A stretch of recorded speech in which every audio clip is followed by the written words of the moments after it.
While billions of players worldwide were queuing up to draw their talents, you were squatting in a corner of the login lobby, frantically prying at an inconspicuous stone tile beneath your feet.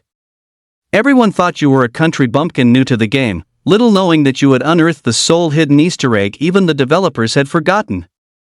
The moment you tore open that super lucky scroll, a stream of light blue data on your retina began to refresh wildly. The originally steady system notification suddenly turned into an urgent alarm. Ding! Detected player luck value overflow?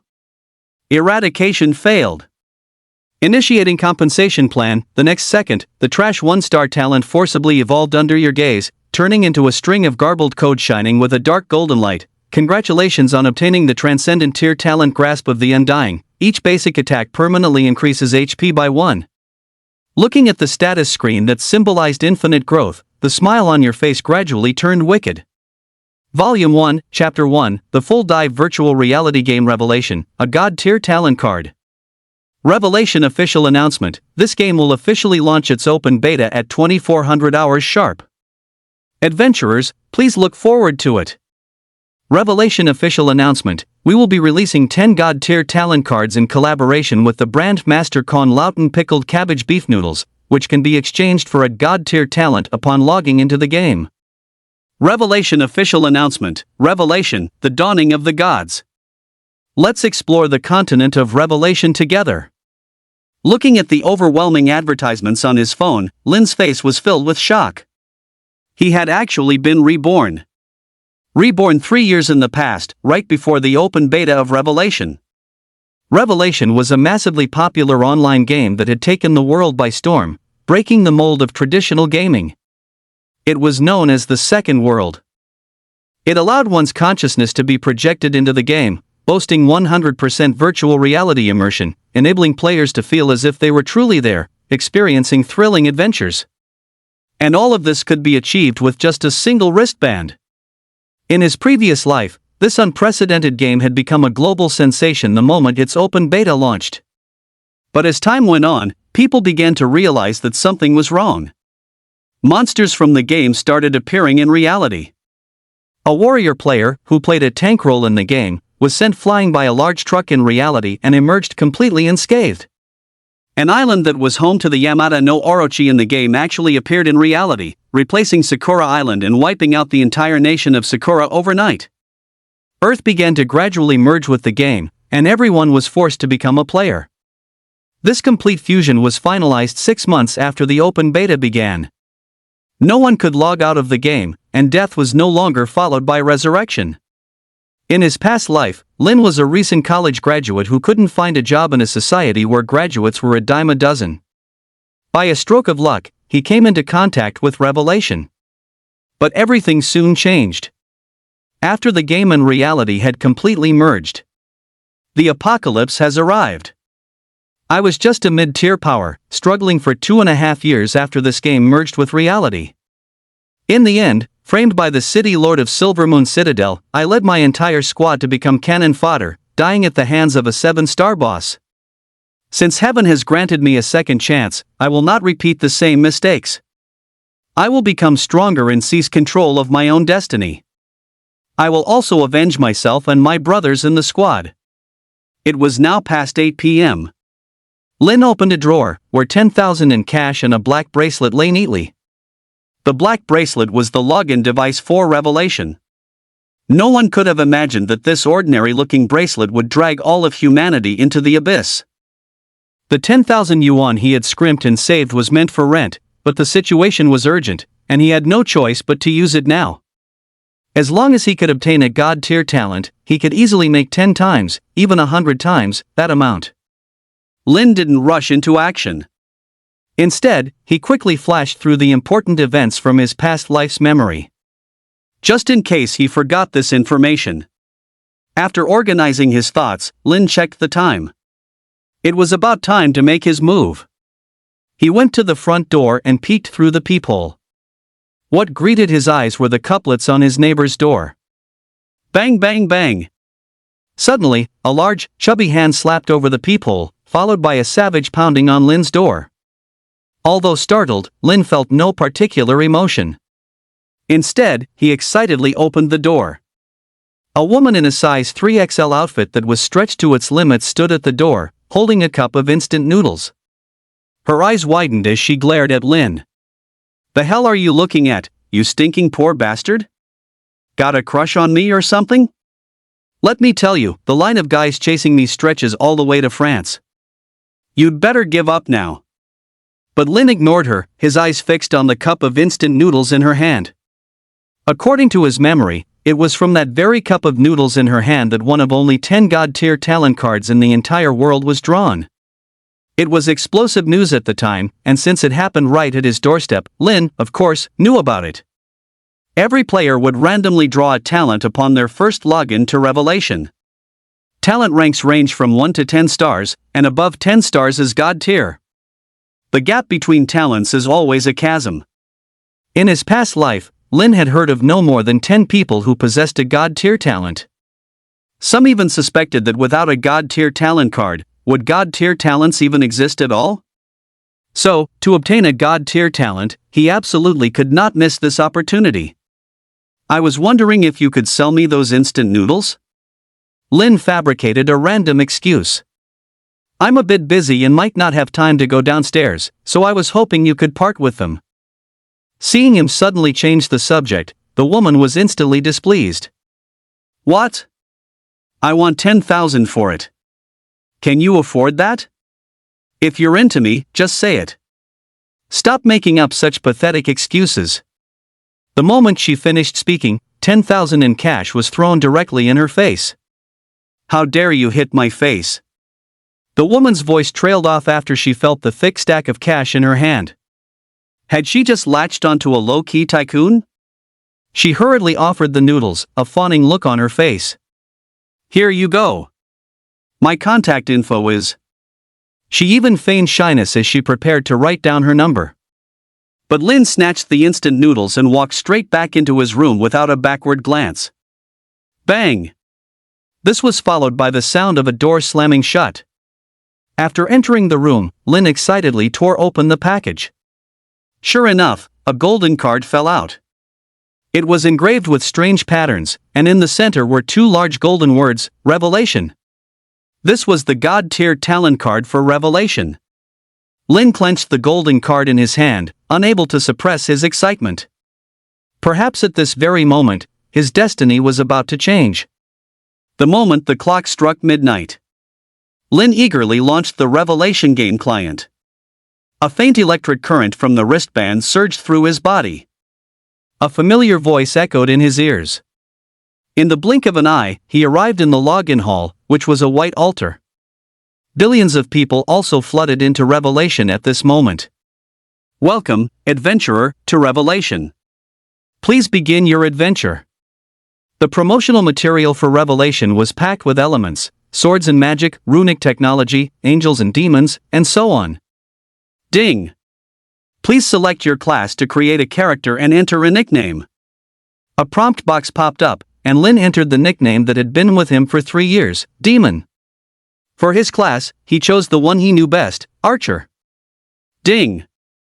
A serial number SQ10 God tier talent card has been detected in your possession. The lower limit for your talent draw 1 star has been raised to God tier. Draw a talent now?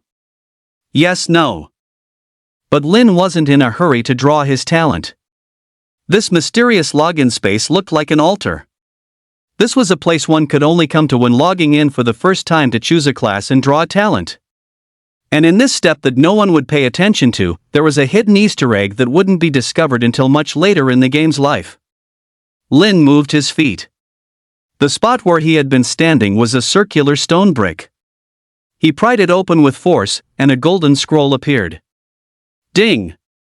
Congratulations on triggering the soul hidden Easter egg. You have obtained Super Lucky Scroll, Emote, X1. Super Lucky Scroll. Quality, unknown. Effect, upon use, gain the Super Lucky buff. Luck plus 100 million for 10 seconds. Description, a blessing from the goddess of luck. After using it, your luck will skyrocket. Go draw a prize. Lin wanted to see what kind of sparks would fly when he drew a talent under the effect of this Super Lucky Scroll. Ding! Super lucky scroll, used. Luck plus 100 million for 10 seconds. This time, Lin didn't hesitate and immediately chose to draw his talent. Ding! Drawing talent. Just as Lin was filled with anticipation, the originally mechanical voice suddenly became urgent. Ding, ding, ding. Abnormal player data detected. Patching now. Ding. Initiating Plan A, erasing the player. At this moment, Lin was extremely tense. What was happening?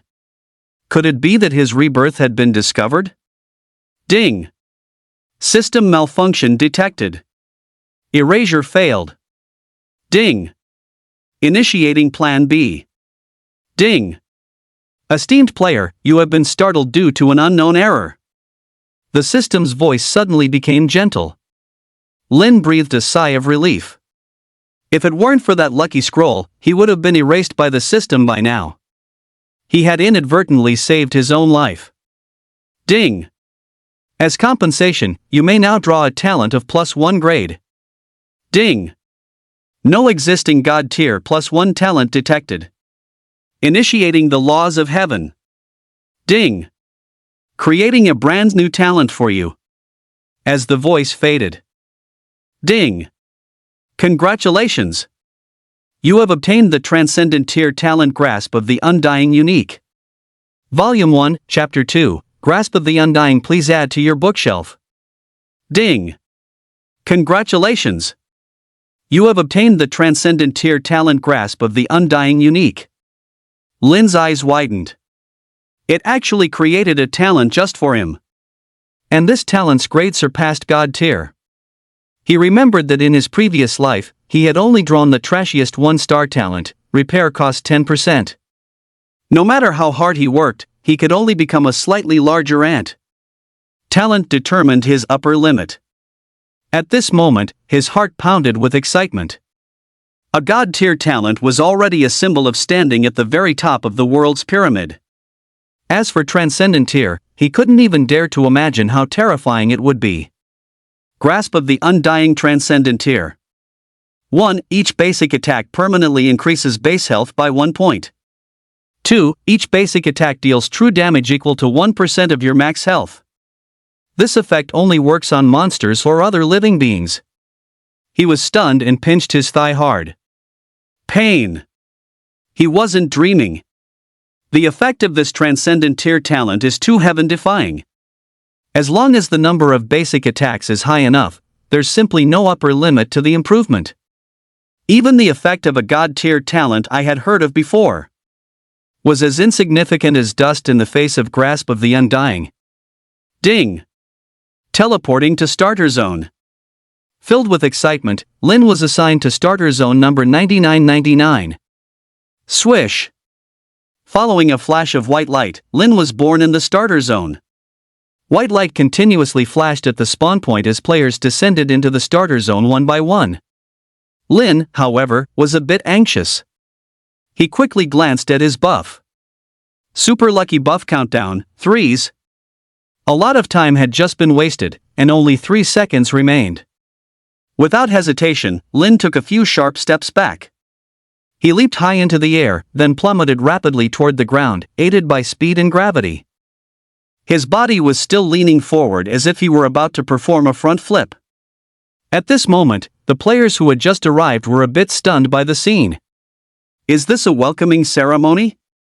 But in the next moment, Lin's head slammed straight into the ground. Fortunately, pain perception wasn't enabled, or the pain would have been unbearable. 80 impact damage. A red number appeared above Lin's head, and his health bar was instantly depleted. Ding! You have died. Accumulated EXP has been reduced by 10%. Ding! First death subsidy triggered. You have obtained useless goodie bag X1 and emote X1. His eyes lit up. This was exactly what he wanted. Useless goodie bag. Effect, upon opening, grants a very useless piece of equipment. Probabilities: iron 98%, bronze 1.99%, silver 0.00999%, gold 0.00001%. Description: you're as useless as a chicken rib. This is a bit of an Easter egg, but it's actually quite humiliating. Because the equipment you get is completely unusable. Either it has only 1 point of durability left, its stats are terrible, or it's just a completely wrong fit. In short, it's utterly useless. It just adds insult to injury for players who've already lost their first blood. Lin, however, immediately opened it while the buff was still active. Ding! You have opened the useless goodie bag. Congratulations on obtaining a useless piece of equipment, Chicken's Tear Necklace Gold. Chicken's Tear Necklace. Type, necklace. Quality, gold. Attributes, none. Special effect, restores 1% of max HP per second. Cannot be interrupted. Equip requirement, Archer LV, 2. Description, a piece of gold equipment with a 1 in 10 million drop rate, yet it's completely useless, aren't you mad? Ding! The super lucky buff has expired. 100 million points of luck really lived up to its name, directly pulling a piece of gold equipment. Lin clenched the Chicken's Tear necklace, his heart pounding with excitement. In his past life, a forum post mentioned a super lucky player who had drawn this item against incredible odds. However, they were met with ridicule. People might not have reacted if they had drawn a piece of trash black iron or bronze equipment. But a piece of gold tier trash equipment was just too perfect for netizens to gloat over. For an archer, this effect was the definition of useless. If this effect wasn't restricted to archer class, its quality would be at least 3 tiers higher. That player was also dubbed by everyone as the lucky unfortunate one. But in this life, the person who obtained this equipment was Lin, successfully breaking the curse of the useless goodie bag. For him, the Chicken's Tear necklace, combined with the transcendent tear talent Grasp of the Undying, was simply the divine artifact of all divine artifacts. The newly arrived players nearby stared blankly at the foolishly grinning Lin. Could that bump just now have made him an idiot? Is this game really that realistic? Lin ignored the surrounding gazes. Equipping the Chicken's Tear necklace required level 2. He needed to level up first, so he immediately quickened his pace and left the spawn point. In his previous life, nearly every starter zone was packed to capacity within 5 minutes of opening. Many people were squeezed at the spawn point and couldn't get out at all. Some were even trapped for a full 3 days and nights, falling directly behind in progress. Meanwhile, those who had just spawned were still looking around with curiosity. Some were even pulling down their pants, looking at who knows what. Wow, I'm actually playing the virtual game of my dreams in my lifetime. Revelation wasn't bluffing after all. This level of virtual reality is just like the real thing. On day 1, I'll be a Superman. On day 2, a happy Superman. You can't even adjust your appearance? If some loser guy sees my real face, he'll actually think I look like this. The scenery here is so beautiful. Quick, take a screenshot. Ha ha ha. At the pinnacle of immortals, I reign supreme. I actually drew a 5-star talent. I declare myself invincible. Just like that, the people in front didn't move, while more and more players poured out from the spawn point behind them. Soon, most people were trapped at the spawn point. On the other hand, Lin, who had already walked far away, was naturally unaffected. Just as he left the small town, he saw monsters wandering everywhere nearby. These were all level 1 monsters. With almost everyone crowded inside the spawn point, he didn't have to worry about others competing for monsters. Battle Chicken Physical Type Common. Level 1. HP 100-100. MP 2020. Physical Attack, 20. Physical Resistance, 1. Magic Resistance, 0. Skills, none. Introduction, Cluck Cluck, I want to learn basketball. Its physical damage is double that of an archer. Even a level 1 warrior only has 120 HP initially. It can only take 6 hits. The game Revelation is extremely difficult, making it very tough for solo players. However, Lin didn't hesitate, immediately drawing his bow and aiming at the battle chicken. His attack speed is 0.2, meaning he can fire 1 arrow every 5 seconds. Whoosh! The rapidly fired arrow accurately hit the battle chicken's rear. 9. 0.8 true damage. His own HP also ticked up slightly. HP, 8181. Next, Lin frantically used his basic attack. The damage the battle chicken dealt to him was less than the HP gained from his talent. So, it was exceptionally easy for him. His goal this time was to level up and stack HP. This would increase both his survivability and true damage. He extended his demonic claws towards the bare-bottomed battle chickens running around everywhere. Next, Lin continued to grind. Ding! You have killed a LV1 battle chicken. EXP plus 1. Ding! You have killed a LV1 battle chicken. EXP plus 1. After an hour and a half of hunting, he finally accumulated 100 EXP. Ding! Congratulations on reaching LV20200. All stats plus 5, you have received 5 stat points. He could finally equip the chicken's tear necklace. After putting it on, green numbers also appeared above his head. Plus 10 plus 10. Leveling up also grants 5 free attribute points. Lin opened his own panel. Nickname, Demon. Class, Basic Archer Bronze. LV20150. HP, 1010 stars, 1 attribute point 10 HP. MP, 15 10 stars, 1 attribute point 10 MP. Physical damage, 10 stars, 1 attribute point 1.5 physical damage, magic damage, 10 stars, 1 attribute point 1 magic damage. Attack speed, 0.220 stars, 1 attribute point 0.04 attack speed, critical strike, 0.2% 15 stars, 1 attribute point 0.03 critical strike. Physical defense, 212 stars, 1 attribute point 0.6 physical defense, magic defense, 0.212 stars, 1 attribute point 0.6 magic defense. Stat points 5. Talent grasp of the undying transcendent tear. Equipment, novice longbow no effect, chicken's tear necklace gold. Lin thought for a moment and put all his points into attack speed. Ding! Attack speed 0.2. He had now added a total of 0.2 to his attack speed. The faster he shot, the faster it would stack. Once his HP was high, he wouldn't be lacking in true damage. By then, he would be tanky, damaging, and fast. A man of triple speed.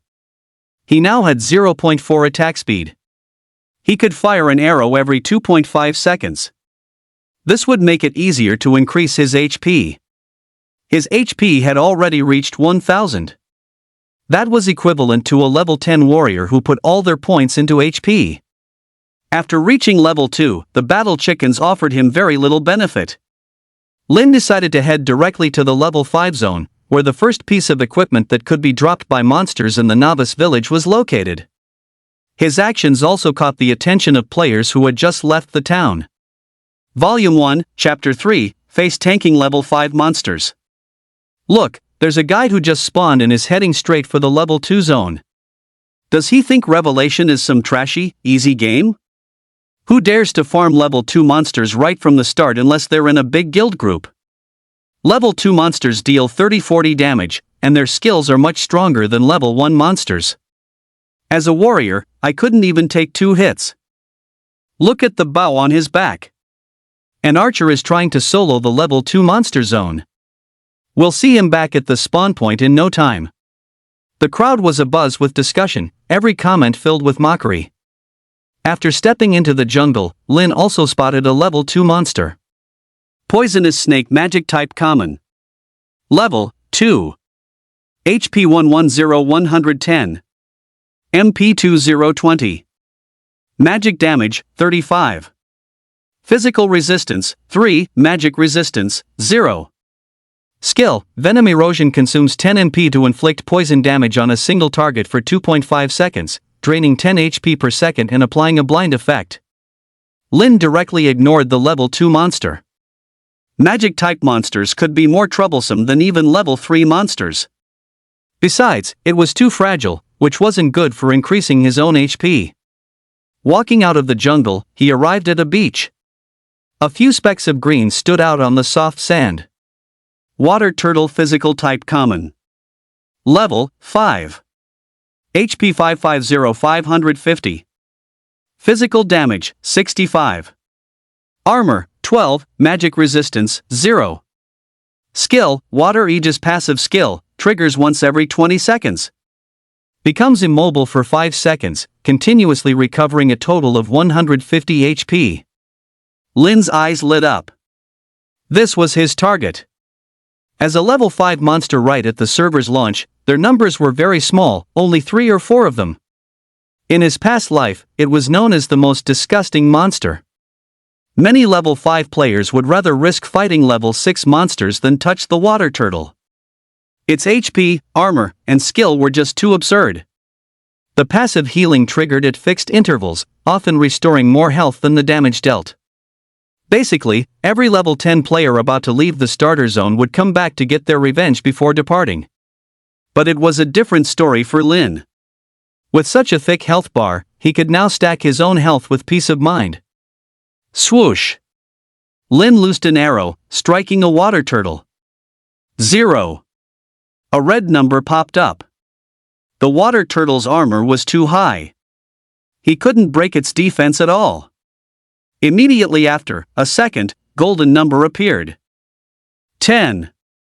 But in the face of true damage, it wouldn't matter even if the water turtle's armor was 100 million.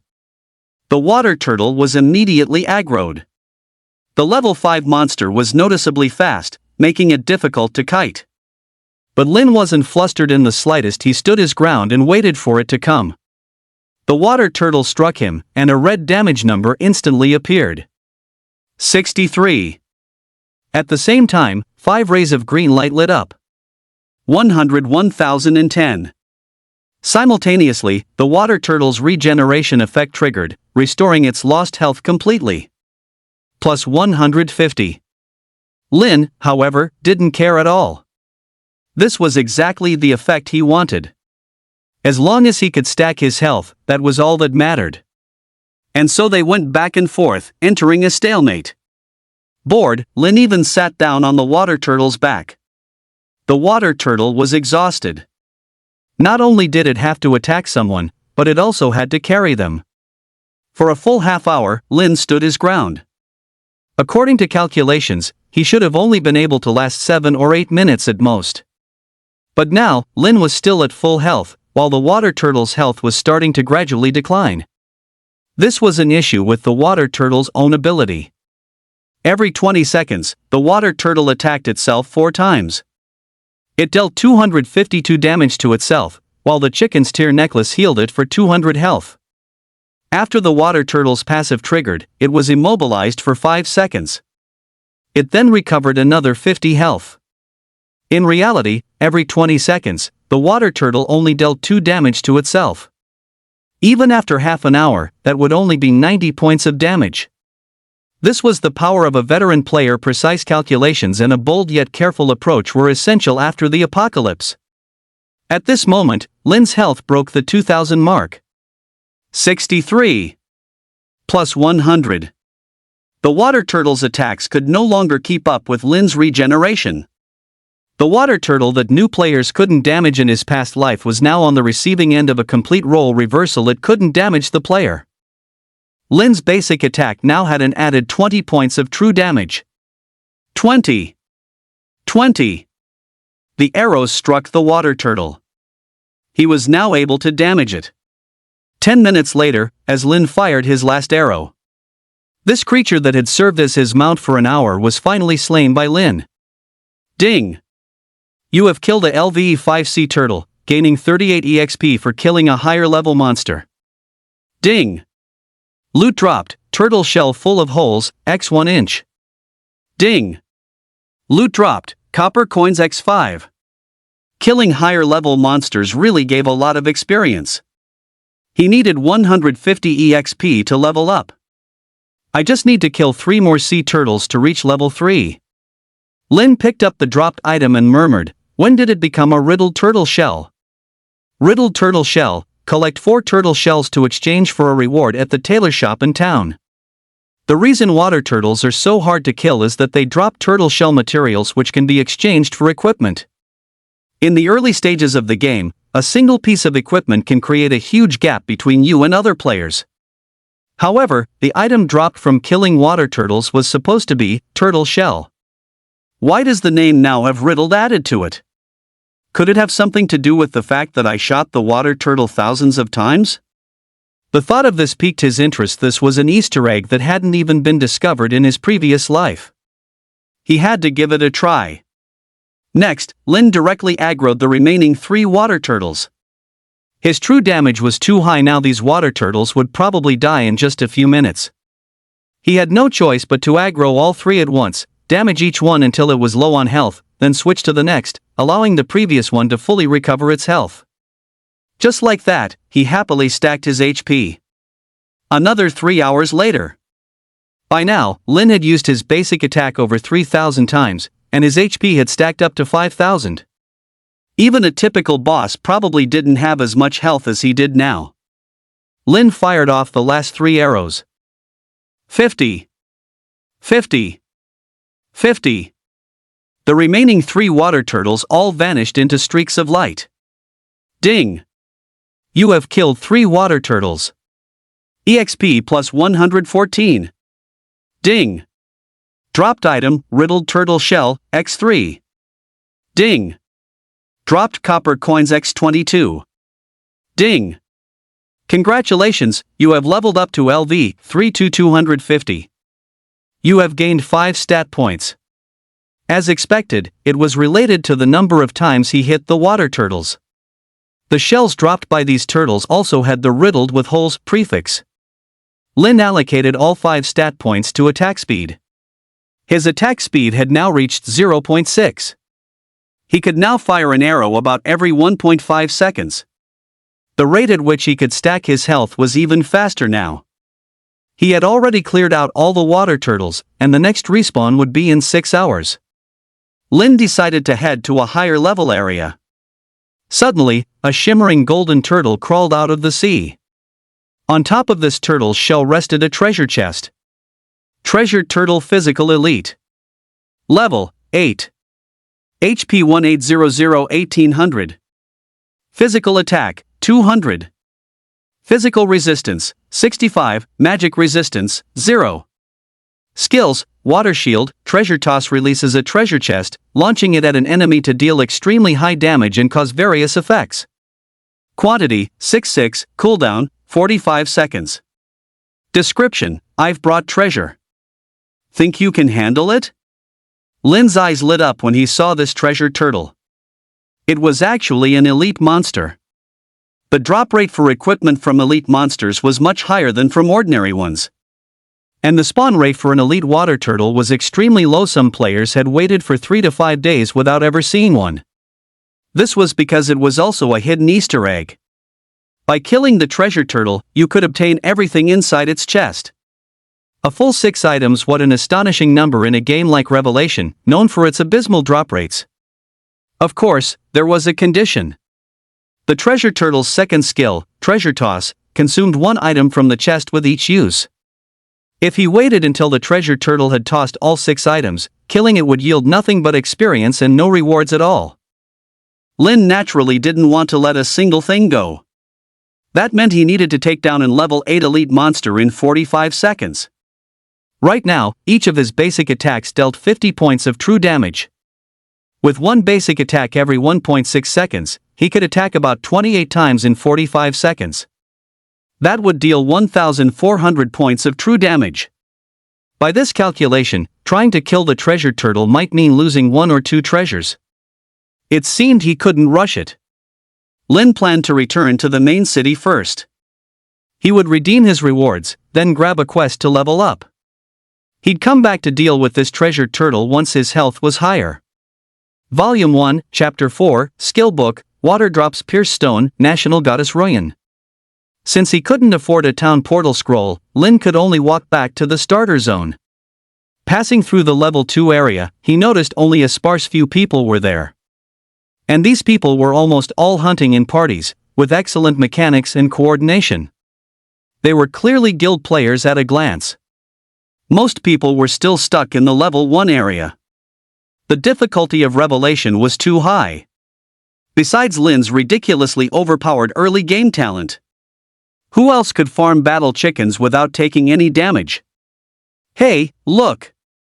Is that archer wearing a necklace? In a 4-person, all-girl party, a quiet girl with black-rimmed glasses suddenly whispered to her teammates. The 4-person setup consisted of 4 mages. It was a very strange configuration, and clearly not the work of a guild. They were likely an independent group. He really is. We've killed so many monsters and haven't even seen a scrap of equipment. This guy is actually wearing an accessory. Another girl, who was good-looking and tall, also saw the chicken's tear necklace and exclaimed loudly. Her loud voice startled everyone else farming monsters nearby. He seems to have come from the level 5 area. Could there be some secret in the level 5 area? Another girl in the party, a short 1.5-meter girl with a southern look and cute clothes, guessed, blinking her big eyes. As soon as she said this, everyone immediately looked at the one person in the party who hadn't spoken. She was tall and exceptionally beautiful. Indeed, she was one of the 10 great beauties from this year's Golden Beauty Awards. Ruyan. Seeing the expectant looks from the other 3, she gave a wry smile and touched her forehead. She knew she had no choice but to go. Alright, let's go take a look. While passing through Zone 1, the attention of the players who had previously mocked him was instantly captured. He's not dead? Holy crap, he's level 3? Am I seeing things? Guild has only just headed to Zone 2, and an archer who ventured into Zone 2 alone is already level 3. Boss, I shouldn't have mocked you just now. My bad. Please carry me. Hearing their discussion, Lin realized he had forgotten to hide his level. After silently disabling it, he left directly. A crowd of people watched him enter the city with envy. After returning to the small town, Lin went straight to the tailor shop. Hello, what can I help you with? The owner of the tailor shop was a female NPC. She asked gently.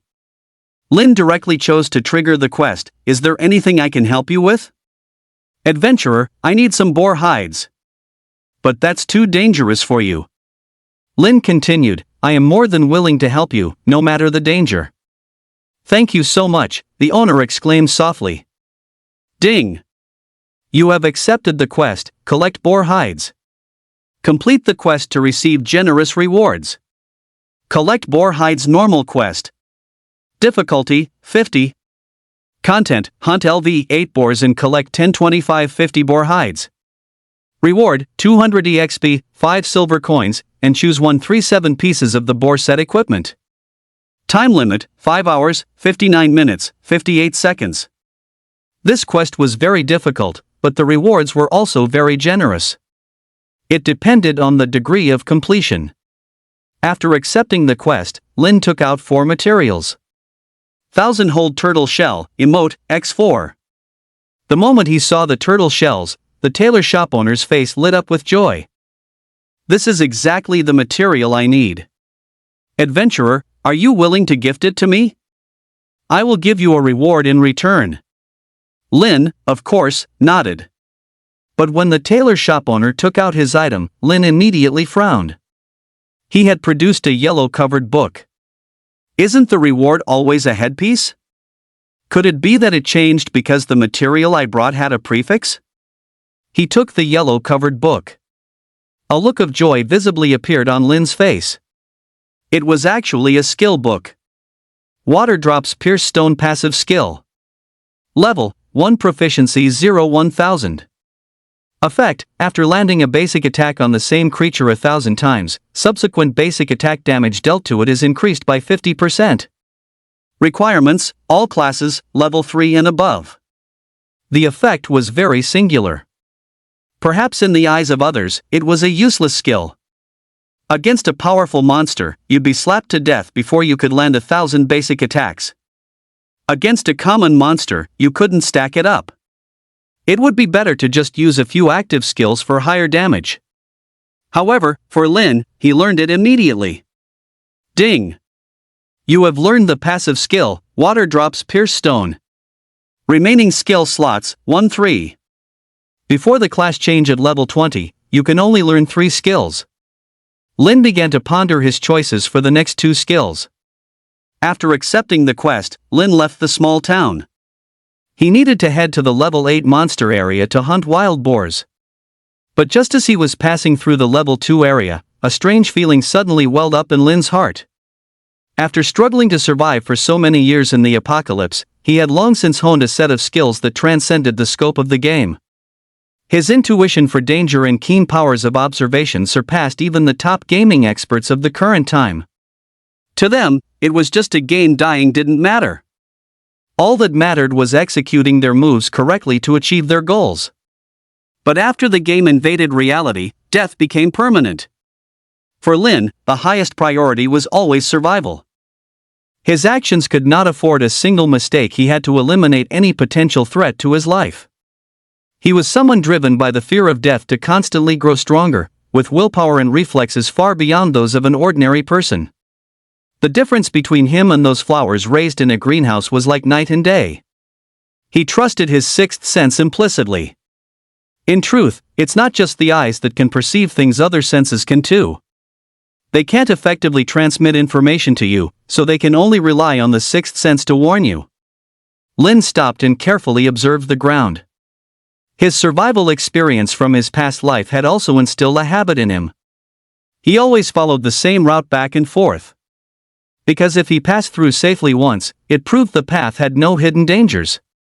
If he randomly changed his route, he could easily encounter unexpected situations. On the path he had walked, there was a row of overlapping footprints from his coming and going. He could tell at a glance that the number of footprints was wrong. Returning, there were only his own footprints, but going forward, there were the footprints of a full 5 people. Excluding himself, this proved that 4 people had followed his footprints to the level 5 zone. Lin's eyes turned cold. Could he be a target? No matter what, he had to find out what was going on. With that, Lin immediately followed them. A level 8 elite monster.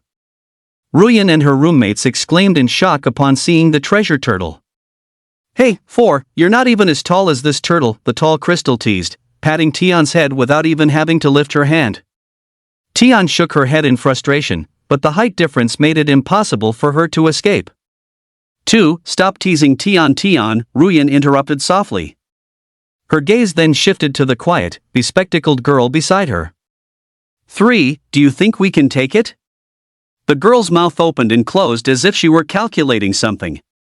After a moment, she shook her head. No, but this elite monster probably isn't that difficult. However, she then changed her tone.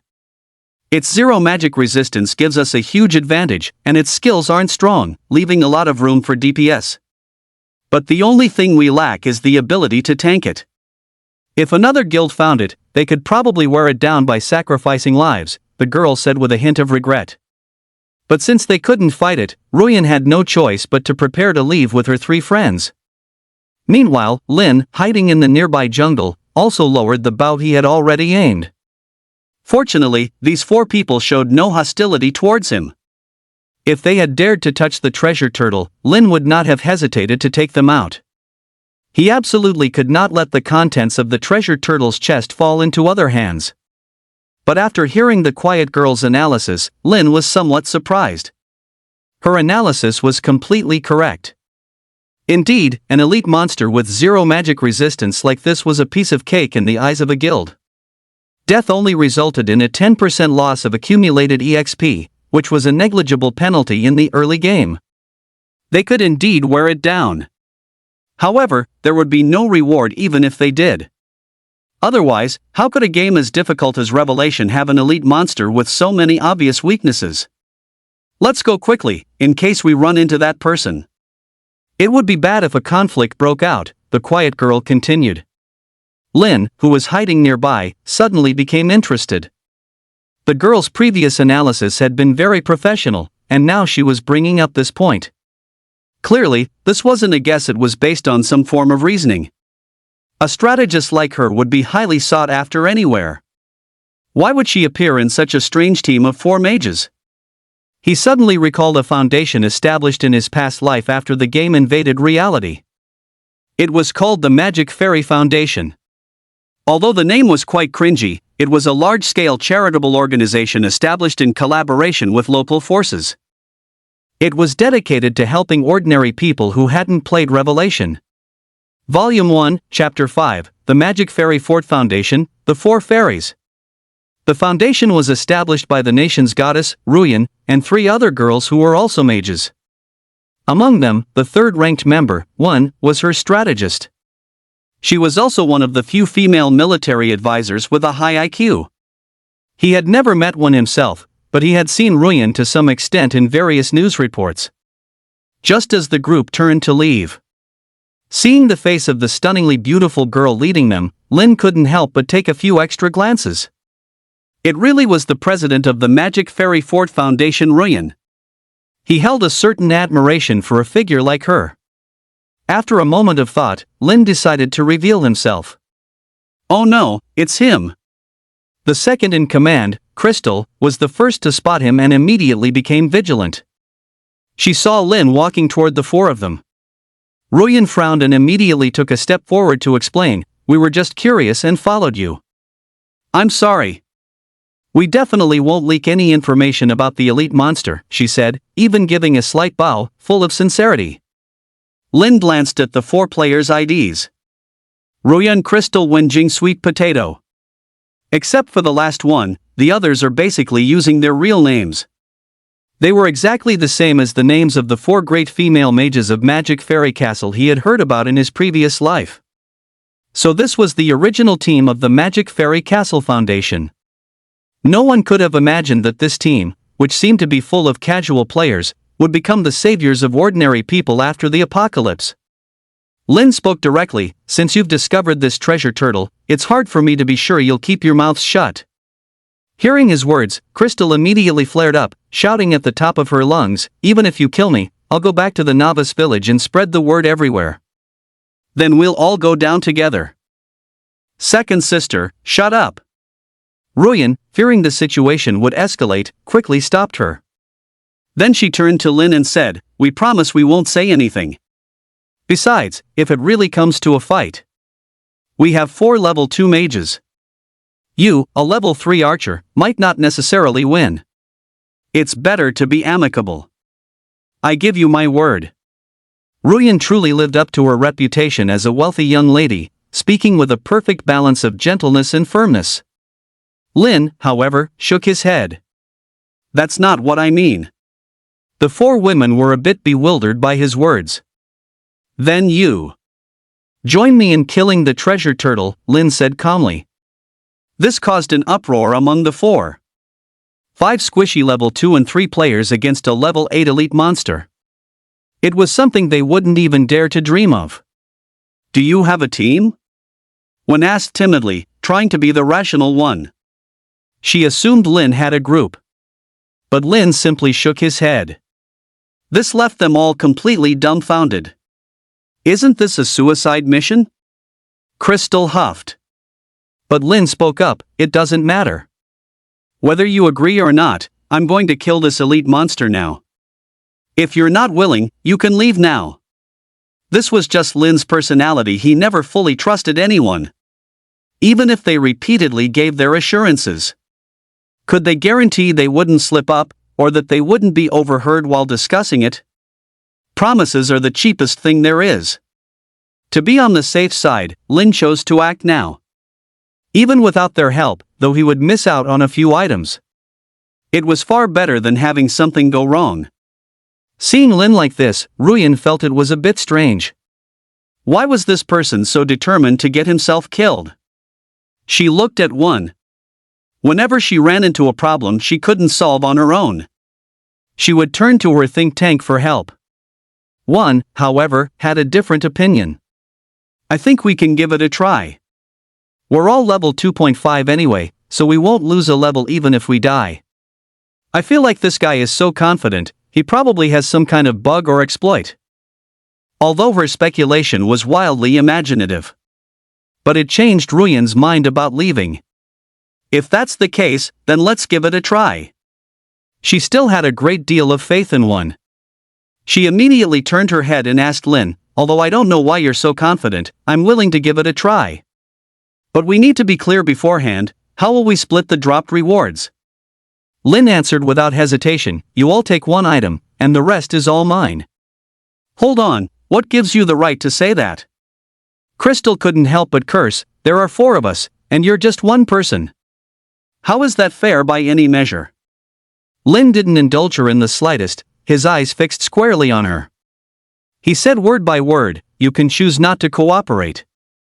When Jing whispered softly in Ruyan's ear, "It's fine, it's not like it will drop many items anyway." After hearing this, Ruyan quickly spoke up, "Alright, but we get to choose first." "No!" Lin's assertiveness stunned them. "Even without you, I can kill the elite monster. If you're not here to cooperate in good faith, then you can leave now."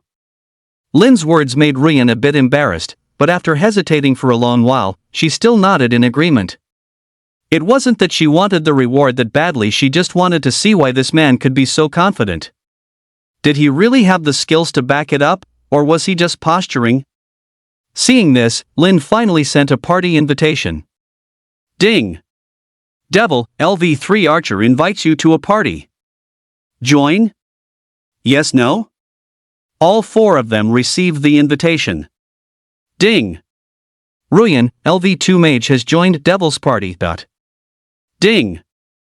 Sweet Potato, LV2 Mage has joined Devil's party. Ding!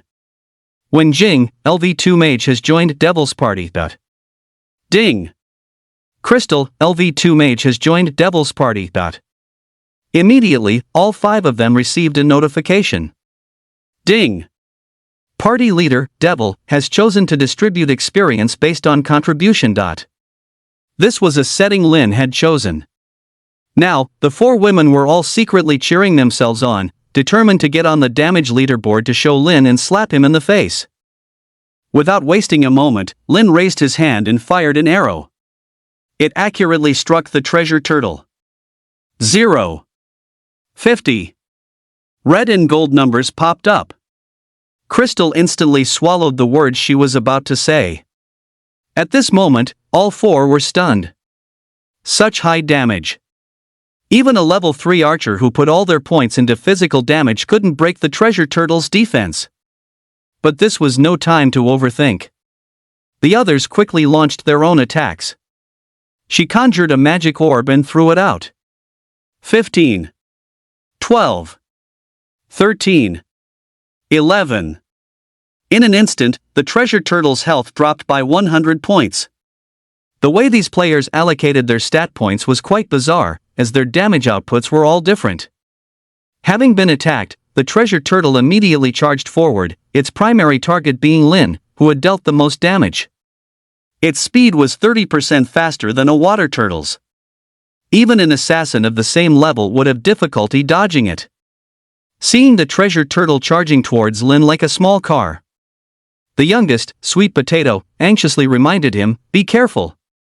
Ruyan and Wen also watched with their hearts in their throats. Only Crystal had a look of anticipation, constantly muttering, "Ram him to death." Bang! As expected, the treasure turtle crashed directly into Lin. There were no plot twists. 198. Plus 50. A blood-red number floated up from above Lin's head. 198 points of damage. In the early game, this was enough to one-shot any squishy character, and even a full tank warrior couldn't withstand many hits.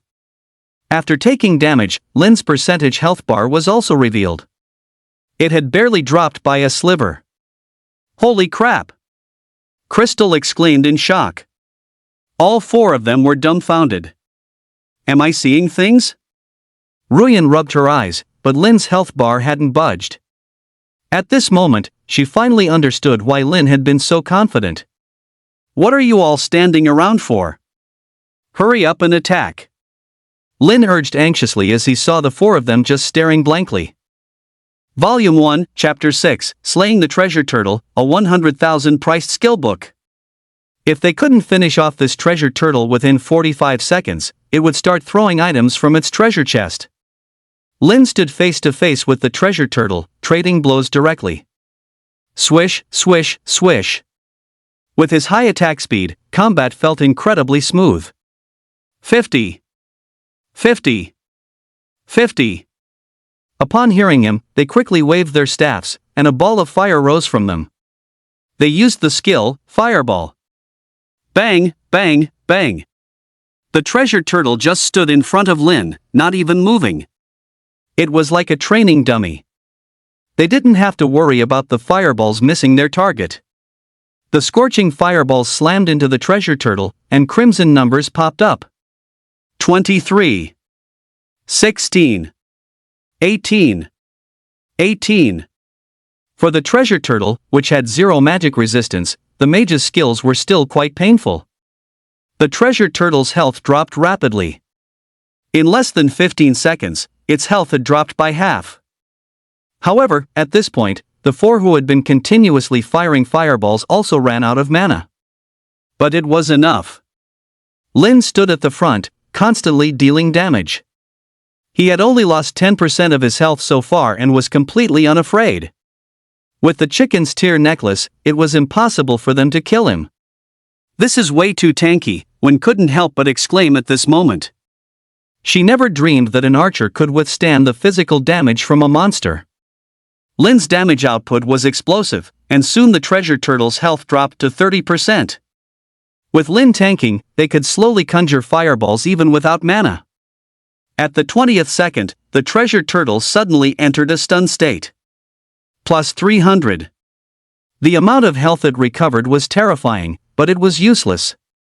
It was already at critical health. This was merely delaying its death.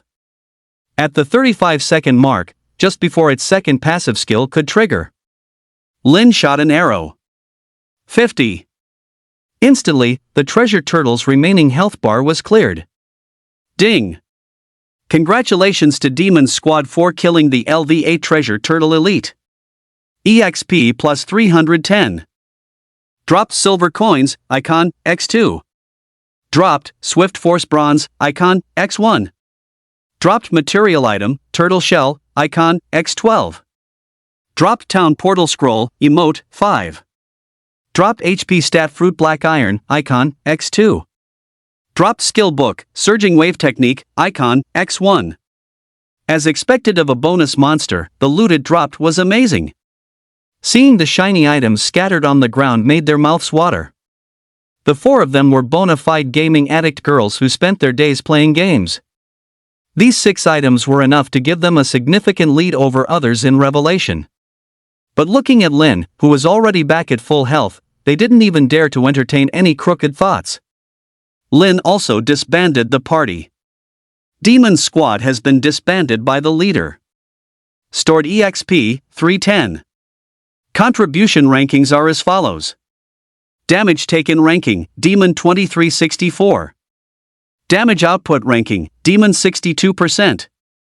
Control ranking, Demon 100%. Lin completely dominated all 3 leaderboards. EXP distribution, Demon 80%, Ruyan 5%, Wenjing 5%, Jingjing 5%, Sweet Potato 5%.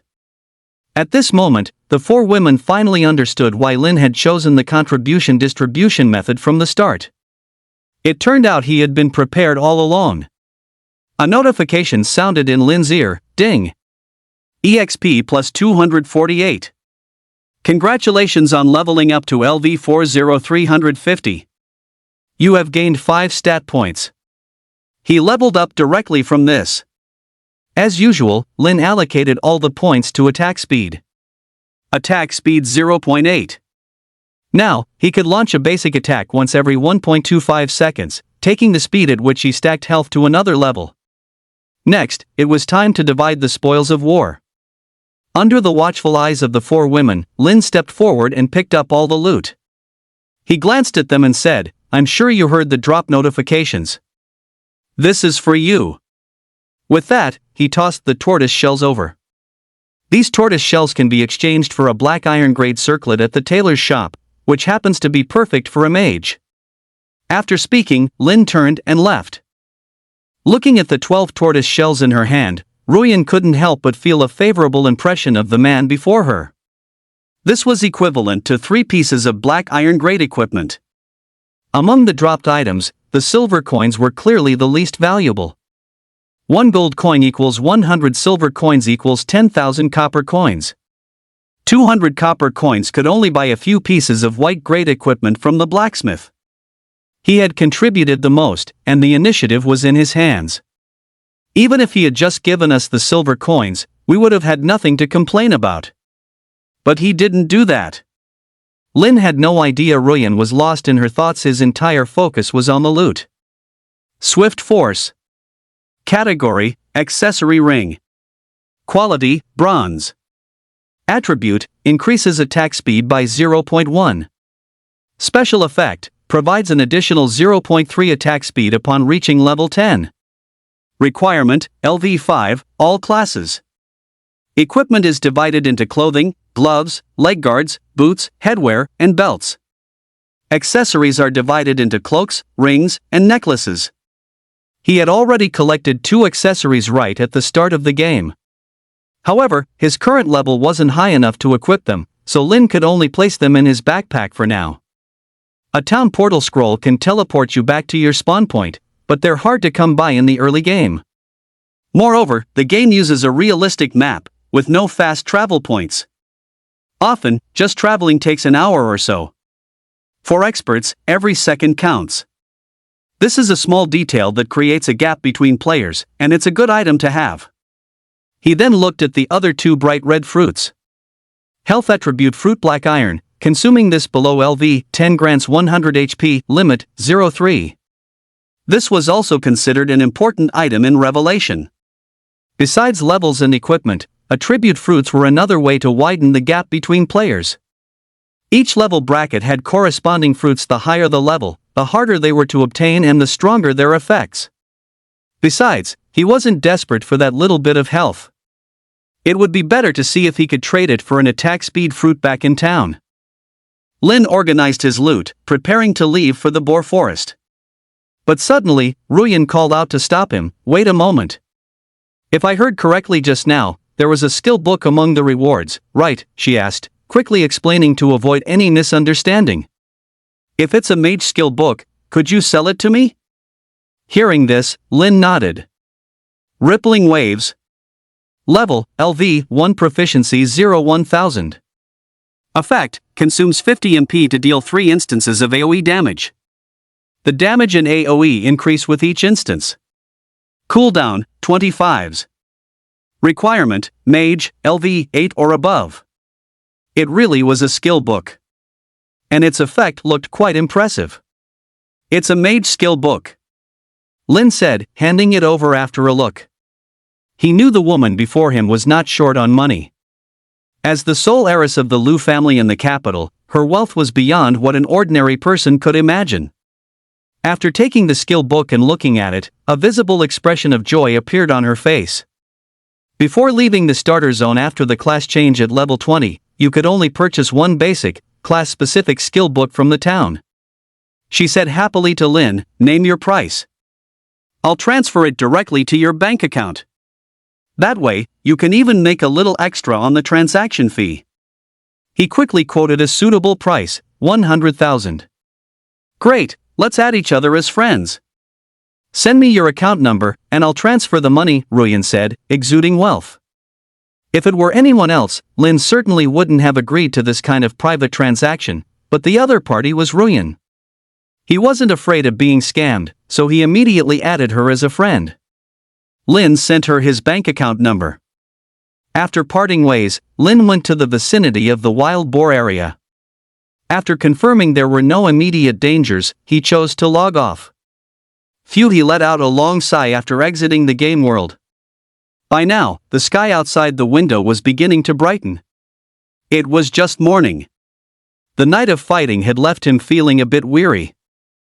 Opening his phone, he saw the money Ruyan had transferred. A full 100,000.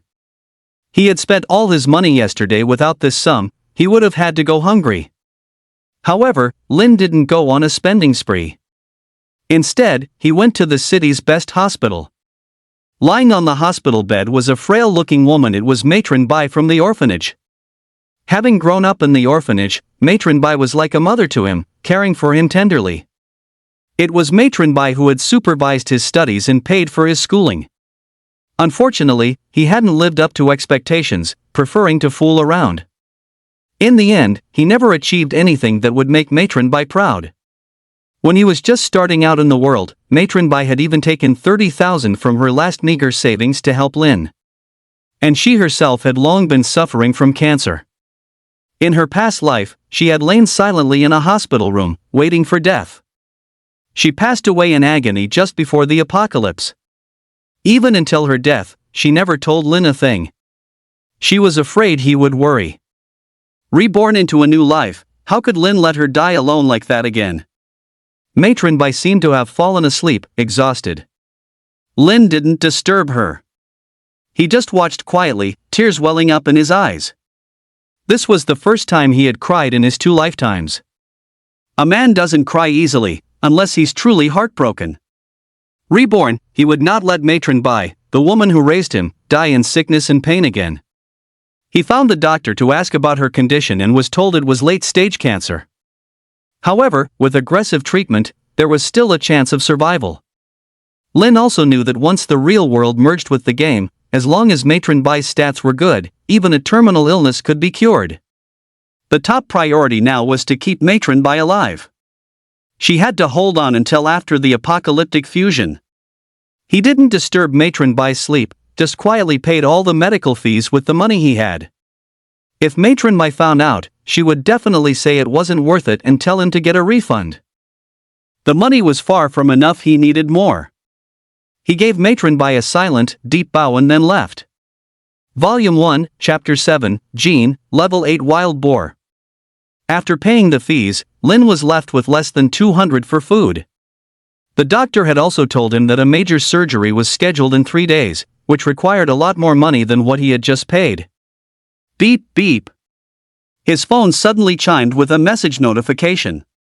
Lin opened it and was surprised to see a message from someone saved in his contacts as son. Is Matron Bai's condition serious? How much money do you need? I can borrow some and help you out. This person was Lin's good brother, Gene. He called her Matron Bai, just like Lin, because he loved to hang around the orphanage ever since he was a kid. He became friends with Lin and was also very fond of Matron Bai. When Lin was bullied in school, Gene would be the first to rush in and fight for him. Even after the apocalypse, he had risked his own life to save him. These moments were proof enough. Thinking back to his death in his past life, Gene was still desperately protecting him. In this life, the person he trusted most was him. Lin knew he meant well, and if he asked, Gene would surely lend him the money. However, Jin's family wasn't well off either. His father was also frail and often sick. Now that he was capable, he naturally couldn't ask to borrow money again. Honk! Honk! Honk! Suddenly, Gene made a video call. Lin answered it. Seeing that Lin was at the hospital entrance, he immediately said anxiously, "Are you trying to scrape together money? I have 10,000 on me right now, I'll send it to you." He only knew that Matron Bai was in the hospital, but he didn't know the specifics of what had happened. On this day in his previous life, Matron Bai had insisted on returning to the orphanage after hearing the news, deceiving them both. A rare smile appeared on Lin's face as he said meaningfully, "It's good to see you again." "Wait, Lin, what nonsense are you talking about?" This left Gene a bit confused. However, Lin quickly changed the subject. "I've handled things here at the hospital. I got a skill book drop in the game. Sold it for enough money to hold me over for a while." Only then did Gene relax. "You have to tell me if you're short on money. Bro, we might not have much else, but we can always squeeze some cash together." After this reminder, he shifted the topic to revelation. "Which starter zone are you in?" "I'm in number 6666. "Where'd you get the skill book drop?" "Hee, I'll go farm one too," Gene said, his face full of anticipation. Lin shook his head. "I'm in town number 9999. As for the skill book, you won't get it even if I tell you." Then, his tone shifted. But I can tell you a secret. Jean trusted Lin, so he wasn't bothered even if the drop didn't happen. Instead, his interest was piqued by the next sentence. Damn! Don't be so mysterious, alright? Lin said with a smile, go find a vagrant carrying a long bundle in front of the town mayor's house. Give him alms for 3 days and 3 nights, and you'll receive an unexpected reward. For real? You better not be messing with me. Jean said, but he had already picked up his wristband, ready to give it a try. Of course it's true, why would I lie to you? Lin was definitely not lying. Jean had discovered it himself in his previous life. He was always bragging about it in Lin's ear, to the point where Lin's ears were calloused from hearing it so much. It was an ancient mechanic who could grant the hidden class of mechanic. It was also the biggest Easter egg in their town. In his past life, Jean only discovered it just as he was about to leave. Now, Lin was just helping him find it earlier. After grabbing a quick bowl of wontons from a street vendor, Lin went home and continued his campaign in Revelation. Meanwhile, far away at Capital University. In a sophomore girls' dorm, 4 girls simultaneously removed their Revelation login bracelets. Humph, I'm so mad. He might be a little bit skilled, but why is he so arrogant? Crystal pouted in anger. Tian hugged her with a smile. Don't be mad, don't be mad. Getting angry gives you wrinkles, sis. Hey, boss. Why didn't you haggle just now? She then turned to look at Ruyan.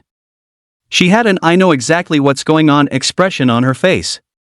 Even though Ruyan was rich, haggling was a woman's natural instinct. In the past, when Ruyan led them in other games, she had bargained the price of a piece of equipment down from 100,000 to 10,000. Seeing this, Ruyan put her hand to her forehead. What are you thinking? Tian. I just wanted to use it as an excuse to add him as a friend in the game, so we could get first dibs on equipment in the future. The reason sounded very forced. Tian wasn't letting it go, teasingly shouting, oh, so that's how it is. I thought it was love at first sight. Ruyan's cheeks flushed slightly. After hearing Tian's words, she stared blankly, lost in thought. Hey, boss, let's go to the cafeteria to eat. She didn't snap out of it until Crystal called her. She shook her head, casting aside the wild thoughts in her mind. Then she followed them. Ding! You have been offline for 1 hour and 21 minutes. Welcome back to Revelation, adventurer. A flash of white light appeared. Lin also returned to the game. A new round of hunting began. He casually fired an arrow, directly hitting a wandering wild boar. 50. A true damage number floated up. Wild boar physical type, common. Level, LV8. HP 830-880. Physical attack, 85. Physical defense, 25, magic defense, 5. Skill, charge channels for 1-3 seconds, dealing heavy damage and inflicting a knockback effect. This skill could be considered a nightmare for teams farming monsters. One heavy blow could easily one-shot the frontline tank before they could be swapped out. Even if they withstood the hit, the knockback effect would disrupt the team's formation.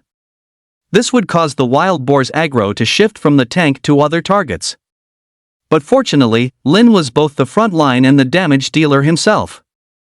The wild boar charged directly into him. 83. Plus 50. Plus 50. The damage from its basic attack was fully healed by just 2 of his own lifesteal procs. Seeing this, the wild boar instantly became furious. It abruptly retreated a few steps. Then, it charged forward with a channeled dash. A blood-red number also appeared above the head of Lin, who was knocked back a few steps. 250. Damn! You calling me a pig, you dead pig? Lin raised the bow in his hand and fired a constant stream of basic attacks. Anyway, this wild boar couldn't kill him. 1 arrow every 1.25 seconds. The wild boar was dead in less than 20 seconds. He only lost a sliver of health, and the chicken's tear necklace restored it to full in the next second. Ding! Killed a LV8 wild boar higher level, EXP plus 50. Ding. Dropped material, wild boar hide, X1, copper coins X1. Killing higher level monsters really gave a lot of experience. The experience bar shot up by a large chunk all at once. Next, Lin went on a killing spree in the wild boar forest. While gathering 50 wild boar hides, he was also madly stacking his health. At this moment, the major guilds were only progressing through level 3 or 4 monsters. The top-tier guilds had just started farming sea turtles. Sigh, after grinding for so long, not a single piece of equipment has dropped. In a level 4 zone, the vice leader of the T2 ranked Madman Guild, Madman Crazy Wolf, sighed. It's not a big deal. Anyway, we should be in a league of our own in starter zone 9999 right now. The guild leader, Madman, holding a novice longsword, pierced the heart of a level 4 wild dog. Volume 1, Chapter 8, Dungeon, Wild Boar Altar. Then, he asked the vice leader, any news from the guy watching the auction house? Crazy Wolf shrugged. What news could there be? The server's been open for less than 8 hours. Nothing above black iron grade has appeared on the market yet. We have, however, acquired a lot of copper coins and bought a set of white grade equipment for most of our brothers. It seems the difficulty of revelation is indeed high, but it doesn't matter. This will actually help close the gap between us and the guilds above us. Madman, on the contrary, thought this was a good thing. I just deposited 10 million into the guild account. Tell our guys to keep a close eye and bid on anything good that shows up, Madman instructed seriously. Ding. You killed a LV8 wild boar higher level, EXP plus 50. Dropped material, wild boar hide, X1, copper coins X5. Ding. Level up to LV50500, gained 5 stat points. After killing 7 wild boars, Lin's level rose to 5. As usual, he allocated all his stat points to attack speed. He put the ring back on. Lin's attack speed instantly broke through to 1.1. He had finally become a 1-second man. He could now land a basic attack every second. His hands itching for action, Lin immediately set his sights on the wild boars. 50. Killing a wild boar every 10 seconds or so on average was a huge boost in efficiency. Soon, his level increased again. Ding. Leveled up to LV 60800. You have gained 5 stat points.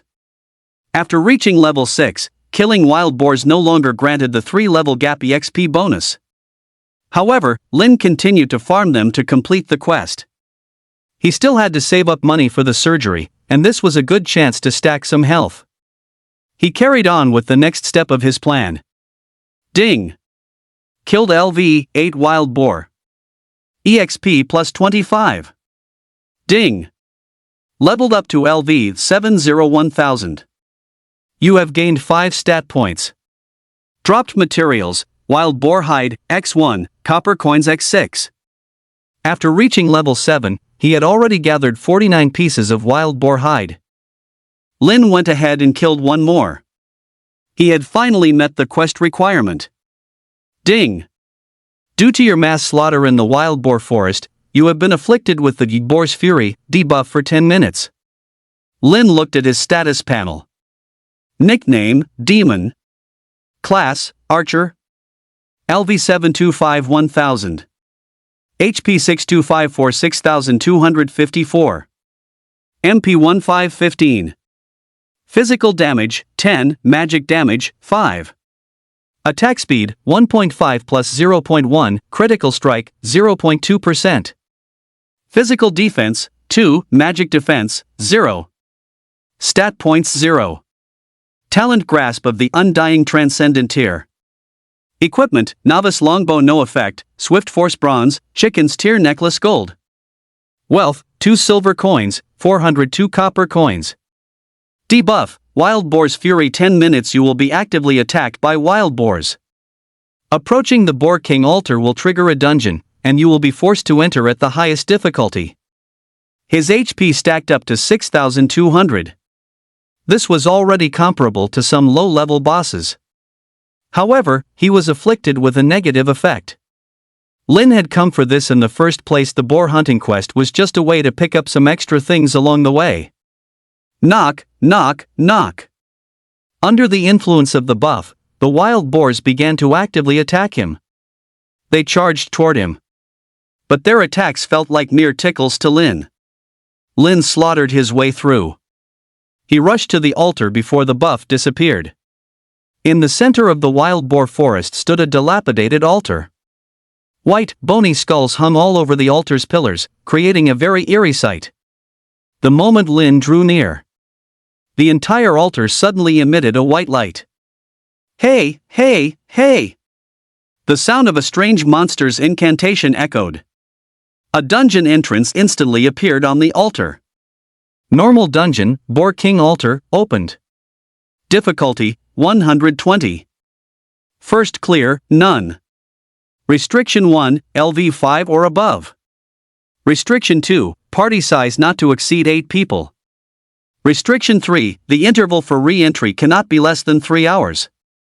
The first to clear it will receive extremely rich rewards. Moreover, the dungeon's experience and drop rates are much higher than outside. This was Lin's objective for coming here. A white light instantly locked onto Lin. A notification sound also echoed in Lin's ear: you have been locked by the Boar King altar and cannot exit. Forcibly entering. Entering dungeon, Boar King altar. Difficulty selection in progress: easy unlocked, normal locked, hard locked, nightmare locked. The dungeon difficulties needed to be unlocked one by one. You had to clear a difficulty to unlock the next. Fortunately, he was forcibly locked in. He could directly unlock nightmare difficulty. This saved a great deal of time. Difficulty, Nightmare, players, 1, successfully entered the dungeon. As the white light flashed, Lin entered the dungeon. As soon as he entered, 20 wild boars charged directly at him. They immediately used the skill, Charge. Bang! Bang! Bang! Lin was sent flying. 202. 187. 195. Red numbers floated crazily above his head like a money printing machine. He lost 2,000 health in the very first encounter upon entering the dungeon. This was the consequence of entering a dungeon alone, with no one to even share the aggro. Nightmare difficulty dungeons were truly terrifying, even one with a difficulty coefficient of only 150. The first wave of attacks nearly wiped out the opponents. At the very least, it caused significant casualties. But they were facing archers with a bit of tankiness. Lin 62%. Green health bars appeared above their heads. It only managed to chip away 30% of Lin's health. Bang! After falling to the ground, Lin quickly scrambled back up. 129 fall damage. Damn, a sneak attack. Without another word, he pulled out his longbow. Whoosh, whoosh, whoosh. Arrows rained down like a storm. 63. 63. This pack of wild boars could only harm him at the very beginning by focusing their skills. Now that he was safe, they were the ones in trouble. Next, Lin took down an average of 1 wild boar every 10 seconds. They had no power to fight back at all. Ding! Killed LV 8 wild boar, plus 35 EXP. Ding! Killed LV 8 wild boar, plus 35 EXP. Soon, the first wave was completely cleared out by Lin. His health also stacked by 200 points. Immediately, Lin continued deeper. He soon encountered the second wave of opponents.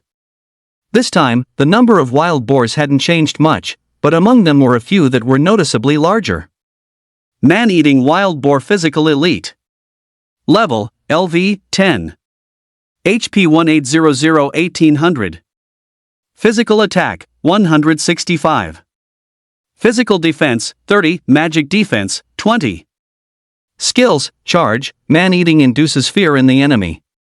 The control effect is determined by the target's willpower. Elite monster. The physical damage was comparable to a normal monster's charge.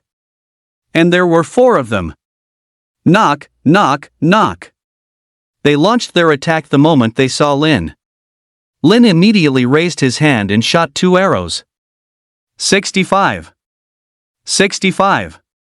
First, he dealt with the normal monsters. This was to create some fighting space for himself. Seeing that Lin was ignoring them, the 4 elite monsters couldn't sit still any longer. They used their skill, charge, and rammed forward after a brief wind-up. Lin was sent flying again by a triple-hit combo. 423. 398. 404. 438. 182 fall damage. A single wave of attacks instantly took away nearly 2,000 of his health. The damage from elite monsters was just terrifying. Upon landing, the healing effect of the chicken's tear necklace continuously appeared above Lin's head. Plus 65. He only needed 20 seconds to fully recover his health. Lin wasn't panicked in the slightest. He raised his bow, preparing to make a move. But suddenly, the elite monsters used a second skill. Suddenly, a terrifying scene appeared before Lin. A wild boar was seen devouring a person whole, a scene of extreme gore. Yet, there was not a ripple in Lin's eyes, not even a trace of emotion. It was as if he had grown accustomed to such sights. Instantly, the vision before him shattered on its own. The elite monster reappeared in front of him, and Lin immediately launched an attack. Even a powerful elite monster was like thin paper before him. True damage was no joke. On average, he could take one down in 25 seconds. After finishing one off, he had just enough time to fully recover the health he lost from their previous attacks. Ding! Killed LV-10 Man-Eating Wild Boar Elite. EXP plus 150. Ding! Killed LV-10 Man-Eating Wild Boar Elite. EXP plus 150. Ding! Dropped Wild Boar Armor Black Iron, emote, x 1 inch. Ding! Dropped Wild Boar Leg Guards Black Iron, emote, x 1 inch. Ding! Dropped Copper Coins, emote, x 68. Ding! Leveled up to level 8280-1350. Gained 5 stat points. He cleared the second stage without taking any damage. And it even dropped 2 pieces of equipment. As expected of a dungeon, the rewards are generous. Wild Boar Armor. Quality, Black Iron. Attributes, Physical Resistance plus 2, Health plus 250. Special Effects, none. Set Effect, 369 pieces grant physical damage plus 10 15 25 and reduce the required level for the set by 1 2 3. Requirement, level 8 or above, warrior class. The set effect is excellent. Both the reduced level requirement and the damage increase are highly desirable. Unfortunately, it's warrior exclusive, and without attack speed, it's completely useless for Lin. But it can be sold. Volume 1, Chapter 9, 10,000 HP. Picked up the dropped items. Then added attribute points to attack speed, now his attack speed reached 1.7. Immediately after, he continued to the next level. However, no monsters were seen in the next level. Instead, it was an altar for a strange monster. Perched on top was a bloated boar king, its body a full 10 times the size of a normal wild boar. 4 silver pillars pressed into its body, creating a rather disgusting sight. Boar King Physical Type Commander. Level, 15. HP 5600-5600. Physical Attack, 380. Physical Defense, 120, Magic Defense, 95. Skills, Charge, Man-Eater, Boar King reflects 30% of physical damage received and recovers 110 HP each time it takes damage. Description, a terrifying monster summoned by demonic priests. It is bloodthirsty and renowned for its formidable defense. A Commander Tier Monster. This was a monster a full tier higher than an elite. Its third skill, Boar King, was a nightmare for countless players. With damage reflection and self-healing, a moment of carelessness could lead to the instant death of back row damage dealers. Extremely difficult to deal with. The moment the Boar King saw me, it immediately stood up. Without hesitation, it used its charge skill. Despite the Boar King's bloated size, in this narrow terrain, it held a significant natural advantage. Bang! Lin was smashed directly into a nearby rock wall. 1046. 321 impact damage. 380 fall damage. Fighting in this narrow terrain was far too dangerous. A single exchange had already cost him 25% of his HP. But Lin wasn't flustered. Instead, he quickly ran to the side of the altar. Seeing this, the Wild Boar King used its skill, charge, again. Bang! But this time, it slammed solidly into one of the altar's pillars. 502 impact damage. Plus 110. The Wild Boar King's health instantly dropped by a chunk. Lin smiled faintly at the sight. These 4 pillars could withstand the Wild Boar King's force without deforming at all. This was the way to defeat the Wild Boar King in this confined space. As long as he fought around the altar, the Wild Boar King would never be able to charge him. In his past life, the one who discovered this trick was an assassin. He single-handedly kited the Wild Boar King into crashing into the pillars. He had literally worn the Wild Boar King down to its death. Seeing the Wild Boar King so close, Lin immediately launched his attack. 65. Plus 110. 65. Plus 110. Lin led the Wild Boar King around the altar, attacking it relentlessly as if walking a dog. His attack speed had now reached 1.7. He could fire an arrow about every 0.6 seconds. And because his was true damage, it couldn't trigger the Wild Boar King's rebound effect at all. The Wild Boar King could only watch helplessly as it took a beating. Meanwhile, Lin's health was always full. Whenever it managed to land a basic attack, a green number would quickly pop up over Lin's head. Health quickly recovered to full. However, Lin couldn't do much damage to the Boar King either. The true damage dealt was less than the health it regenerated. Actually, he could also kite the Boar King to death. Although he wasn't as fast or agile as an assassin. But he was tanky. He could make many mistakes, while he would gain an advantage as long as the Boar King crashed into a pillar. But he wouldn't pass up such a good opportunity to stack his health. Just like that, the two were locked in a stalemate. After 10 minutes, things finally started to change.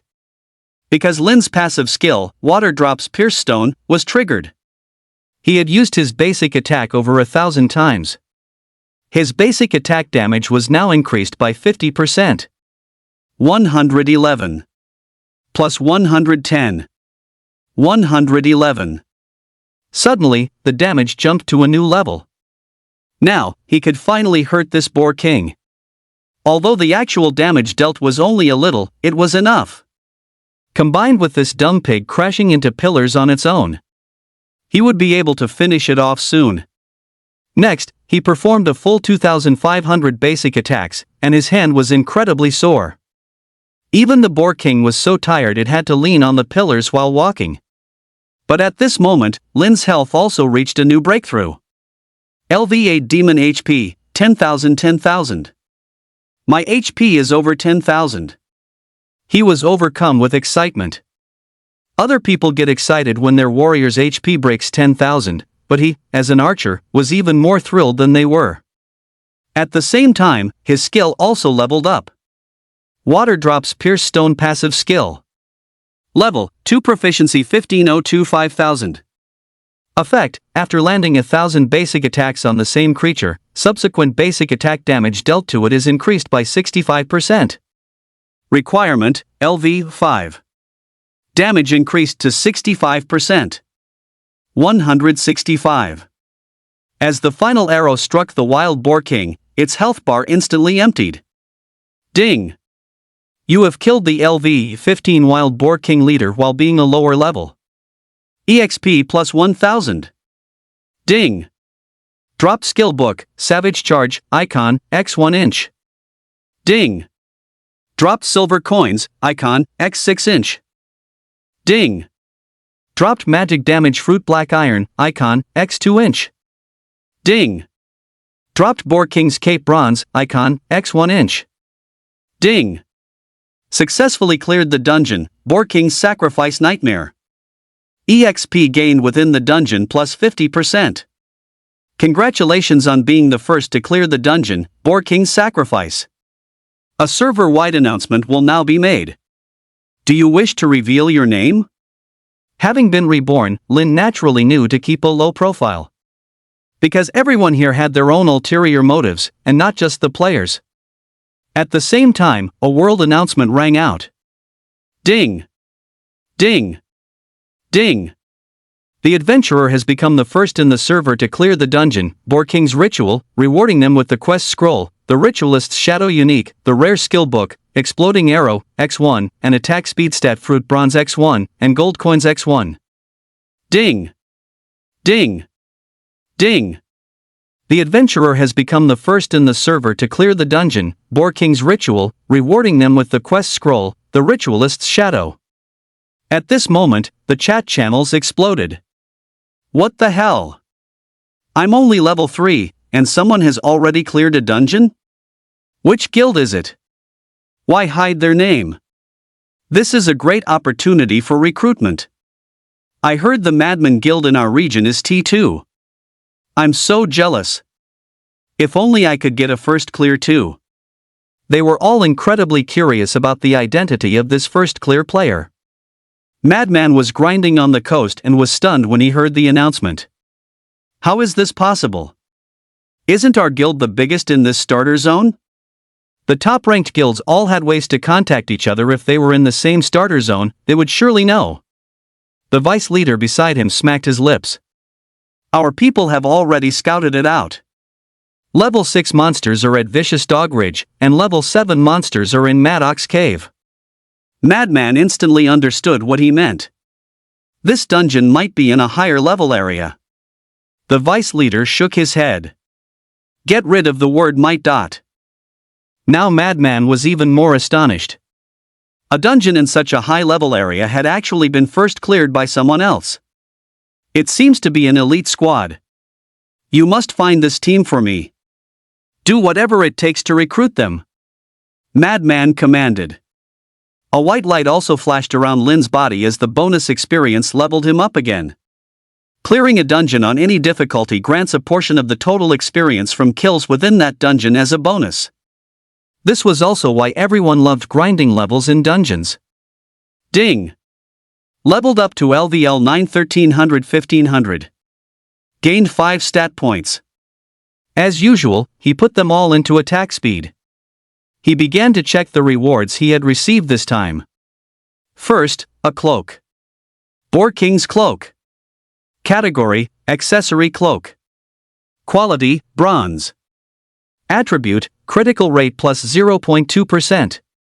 Special Effect, perform a dash that does not deal damage. Distance is related to attack speed, with a cap. Daily uses, 3-3.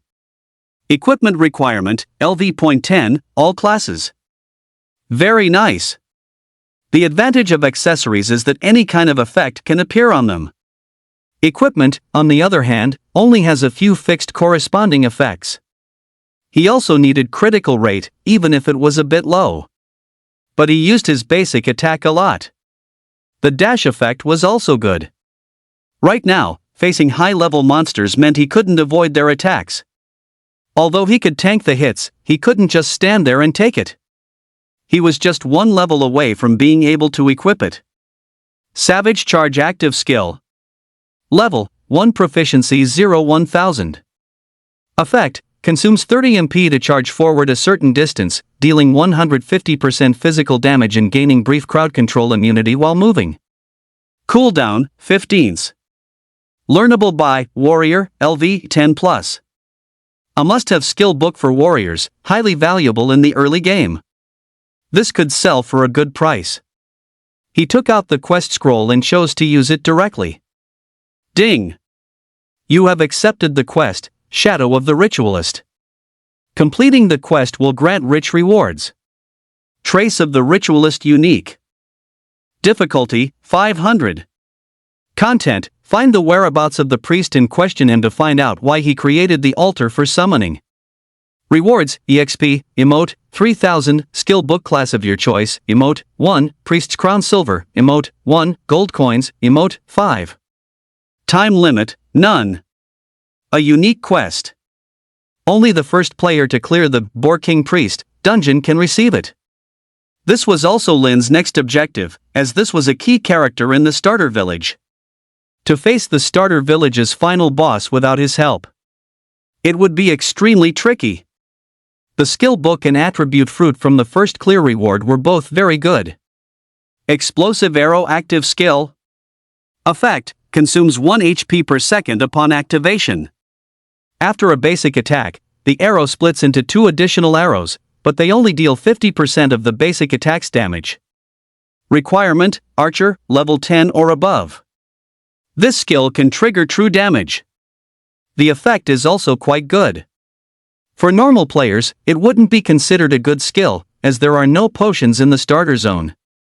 You have to reach LV 10 to enter a special area to obtain medicinal ingredients, and there's a control immunity skill there that is precisely Lin's third skill choice. A normal archer would probably kill themselves in less than 2.5 minutes after activating it. But for Lin, who had 10,000 HP, there were no downsides at all. The HP cost didn't even keep up with his own HP stacking. Now with Explosive Arrow, his leveling ability had risen to another level. Attack Speed Attribute Fruit Bronze increases attack speed by 0.4 for players between LV 10 and LV 20. Usage limit 0.3. His level wasn't high enough yet. He was just 200 experience points away from leveling up, but he was completely stuck. He directly took out a town portal scroll and returned to the spawn point. Teleporting to Starter Zone spawn point number 9999. Volume 1, Chapter 10, The Hidden Quest's Trap. After completing the quest objective, Lin chose to use a town portal scroll directly. He was already deep within the wild boar forest. Heading back would take at least 30 minutes. He didn't want to waste time. He didn't turn in the quest right away.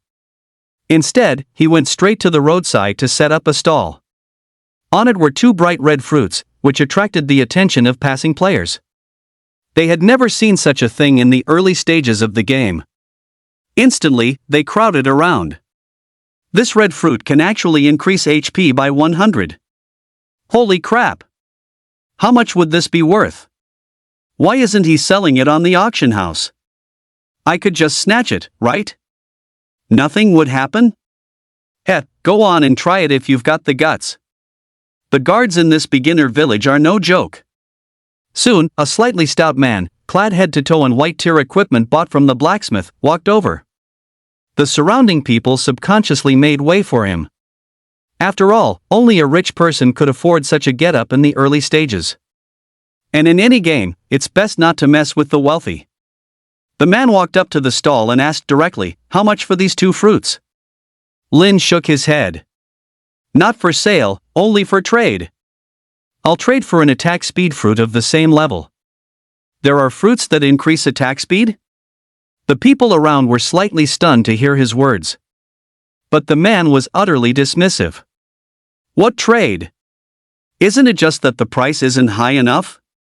Is 20,000 enough? Lin, however, looked at him coldly. "I've already said it.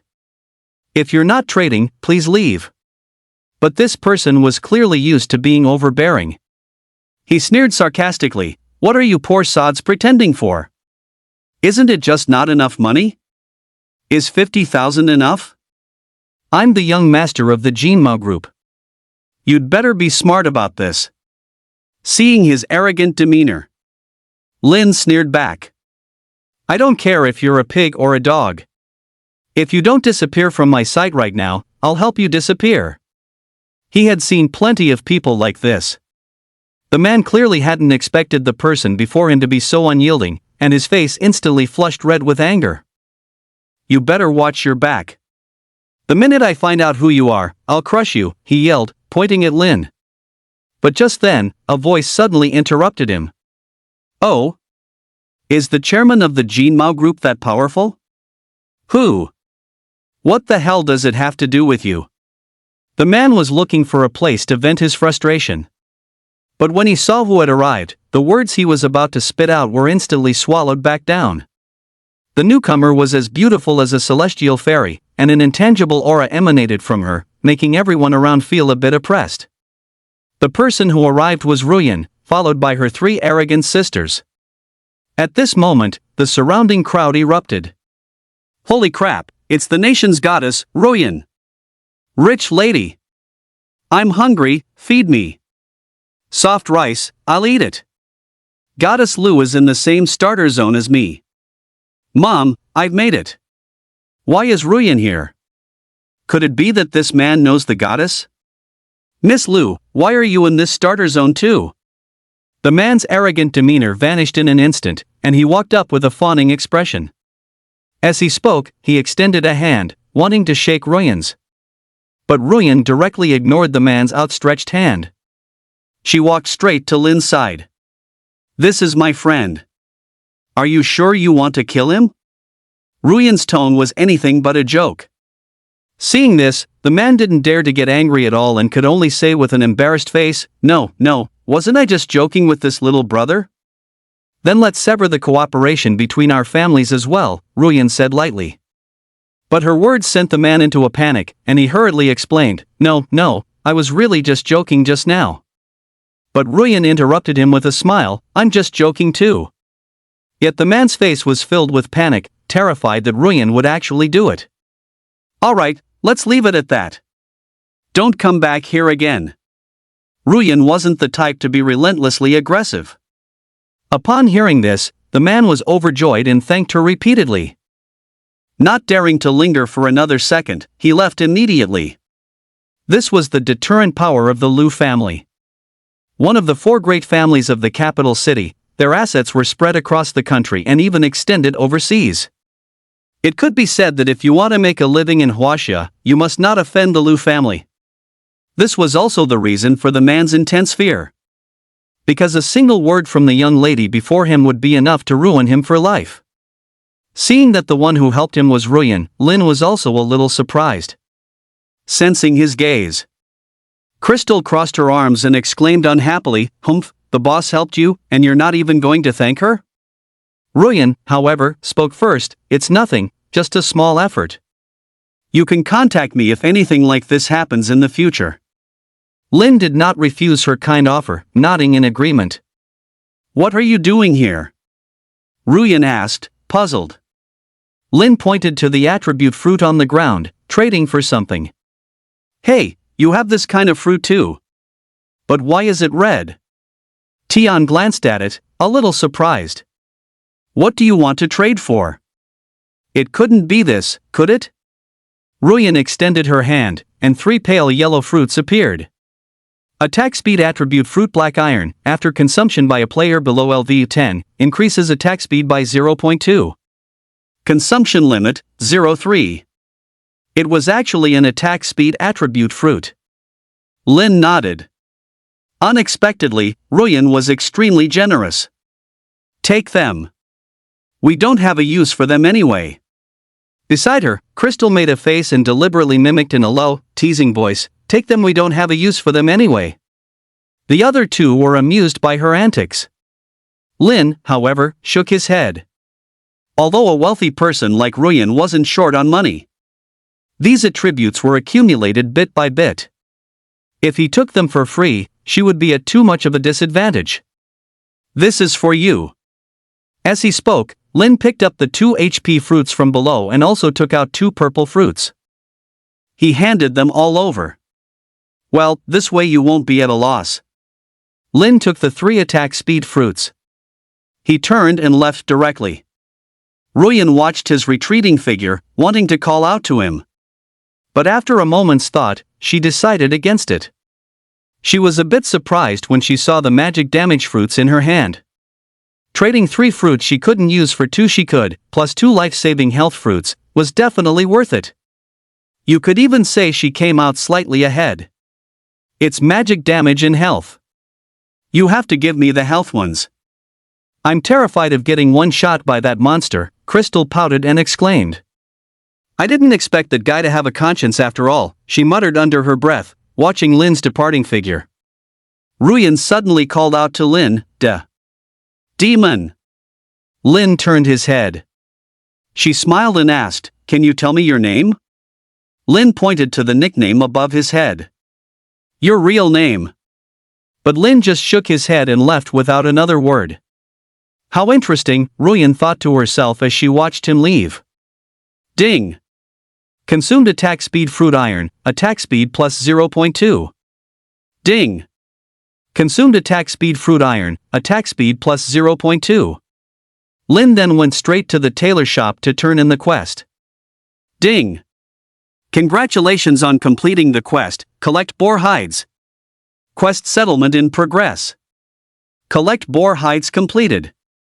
Difficulty, 50. Content, hunt LV8 boars and collect boar hides 10-25 50-50. Reward, EXP plus 200, silver coins plus 5, choose 137 pieces of the boar set 7. Time remaining, 3 hours 49 minutes 31 seconds. Ding! Plus 200 EXP. Ding! Plus 5 silver coins. Ding! Please select 7 pieces from the wild boar set, wild boar belt black iron, wild boar necklace black iron. The wild boar set was exclusive to warriors. Since there wasn't a 7-piece set, there wasn't much to choose from. He had coincidentally looted 2 pieces of equipment in the dungeon, which combined to form a 9-piece set. Ding! Level up to LV 10-2000. You have gained 5 stat points. Ding! Effect 2 of Swift Ring Bronze, triggered, attack speed plus 0.3. Lin allocated all his stat points to attack speed. He also equipped the Boar King's cape and used the skill book. Then, he took out the bronze attribute fruit and ate it. Ding! You have consumed an attack speed attribute fruit bronze. Attack speed plus 0.4. Nickname, Demon. Class, Archer. LV 1000-2000. HP 10001 10001. MP 1515. Physical damage, 10, magical damage, 5. Attack speed, 3.4 plus 0.4, critical strike, 0.2% plus 0.2%. Physical defense, 2, magical defense, 0.2. Stat points 0. Talent grasp of the undying transcendent tier. Equipment, novice longbow no effects, ring of swiftness bronze, boar king's cape bronze, chicken's tier necklace gold. His attack speed had impressively broken through 3.4. 3 basic attacks per second. His strength had risen by a huge margin. This trip was truly fruitful. He then arrived at the trading post in the small town. As far as the eye could see, scattered people were standing everywhere near the entrance. This group was quite a mixed bag. Among them were guild members waiting for good equipment, middlemen, and even scammers. There were also scouts from teams looking to intercept goods. In short, it was extremely dangerous. However, Lin didn't care and walked straight over. But the 3 accessories he was wearing were too conspicuous. It was hard for anyone not to notice. Immediately, a shifty-eyed man approached. He stood by Lin's ear and whispered, "Are you here to consign something?" In his previous life, Lin had long grown accustomed to these people's tactics and paid them no mind. But the man was persistent. "You can sell to us. We can trade offline. That way, you can save some money." Scram! Seeing him pestering like this, Lin spoke coldly. A murderous aura, one that shouldn't exist in this era, swept out. In an instant, the man was so frightened he froze in his tracks. His body trembled uncontrollably, even though he knew this was just a game. But he couldn't shake the feeling that in the next second, the man before him would actually take his life. After walking to the auction house, Lin directly listed the 9-piece set for sale. The trading house was very intelligent, offering a choice between consignment mode or auction mode. However, the former took a 10% commission, while the latter took 15%. But Lin still chose the latter, as he knew just how expensive a full set was in the early game. Letting them bid against each other was the only way to get a higher price. He didn't rush to list the charge skill book, instead choosing to schedule its listing. It would only be put up after the 9-piece wild boar set was sold. This was the way to maximize his profits. The moment it was listed, it also set the entire server $99.99 ablaze. The Madman Guild instantly received a private message, "Boss, a full set was just listed in the auction house." 2 screenshots were sent over.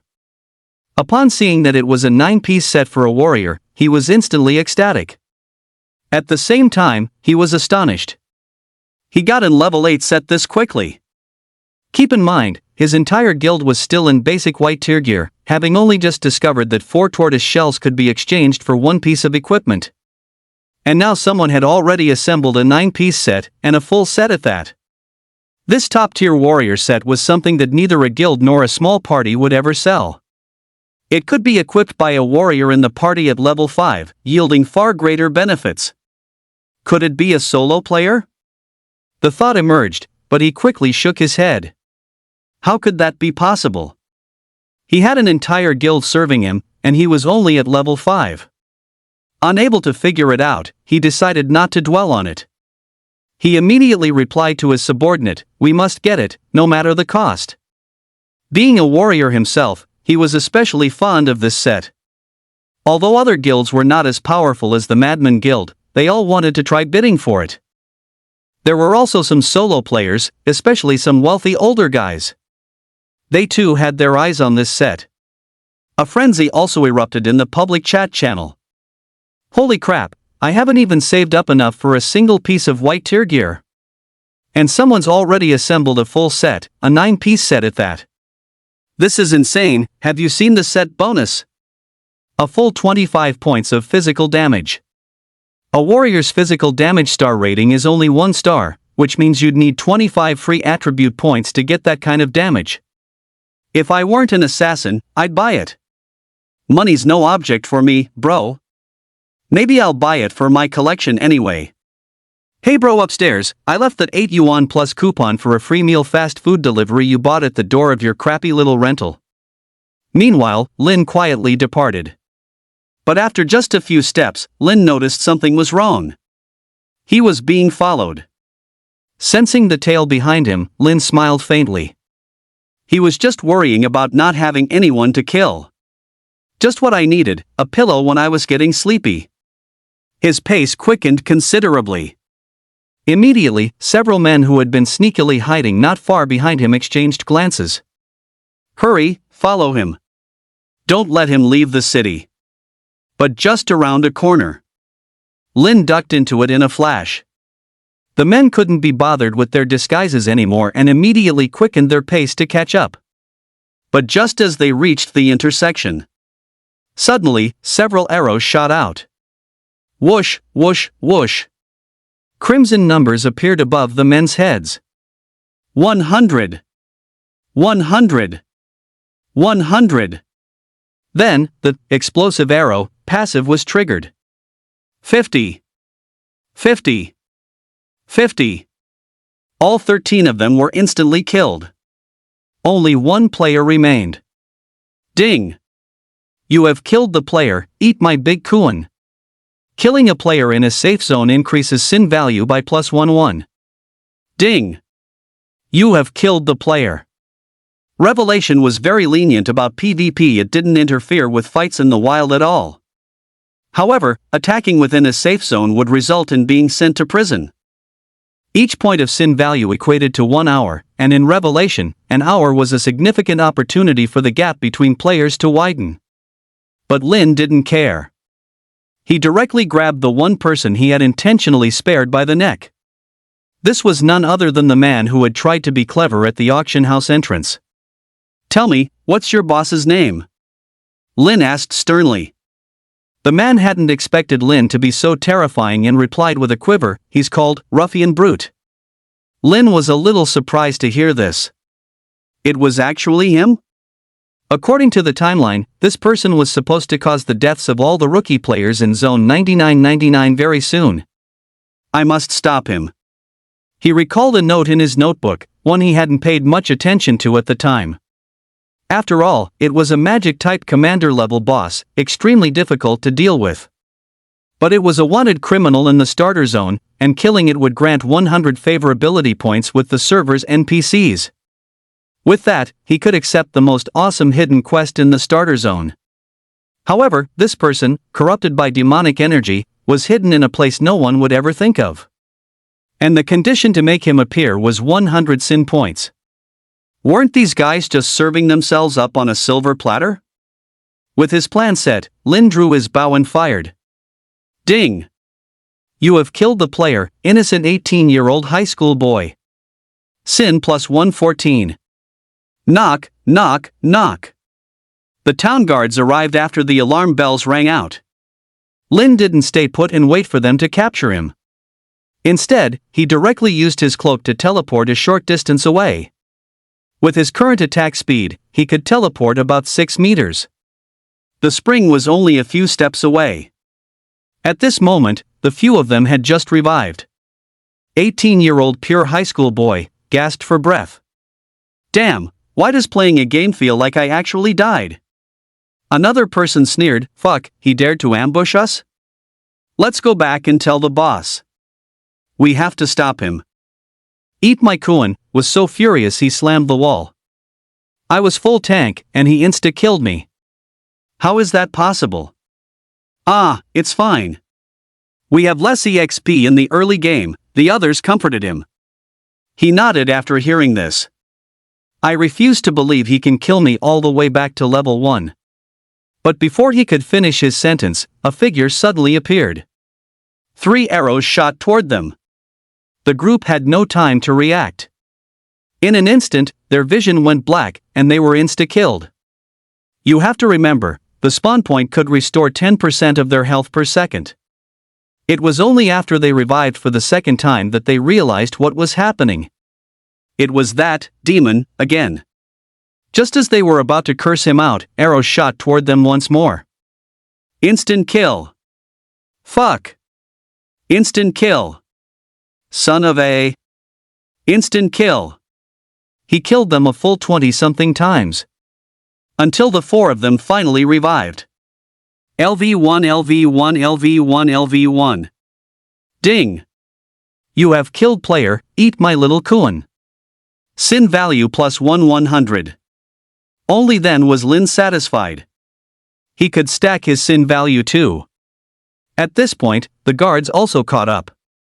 They directly seized him and hauled him away. Only then did the 4 players finally process what had happened. The 4 of them had been killed from level 3 all the way down to level 0. Now they were dumbfounded. You've actually killed 100 adventurers. What a heinous crime. I sentence you to 100 hours of imprisonment. The warden directly pronounced his fate. Under normal circumstances, one could only wait for the imprisonment period to end. But that would be a huge waste of time that could be spent leveling up. Moreover, the crime value would still exist after getting out, and killing monsters would yield no experience. Not until the crime value was cleared to 0.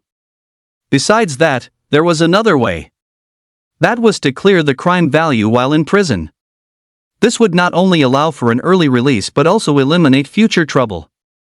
But the difficulty was far from ordinary. The cell block was very large, with no individual cells. Almost all the criminals were inside. After he went in, he waited for a short while. He finally found an opportunity when it was mealtime in the cell block. The prison guards were seen handing out some cornbread buns to each inmate. In here, there was no shortage of NPCs who were permanently stuck, their eyes fixed intently on Lin. Just as the prison guards were leaving. Suddenly, a voice called out to him. Hey, newbie! Be a good boy and hand over your food as a tribute to the boss. It was clearly one of the vicious thugs from the cell block. Lin didn't resist and directly tossed the 2 blackened cornbread buns in his handover. That boss was fat and his face was covered in pockmarks. Seeing how sensible Lin was, he didn't say much more.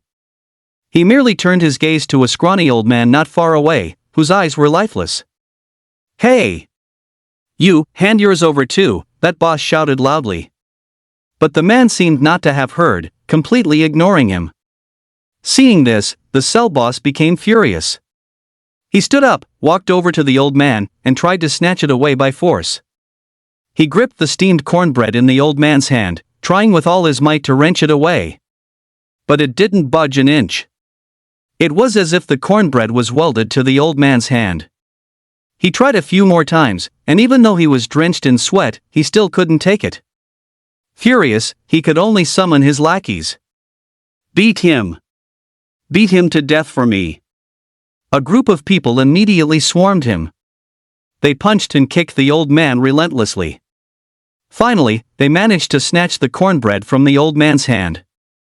"You old fool, that's what you get for not knowing your place." Before leaving, the cell boss spat on the old man, only then departing with satisfaction. Prisoner NPC. Looking at the ID above the old man's head, one might normally think nothing of it. But this was the biggest hidden Easter egg in the novice village. And the person who discovered this Easter egg was precisely the player named Ruffian Brute. Lin walked directly over. He sat down beside him. The old man, who originally had lifeless eyes, saw the 100 sin points above Lin's head. A flicker of imperceptible joy flashed in the depths of his eyes. He actually took the initiative to ask Lin, "Do you want to accept a quest?" Ding! You have triggered the quest, reactivate the pig, cow, and dog altars hidden quest. Reactivate the pig, cow, and dog altars hidden quest.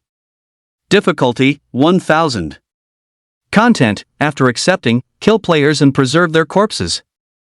Place 100 player corpses on the altars in the Wild Boar Forest, Mad Cow Cave, and Vicious Dog Ridge. Reward, destruction set 9 pieces gold, icon, x1, hidden class, icon, x1, gold coins, icon, x100, 000, and you will become the mayor of the starter zone. Time limit, none. Penalty, refusing will bring about an unbearable disaster. These rewards seemed so incredibly rich that no one could possibly refuse them. This very quest was discovered by Ruffian. He had even bragged on the forums about being imprisoned here and receiving a hidden quest. But faced with such a massive temptation, Lin simply shook his head. "I refuse." In an instant, the old man's eyes locked onto Lin like a venomous snake. "You dare refuse me? Don't you have 100 sin points? Killing adventurers should be a trivial matter for you. Don't you want a gold set and a hidden class?" Lin shook his head. "Don't you want power? The mayor of the starter zone, eh? I can even make you a member of the demon race if you wish," the old man continued to tempt him. But Lin remained unmoved. "You're messing with me." The old man grew furious and roared at Lin. "Since you know my secret, you must die today." A dark aura erupted from the old man's body. At this moment, he dropped his disguise, all traces of his previous weakness gone. The ID above his head changed accordingly. Fell Ritualist Magic Type Commander. The prison cell was thrown into chaos. The previous cell boss was so scared he pissed himself. Who would have thought that the old man he had just been bullying would transform into a commander-level monster the very next second? Fell Ritualist Magic Type Commander. Level, LV 15. HP 3800 3800. MP 1020 1020. Magic damage, 450. Physical resistance, 50. Magic resistance, 50. Skill 1, Grand Sacrifice consumes 50% of own HP to deal 500% damage to the target.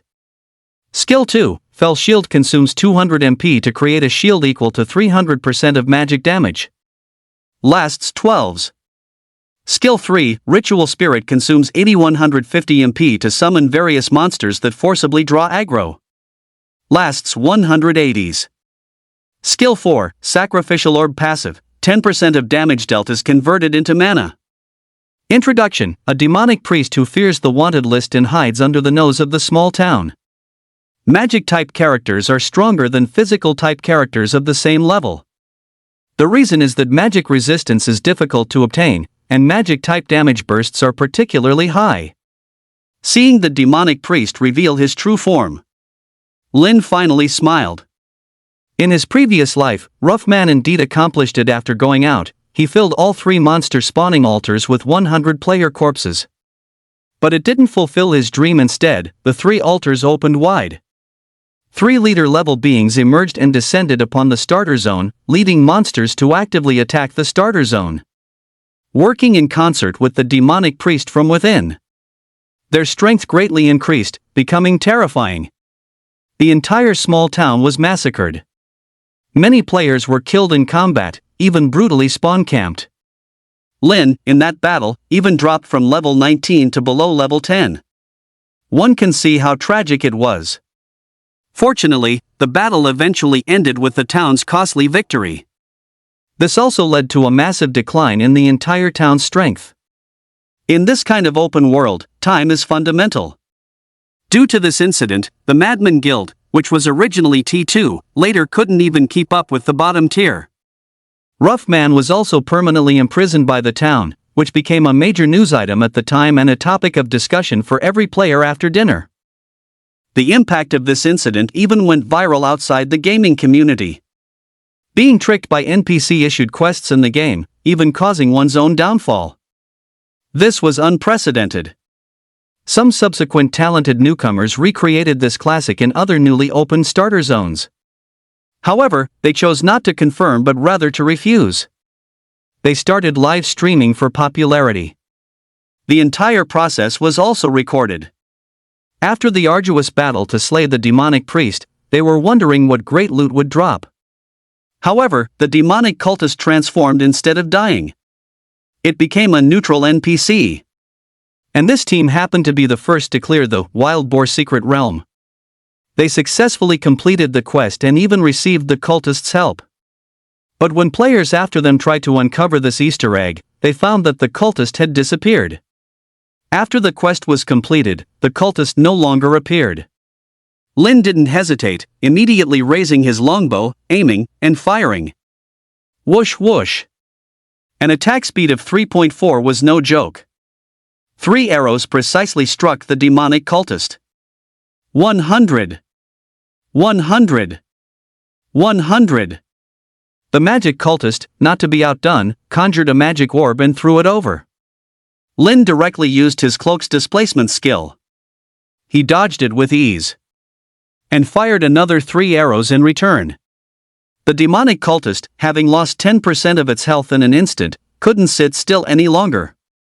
It immediately used the skill, Demonic Shield. A deep blue protective barrier instantly enveloped it. This shield had over 1,000 health points. Just as the demonic cultist was getting arrogant, Lin raised his bow and fired again. The arrow struck the shield squarely, but a golden damage number appeared above the demonic cultist's head. 100. 200. Critical hit.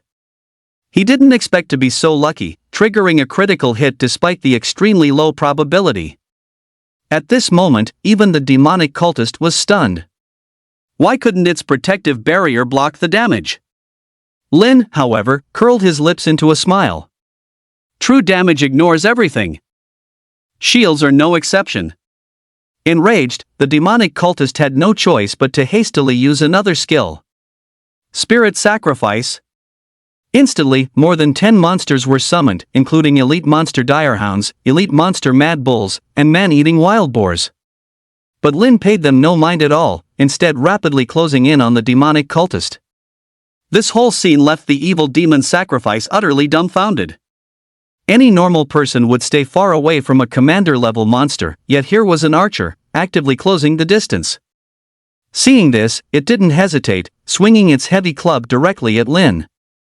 As a magic-type monster, its physical attack was naturally nothing special. 85. Plus 100. In the next second, the chicken's tear necklace restored his health to full.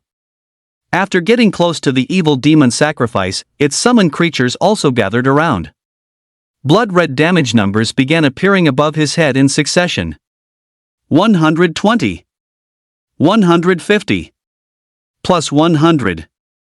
However, their focused fire only brought Lin's health down by 20%, and the chicken's tear necklace was rapidly regenerating it. Facing the evil demon sacrifice at point-blank range, Lin fired an arrow. 100.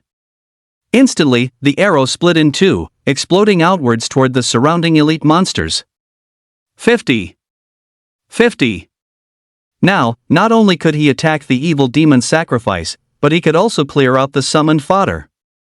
Despite being the target of more than 10 elite monsters, he paid them no mind, relentlessly unleashing basic attacks on the evil demon sacrifice. Both of their health bars dropped rapidly. The evil demon sacrifice panicked. Its own health had dropped to 20%, while Lin still had half of his remaining. Why did this look like it was the one in a party fighting a boss? Its shield was useless, leaving it completely powerless to fight back. Seeing this, he had no choice but to go all out. He directly used his ultimate ability. HP 350 3800. His own health immediately dropped to a critical level. A massive black orb hurtled toward Lin. Right now, Lin's movement skill was still on cooldown, leaving him completely unable to dodge. Yet, watching the massive orb smash towards him, Lin was not the least bit flustered. Arrows continuously shot from his hand towards the demonic cultist. The demonic cultist stared intently as the orb slammed into Lin. A huge number floated above Lin's head. 4,500 critical hit. His luck was actually so good that his ultimate ability triggered a critical hit. This amount of damage would instantly kill even a level 20 warrior who had put all their points into health. Let alone the person before him, who was merely a level 10 archer. At this moment, the demonic cultist was already certain of his victory, contemplating how to escape from this place. But suddenly, several arrows flew out from the billowing smoke. They struck him with precision. Lin's figure slowly emerged. Demon LV-10 Archer, HP, 322 10,078. It hadn't managed to kill Lin in one hit. The demonic cultist's eyes widened in disbelief as his own health bar was emptied by the arrows. Ding! Killed LV-15 demonic cultist leader. Due to being in a sinful state, no experience will be gained. Ding! Dropped rare class scroll gold tier, emote, x1 inch. Ding! Dropped silver coins, emote, x5. Ding! Congratulations on gaining plus 100 favorability with all NPCs in the starter zone. Ding! As you have completed a hidden storyline, you are rewarded with the special item, conversion scroll, emote, x1 inch. Ding! Slew a commander level monster 3 levels higher than yourself. Evil value 100. His eyes lit up when he saw the dropped rare hidden class scroll. This was some good stuff. Priest, rare class scroll gold grade, a rare tier 2 class for mages. Upon use, you will receive the corresponding quest.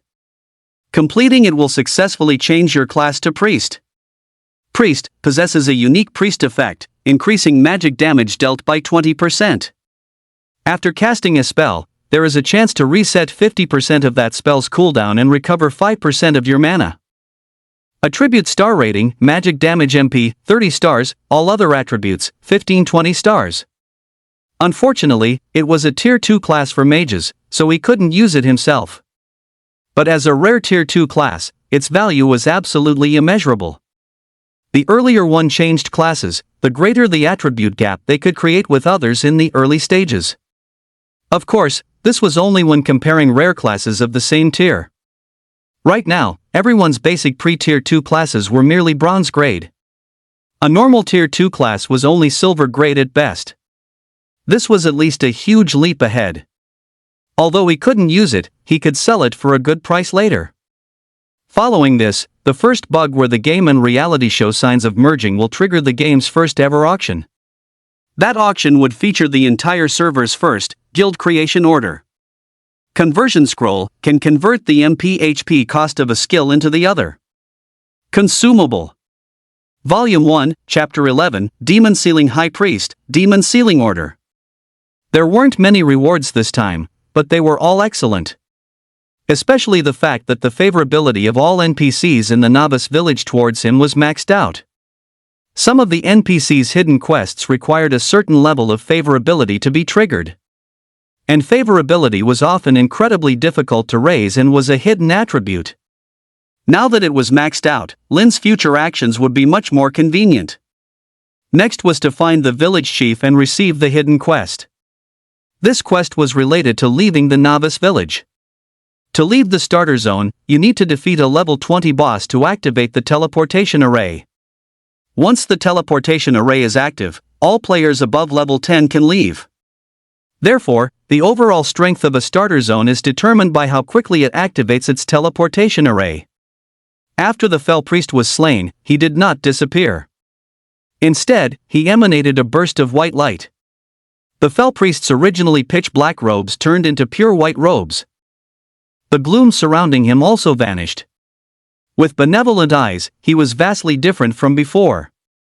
Grand Demon Sealing Priest NPC, LV, 50 currently recovering. His nickname above his head also changed. Brave adventurer, thank you for clearing the inner demon from me. He placed his hand on his chest and bowed slightly in gratitude. Lin also knew that he could now complete that unique quest. He immediately spoke, "No need for thanks, this is what I should do. But there's something I don't understand, and I wish to ask the Grand Priest." The Grand Priest was very humble, immediately smiling and saying, "Of course, you may speak freely." "I wanted to ask why you built the altar?" Lin answered immediately. Hearing this, the Grand Priest seemed to fall into a memory. "When I traveled here 3 years ago, I discovered that the aura of a demon god had appeared in this region. If it wasn't suppressed quickly, I feared that nearby monsters would gradually increase in strength. At that point, this small town would likely be ruined. To protect the safety of the common people, I decided to establish 3 altars to seal it. But who knew that my energy would become uncontrollable, and the demonic energy, as if sensing a kindred spirit, actually began to absorb my power. It became increasingly terrifying, and I could only sever my own lifeblood. As a result, I suffered a backlash. Before succumbing to demonic deviation, I sealed most of my cultivation, narrowly avoiding a catastrophe." After he finished speaking, a prompt appeared before Lin. Ding! Quest, the priest's silhouette unique, completed. Ding! Rewards, 3000 EXP, icon, blue skill book class selectable, icon, X1, crown of the sacrificial priest silver, icon, X1, 5 gold coins, icon. Ding! Please select the class for the skill book, warrior, archer. Ding! Level up to LV 11 2500. Gained 5 stat points. Lin chose archer for the skill book. Azure arrow active skill. Level, LV 1 proficiency 0 1000. Effect, consumes 50 MP to cause 12 arrows to continuously rain down in an area, dealing 80% physical damage and leaving a poison effect that suppresses recovery for 8 seconds. Cooldown, 25s. Class, Archer LV 10 or above. Unfortunately, he didn't draw a passive skill. Active skills have no relation to basic attacks. Skill slots are precious, so a skill book from a quest with a difficulty of 500 was useless to him. He already had plans for his upcoming 3rd skill slot. According to the rankings by Xiaoshang in his previous life, this skill book could rank in the top 3 for archers before the 2nd job advancement. Similar to the wave spell, it could be sold for a high price. Crown of the Sacrificial Priest. Category, headgear. Quality, silver. Attributes, HP plus 500. Special effect, lifesteal plus 1%. Wearing restriction, warrior, archer LV 10 or above. Excellent, both attributes are useful to me. As expected of silver tier equipment, it even has the rare lifesteal effect. This is a great item for me. Relying solely on the chicken's tear necklace to recover health is a bit dangerous if I take too much damage in a short period. With lifesteal, once my damage increases, I'll be able to handle it with ease. I'll add the stat points to attack speed. My attack speed has reached 3.6. I'm not far from firing 4 arrows per second. After the quest was completed, the High Priest was also preparing to leave. I must return to the Luminous Empire. If you ever come to the Luminous Empire in the future, young brother, I will surely treat you with the utmost hospitality. The demon-sealing High Priest cupped his hands. He conjured a portal. Before leaving, he handed Lin a dark copper token. This is a demon sealing order. It can disable one skill of a monster below LV 30 for 10 minutes. I hope you'll find it useful. This was the unique product of the Luminous Empire, the demon sealing order. Higher level ones could even disable player skills.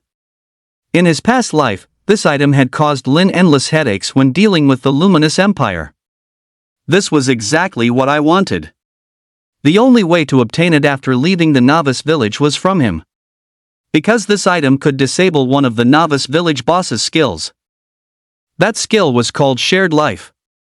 Otherwise, I would have to deal with 4 LVE-18 chieftains and 1 LV-20 boss simultaneously. After taking the demon sealing order, the demon sealing high priest prepared to leave. Just before he left, Lin gave him a meaningful piece of advice: Lord Priest, pay close attention to whether the Luminous Empire is still luminous. Upon hearing this, the demon sealing high priest seemed to recall something. His face turned pale with shock, and he wanted to ask more, but it was too late. The teleportation was successful, and he left the novice village. Hero! I'll let you out. At this moment, the prison guard outside only dared to approach after confirming the battle was over. The cell door was opened directly. Seeing this, the other prisoners wanted to take advantage of the chaos to escape. But someone else spotted them quickly and shouted, "Get back in there!" The warden also arrived in person. Brave adventurer, thank you for eliminating this menace. Your crime value is now 0. You are free to leave, adventurer. As he spoke, the enthusiastic warden personally opened the outer gate. This was the power of maxed out favorability. Goodbye, he said, smiling and waving farewell after Lin left. Hello, adventurer. Care to come in for a bit? The beautiful apprentice of the pharmacist greeted him as soon as he walked out. Walking down the street, every single NPC would greet him enthusiastically. Some even directly asked if he wanted a quest. Some time had passed since he was imprisoned. Having been up all night, Lin needed to log off and rest soon. But before that, he first headed towards the town mayor's house. Volume 1, Chapter 12, Talent Shard. An offline encounter with the Madman Guild. Starter Zone Town Mayor NPC. The town mayor was an old man with a white beard, currently lounging leisurely in a chair. A crowd of players surrounded him, all chattering away, trying to trigger a conversation with the mayor. They all wanted to get a quest from him. But the mayor ignored them completely, keeping his eyes closed as if he couldn't hear them at all. Damn! This NPC is so arrogant. Can I just beat him up? This is the town mayor.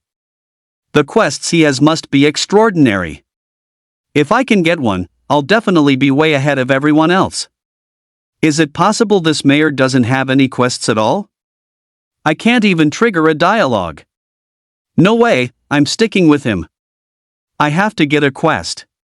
But when Lin approached, the mayor caught a glimpse of him out of the corner of his eye. His leisurely demeanor immediately turned serious, as if he had seen someone incredibly important. He instantly got up from his rocking chair.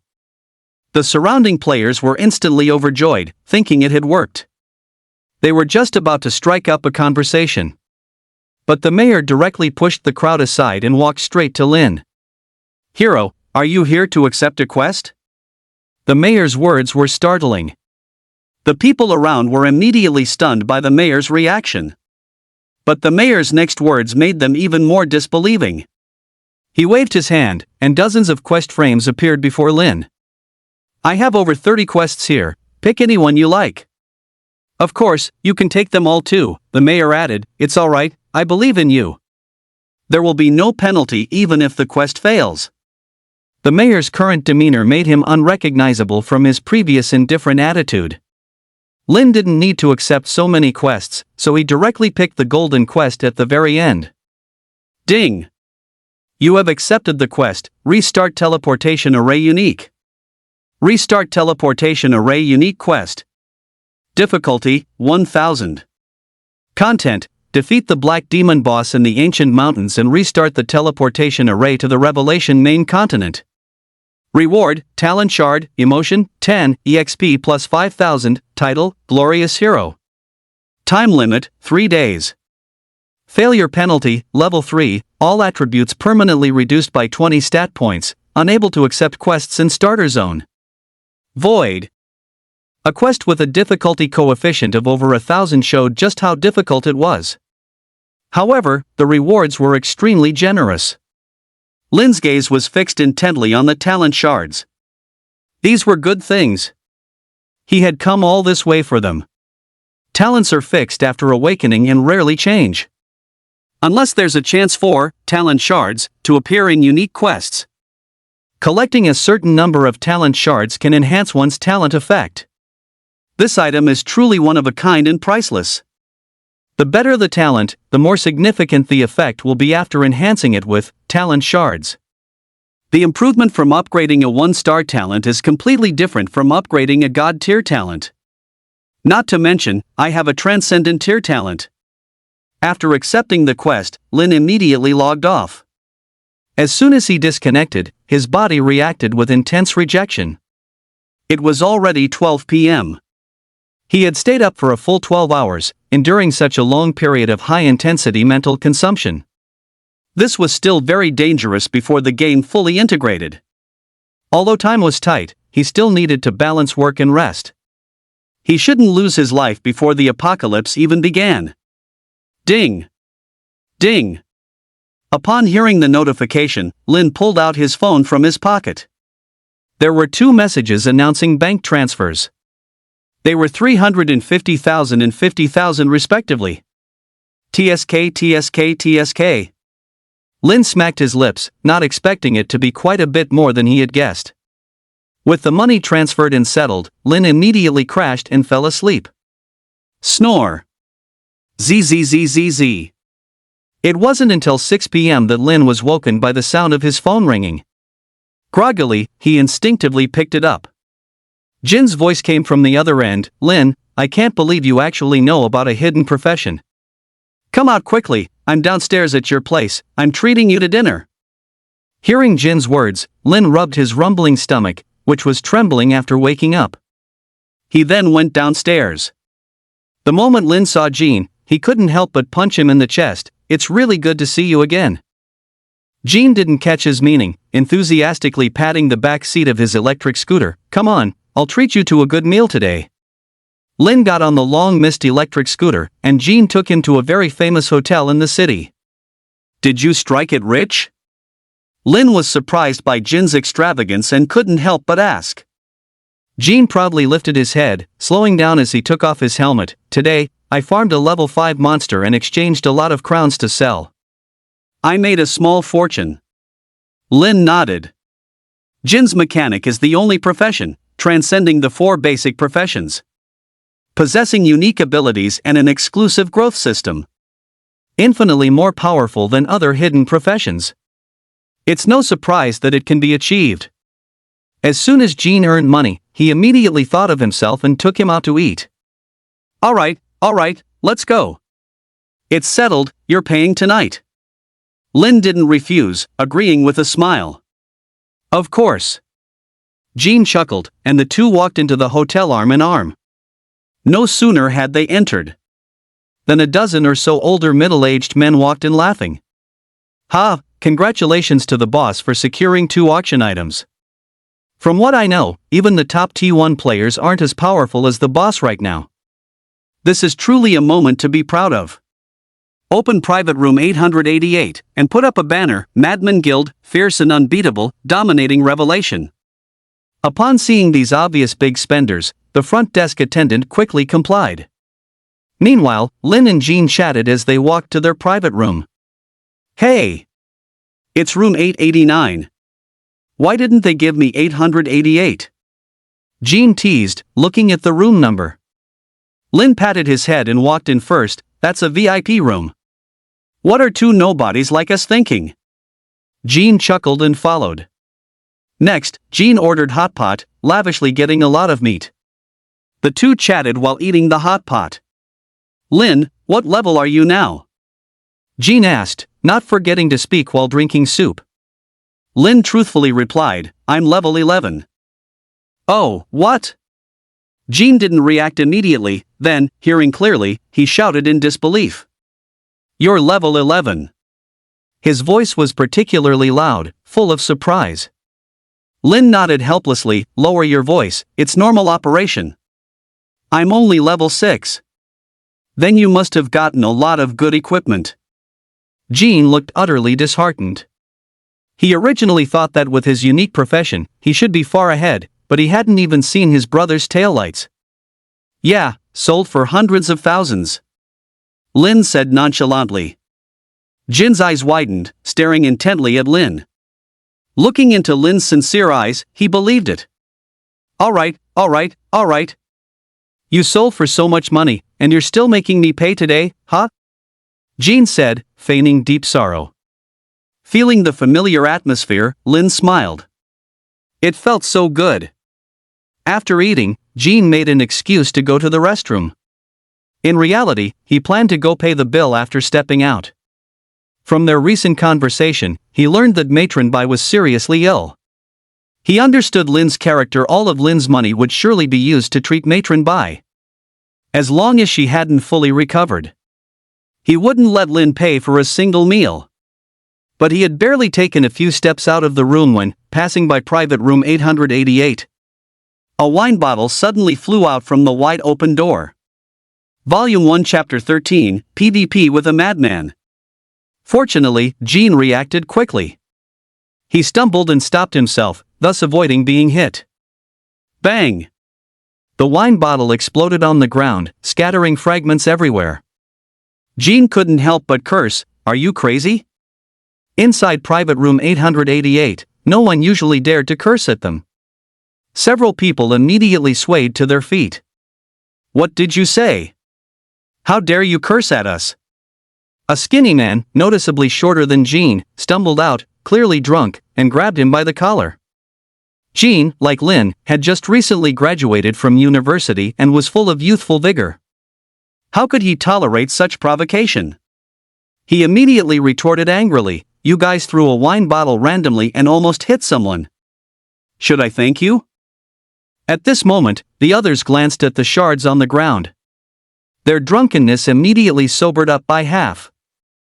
He also realized how dangerous it had just been. Suddenly, a man with a gold watch and a powerful aura walked out from behind. He apologized with a face full of remorse. "I'm so sorry, little brother, I really wasn't paying attention just now." Then he turned to the person who was grabbing Jin's collar and ordered, "Let go. You almost injured him with the bottle you threw." Jean wasn't one to hold a grudge when he had the upper hand. Seeing the sincere apology, and since he was fine anyway, he wasn't going to press the issue and was about to leave. But the person gripping Jin's collar was clearly very drunk and seemed to feel like he was losing face. He actually started to act like a hooligan. "So what if I hit you? At most, I'll just pay you." "Stinking poor guy, is this enough?" he said, pulling out a large wad of cash from his wallet and throwing it directly at Jin's face. "Do you know who I am? I'm the chairman of Jin Mao Group." He even reached out and patted Jin's face. It was extremely provocative. At this point, how could Jin endure it? He directly threw a punch. Next, Lin, as Jin's friend, was also brought to the police station. "Damn Jin, why were you so impulsive?" Lin bought a few bottles of iced drinks from the supermarket and handed them to Jin, whose eyes were red and swollen. Jin took the drinks and applied them to his eyes, still fuming. "That little brat took an inch and wanted a mile, damn it. They pulled me away before I could hit him enough. So, next time, don't be so eager to jump in, call me out first." Lin sat beside him and patted his shoulder. "With the two of us against one, we wouldn't be at a disadvantage." "Ha ha. Actually, I wasn't at a disadvantage alone either." Hearing Lin's righteous words, he immediately brightened up, and most of his anger subsided. Officer Shu Li also walked out at this moment. He explained the outcome of the incident. That is, although Jin started the fight, the other party provoked first. So, both sides were judged to be at fault. Therefore, it was either reconcile or both go to eat the iron rice bowl, get arrested. At this moment, the man with the gold watch, clearly wealthy and influential, walked over. "How about I give you some money, and you apologize. Look, you've beaten my friend so badly they can't get out of bed. How about we both take a step back? Let's just consider this settled then. Jean didn't answer immediately. Instead, he whispered to Lin, "Does Matron Bai's condition still require money?" Lin shook his head silently after hearing that. After receiving his reply, Jean immediately yelled at the top of his lungs, "Are you trying to send a beggar away? You expect me to apologize for a bit of money? It's not my fault, why should I apologize?" Jean was an absolute stubborn mule. Back in college, he once said cat poop smelled bad in the cafeteria. A woman then dumped a plate of food on his head, accusing him of insulting small animals. When he chased after her, Jean was even slapped. But instead of hitting back, he dragged the woman directly to a slop bucket. He frantically scooped out the slop and poured it over the woman's head. Seeing this, the man was also quite helpless. Neither side would apologize, and if they couldn't reach a settlement, they would definitely end up in jail. The mediating police officer also realized that neither party wanted to be detained. So, he proposed a solution: if nothing else works, you can go fight it out in Revelation Nut. We've checked your files and you're both in the same starter zone. The loser apologizes to the winner. You're all grown men, resolve things cleanly and efficiently. Files. Lin keenly caught the information in the words. Sure enough, Huaxia also placed great importance on this game, even backing up everyone's game information. However, this wasn't very useful. It was mostly just a disguise for revelation. Alright. Watch me beat you guys up. Jean immediately agreed after hearing this. He had a hidden class, so why would he be afraid of these people? Upon hearing this, the other man nodded without hesitation.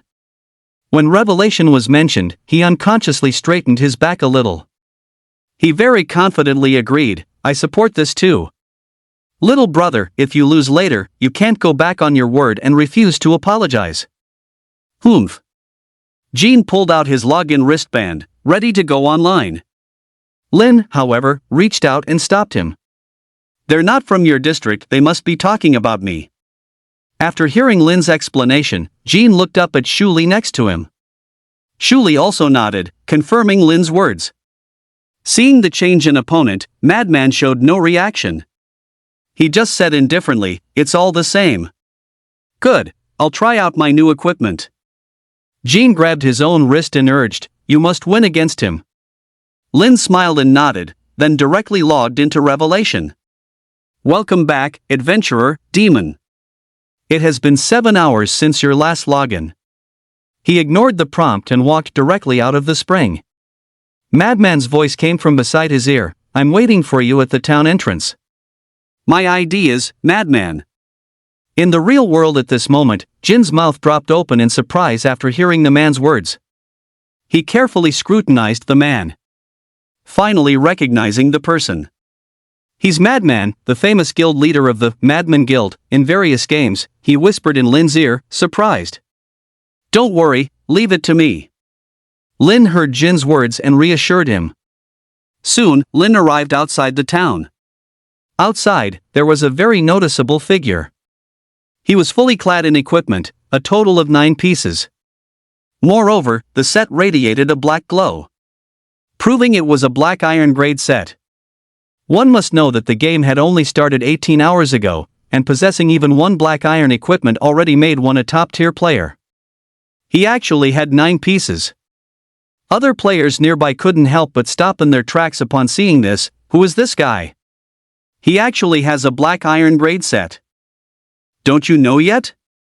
Last night, an 8-level black iron set appeared on the consignment house, and the auction price climbed to 400,000, finally taken by the Madman Guild. So that's the guild master of Madman Guild, Madman. Hiss. Why is the big boss standing here? This posture looks like he's about to pick a fight. Just then, Lin also walked out, surrounded by NPCs. Volume 1 Chapter 14, Heading to the Ancient Mountains. Seeing the newcomer, Madman couldn't help but be surprised. He hadn't expected Lin's entrance to be so unusual, with NPCs seeing him out of the city. You have to understand that NPCs here are just like normal people, extremely difficult to get along with. Let alone getting them to respectfully see you off. How did this ordinary-looking man in front of him manage it? However, he didn't have much time to ponder. Upon seeing that Lin was an archer, he immediately took a few steps back and said, "I won't bully you, but please make sure to honor our agreement later." A warrior pulling away from an archer essentially nullified his own advantage. But it also showed how confident he was. The surrounding crowd instantly erupted. The guild master of the Madman Guild actually challenged an unknown youngster. "There's a good show coming. That archer only has 4 pieces of equipment on him, and he's facing Madman. There's almost no chance of winning. This is the wild boar set, he probably can't even scratch the guild master's HP." Many people from the Madman Guild and others who were watching the commotion were discussing animatedly. Seeing Madman step back, Lin nodded, eager to end the fight quickly. "Let's begin." Immediately, the battle began. Madman didn't hesitate, rushing forward instantly. His speed was very fast, likely due to the buffs from his boots, cloak, and other gear. Upon approaching Lin, the warrior immediately used the basic skill, Heavy Slash. This skill could deal 150% damage. 102. What an astonishing number! This was a level 5 warrior dealt this much damage. A low-level archer, who typically doesn't spec into health, would usually be instantly killed. However, the imagined scene of Lin falling to the ground did not occur. Instead, Lin stood there completely unharmed, her health bar appearing above her head due to the attack. She had only lost a barely visible sliver of health. At this moment, everyone present was stunned. They couldn't believe their eyes. An archer, taking 100 points of damage early on, had only lost a sliver of health. How much HP must she have? He continued to attack, as if disbelieving. But crimson numbers kept appearing above Demon's head. Yet, the health bar remained completely still. Those around watched Lin's darkened health bar in disbelief. Is it a bug? Holy crap, is an archer this tanky? Am I still dreaming? He's hacking. I'm reporting him for hacking. Game officials, come and deal with this.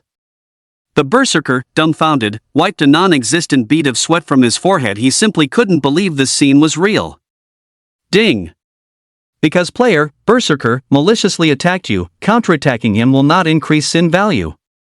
After hearing the notification, Lin didn't hesitate and immediately raised her hand, firing 3 arrows. 105. 105. 105. Instantly, the berserker in front of her turned into a white light and disappeared from the spot. An item of equipment also dropped to the ground. It was none other than the boar chest plate. With that, the berserker's 9-piece set effect immediately disappeared. After picking it up, Lin went offline directly. Seeing him open his eyes, Jean immediately leaned in. "How was it? Did you win?" Lin stared at him, sighed, and then shook his head. "It's fine. Losing to the T2 guild leader, we still have our honor." Jean thought he had lost. "Anyway, I have thick skin, at worst I'll apologize." Just as Jean spoke, the madman also took off his wristband. He stared in shock at Lin, who was dressed in cheap clothes. It took him a long while to recover. Had he not experienced it firsthand, he would never have believed how terrifyingly powerful this person in front of him was. "I lost." But he was also a man of character. A loss was a loss. Upon hearing this, Jean immediately reacted, punching Lin in the chest. "You rascal, you're playing games with me, aren't you? Are you interested in joining our Madman Guild? I can directly offer you the 3rd highest position, and a salary of $1 million is no problem." The madman extended an immediate invitation. But Lin shook his head and refused. "I'm used to being on my own. I've left your equipment with the NPC at the city gate. Go there, and he'll return it to you." After saying this, Lin remained silent. Seeing his direct refusal, the madman could only give up. "Thank you." After politely thanking him, he turned and went into another room. Soon, a commotion erupted from inside. "This whole thing is your fault. And a bet's a bet. If you insist on not apologizing, then leave the madman. After a while, the madman walked out, looking apologetic. I'm sorry, he's just too stubborn. I can only apologize on his behalf. I hope you can understand. I'm sorry. Saying this, he slightly bowed, apologizing for the chairman of Jinmao Group. Jean waved his hand. All right, I've vented my anger. Let's just move on from this. After the matter was resolved, he and Lin successfully left the police station. After leaving the police station, the two each got into a taxi, said goodbye, and went their separate ways. Lin went straight to the hospital. You still have a balance of 120,000 in your bill. Lin was a bit surprised to hear the nurse's words. After inquiring, he learned the truth. It was paid by a Mr. Jean 2 hours ago. He hadn't expected it to be that guy. Lin smiled, then directly paid 380,000. With 500,000, tomorrow's surgery could be arranged. But the doctor said hope was slim and he needed to prepare for a long battle. As long as there was a glimmer of hope, Lin would not give up. After leaving the hospital, he went straight home. He logged into Revelation. He bypassed the wild boar forest and went directly to the outer perimeter of the ancient mountains. Immediately, several jackals surrounded him. Jackal physical normal. Level, LV12. HP 1200 1200. Physical damage, 135. Physical defense, 35, magic defense, 35. Skill, bleed attack causes target to bleed continuously, stacks up to 5 times. A level 12 monster, typical high damage, low health. Combined with its skill, it was almost a frontline nightmare. But for Lin, it could be easily dealt with, so he didn't even consider it. It was too unfavorable for stacking his health, and the experience was too little. The judgment for bonus experience from over-level kills was defeating monsters more than 3 levels higher than oneself. Lin directly bypassed the jackals and delved deeper into the ancient mountains. Soon, in a maple forest, he saw monsters again. A group of elk with beautiful antlers. Elk physical normal. Level, LV15. HP 2200 2200. Physical damage, 120. Physical defense, 60, magic defense, 40. Skill, rot passive skill, when attacking, reduces the target's dual resistance and restores a certain amount of health to oneself. The elk's skill combines armor penetration and recovery. Very difficult to deal with, especially for warriors. I'm an archer. Thud. The elk charged directly. 120. Plus 105. 2 numbers appeared above Lin's head. The elk's attack barely caught up with the recovery effect of the chicken's tear necklace. Lin raised his hand for a basic attack. In an instant, 3 arrows hit the elk. 105. 105. 105. 3 green plus 1s also appeared above Lin's head. With lifesteal combined with increased health from basic attack, 6 health can be gained per second. Seemingly small numbers, but they accumulate to be quite formidable. Volume 1, Chapter 15, Special Area, Dark Demon Forest. After the elk dealt damage to Lin, it also received a healing effect. Plus 200. That's a considerable amount of healing. However, it was far from keeping up with Lin's attack speed. 10 seconds later, an elk fell. Ding! Killed a level 15 elk above your level, experience plus 100. Lin didn't hesitate and continued to attack the next one. Thus began the monster grinding journey. Ding! You have slain a LV15 elk, a higher level kill. EXP plus 100. Ding! Dropped, silver coin X1. Ding! Dropped, rotted hide armor bronze X1. An item even dropped midway through. Rotted hide armor. Category, chest. Quality, bronze. Attributes, attack plus 2, MP plus 100. Special effect, none. Set effect, 3 pieces attacks inflict a 30% rotted effect. Rotted effect, suppresses healing for 8s, does not stack, has a cap. Requirement: Archer LV 15 or above. The Rotted Set. It's a pretty good set for archers in the early game. I can gather a full set for myself. The healing suppression effect is perfect for dealing with bosses. Lin continued to farm monsters. On average, 1 elk every 10 seconds. Ding! Leveled up to LV 12-3000. You have gained 5 stat points. Ding! Leveled up to LV 13-4000. You have gained 5 stat points. After 10 minutes, Lin reached level 13. Now, killing elks no longer provides a higher level bonus. Lin's base HP had now reached 11,500. Combined with the plus 500 HP from the circlet, each basic attack could deal 120 true damage. After allocating all attribute points to attack speed, my attack speed finally broke through to 4.0. 4 arrows per second were finally achieved. During this period, 2 other pieces of equipment also dropped. Festering Entanglement. Category: Belt. Quality: Bronze. Attributes: Magic Resist plus 10, Physical Resist plus 10. Special Effect: None. Equip Requirement: Warrior, Archer LV 15 or higher. Festering Hand. Category: Gloves. Quality: Bronze. Attribute: Critical Hit Rate plus 0.3%. Special Effect: Lifesteal plus 1%.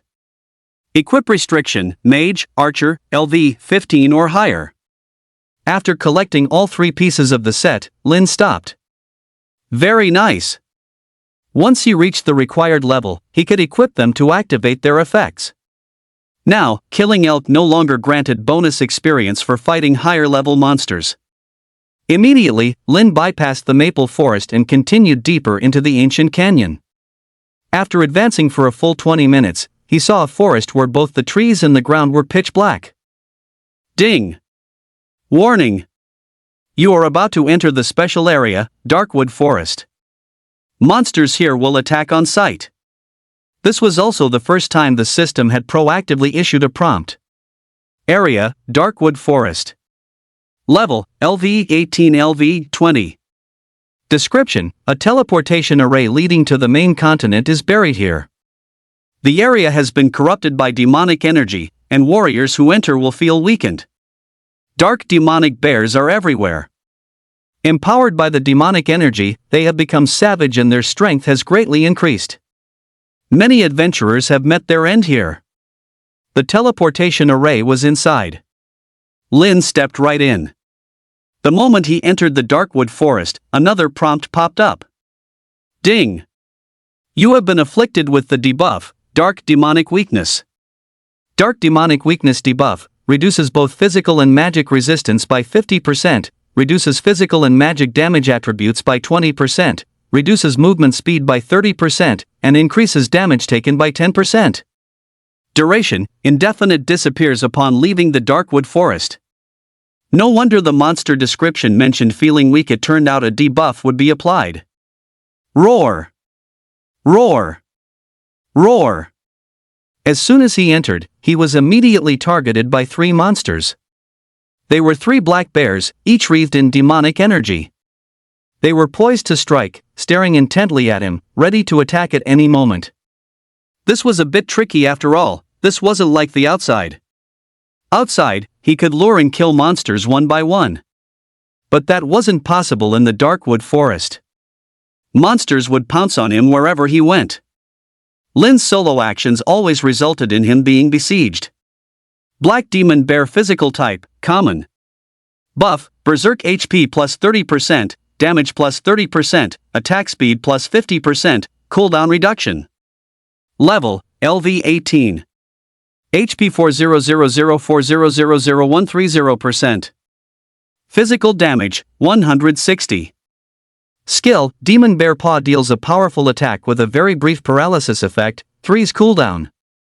Description: a black bear corrupted by demonic energy, its combat power has been greatly enhanced. Hiss. Lin was somewhat astonished looking at the black demon bear's stats. The black demon bear had a buff too. And its effect was terrifying, boosting its HP to 4,000. Roar! Roar! Roar! 3 black demon bears charged forward first. Weakened, Lin's speed was greatly reduced, making it impossible to dodge. After using their skills, each bear struck Lin fiercely with a paw. 305. 305. 305. Plus 120. In just one exchange, he lost nearly 1,000 health. A jolt of electricity appeared. The greatest effect of paralysis is its ability to interrupt skills. This was a devastating blow for any class. Unfortunately for them, they were facing Lin. Paralysis didn't affect his basic attacks. Seeing the black demon bears right in front of him, Lin raised his hand and attacked directly. Several arrows flew out, hitting the monster. 120. 120. A red number appeared. Since several black demonic bears were close, it happened to trigger the passive effect of exploding arrow. The arrow that hit its target split into 2 and flew out again, striking 2 other black demonic bears. 60. 60. A green number also appeared above his own head. 1.2, Facing 3 black demonic bears, every time Lin used a basic attack, coupled with the splitting effect of exploding arrow, he could recover nearly 2.5 HP. His current attack speed allowed him to perform 4 basic attacks per second, recovering nearly 10 HP through his attacks. Although it couldn't compare to the chicken's tear necklace, which restored 120 HP per second, every little bit counted. In the initial exchange, although Lin lost 900 HP, the black demonic bear that Lin focused his fire on also lost 480 HP. The other 2, hit by the exploding effect, lost 240 HP each. He could also rely on the chicken's tear necklace and lifesteal to recover 130 HP per second. Although he was losing health faster than them, his health pool was much larger. His health bar was 3 times theirs. Unless they dealt 3 times his damage to him, it was absolutely impossible for them to kill him first. Next, Lin stood his ground and traded blows with them directly. In the middle of the cooldown, they managed to land another basic attack on him. 160. 160. However, it was of no great consequence. After 8 seconds, the first good news arrived. Ding! Killed a LV-18 black demonic bear higher level, plus 150 EXP. Ding! Item dropped, small magic stone, emote, X1. Ding! Dropped 1 silver coin, emote. At this moment, Lin only had 50% health remaining, while the other 2 black demonic bears were also at half health. Another one was killed 4 seconds later. Ding! Killed a LV-18 black demonic bear of a higher level, plus 150 EXP. Ding! Dropped 1 small magic stone, emote. The other bear was left with only 25% health after being hit by the explosive arrow. 8 arrows were fired, finishing it off with ease. Ding! Killed a LV-18 black demonic bear of a higher level, plus 150 EXP. After defeating the 3 black demonic bears, Lin's HP was only at 30%. It seems the Darkwood is not so easy to get through. Lin picked up the dropped item. Small magic stone, an item to restart the teleportation array. Quantity required, 3,100. So this is what's needed to restart the array. With the chicken's tear necklace, Lin could quickly recover his full status without needing any recovery potions. After his health was fully restored, Lin continued to advance cautiously, delving deeper into the Black Demon Forest. Fortunately, the monsters in the Black Demon Forest weren't particularly dense. They almost always appeared in groups of 3. It could be considered a way to give challengers a chance to survive, otherwise, no one could withstand a swarm. Next, Lin advanced slowly. Each time he cleared a wave of black demon bears, he would rest and wait for his health to fully recover before continuing. He collected small magic stones while stacking his HP. Ding! You have killed a LV-18 black demon bear, a higher level monster. EXP plus 150. Ding. Dropped item, Black Magic Robe Bronze X 1 inch. Ding. Leveled up to LV 1455,000. Gained 5 free attribute points.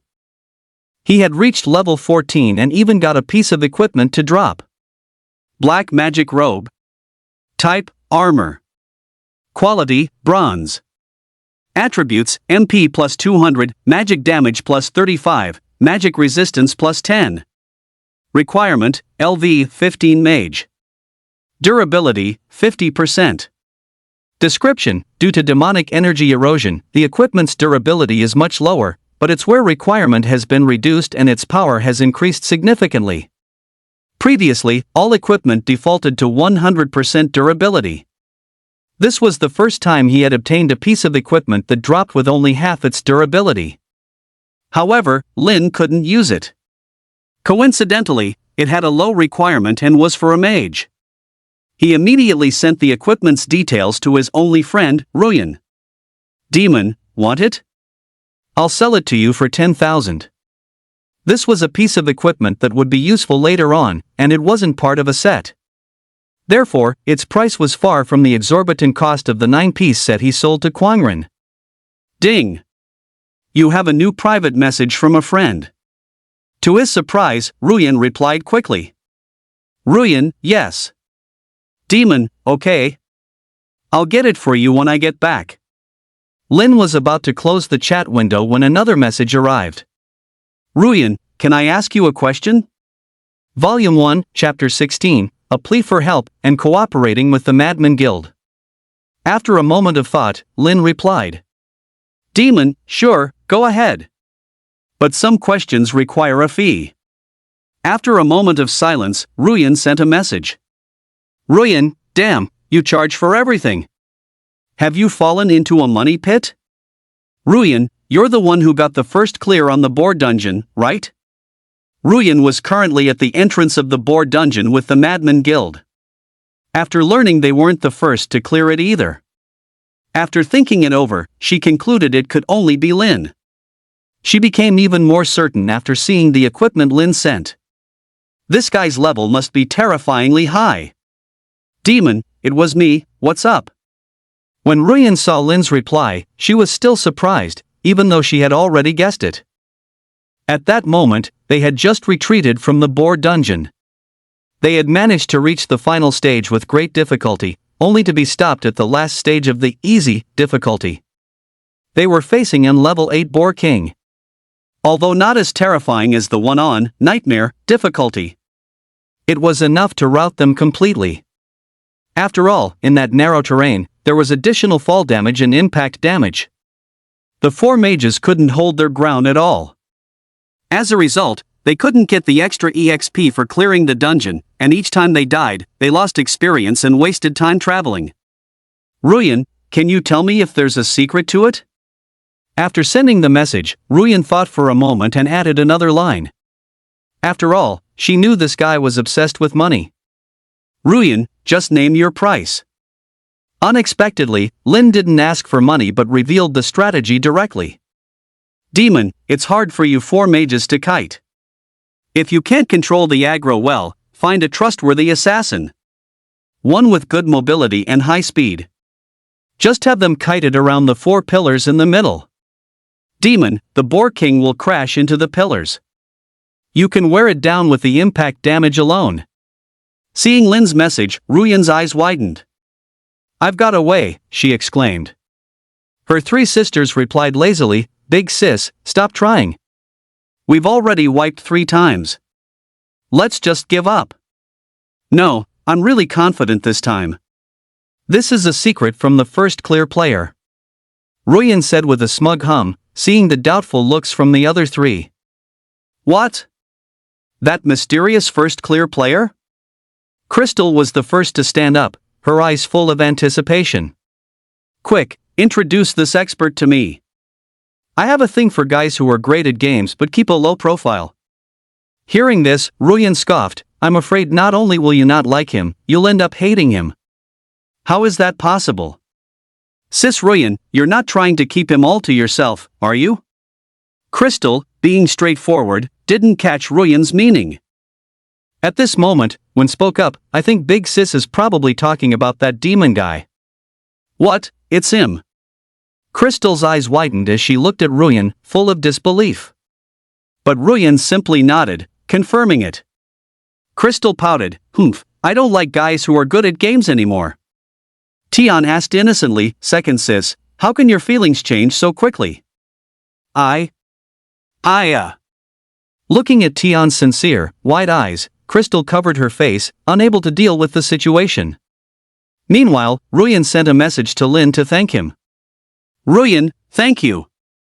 She never expected Lin's next message to be so shocking. "Demon, don't thank me yet, I have a condition.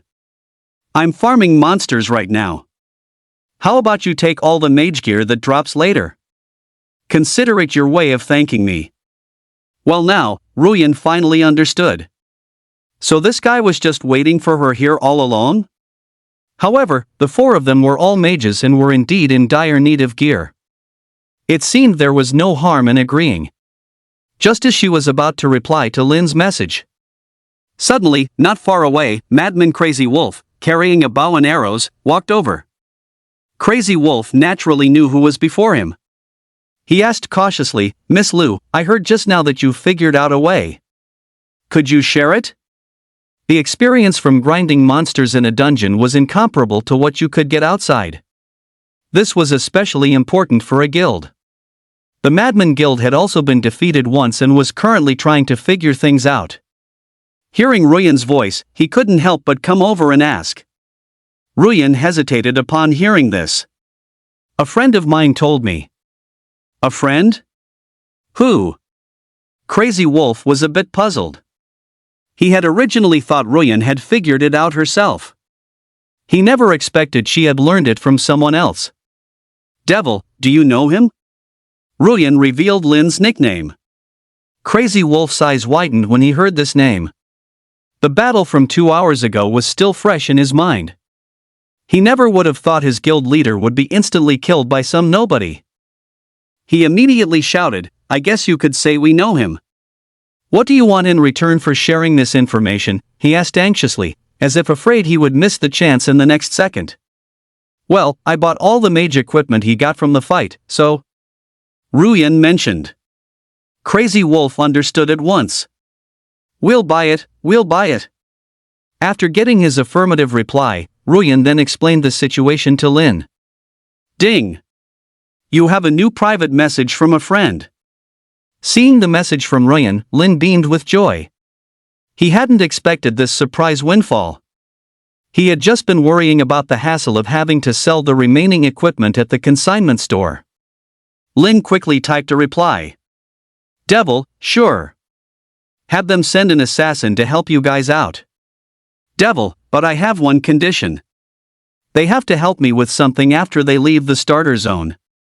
"Devil, if they agree, they can have this skill book as a reward." Lin immediately sent over the Azure Arrow skill book, valued at 100,000. Upon seeing the skill book, Mad Wolf, who was an archer, was so excited he nearly flew into the air. 3 seconds later. Ding! You have a new friend request. Urged by the excited shouts of Vice Guild leader Mad Wolf, Madman immediately added Lin as a friend. "Madman has requested to be your friend.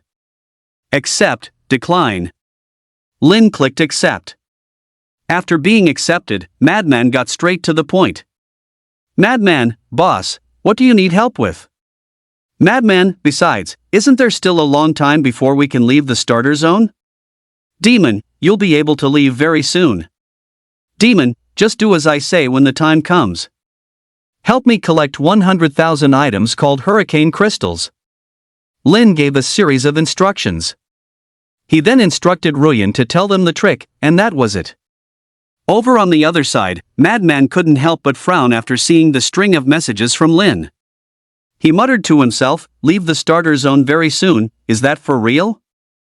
According to the information released about Revelation, leaving the starter zone was extremely difficult even with dozens of fully geared level 20 players. It hadn't been long since the server opened, so how could anyone possibly achieve that? Seeing him close the chat window, Mad Wolf couldn't wait to ask, "What about the skill book? How is it? When can I get it?" Madman shot him a look. "Why are you so worked up? Anyone who saw you would wonder what's going on." Mad Wolf paid him no mind, his entire focus on the Azure Arrow skill book. "Weren't you more excited than this when you bought that charged skill book? Hurry up and grind monsters to level up. I can't wait to learn it." They then split into two teams, even assigning assassins to help Ruyan and the others. Thus began the relaxing and enjoyable dungeon grinding session. After giving his instructions, Lin also continued deeper into the dark forest. The surrounding trees grew increasingly dense. Next, Lin killed several dozen more black demon bears, looting 4 pieces of equipment in the process. 2 for mages, 1 for a warrior, and 1 for an assassin. He sent messages to the 2 of them respectively and quoted his prices. "Ding! Your level has increased to LV 15-06500. You have gained 5 stat points." Having leveled up again, he could finally equip the gear he had obtained from the elk earlier. "Ding! You have triggered the effect of the He Festering set." The 3-piece set had also activated the Festering effect. After allocating the stat points to attack speed, Lin's attack speed reached 4.4. He had now collected a total of 60 small magic stones. His base HP had also stacked up to 13,500. As Lin cautiously advanced, he suddenly heard a series of roars coming from the bushes ahead. He was a bit puzzled. In the past, these black demon bears would charge directly at him. Why were they lingering up ahead? Could it be that someone else had entered the black demon forest? He slowly crept closer, only to find that it wasn't another player. In the distance, he saw 2 monsters that were a head taller than the ordinary black demon bears, their fur like steel needles. The 2 of them were circling a spherical protective shield, attempting to break through it. And within the shield, a blood-soaked NPC lay collapsed, half of his body blackened. Demon Suppressor corroded by demonic chi NPC. Lin saw the character's name.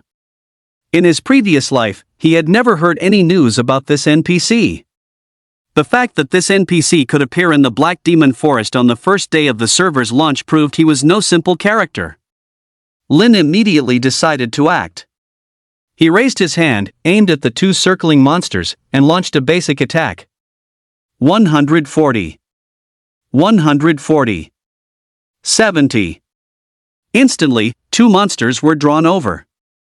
Dark Magical Steel Bear Physical Elite.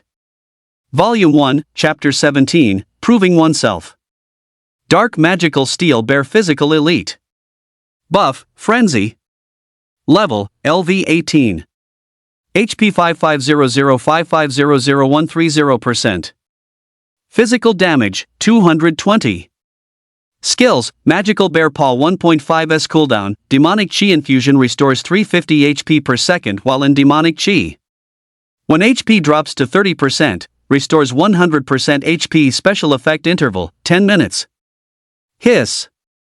Under the effect of Frenzy, the Dark Magical Steel Bear's HP directly broke past 5,000.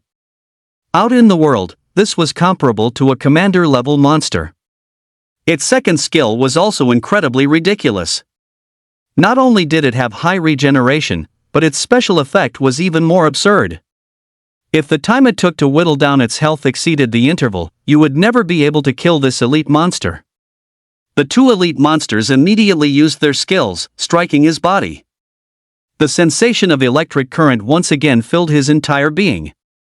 423. 423. Plus 140. In a single exchange, they had taken out nearly 850 of his HP. Moreover, the elite monster's skill cooldowns were shorter, almost non-existent. Without hesitation, Lin immediately used his cloak's displacement skill. Whoosh! He instantly flew over 8.8 meters away. Green healing numbers from the chicken's tear necklace continuously appeared above his head. Lin didn't hesitate, taking advantage of the moment to create some distance. He quickly began to deal damage, aiming and firing at the dark steel demonic bear that hadn't yet reacted. 140. 140. 70. He focused his full damage output on one of the elite monsters, utilizing the effect of his burst arrow. This also allowed him to chip away at the other one's health. The explosive effect of burst arrow was most effective when fighting 3 monsters at once. This was because the 2 arrows split off from the burst could not strike the same target. However, the elite monsters were currently too powerful, making it somewhat difficult to fight 3 at the same time. Now equipped with the 3-piece festering set, Lin's critical strike chance reached 0.5%, and his lifesteal was 2%. The recovery reduction from the festering effect was also very useful against the dark steel demonic bears. A green healing effect appeared above their heads. Plus 245. Plus 245. With their recovery effect reduced by 30% due to the festering effect, their healing dropped directly from 350 HP per second to 245. A green number indicating lifesteal also appeared above his own head. 2.8 2.8 1.4. From their current distance, it would take the elite monsters at least 2 seconds to run over. With his 4.4 attack speed, combined with a bit of kiting to maintain distance, he could land 9 basic attacks before they reached him. He estimated he could lifesteal 38 health. Combined with the 1% max health regeneration over 2 seconds, the total came to 318. This wasn't even enough to offset the damage from a single skill from an elite monster. However, Lin had a large health pool and could withstand a battle of attrition. The second time it ran up to him, Lin no longer dodged. The cloak's displacement skill can only be used up to 3 times per day. I should save one use for myself, as it will be useful. After a quick calculation, I decided I could take it. Lin chose to stand his ground and trade blows with the elite monster. With the lifesteal effect, I could recover about 160 HP per second. After accounting for the dark steel bear's 245 HP per second regeneration, my DPS against the elite monster could reach 371. The dark steel bear's basic attack interval was almost the same as its skill cooldown, so it used a skill with nearly every attack. And so, Lin traded blows with the 2 elite monsters. The 10th second of face tanking. The elite monster, which had been taking the full force of Lin's attacks, finally couldn't hold on any longer. Health dropped to 30%. Instantly triggering the special effect of the skill, Demonic Miasma. Instantly restore to full health. At the 25-second mark, the elite monster finally couldn't hold on any longer. 141. Lin's final arrow depleted its health, and it fell heavily to the ground. Ding! You have slain a LV-18 Dark Steel Bear Elite above your level. EXP plus 500. Ding! Drop Small Magic Stone Icon, X3. Ding! Drop Dark Steel Belt Bronze Icon, X1. Ding! Drop Silver Coins Icon, X2. 70. The arrow triggered the explosive arrow effect, hitting the other Dark Steel Bear. Its health, having been continuously worn down by explosive arrow, happened to drop to 30%. This triggered the skill's special effect, instantly restoring its health to full. Within these 25 seconds, he had been hit by the 2 Dark Steel Bear's skills 12 or 13 times. He had taken a total of 10,000 points of damage. In the current starter zone, which had no healers, this amount of damage was enough to kill 5 or 6 level 20 warriors with no equipment. Fortunately, he had lifesteal and the divine artifact, the Chicken's Tear Necklace. He had recovered 4,000 health. Now, he was still at 58% health. Not panicked in the slightest. With only 1 Dark Steel Bear left, there was nothing to fear. He easily took care of it. Ding! You have slain a Dark Steel Bear Elite monster above your level. EXP plus 500. Ding!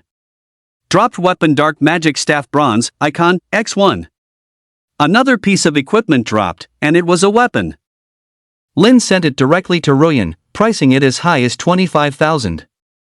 Weapons are much more expensive than equipment. Both experience monsters dropped 3 small magic stones, leaving him just 34 short of the required amount. After picking up the items, Lin immediately went to the NPC side. At this moment, his injuries were extremely severe. He slowly opened his eyes upon seeing Lin approach. "Is there anything I can help you with?" "I can take you back to town for treatment," Lin said, attempting to trigger a dialogue.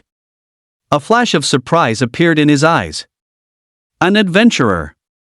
He was astonished by Lin's appearance. Demon-suppressing emissary corroded by demonic chi. Introduction: an emissary on a secret mission. It seems he knows something about the cause of the demonic chi leak. Demonic chi. Lin caught the keyword. The high priest had mentioned it before. The high priest had suffered a chi deviation because he was trying to suppress the aura leaking from the demon god. Could the two be related? He laboriously leaned his body against a large nearby tree. Panting heavily, he began to speak on his own. "Don't bother. My death is certain. I'm just barely holding on now.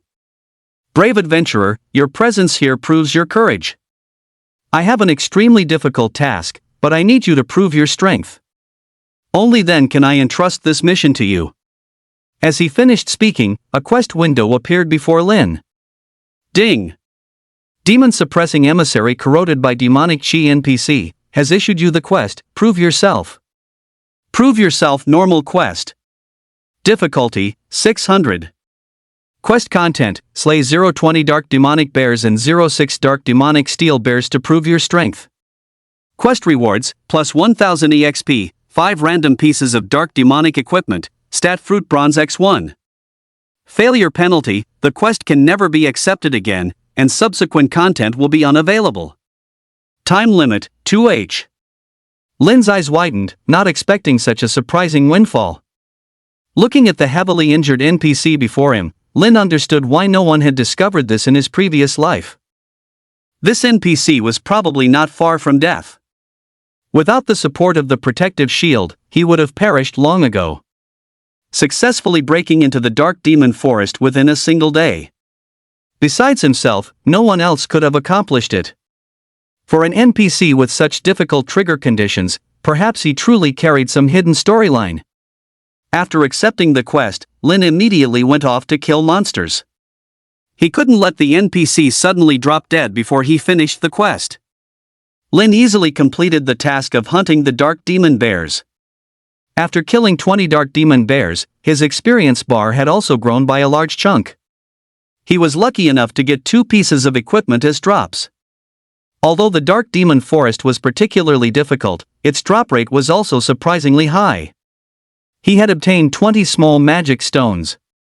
Only 18 more were needed. Lin set his sights on the elite monsters. With his previous experience, Lin was now confident he could kill even 3 elite monsters at once. Ding! Killed a LV-18 Dark Demon Steel Bear Elite above your level, plus 500 EXP. Ding! Killed a, above your level. Ding! Leveled up to LV-16-08000, gained 5 free attribute points. After killing 5 elite monsters, Lin's level also increased. After adding the attribute points to attack speed, it reached 4.6. Ding! Killed a LV-18 Dark Demon Steel Bear, plus 300 EXP. Ding! Dropped Small Magic Stone X3. Ding! Dropped Dark Demon Boots Bronze X1. After reaching level 16 and killing the 6th elite monster, there was no bonus for killing a higher level enemy. However, he had finally gathered the 100 small magic stones. With the quest requirements met, he returned to turn it in. His base HP had now stacked up to 14,300. It was getting very close to the 15,000 mark. Combined with the HP from the crown, his basic attacks could now deal 148 true damage. Hey, how are you back so soon? The NPC was a bit confused seeing Lin return. Volume 1, Chapter 18, The Ancient Demonic Abyss. The Starter Zone's Ruined Past. Lin directly submitted the quest. Ding! Congratulations on completing the first stage of the quest, Prove Yourself. Ding! Plus 500 EXP. The NPC's eyes widened as he watched Lin turn in the quest. It hadn't even been 20 minutes since he left, yet he had already completed the quest. "You are very strong," he couldn't help but exclaim in admiration. He took out 5 pieces of equipment and handed them to Lin. Including the equipment dropped from killing monsters, Lin now had a total of 15 pieces of dark demon gear. This was all money. The NPC placed a pale yellow fruit in Lin's hand. Attack speed fruit bronze, LV10 LV20. Upon consumption, increases attack speed by 0.4. Usage limit, 1-3. It was an attack speed fruit. Lin immediately consumed it. Ding! Attack speed 0.4. With this, Lin's attack speed finally broke through to 5.0. 5 arrows per second. With his current true damage, his DPS could reach 740. How terrifying was that? Even the focused fire of several level 20 mages using their skills probably couldn't match his DPS. "You have proven your strength and courage to me." The NPC began to speak. "I can now entrust this quest to you." As he spoke, he began to reminisce. "For generations, for I don't know how many years, we have stood guard here." At this point, he looked sorrowful. "But I never imagined that an accident would occur when this great responsibility was passed down to me. 3 years ago, the passage to the demon abyss shattered, and demonic energy began to leak out. As the demon suppressor, no matter how much I strengthened the seal, it was useless. This was a problem I couldn't solve. The crack grew larger and larger. Once the seal breaks, the demon gods inside will emerge to wreak havoc upon the world. The entire starter zone will be plunged into misery and reduced to nothing. To ensure the seal wouldn't be completely broken, I could only merge my own body with it. This temporarily stabilized the seal. But I was powerless to stop the demonic energy seeping out from the existing cracks. The continuous leakage of demonic energy caused all the monsters in the dark demon forest to completely lose their minds, and their strength increased dramatically. My long-term exposure to the demonic energy has also caused my body to weaken day by day. Now, I've been so corroded by it that I'm on the verge of death. As my life force dwindles, I've finally come to terms with it. I had intended to walk out of the dark demon forest. I have failed my ancestors. But I also hope to see the world outside the dark demon forest on their behalf. I just never thought I wouldn't even make it out." He shook his head in shame, the last glimmer of light in his eyes fading away. "But I'm very lucky to have met you. I hope you can completely destroy the demon abyss and restore safety to the world." As he spoke, he handed a heavy, dark iron token to Lin. Ding! The demonic energy corroded demon suppressor has issued you the hidden quest, Destroy the Ancient Demon Abyss. Destroy the Ancient Demon Abyss Hidden Phased Quest. Difficulty, 2500. Quest details: enter the Ancient Demon Abyss and clear out the monsters on the first floor Phase 1.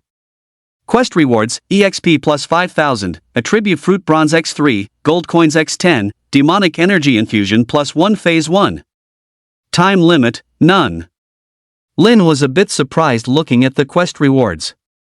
This didn't seem like a reward you'd find in the starter zone at all. Demonic Energy Infusion. This was a method similar to the holy sanctification of the Radiant Empire on the main continent. It could enhance equipment, skills, pets, granting them prefixes like demonic, holy, etc., greatly increasing their effects. I wasn't in a hurry to leave the starter zone myself. After all, the starter zone was a very mysterious place. Treasures were everywhere. Once you went to the main continent, you could never come back. It's important to know that while every starter zone was generally the same, each had some unique content. For example, Jin's unique mechanic class, the chicken's tear necklace from my own starter zone. Other starter zones didn't have these things. The starter zones were like parallel worlds to each other. Revelation opened new starter zones every day, and everything was reset. Dungeons hadn't been cleared for the first time, new quests could be accepted, there were no server-dominating players. It was like a form of support for newcomers. But after the fusion of reality and the game, the starter zones didn't appear. Every part of the main continent had manifested. But the tens of thousands of starter zones had vanished without a trace. This also led to newcomers in the real world having no grace period, and most of them died tragically within a few days. At that time, there was a rumor that the starter zones didn't merge into reality because every starter zone was destroyed before the fusion. This rumor originated from the night before the fusion, 5 minutes before midnight leading into the next day. A video clip was released. The sky over the entire starter zone had changed, and a colossal, bloodshot eye was prying into every living being in the starter zone. Countless terrifying monsters charged out from the depths of the dark forest, some of them even as high as level 100. In a starter zone where the level cap was 20, it was an absolute catastrophe. The entire starter zone was reduced to ruins. In the end, the entire starter zone was even torn apart by a pair of gigantic hands. The heavens collapsed and the earth sundered. Every building, every person in the starter zone disintegrated. They turned to dust and vanished. But because it was so late, it didn't gain much traction. That night, Lin happened to see the video. The footage was shocking. But he didn't believe it at all, thinking someone was playing a prank. 5 minutes later, the apocalypse descended, proving it was all true. The most terrifying thing was that everyone whose accounts were still in the starter zone vanished without a trace, disappearing mysteriously. They might have even died the moment the game merged with reality. After the apocalypse, the video also vanished completely due to the strange incident of the starter zone's disappearance. This evolved into a rumor. Now, seeing the demon-suppressing envoy, Lin couldn't help but connect the dots. The ancient demon abyss happened to be deep within the dark demon forest. Countless pieces of evidence pointed to the ancient demon abyss. Could it be that in his past life, the demon abyss was never discovered? It turned out this was because it only appeared the moment before the apocalypse. It was the main culprit behind the destruction of the starter zone. If I were to destroy the ancient demon abyss, could the 9,999 starter zones avoid being destroyed before the apocalypse arrives? In that case, could the starter zones manifest into reality? If so, then ordinary people who had never played Revelation would finally have a place of refuge. Could this change the tide of humanity's constant retreat? In his past life, the players who had played Revelation naturally became the backbone of humanity. But they only had one life. Powerful players gradually died off, and there was no new blood to join the ranks. This led to the continuous decline of human forces, a steady downward spiral. Although Lin hadn't witnessed the final battle, he could roughly guess the outcome. Putting his thoughts aside, Lin tightened his grip on the longbow in his hand. Without realizing it, he was becoming the biggest butterfly in the butterfly effect. Perhaps this is fate. All I have to do is keep trying my best and move forward. The outcome doesn't matter anymore. As long as I've tried my best, I'll have no regrets, even in death. Lin then looked at the token in his hand. Demon Suppressing Command Token, unique item. The holder of this token can enter the ancient demonic abyss, but it may have other uses. So this really is the pass to enter the ancient demonic abyss. On the back of the token was an engraved map, detailing the Black Demon Forest. It marked the location of the seal for the ancient demonic abyss. However, I still need to reactivate the teleportation array first. The ancient demonic abyss looks like it won't be easy. I must first increase my strength. As it went deeper, the wreckage of a teleportation array appeared not far away. Volume 1, Chapter 19, Life Share. Surrounding it were 4 monsters, each thinner than a regular black demonic bear. Necklaces made of human skulls hung around their necks. They held black staves and could even walk upright. If not for their hideous appearances, they would be indistinguishable from humans. Demon Bear Priest Magic Type Commander. Buff, Frenzy. Level, LV 19. HP 45504550 MP 1000 Magic Damage, 500. Physical Resistance, 80. Magic Resistance, 80. Skill, Demonic Chi Healing consumes 200 MP to heal a single unit for a small amount of HP, cooldown, 20s. Black Magic Imprisonment consumes 250 MP, summons earth spikes in a 3x3m area, dealing heavy damage and inflicting a brief crowd control effect. Description: one of the 4 great guardians of the Black Demon King. A total of 4 commander-level monsters. He turned his head to look deeper inside. There, he saw an incredibly magnificent teleportation array. 8 grand pillars stood there, with the space between them covered in runic patterns. However, sitting upon the teleportation array was a terrifying boss, its body pitch black and covered in dark fur. Demon Bear King Physical Type 1 Star Boss. Buff, Frenzy. Level, LV 20. HP 150015000130%. Physical damage, 650. Physical resistance, 200, magic resistance, 200. Skill, Life shares HP with its 4 guardians. Demon Bear Palm. Lingering demonic chi recovers a large amount of HP every second while within the demonic chi. When HP drops to 30%, restores 100% HP and gains a shield equal to 100% of max HP, charges, 3-3. Reset cooldown, 1 hour. Black Magic Imprisonment. Bear King lets out a roar, recovering a large amount of its own HP. Inflicts a crowd control effect on enemies for up to 12s. Cooldown, 3 minutes. The Demon Bear King's skills are even more disgusting. The most terrifying one has to be its first skill, Shared Health. In other words, you have to deplete the health of 4 commander-level monsters and 1 boss simultaneously. The difficulty is terrifying. It's practically impossible. The only advantage is the long distance between them. If you manage aggro well, you can pull them out one by one. But since their health is shared, it's completely useless. Even if you pull one out, you can't kill it. Unless you have enough healers to whittle down their health.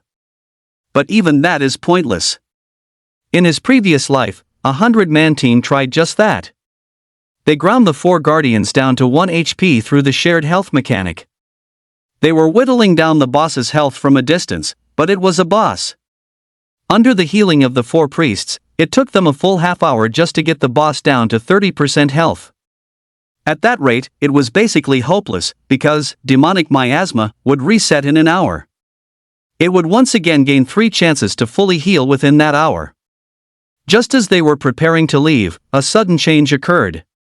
The moment the boss's health drops below 30%, it goes berserk.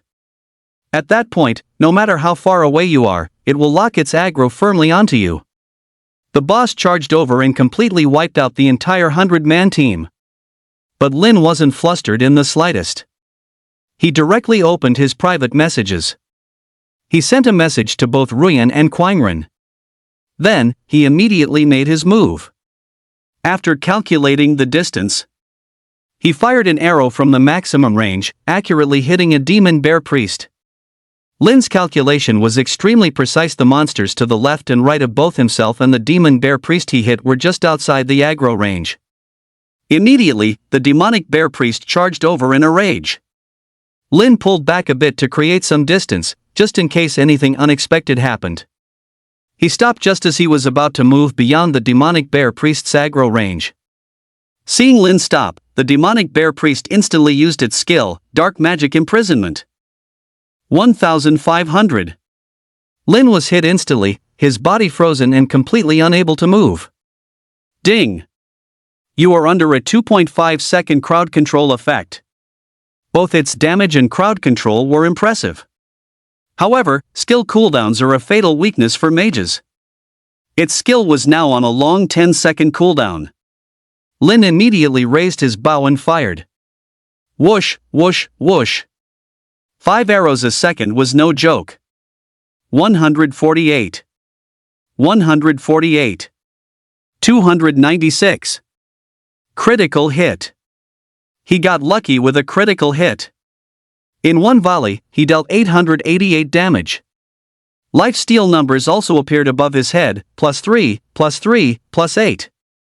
He leached 20 health in 1 second. From this exchange, Lin was also able to gauge the priest's damage. The standard interval for a physical monster's basic attack is 1.5 seconds, while for a magic type, it's 2.5 seconds. Within 10 seconds, it could basic attack him 4 times at most. That's 2,600 damage. He could totally tank that. Not counting critical hits, Lin now leached 16 health per second. Combined with the chicken's tear necklace, that was 148 per second. That adds up to 164 per second.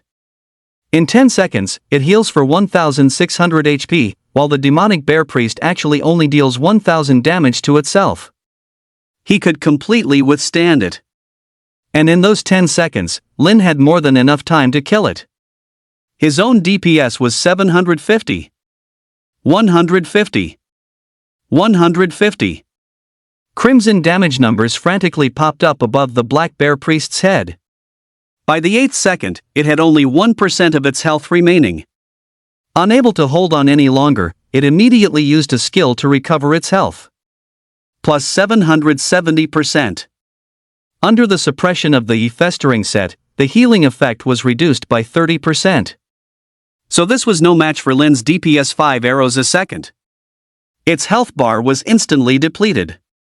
Demonic Bear Priest Magic Type Chieftain. Buff, Frenzy. Level, LV 19. HP 14550-130%. However, it didn't die. At this moment, the other 3 priests suddenly began to lose health. Volume 1, Chapter 20, Extreme Calculation. The boss itself had the highest priority for health sharing. Therefore, it would prioritize keeping its own health full. The health loss was first transferred to the demonic bear king, and then transferred again to the other 3 demonic bear priests. Feeling the damage they were taking, the 3 priests panicked. But since Lin had not initiated an attack and was not within their line of sight, they couldn't lock onto a target at all. When used correctly, Life Share is a god-tier skill. When used poorly, it's like a voodoo doll from witchcraft. You could be beaten to death without even knowing where the enemy is. 247. 247. Red numbers appeared above the heads of the 3 nearby demon bear priests that had been teleported. Losing 247 HP per second.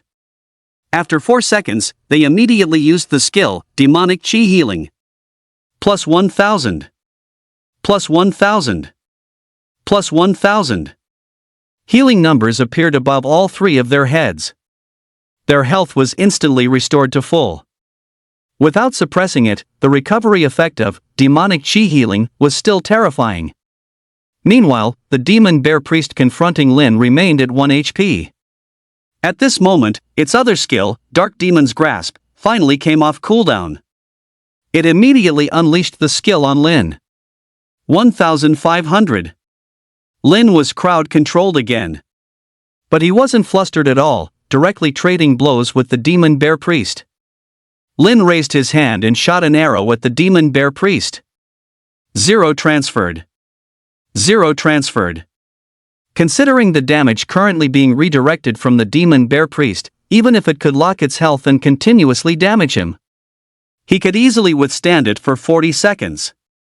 By now, the other 3 demon bear priests had lost nearly 1,800 HP. I also need to whittle down the other 3 magic bear priests to a single drop of health within 40 seconds. With my current attack speed, their regeneration effect can't keep up with my damage. The other 3 magic bear priests have already lost 1,800 health. In 40 seconds, they will surely die. Lin's gaze sharpened. 20 seconds later. The other 3 magic bear priests, which were still dazed and spinning in circles in the distance, now only had half their health left before Lin. After another 18 seconds, Lin's maximum health finally stacked up to 15,000. Suddenly, a roar came from the distance. The sound was terrifying. It was the roar of the Magic Bear King. Lin's eyes lit up. The Magic Bear King had taken damage. This proved that the other 3 Magic Bear Priests now each had only 1 drop of health remaining. Right now, his own health was also very low. Demon LV 16, HP, 1626 15,034. I only have 10% left myself. The 2 skills of the Magic Bear Priest before me will have their cooldowns cleared in 2 seconds. When that happens, it will likely empty my health bar and send me home. But at this moment, Lin gave up his attack and ran into the distance. The magic bear priest immediately gave chase. However, Lin didn't give it a chance. He had prepared thoroughly for this moment. He directly used the one remaining displacement charge on his cloak.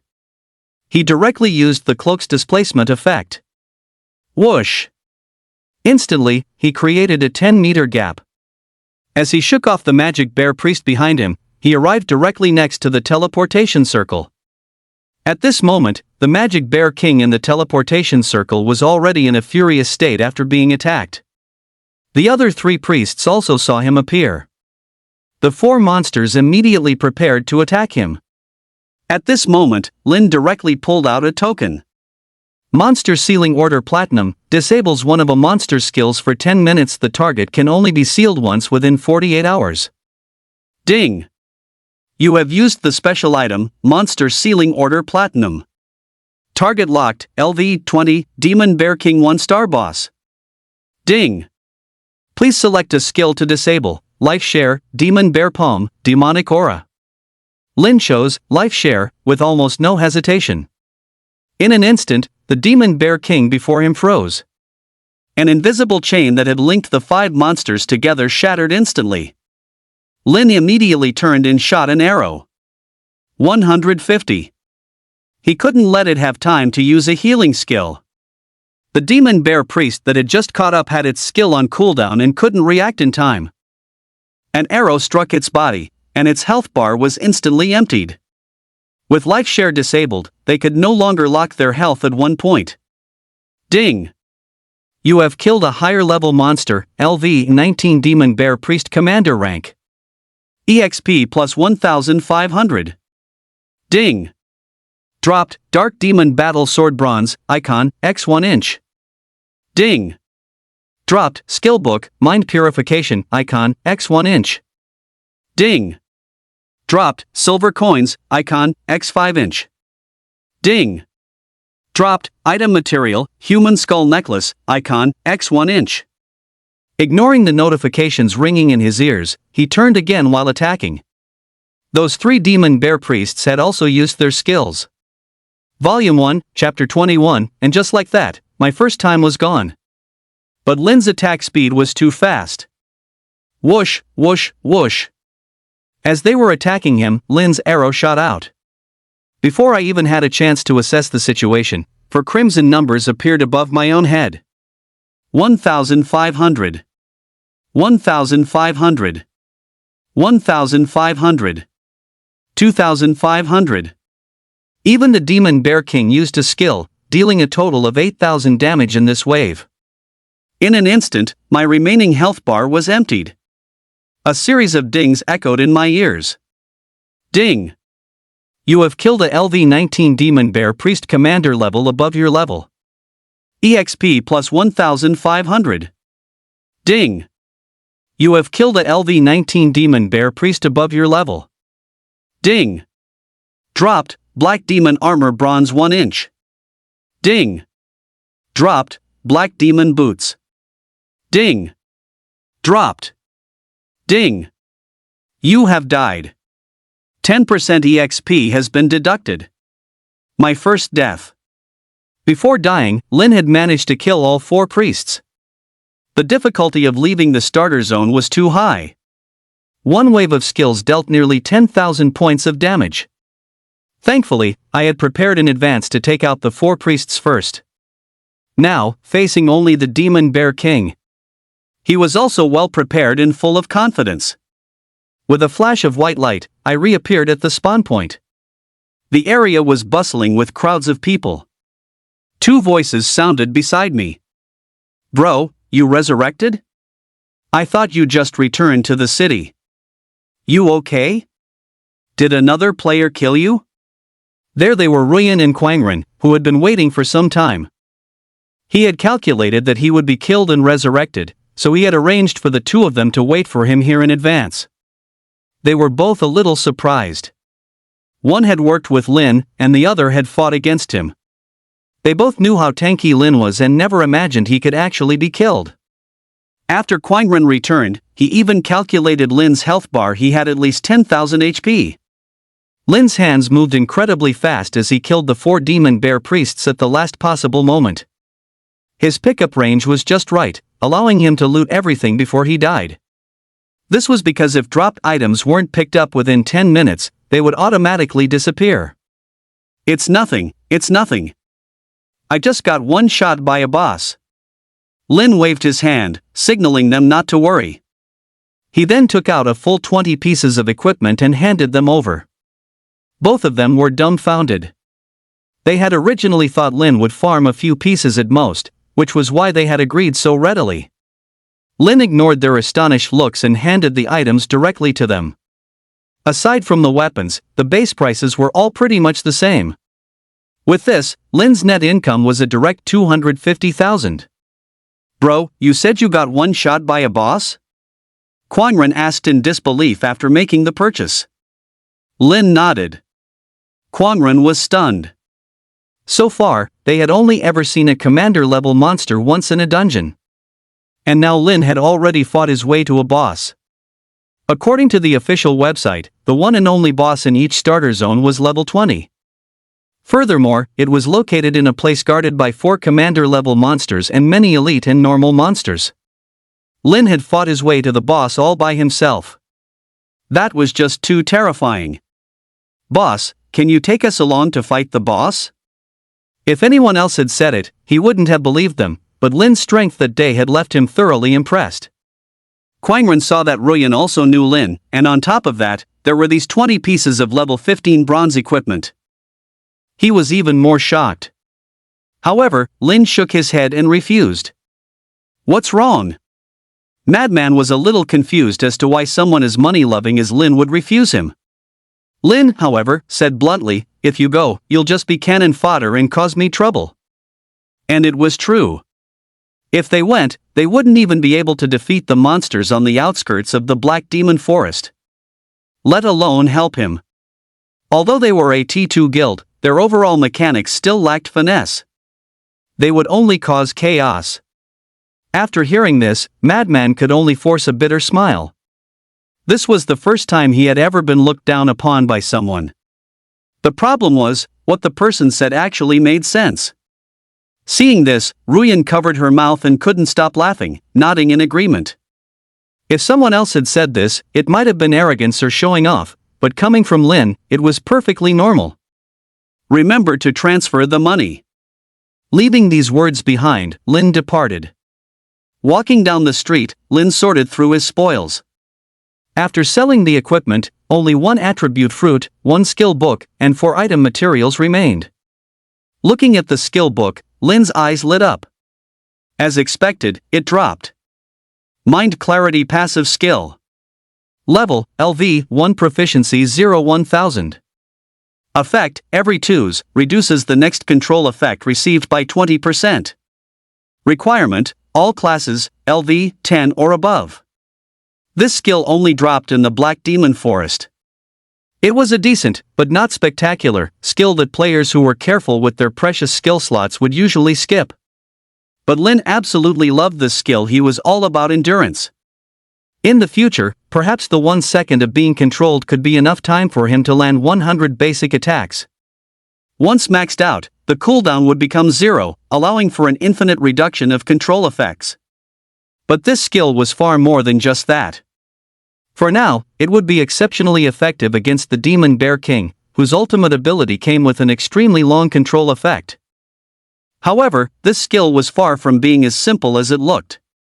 It could also be advanced, belonging to a very small number of hidden skills. After advancement, it could practically be called a god-tier skill.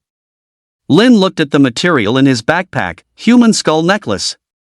Human Skull Necklace, the Demon Bear Priest delights in slaughtering humans, using their skulls to display its might. The townspeople despise the Demon Bear Priest. Perhaps you can use this to prove to them that you have eliminated a menace, and they will surely praise and reward you for it. It was the very thing that had been around the Demon Bear Priest's neck. Monsters in special wilderness areas do not respawn after being killed. This meant that each starter zone would only have 4 Demon Bear Priests. And that meant there would only be 4 Human Skull Necklaces. Extremely rare. And it was true. No matter which NPC you showed this human skull necklace to, you could exchange it for corresponding rewards and an increase in favorability. A young maiden might even fall in love with you at first sight, leading to a one-night stand. The most generous rewards, of course, could be obtained from the town mayor. After all, he was the wealthiest person in the entire town. Therefore, most people who obtain the human skull necklace choose to do this. However, there's actually a hidden Easter egg. Blackwood Forest has one exclusive skill and one exclusive rare material. There's a hidden connection between them.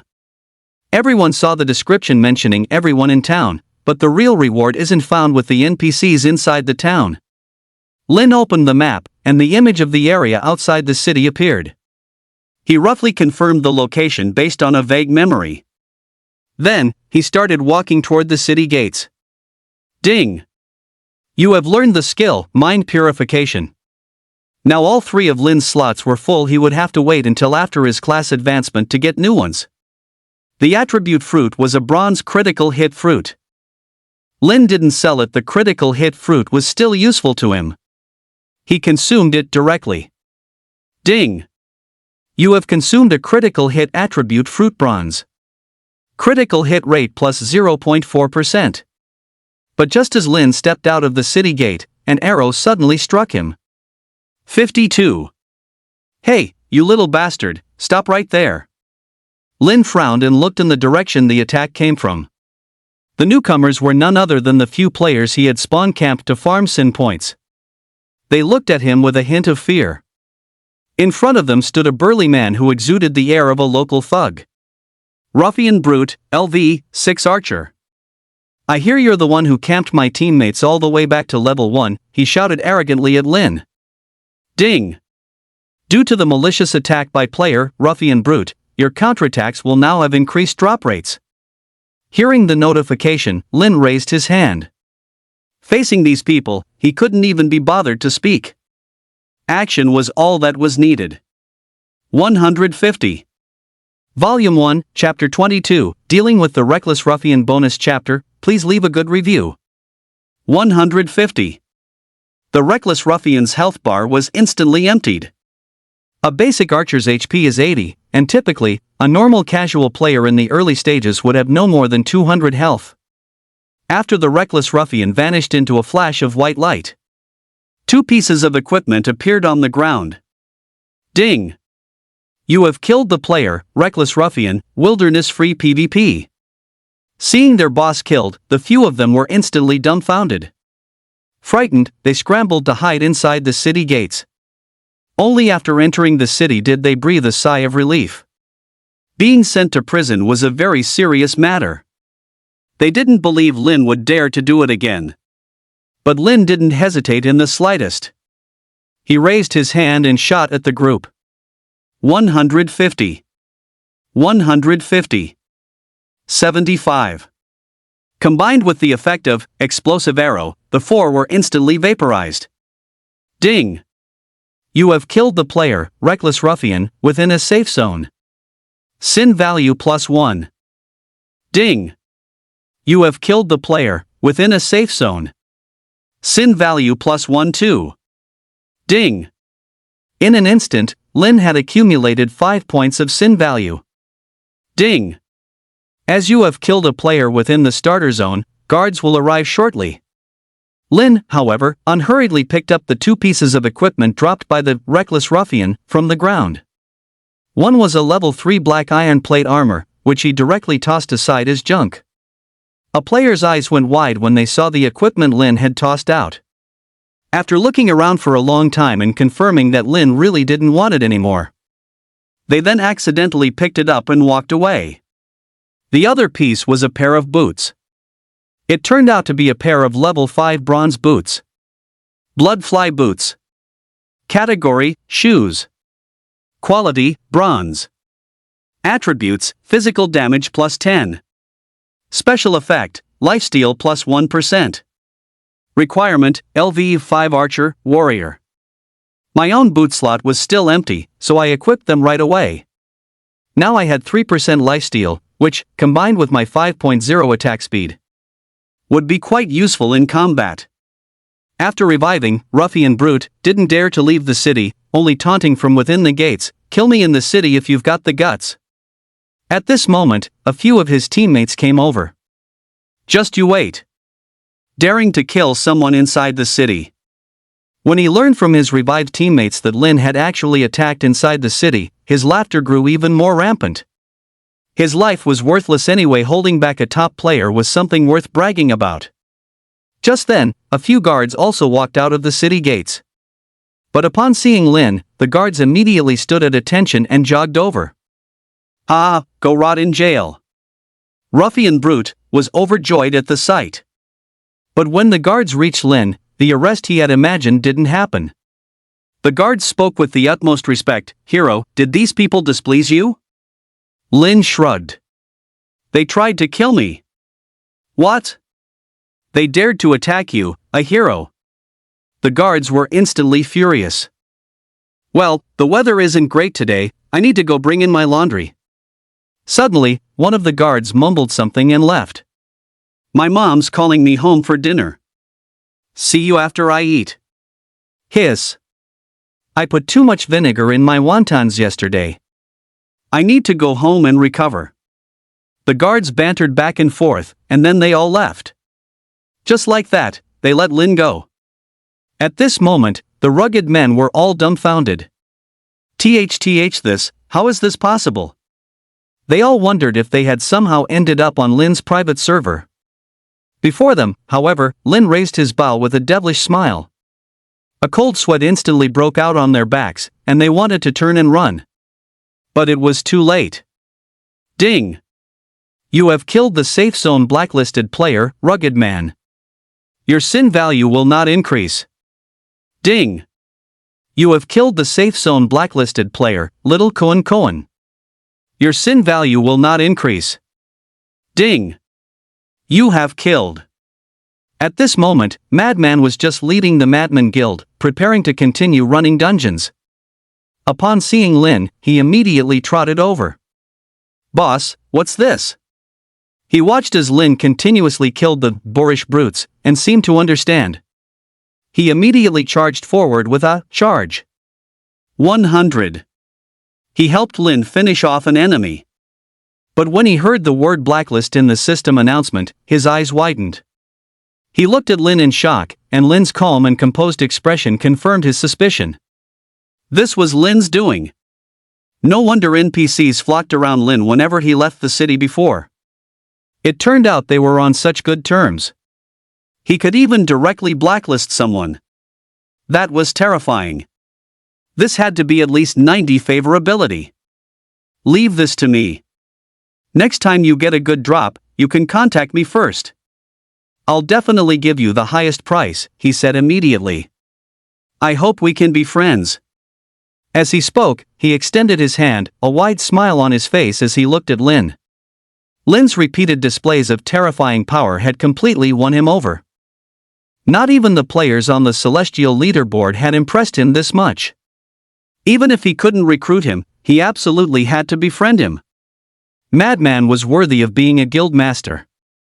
He had both the magnanimity and the boldness. Most importantly, his financial resources were also terrifying. However, rumors said he had an extremely short temper, just like his nickname.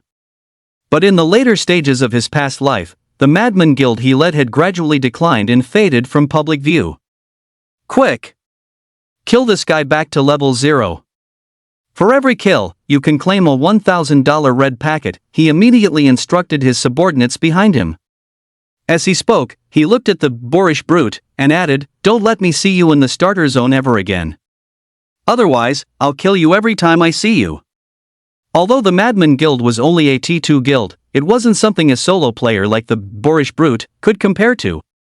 He was directly cornered at the city gate and killed repeatedly. This way, it wouldn't waste Lin's time, especially after seeing what Madman had done. Lin couldn't help but think more highly of him.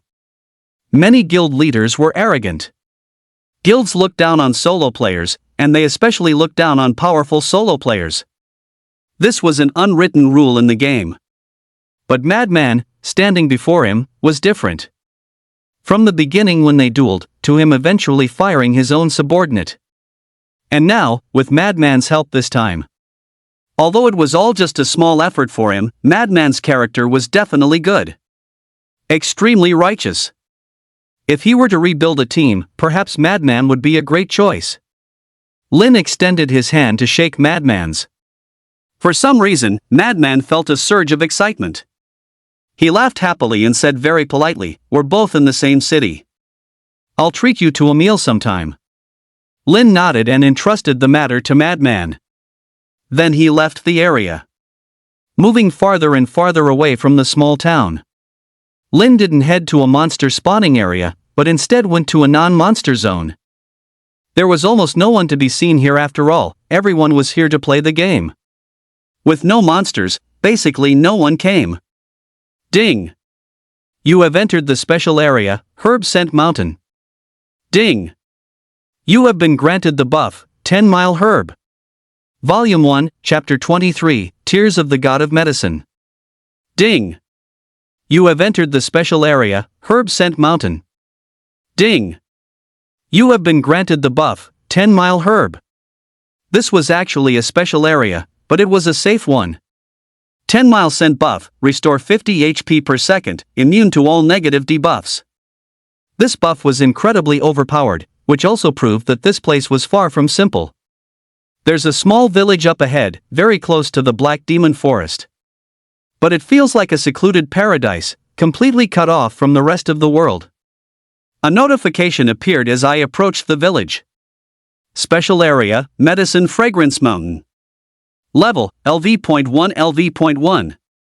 Description, legend says this mountain was blessed by a medicine immortal. The villagers here revere medicine, pharmacology, and wellness. Every player who enters this area will feel refreshed and relieved of all fatigue. Seeing the introduction, Lin confirmed he had come to the right place. This was a holy land, renowned for producing all sorts of recovery and buff-related skill books. In the starter zone where skill books were scarce, once this place was discovered, almost everyone wished they could live here. Moreover, it was very close to the dark demonic forest, and the buffs here were incredibly potent. A recovery of 50 HP per second was extraordinary. Whenever he was low on health, he could just come here to recover. It saved a tremendous amount of travel time. It was essentially a supply point, perhaps specifically designed for countering the dark demonic forest. After entering the village, Lin went straight to the village chief's house. An elderly yet rosy-cheeked old man was watering his medicinal herbs. Herb Village Chief NPC. Lin walked right up and initiated the dialogue. Greetings. I was wondering if I could trade this item with you for some rewards. Upon seeing Lin, the village chief hurriedly replied with a smile, of course, you can. But as soon as Lin took out the human skull necklace, the village chief's expression froze. A tear slipped from the corner of his eye, and his once vigorous face was now etched with sorrow.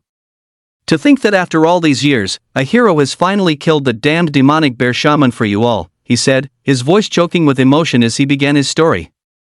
Many of our herb villages' herbs must be gathered from the dark demonic forest. To pass on our medicinal arts, we select young warriors to enter it each year. But many of them died at the hands of the demonic bear shaman, becoming another skull on this necklace. Being unable to lay these warriors to rest has always been a thorn in my heart. Thank you, adventurer. Now we can finally bury their remains whole and give them the dignity they deserve. After speaking, the village chief issued a quest. Redeem the warrior's soul's normal quest. Difficulty, 500. Quest content, slay one demonic bear shaman and hand the human skull necklace to the village chief. 01. Quest rewards, plus 1000 EXP, Health Potion Bronze X5, Skill EXP Book X1, Gold X1. Time limit, 12H. Penalty, give every young married woman in the village a massage. Health Potion Bronze, instantly restores 200 HP and continues to restore a total of 100 HP over the next 10 seconds. 60's cooldown after use. To others, this is definitely a divine potion. You have to understand that the highest grade potion available for purchase in the small town is only black iron grade, and it's exceptionally expensive. For them, a single bottle that can restore more than half their health is absolutely a great item for grinding monsters. But this thing is useless to me, my health is too high. At most, it only restores 300 HP, with a full 60-second cooldown. The healing from the chicken's tear necklace over 2 seconds already matches the potion's total recovery. My health will only get higher later on, and the pace of potion upgrades definitely won't be able to keep up with me.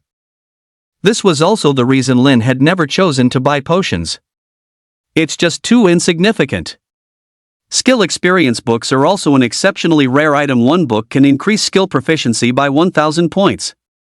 Looking at the rewards, Lin raised an eyebrow. It was just as that person from his past life had shared. With such a low reward, it's no wonder it took so long to be discovered. The reason this is a hidden Easter egg is that if you take the human skull necklace to any other NPC, like the town mayor, one human skull necklace can be exchanged for one reward. It's said you can even get silver grade equipment. 4 necklaces can be exchanged for 4 rewards, a total of 4 pieces of silver grade equipment. Other NPCs offer 1 fixed reward for 1 necklace. But the village chief before him is different. After Lin took out the other 3 human skull necklaces, the village chief's expression clearly changed. THTH this, so you were the one who slayed all 4 demon bear priests. Heavens, how many of our herb village warriors' lives do all these skulls represent? Ding! Herb village chief NPC has reissued the quest, Reforging the Herb Soul, to you. Reforge the Herbalist Soul hidden quest. Difficulty, 800. Quest content, slay all demonic bear priests and retrieve all the lost skulls, human skull necklace, 04 for the herbalist village. Quest rewards, plus 5000 EXP, Tier of the Medicine Immortal Unknown X1, Skill EXP Book X10, Advanced Skill Opportunity X1. Time limit, 12H. Quest penalty, give every maiden in the village a foot massage. This was the real hidden reward. If I had traded the human skull necklaces with him one by one, I would have been a real sucker. Lin directly handed the items over. After the village chief took them with trembling hands, he immediately called over the other villagers and instructed, "Quick, bury the remains of our warriors and arrange for the ancestral worship." Ding! Plus 5000 EXP. The village chief then tremblingly handed a teardrop-shaped jade talisman and 10 ancient, yellowed skill EXP books to Lin. "Thank you for retrieving the remains of our warriors for the herbalist village, saving them from humiliation."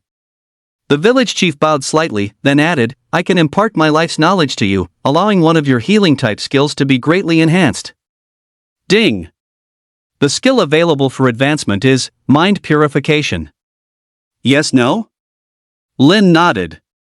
The village chief then raised his staff and lightly tapped Lin's forehead. Ding! The skill, Mind Purification, has advanced to Super Mind Purification. Super Mind Purification passive skill. Level, LV 1 Proficiency 0-1000. Effect, reduces the effect of all crowd control and debuffs received by 35%. Requirements, all classes, level 10 or above. Description, a rare hidden skill. Face control effects bravely. After advancing to Super Mind Purification, the effect received a terrifying boost. The control reduction effect was directly increased from 20% to 35%, and it no longer had a cooldown. It wouldn't fail when facing multiple crowd control effects. It also gained an additional effect of reducing debuffs. Debuffs are not considered crowd control. Whether it's dungeoneering or PvP, enemies are almost always fully debuffed. These debuffs are very tricky, and besides the priest class's purification effect, they are almost impossible to counter. So, the reason Lin called this skill God tier was because it could actually reduce the effects of debuffs. And the reduction percentage wasn't low either. This way, when encountering areas with debuffs like the Black Magic Forest in the future, he could still maintain most of his combat effectiveness. Subsequent upgrades might even bring the value to 90%, or even immunity. There were a total of 10 skill books, which meant 10,000 proficiency points. Lin thought for a moment and decided to prioritize skills that were difficult to stack. Skill proficiency increased by 1 point each time an effect was triggered. Explosive Arrow was very easy to trigger. As for Water Drops Pierce Stone, once the prerequisites were met, stacking it subsequently was very easy. Super Clear Mind, however, was more difficult, as it required taking control effects or negative buffs. Lin allocated the points directly. Ding! Consumed, Skill EXP Book, 1, Super Clear Mind, Proficiency plus 1000, level increased to LV 203,000. Ding! Consumed, Skill EXP Book, 3, Super Clear Mind, Proficiency plus 3000, level increased to LV 305,000. Ding! Consumed, Skill EXP Book, 5, Super Clear Mind, Proficiency plus 5000, level increased to LV 4010,000. The required proficiency was also increasing. The effect of Super Clear Mind, having been leveled up 3 times in a row, was also greatly enhanced. Super Clear Mind Passive Skill. Level, LV 4 Proficiency 10,000. Effect, reduces the effect of all control and debuffs negative buffs received by 50%. Learnable by all classes, level 10 and above. Description, a rare hidden skill. Face control effects bravely. Lin remembered that each upgrade of heart purification only provided a 2% boost. But Super Heart Purification increased by 5% with each level. Level 4 directly achieved a 50% effect. Lin chose to use the remaining book on Water Drops Pierce Stone. Ding! Consumed Skill EXP Book X1. Water Drops Pierce Stone Proficiency plus 1000. Proficiency 25,033,000. Only 500 more proficiency points were needed to level up. With Super Heart Purification, he now had immense confidence in dealing with the demonic Bear King. Overjoyed, Lin looked at the pendant.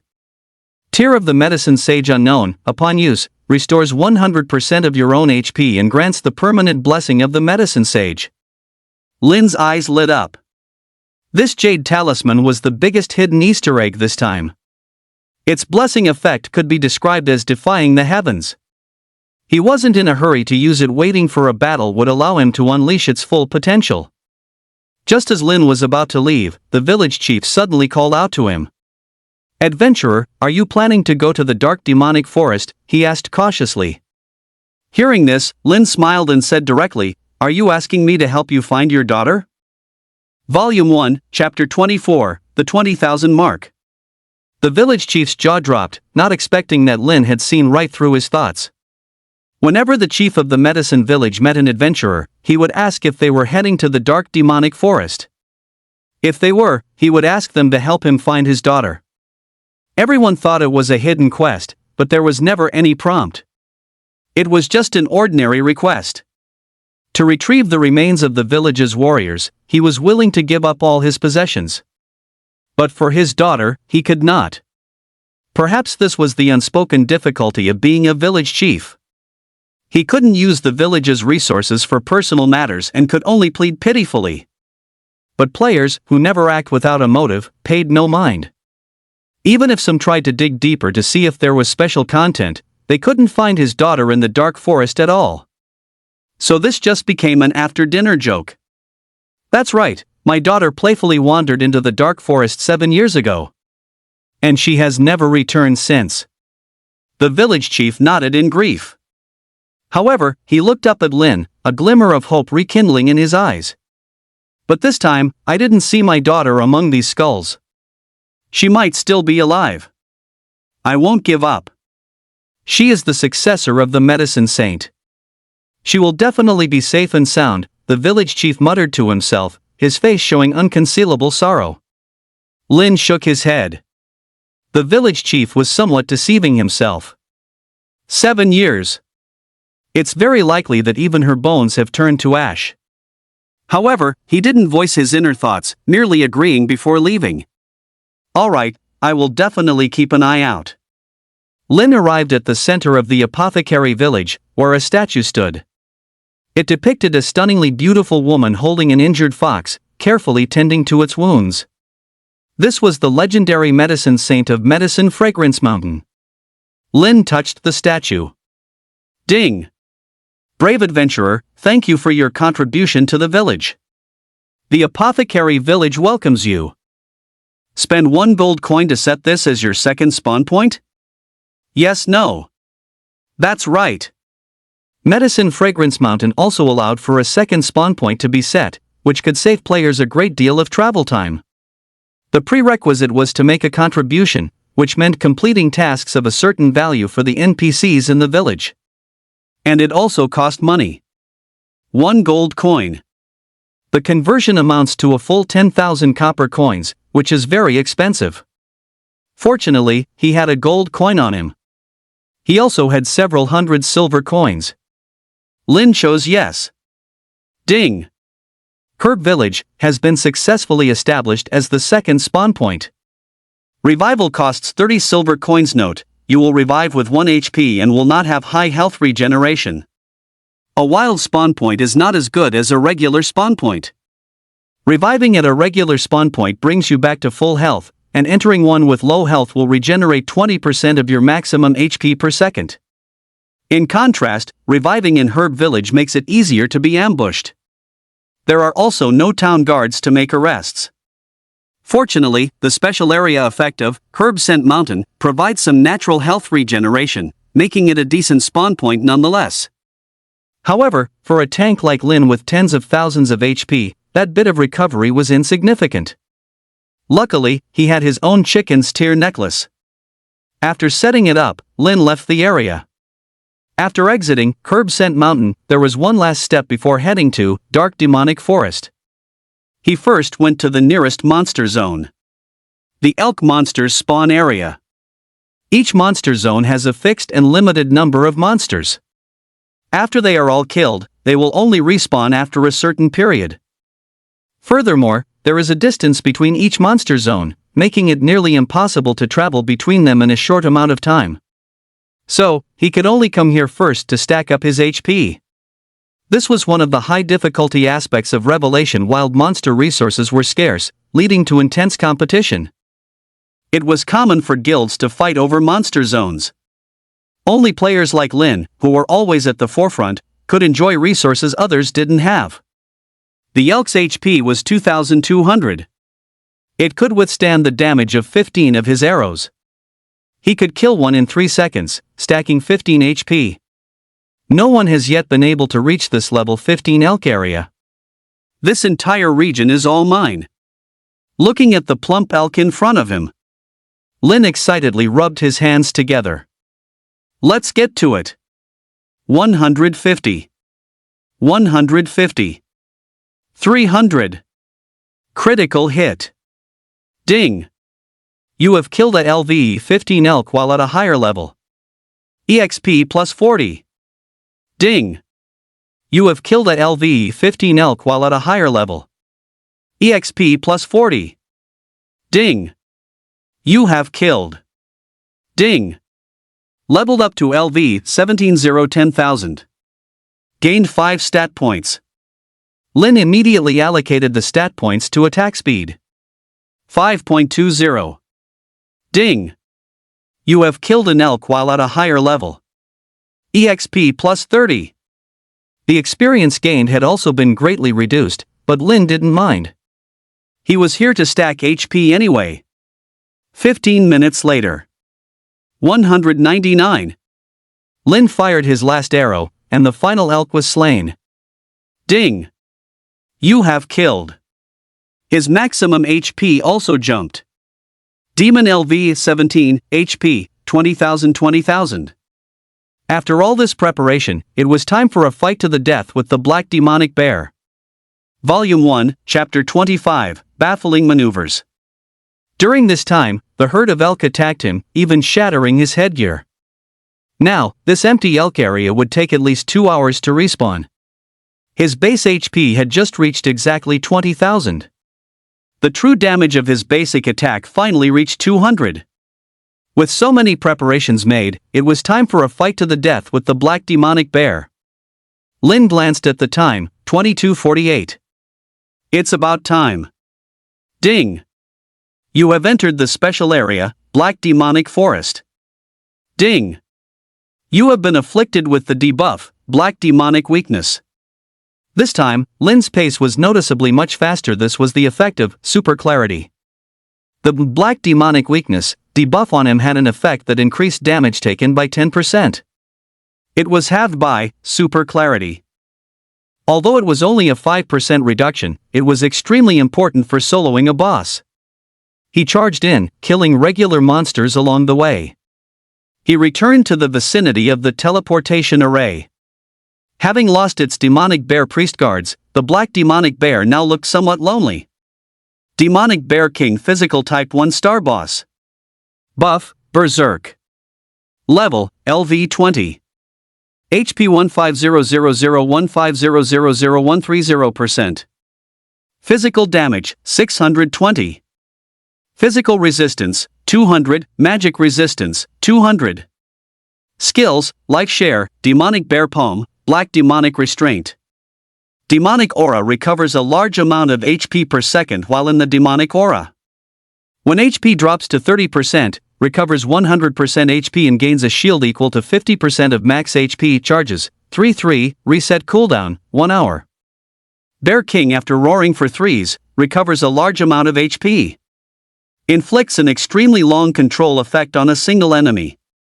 Cooldown, 60s. Lin directly aimed at the demonic Bear King, raised his bow, and shot an arrow. 200. 200. 5 arrows in 1 second. In an instant, the demonic Bear King's health dropped by 1,000. Roar, roar, roar. The demon Bear King was immediately drawn over. Upon seeing Lin, it broke into a run and charged. A demon bear paw struck him directly. 1257. A terrifying, blood-red number instantly appeared above Lin's head. It knocked off 6% of Lin's health in one go. But fortunately, he wasn't a pushover either. Plus 200. Plus 6. Plus 6. He now had 3% lifesteal, allowing him to recover 6 health with every arrow. Combined with the chicken's tear necklace, he could recover 230 health per second. The numbers were still quite high. After being attacked by Lin, a health regeneration number also appeared above the demon Bear King's head. Plus 560-70%. Plus 560. Even with its recovery effect suppressed by 30% from the festering set, it was still terrifyingly high. They had only exchanged blows for a mere 2 or 3 seconds. Lin had lost over 2,000 health, while the demon Bear King had only lost 1320. If things continued like this, he would surely die. But Lin wasn't worried. He still had a chance. Soon, the demon Bear King couldn't hold back any longer and abruptly used a skill. Dark Demon Imprisonment. Instantly, earthen spikes shot up from the ground, striking Lin in a flash. Bang! 2380. A blood-red number floated up, and Lin was now crowd-controlled. Ding! You have been affected by a 2.5s control effect. Triggering, Super Clarity, the duration has been reduced to 1.25s. Lin quickly and easily broke free from the control effect. As long as the demonic Bear King didn't use its ultimate, Bear King. He had 20,000 HP. The demonic Bear King attacked once every 1.5 seconds, but since its skill, Demonic Bear Paw, had no cooldown. Every attack was a skill. Each hit dealt 1257 damage. It could deal damage equal to his entire 20,000 HP in just 24 seconds. It used the skill, Dark Demon's Grasp, once every 8 seconds. However, since the two skills were cast one after the other, he would most likely only face the third, Dark Demon's Grasp, after 25 seconds. Therefore, within 24 seconds, it could only hit him twice with the skill for a total of 4,760 damage. In those 24 seconds, he could recover about 5,500 HP through lifesteal and his necklace. So, surviving for 24 seconds each time wasn't a problem. With his current attack speed of 5.2, he could attack 125 times in 24 seconds. And so, Lin held on for 24 seconds. After that time passed, he was quickly killed by one of the demonic Bear King's, Dark Demon's grasp, attacks. Even without the buffs from the 4 great priests, the demonic Bear King was still terrifying. This was the first time that the always meticulous Lin had intentionally fed a death. Ding! You have died. All level experience has been reduced by 10%. This deducted over 2,000 experience points, but Lin still had a full 6,000 experience points in his bar, so he could afford the loss. Ding! Please select a spawn point, starter zone, free, apothecary village, costs 30 silver coins. Lin naturally chose the latter. Ding! You have revived in Herb Village. With a flash of white light, Lin reappeared beside the divine statue in Herb Village. He silently calculated the number of basic attacks. Next, Lin hurried back to that place without stopping. The distance to engage the demonic Bear King again wasn't far. It took less than 10 minutes to get there. Soon, he was once again locked in combat with the demonic Bear King. 201. 201. 24 seconds later, Lin turned into a flash of white light under the demonic Bear King's assault. Ding! You have died. All class experience reduced by 10%. He revived again in Herb Village. He still rushed non-stop to the demonic Bear King's territory to fight again. Although the demonic Bear King was just a big oaf, it was a bit bewildered seeing Lin come to die one after another. However, instinct drove it to charge at Lin once more. Lin once again landed over 100 basic attacks. Ding! You have died. All class experience reduced by 10%. Ding! Dropped equipment, Boar King's cape. He had even dropped a piece of his own equipment, but he didn't care at all. He had already calculated it out long ago. He could make it back within 10 minutes. The equipment wouldn't disappear. He ran over again, picked up the equipment, and then charged at the demonic Bear King. By now, the demonic Bear King was getting impatient and charged over furiously. It swatted Lin to death once more. Ding! You have died. All EXP has been reduced by 10%. Your level has been reduced to LV 16 7561 8000. My level dropped, and my attack speed decreased by 0.2. But it didn't have much of an impact. I could still land 120 basic attacks each time. Revive. Charge again. Death. Then revive and continue charging. After dying a total of 7 times, my level almost dropped to 15. The 8th time Lin stood before the Black Demon Bear. A hint of fatigue actually appeared in the Demon Bear King's big, beautiful eyes. Lin was like an unkillable cockroach, just too disgusting. Lin raised his hand and shot an arrow. 209. 209. 418 critical hit. My current critical hit rate has reached 0.9%, so with a bit of luck, I can still trigger it. The Demon Bear King didn't even roar this time, seemingly because its throat was dry. It thought that, just like the previous 7 times, it only needed to try for a bit to kill Lin. And so, the two sides stood their ground and traded blows once more.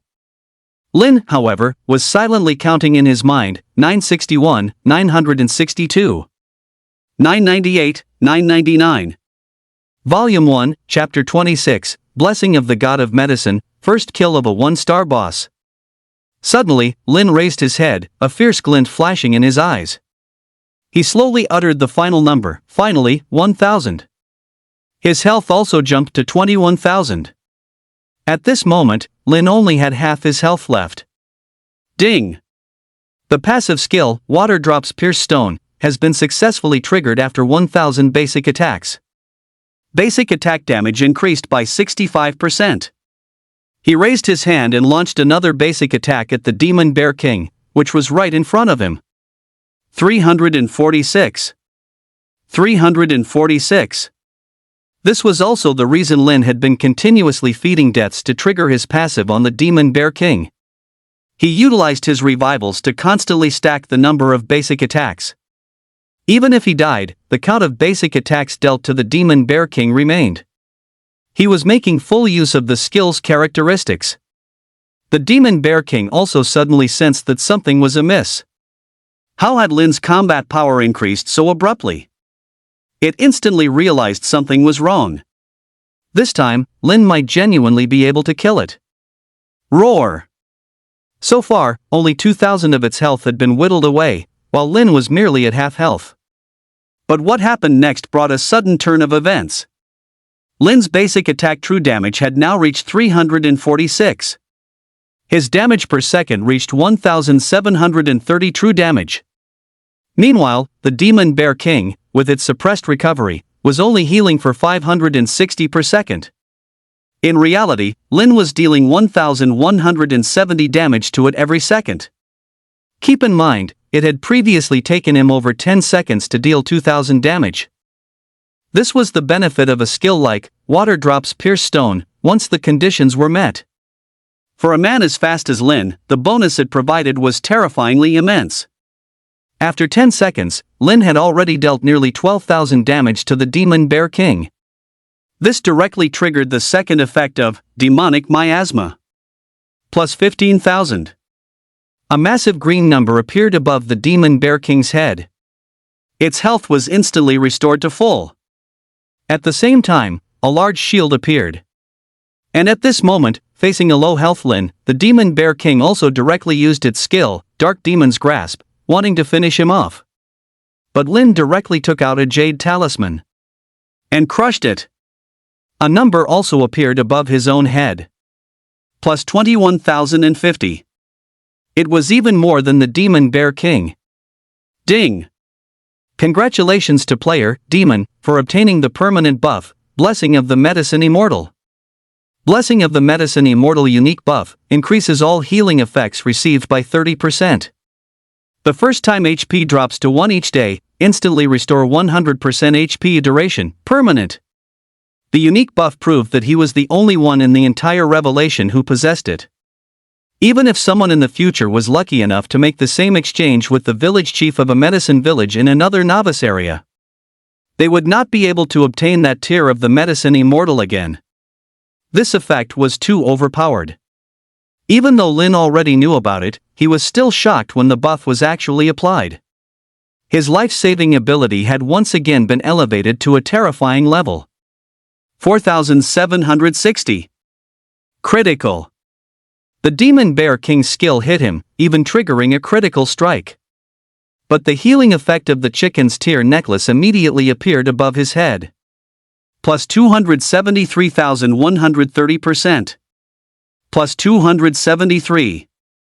The healing effect was directly increased by 60 points, and as his own HP continued to rise, this percentage bonus would become more and more terrifying. Now, combined with lifesteal, he could recover 323 HP per second. This greatly increased his ability to stand and trade blows with the Demon Bear King. He was almost unkillable for the next 30 seconds. At this moment, the battle between the two sides had entered a white-hot stage. A magnificent shield appeared on the Demon Bear King, equivalent to a full 100% of its health. However, Lin's arrows pierced straight through its shield was useless against true damage. 1,730 DPS. Plus 560. 1,730 DPS. In just 7 or 8 seconds, Lin's terrifying damage had already taken off 50% of the Demon Bear King's health. This time, the Demon Bear King couldn't just sit back. It immediately used its ultimate ability, Bear King. It threw its head back and let out a furious roar. Instantly, Lin felt as if his entire body was trapped in a swamp, unable to move, while a ringing sound disrupted his thoughts. Ding! You have been affected by a control effect lasting 12 seconds. Ding! Super Clarity has activated, reducing the 12's control effect by 50% to say excess. Without Super Clarity, the duration of this control effect would have been enough to kill any player. At this moment, a huge number also appeared above the Demon Bear King's head. Plus 8,000. The massive heal instantly brought her health bar back to a healthy state. The recovery effect of font color equals #2E8B57 demonic aura font continuously appeared above her head. It launched an attack on the controlled Lin. A single, dark magic binding, instantly took out a chunk of Lin's health bar. Following up, a demonic bear paw also struck toward Lin. 2,380. 1,257. 1,257. Lin's health bar dropped rapidly. Ding! HP has dropped to 1, triggering the buff, Blessing of the Medicine Saint. Plus 21,103. His health was instantly restored to full. Only 6 seconds had passed. The demonic Bear King was about to happily continue its damage output, but Lin had already broken free from the control. Lin instantly activated, unleashing a continuous stream of damage like a perpetual motion machine. The demonic Bear King was shocked. Wasn't its control supposed to last for 12 seconds? How did this human in front of it break free so quickly? Before it could even react. The second effect of demonic chi entanglement was soon triggered. The demonic Bear King's health was restored to full again. But it was still useless. It still had a considerable amount of health left. Lin still had 43% of his health remaining, HP, 9,159, 21,300. Both sides continuously dealt damage. The demonic Bear King also triggered demonic chi entanglement for the last time. What followed was the final battle. The demonic Bear King took the lead, striking Lin with a dark magic binding. 2,380. The health bars of both sides were dropping rapidly. 1,730 DPS. Plus 560. 1,257. Plus 273. Plus 10, plus 10. The battle would end as soon as one of them fell. A few seconds later, Lin's health dropped to 10%, while the Demon Bear King was left with only 3,000 HP. However, its skill suddenly came off cooldown, and it cast a second, Dark Demon's Grasp. Lin's health bar was instantly emptied. Roar, roar, roar. The Demon Bear King cheered in delight, thumping its chest. It was the first time it had escaped the jaws of death. This was the first person in the entire starter zone to put it in such a sorry state. But suddenly, a playful voice rang out, celebrating before you've even won? A huge green number appeared above Lin's corpse. Plus 21,350. Seeing the revived Lin, the Demon Bear King was stunned, unable to react in time. Lin raised his hand and fired an arrow. 1,730 DPS. 1,730 DPS. Its health bar was emptied, its eyes filled with rage and unwillingness. If its 4 great guards hadn't died, it would never have been defeated. Ding! Killed LV 20 Demon Bear King 1-star boss. EXP plus 10,000. Ding! Dropped. Ding! Congratulations on completing the first kill of a 1-star boss at 24 hours and 3 seconds after the server launch. A world announcement and rewards are forthcoming. Would you like to remain anonymous? Ding! The quest, Restart the Teleportation Array, is about to be completed. Please pay attention to the submission time to avoid missing the reward. Lin let out a long sigh of relief. His calculations were perfect. He had timed his third death to occur exactly at dawn on the second day. Volume 1, Chapter 27, a boon for the entire zone, a gold tier weapon with no level requirement. Lin let out a long sigh of relief. His calculations were perfect. He had timed his third death to occur exactly at dawn on the second day. The Blessing of the Medicine Saint buff had just refreshed. He had essentially revived on the spot 3 times to finally slay the Demon Bear King, a beast that struck fear into the hearts of all new players. If he hadn't dealt with the 4 priests beforehand, he probably wouldn't have even had a chance of winning this battle. Ding! Ding! Ding! The adventurer has achieved the first kill of the 1-star boss in Starter Zone 9999. Reward, plus 5,000 EXP, Glory Longbow Gold No Level Requirement X1, Gold Coins X10. Ding! Ding! Ding! The adventurer has achieved the first kill of the 1-star boss in Starter Zone 9999. Reward. 3 consecutive announcements echoed throughout the entire Starter Zone. The crowd was in an uproar. A gold tier item. Keep in mind, it had only been 24 hours since the server opened. And it was a rare weapon, no less. Right now, anyone with 2 or 3 pieces of iron tier equipment was considered a top player. Bronze tier equipment was out of reach, and silver tier was something they didn't even dare to dream of. Gold tier? That was like your ancestral graves puffing smoke or exploding. The World Channel chat scrolled rapidly. Holy crap! A gold tier weapon? Damn, I just spent over 1,000 on a single piece of iron tier gear. Someone else already has gold tier. Which expert is this? They've even killed a boss. I'm still struggling with commander level monsters. It must be someone from the Madman Guild. At this moment, Madman himself quickly came out to clarify, it wasn't us, don't get the wrong idea. It would be bad if they became the target of a public outcry. When the chat learned it wasn't the Madman Guild, it exploded even more. Holy shit! Not even the Madman Guild could do this. Who else in this starter zone could have pulled it off? This is a bowman's weapon. If the player who got the first kill contacts me, I'll pay 1 million. 1 million for a gold weapon? You must be dreaming. This thing has no level requirement. I'll offer 1.5 million. The most excited of all was Crazy Wolf. He was a bowman himself. His fingers flew, rapidly tapping out and sending the message. Direwolf, LV9 Archer, who do you think you're fooling? I'll offer 5 million. At this moment, Kwang Ren, standing beside Kwang Lang, was a bit stunned. Wait, where did you get the money from? Kwang Lang smiled. From you. Upon hearing this, Madman instantly reacted, what the hell? Isn't my money real money? Mad Wolf said nothing, just stared at him expectantly.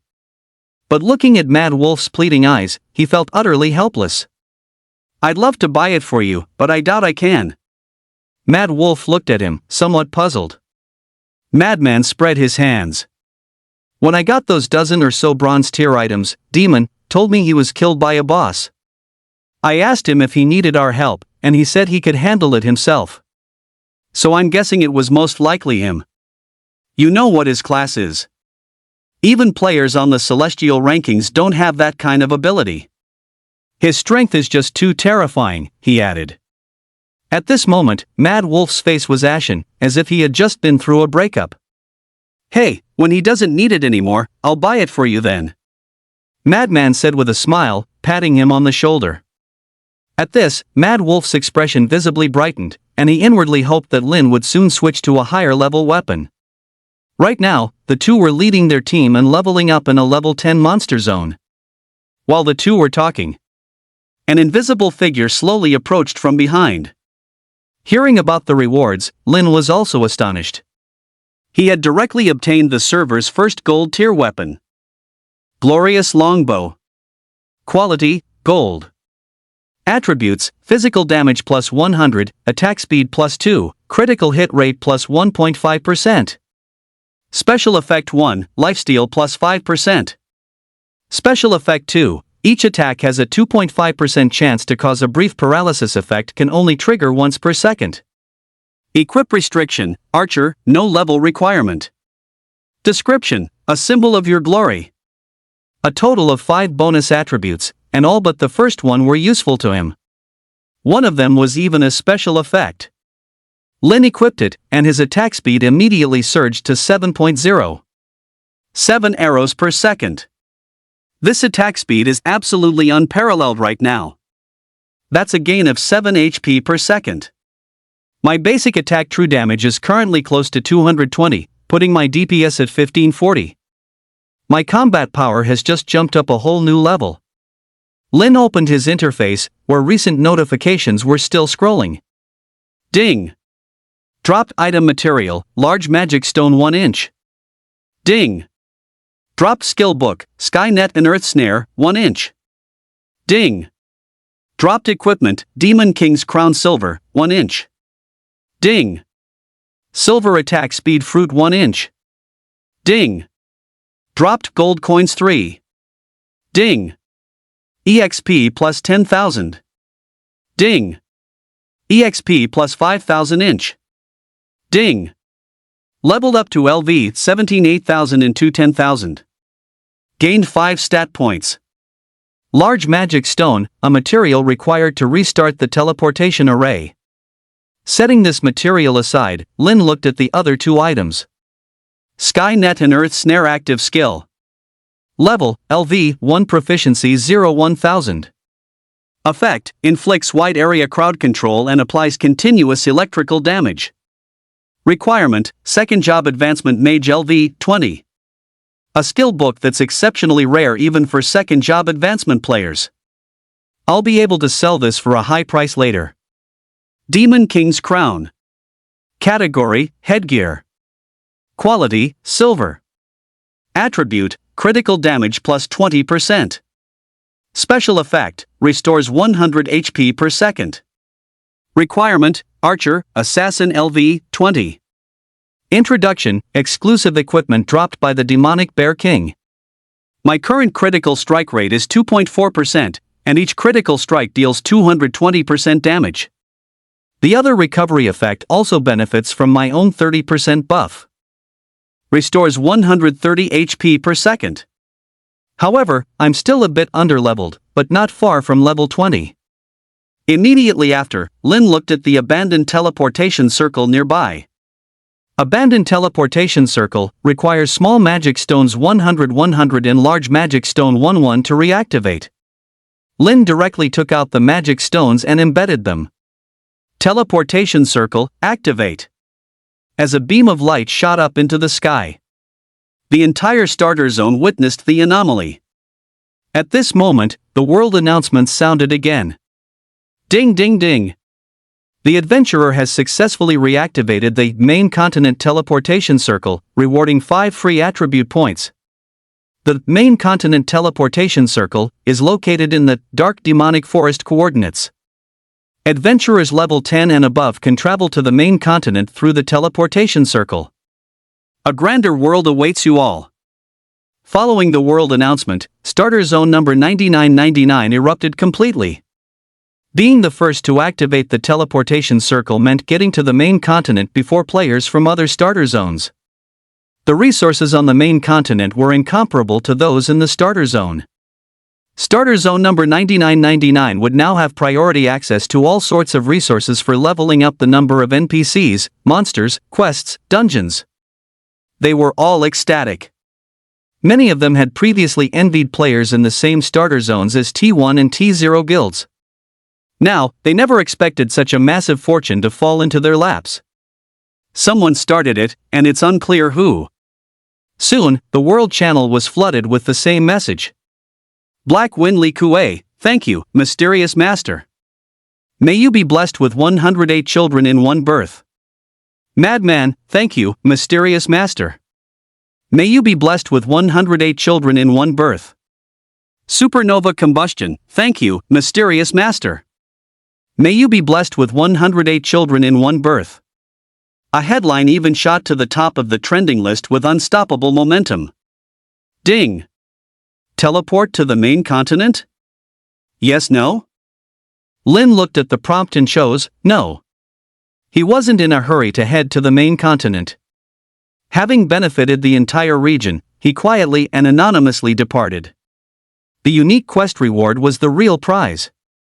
However, he wasn't in a hurry to return to the city. Since he was already out here, he might as well check out the ancient demonic abyss. It would save him travel time later on. Along the way, Lin also took screenshots of the hidden class and the skill book from his backpack and sent them to Ruyan. A message came back from her very quickly. Ruyan, TSK. So both announcements were you. Ruyan, nice one, waiting until now to sell it to me, just to drive up the price, huh? The moment Ruyan saw the level requirement for the skill book, she understood everything. Lin smiled slightly when he saw her reply. This girl was truly sharp. However, if the priest scroll wasn't sold when the teleportation array opened, the price would likely be much lower. He replied to her message. Demon, 10 million for the scroll, the skill book is a free bonus.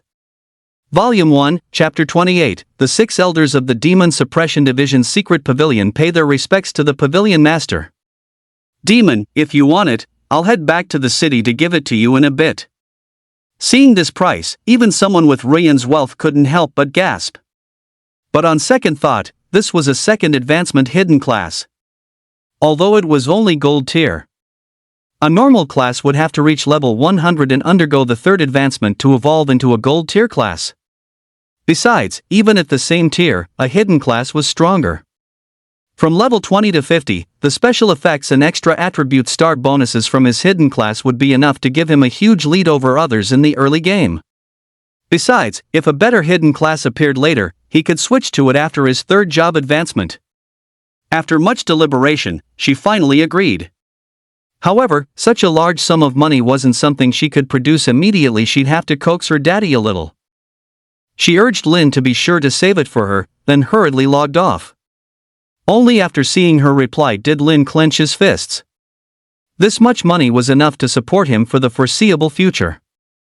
Soon, Lin followed the map on the back of the Demon Suppression Commander's token to a very secluded cave. Pushing aside layers of vines, Lin saw the entrance to the ancient demonic abyss seal. A 5 to 6 meter tall, ice-colored ceiling barrier blocked off the deeper part of the cave. The pattern on the seal was the same as the one on the Demon Suppression token.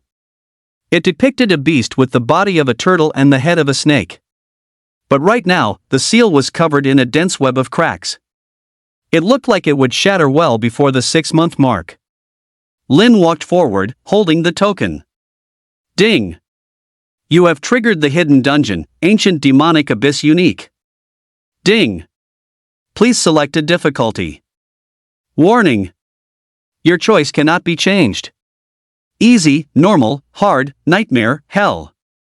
5 difficulties. When Lin saw the dungeon rewards corresponding to each difficulty, a look of I knew it flashed in his eyes.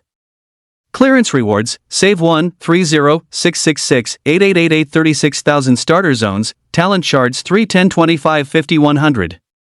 The total number of starter zones opened on the Chinese server was exactly 36,000.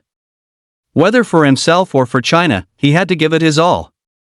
Ding! You have selected Hell difficulty. Entering dungeon. But just as a dim light appeared before Lin's eyes, he didn't even have time to see clearly. Several blood-red numbers suddenly appeared above my head. 6,201. 14,086 critical. 5,201 critical. My health bar was instantly emptied. Ding! You have died. Your total EXP has been reduced by 10%. Please select a spawn point, starter zone, Apothecary Village. This time, Lin chose to revive back in the small town. Even he was caught off guard when he reappeared at the spawn point. He had expected it to be incredibly difficult, but he never imagined he would be instantly killed without even getting a proper look. Only 2 notification messages remained. Ding! You have entered Ancient Demonic Abyss First Floor. You have been afflicted with the debuff, Ancient Demonic Chi, triggering the passive skill, Super Serene Heart.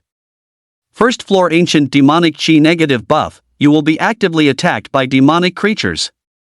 All your attributes are reduced by 30%, damage deltas reduced by 30%, and you lose 300 HP per second. Effect, permanent within the Ancient Demonic Abyss area. This buff is too insane. A percentage-based attribute reduction is the most terrifying debuff for players of any level. It reduces attributes and even damage dealt. It also comes with continuous health loss. With 300 damage per second, even the strongest warrior right now wouldn't last more than 10 seconds. To some extent, it also prevents various unique playstyles. I didn't expect it to be this hard, Lin mused, stroking his chin. As expected of a hidden plotline that could influence the post-apocalyptic era, this level of difficulty would be a fool's errand to complete even on the main continent. Let alone in the starter zone, where the level cap is only LV 20. It's virtually impossible.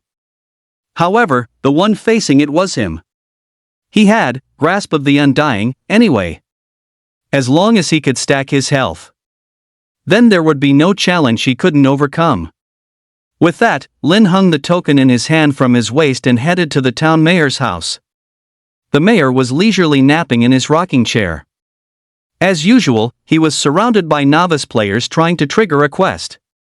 Upon seeing Lin appear, he immediately stood up and greeted him with a warm, enthusiastic smile. "Hero, you're here. Are you here to accept another quest?" The players who had been pestering him all this time now stared in astonishment at the town mayor, who seemed like a completely different person. They couldn't figure out what this unremarkable archer in front of them had done to deserve such favor from the mayor. "I'm here to turn in a quest," Lin said, directly submitting the unique quest with a difficulty rating of 1000. Ding! Quest, reactivate the teleportation array unique, completed. Ding! Reward, plus 5000 EXP. Ding! You have obtained the title, Glorious Hero. The astonished mayor swallowed hard, not expecting Lin to have completed a quest of this difficulty in such a short time. Nevertheless, he handed over the reward. 10 crystals shimmering with iridescent, prismatic light. Talent Shard Special, a special item. Can enhance talent effects LV 1 o'clock 10. The first enhancement required exactly 10 talent shards. As a special item, there was basically no system prompt for it, as if it were something that transcended the rules. However, he had heard that you just needed to crush them. Lin applied a little force, but suddenly, his brow furrowed. He couldn't crush it at all, it was even harder than diamond. But according to the descriptions from all the players who had used it, wasn't it supposed to be a very easy membrane to break? What's going on? I can't use it. Lin's quiet muttering was overheard by the mayor.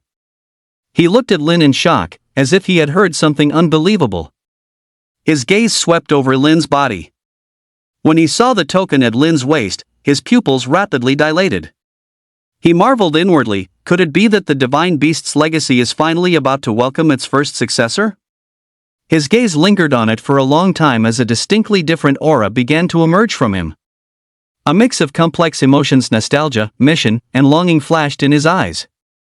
Surprised, he dared not show the excitement he could barely contain. He quickly shooed away the other players and pulled Lin into the room. In broad daylight, one old and one young, they walked into a dim room. Seeing this, the other players nearby instantly understood something. Then, they shook their heads in regret and sighed, "To go this far for a game, you deserve it." Lin also felt his butthole clench. But he could only let himself be dragged along. However, as the door closed, the indecent things he had imagined did not happen. Instead, the village chief before him suddenly dropped to one knee, placing a hand over his chest. He shouted in a deep and powerful voice. "Sixth Elder of the Demon Suppression Division's Secret Pavilion, I pay my respects to the Pavilion Master." Volume 1, Chapter 29, A God-Tier Talent Appears. Sixth Elder of the Demon Suppression Division's Secret Pavilion, I pay my respects to the Pavilion Master. Hearing the village chief's words, even Lin, who had seen his fair share of grand scenes, was a bit surprised. He hadn't expected the village chief to have a hidden identity. At this moment, the name above the village chief's head also changed. Exiled Sixth Elder of the Demon Suppression Division's Secret Pavilion. Description: hails from the ancient power, the Demon Suppression Division, which was annihilated in a bloodbath a century ago. Reading the description, Lin instantly understood. It turned out the Demon Suppression Division had been destroyed long ago. No wonder he had never heard of this faction in his previous life. He had originally thought the Demon Suppression Division was just some minor power or group. An ancient power. When he caught those words, Lin's brow furrowed visibly. An ancient faction. The ancient factions he knew of included the Dragon Clan, the Blood Clan, the Ancient Human Iron Alliance, the Angel Clan. Without exception, these factions were all extraordinarily powerful and terrifying. They had existed for a long time, their influence was widespread, and their combat strength was immense. Countless players would fight tooth and nail just to join them. For the Demon Suppression Division to be classified alongside them as an ancient faction, it was clear that it was by no means simple. Pavilion Master, where did you obtain this token? The town mayor could also tell that Lin was definitely not the original owner of the token. Lin unfastened the token from his waist, and the town mayor also took out his own. His was jet black, its design a greatsword piercing a hydra, and it was covered in the indelible dust of battle scars and the passage of time. The town mayor's, on the other hand, was bronze, with a different design from the one in his hand. It depicted a treasure chest enveloped by a hurricane. And although the town mayor's token also showed some signs of age, it bore the marks of meticulous care and didn't look as ancient as the one in his hand. I came across this token when I traveled to the Black Demon Forest and met a demon suppression envoy. Lin recounted the events just as they had happened. A trace of sorrow appeared on the town mayor's face after he listened. So, the renowned and mighty War Pavilion Master didn't die after his disappearance, but was here with his descendants, guarding the abyssal passage. If both he and the Division Master were still here, perhaps the Demon Suppression Division wouldn't have fallen to such a state. Since you have received the token passed down by his descendant, it means you have been acknowledged, and the great responsibility now falls upon your shoulders. Although the Demon Suppression Division has long since ceased to exist, you are still the new generation's Pavilion Master of the Demon Suppression Division's War Pavilion. As he spoke, he took out a treasure chest crafted from purple gold and glazed glass. As the lavish chest was opened, a surge of emerald green light burst forth. A scroll, exuding the aura of an emperor, appeared. I was originally prepared to be buried along with this legacy. Even in death, I was unwilling to let the last remaining legacy of the Demon Suppression Division fall into the hands of others. But now, I have met you, Pavilion Master. If I'm not mistaken, your talent must be God tier, right? He said, handing over the scroll. Divine Beast, Black Tortoise Inheritance Scroll Unique. Effect: clear the trial and inherit the will of the Black Tortoise to obtain the talent Divine Beast, Black Tortoise God tier. Restriction 1. Can only be used by those who already possess a God tier talent. Restriction 2. Must possess a Demon Suppression Division identity token. Restriction 3. Consumes 10 talent shards to use. Cooldown, 30 days. Restriction 4. Will be teleported into the Black Tortoise Inheritance Trial Difficulty Coefficient, 6500. Restriction 5. After inheritance, you will be forced to join the Ancient Faction, Demon Suppression Division, and unlock faction quests. Description: one of the 4 great inheritance treasures of the Ancient Faction, Demon Suppression Division. Lin was completely stunned when he saw the scroll. In his past life, he had never heard of anyone obtaining a second talent. And it was even a God tier talent. However, the requirements were also incredibly demanding. The first condition alone would have eliminated countless players. Lin took the scroll, and a notification immediately appeared. Ding! Requirements met. Enter the Black Tortoise trial? Yes, no. Lin wasn't in a hurry and directly chose no. The cooldown was quite long, it wouldn't be too late to enter after some preparation. Seeing this, the mayor smiled and said, across the entire starter zone, my unique quest is the only one that rewards talent shards. Normally, 10 shards are enough to upgrade a tier 1 talent. But a God tier talent requires 10 times that amount, 100 shards. When I heard you couldn't upgrade, I knew my guess was right. You have a God tier talent. Watching the old man's smug expression, Lin simply smiled in agreement. He didn't expose the truth. I can rest easy knowing the inheritance is in the hands of one of our own, he said, looking up at the ceiling. If the secret Pavilion Master hadn't deceived me into leaving with the Black Tortoise's legacy 100 years ago, I wouldn't have survived until now, the town master murmured, a look of yearning for death appearing on his face. Lin immediately felt something was wrong. If he inherited the legacy, the town master would be one of his own. No matter what, he couldn't just stand by and watch the town master do something foolish. Now that the ultimate treasure no longer needs me to hide it, perhaps it's time I went to settle the score with that damned group. Seeing the town master was still talking, Lin quickly tried to dissuade him, wanting to calm him down first. At least tell me who our enemies are. To his surprise, the town master's mind was made up. He only left behind one sentence: they are very strong. Knowing now would only put you in more danger. Let me go first and scout the path for you.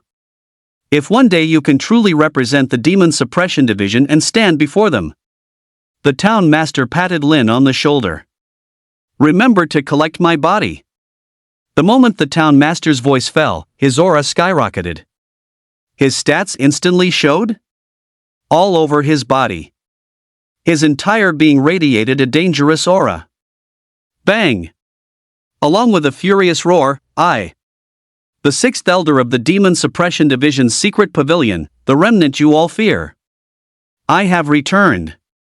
The town master soared into the sky, directly breaking through the clouds. He disappeared from starter zone 9999. Lin's heart felt somewhat heavy, but such is the impermanence of life. He could only accept it, and at the same time, this constantly motivated him to become stronger.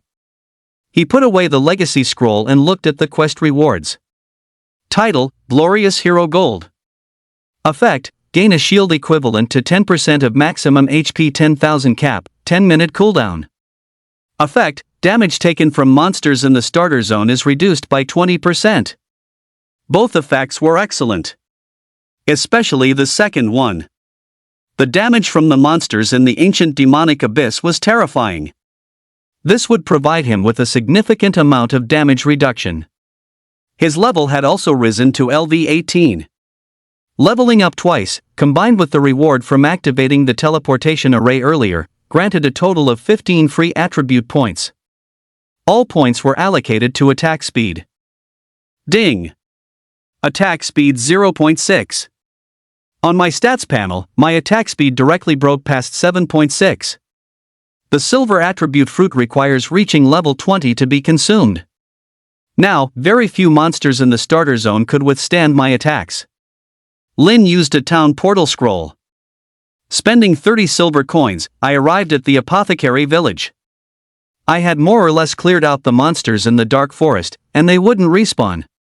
My only option was to come here for the elk. The elk here had respawned, and Lin immediately began farming them. It was best to stack up my HP now before attempting the trial. The elk's HP was 2,200, and my current basic attack damage was 215. It took exactly 10 arrows to kill one, factoring in the splash effective, explosive arrow. On average, it was 1 kill per second. After 10 minutes, all 300 plus elk were completely wiped out. It stacked up to nearly 26,000. He was too strong, and the monsters weren't worth killing. Lin logged off directly, planning to come back online when the elk respawned. He set an alarm for 2 hours later and sat down on the sofa. He turned on his computer and logged into the Revelation forum.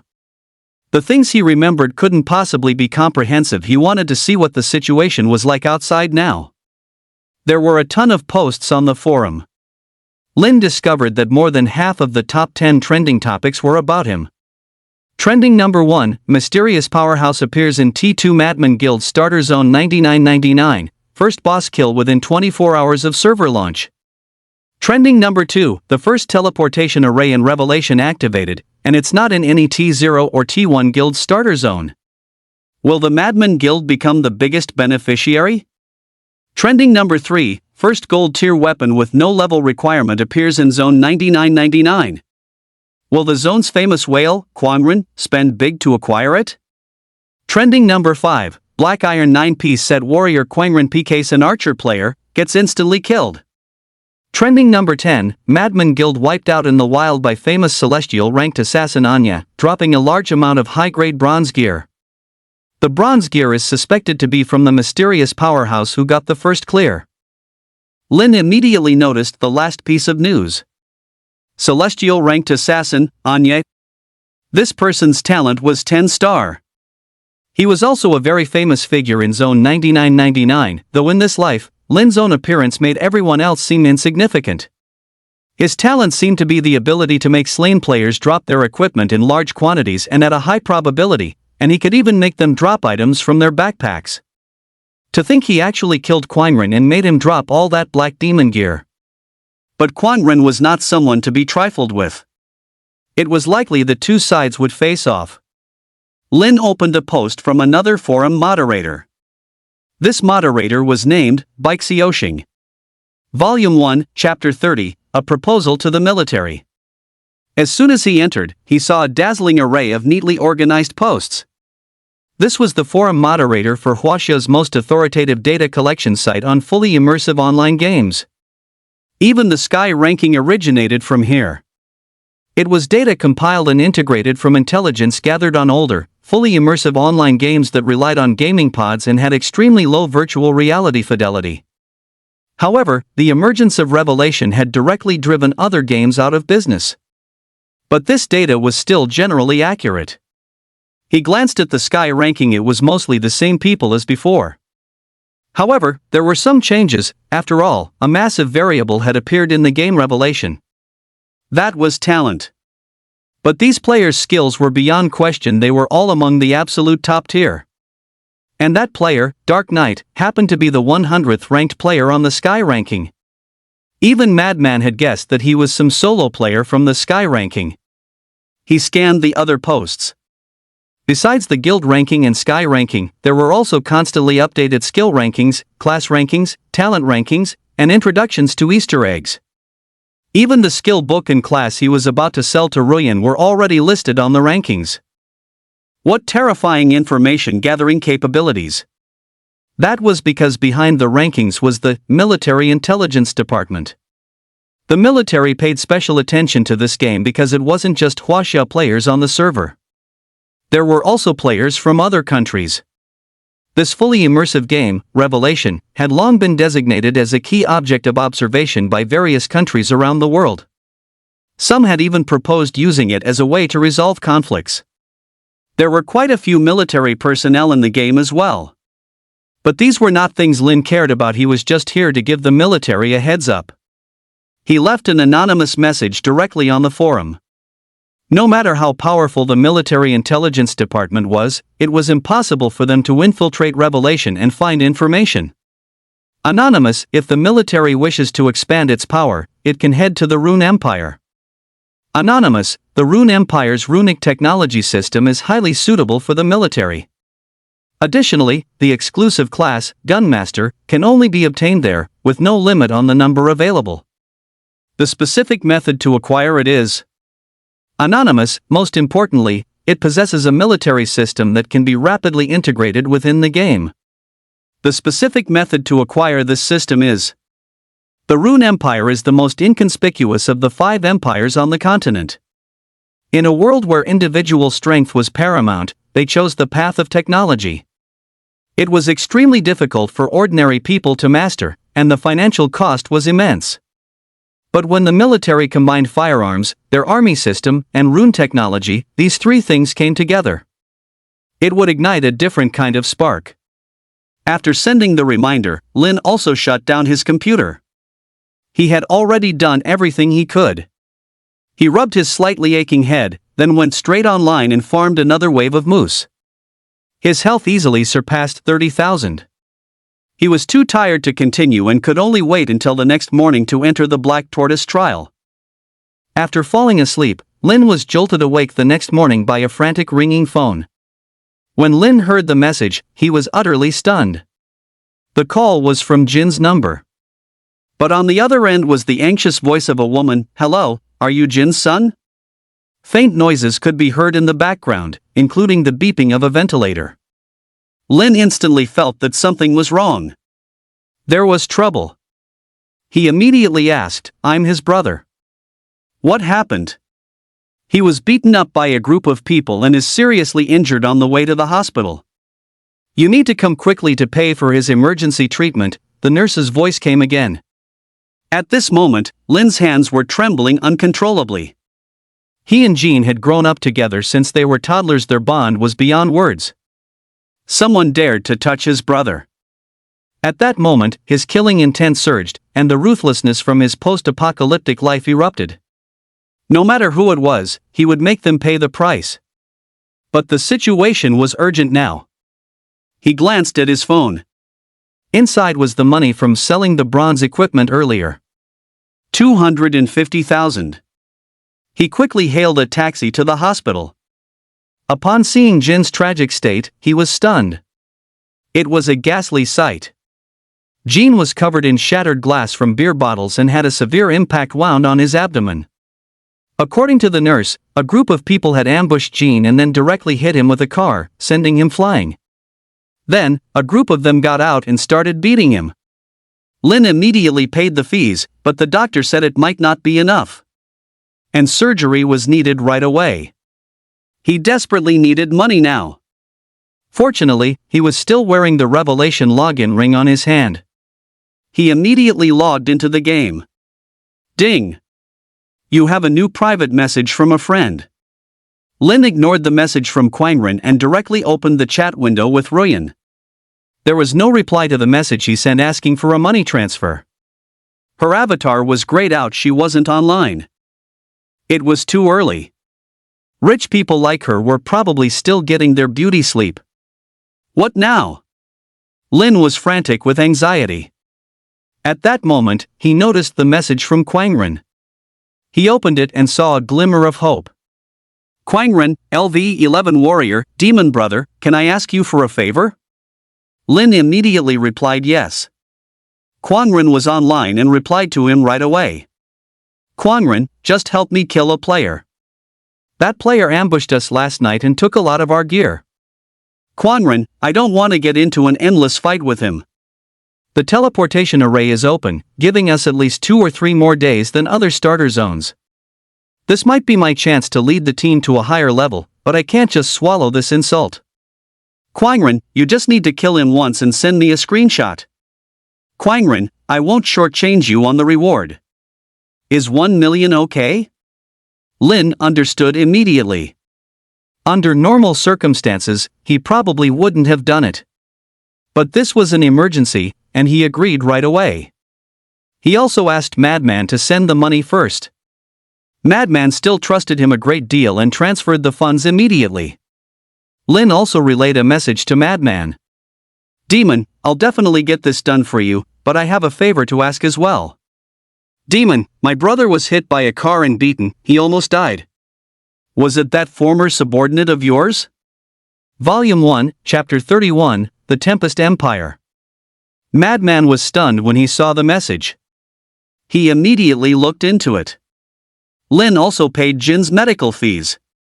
Fortunately, Jin was tough and hadn't suffered any internal injuries. Just then, a message from Madman arrived.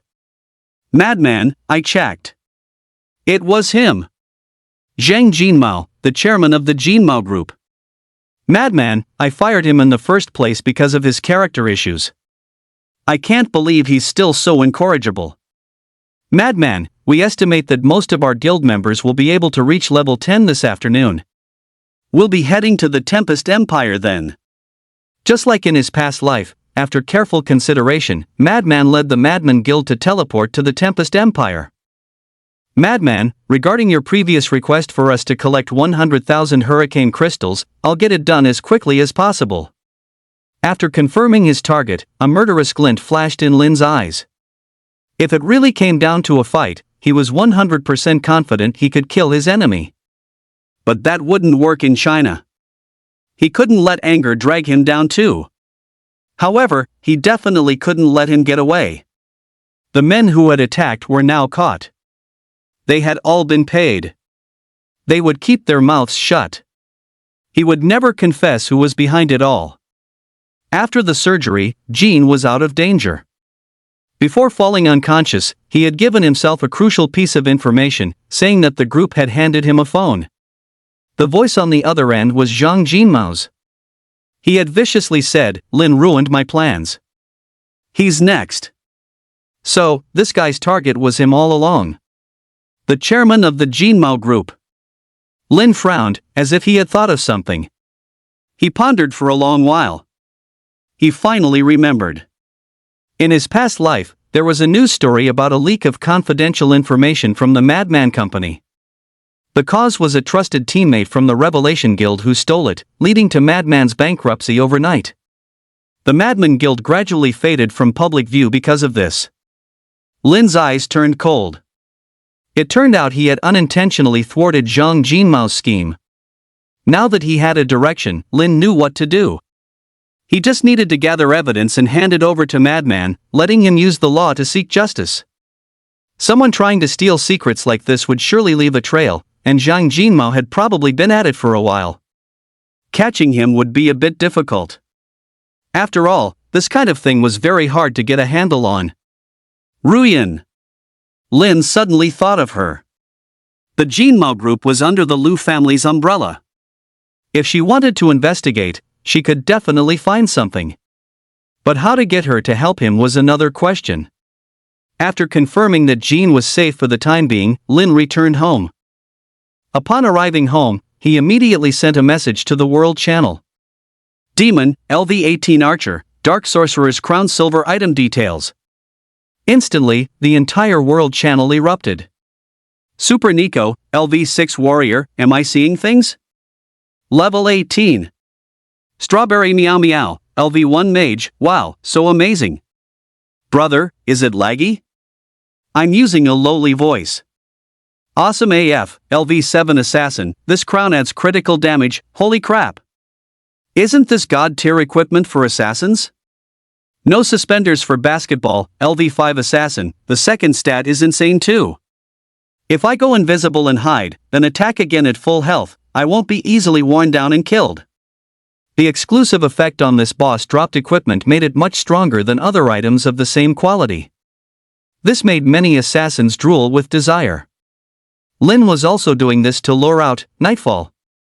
In his past life, after the apocalypse, a small assassin group led by Nightfall had committed every imaginable evil. They even ambushed top experts to loot their equipment. They had even made a move on the 4 members of the Magic Fairy Foundation, who were the hope of all ordinary people. They became rats that everyone wanted to beat down. However, they were too strong, and they didn't dare to provoke those powerful guilds. They only bullied smaller guilds and solo players. By showing off his equipment like this, Lin would inevitably attract his attention. All he had to do was wait quietly. Next, Lin started farming monsters in the Elk Zone. As a player on the Celestial Leaderboard, he estimated that Nightfall would quickly deduce his location. After farming for 5 or 6 hours, he still hadn't appeared. Instead, a message from Ruyan arrived. Ruyan, sorry, something came up at home. At this moment, inside a luxurious manor, Ruyan was looking downstairs with a sorrowful expression at a wealthy-looking woman. Next to that woman stood her son, greedily sizing up the manor. She never dreamed that her father would have an illegitimate son outside. Although he was tricked by the woman and had a one-night stand while drunk, she had deliberately waited until her son was grown before showing up. Her own mother had unfortunately passed away after giving birth to her, and now she didn't know how to handle this matter. Over on his side, after seeing the message, Lin quickly sent a reply. Demon, I have a favor to ask. If you can help, I'll give you the scroll and skill book. Lin then recounted what had happened. Ruyan immediately nodded in agreement. With her status, investigating a mere ant within her own Lu family was more than easy enough. She's incredibly fast. Lin also added them on WeChat. She quickly sent over a file. A smile played on Lin's lips. Inside was already half of Madman Corporation's secrets, along with the various channels and processes used to steal them. That's enough to kill him 800 times over. Lin added Madman on WeChat privately, and Madman was instantly overjoyed. He was dying to get Lin's contact information. But what Lin sent next instantly sent him into a rage. At this moment, he had just led the Maniac Guild through the teleportation array to arrive in the Battlewind Empire. He logged off directly without even saying hello. This left everyone in the guild a bit bewildered, but under Wild Wolf's leadership, they immediately started taking action. Meanwhile, Maniac made a phone call to an unknown number, and instantly, dozens of Land Rovers gathered downstairs. This evidence was also quickly compiled and sent to the court. At this moment, inside the Jinmao group, Zhang Jinmao was still staring at the confidential information on his computer, annoyed. Too bad I only managed to steal half of it. Damn it, those 2 brats dared to ruin my plans. At this thought, he slammed his fist on the desk in anger. A sinister smile appeared on his face. I took care of that damn gene early this morning, and today's investigation revealed that you have no real connection to Rian either. Then it's your turn, he said menacingly, a handsome photo of Lin displayed on his computer desktop. Bang! Suddenly, the glass door was shattered. More than 30 men rushed in. Maniac's voice roared, "Fuck you, Zhang Jinmao, you're looking for death." Meanwhile, Lin had been grinding since morning, once every 2 hours. However, as his number of basic attacks increased, so did his health and true damage. The Elk's health could no longer withstand too many of his basic attacks. It wasn't until 2 in the afternoon that Lin's health barely broke 40,000. Demon LV-18 Archer, HP, 40,000. But finally, the uninvited guest had arrived. Lin, who was about to log off after finishing his grind, suddenly heard a notification. Ding! You have been maliciously attacked by the player, Dark Knight. Your counterattack will not increase your crime value. A blood-red number also appeared above his head. 120 critical. Volume 1, Chapter 32, An Accidental Tumble. Plus 520,130%. But the recovery from the chicken's tear necklace was overkill. He's here. Lin scanned his surroundings. The attack just now was a dart. So, the attacker should be some distance away from him. With the recovery from the chicken's tear necklace, Dark Knight probably couldn't see his exact health bar. Unless his damage per second exceeded 400, all he would see was a character constantly at full health. It would be bad if his true health bar was exposed and scared the guy off. At this moment, a mocking voice sounded, "I thought you were so tough. Level 18, and that's all you've got. Meekly hand over that silver coronet, and from now on, call me Grandpa whenever you see me, and I'll let you off the hook." The voice came from all directions. It was clearly a technique for projecting sound. It wouldn't reveal his position. As expected of a player on the Sky ranking. Lin just sneered upon hearing this. He then opened the settings and turned on pain sensation. He cranked it straight to 100%. This was a setting that most gamers would never enable. Because once pain was turned on, the game became terrifying. The pain of burning, concussions, and being torn apart was enough to incapacitate you. Only players with exceptionally strong willpower who pursued ultimate control would even attempt it. And even they would only dare to set it at 10% or 20%. However, after the game invaded reality, the sensation of pain was forcibly manifested. So, Lin was already long accustomed to 100% pain. He glanced at the ground. This was a maple forest. The maple leaves were brittle and large. Even if an assassin were stealthed on the ground, he could easily hear the sound. But there was no sound at all from the ground.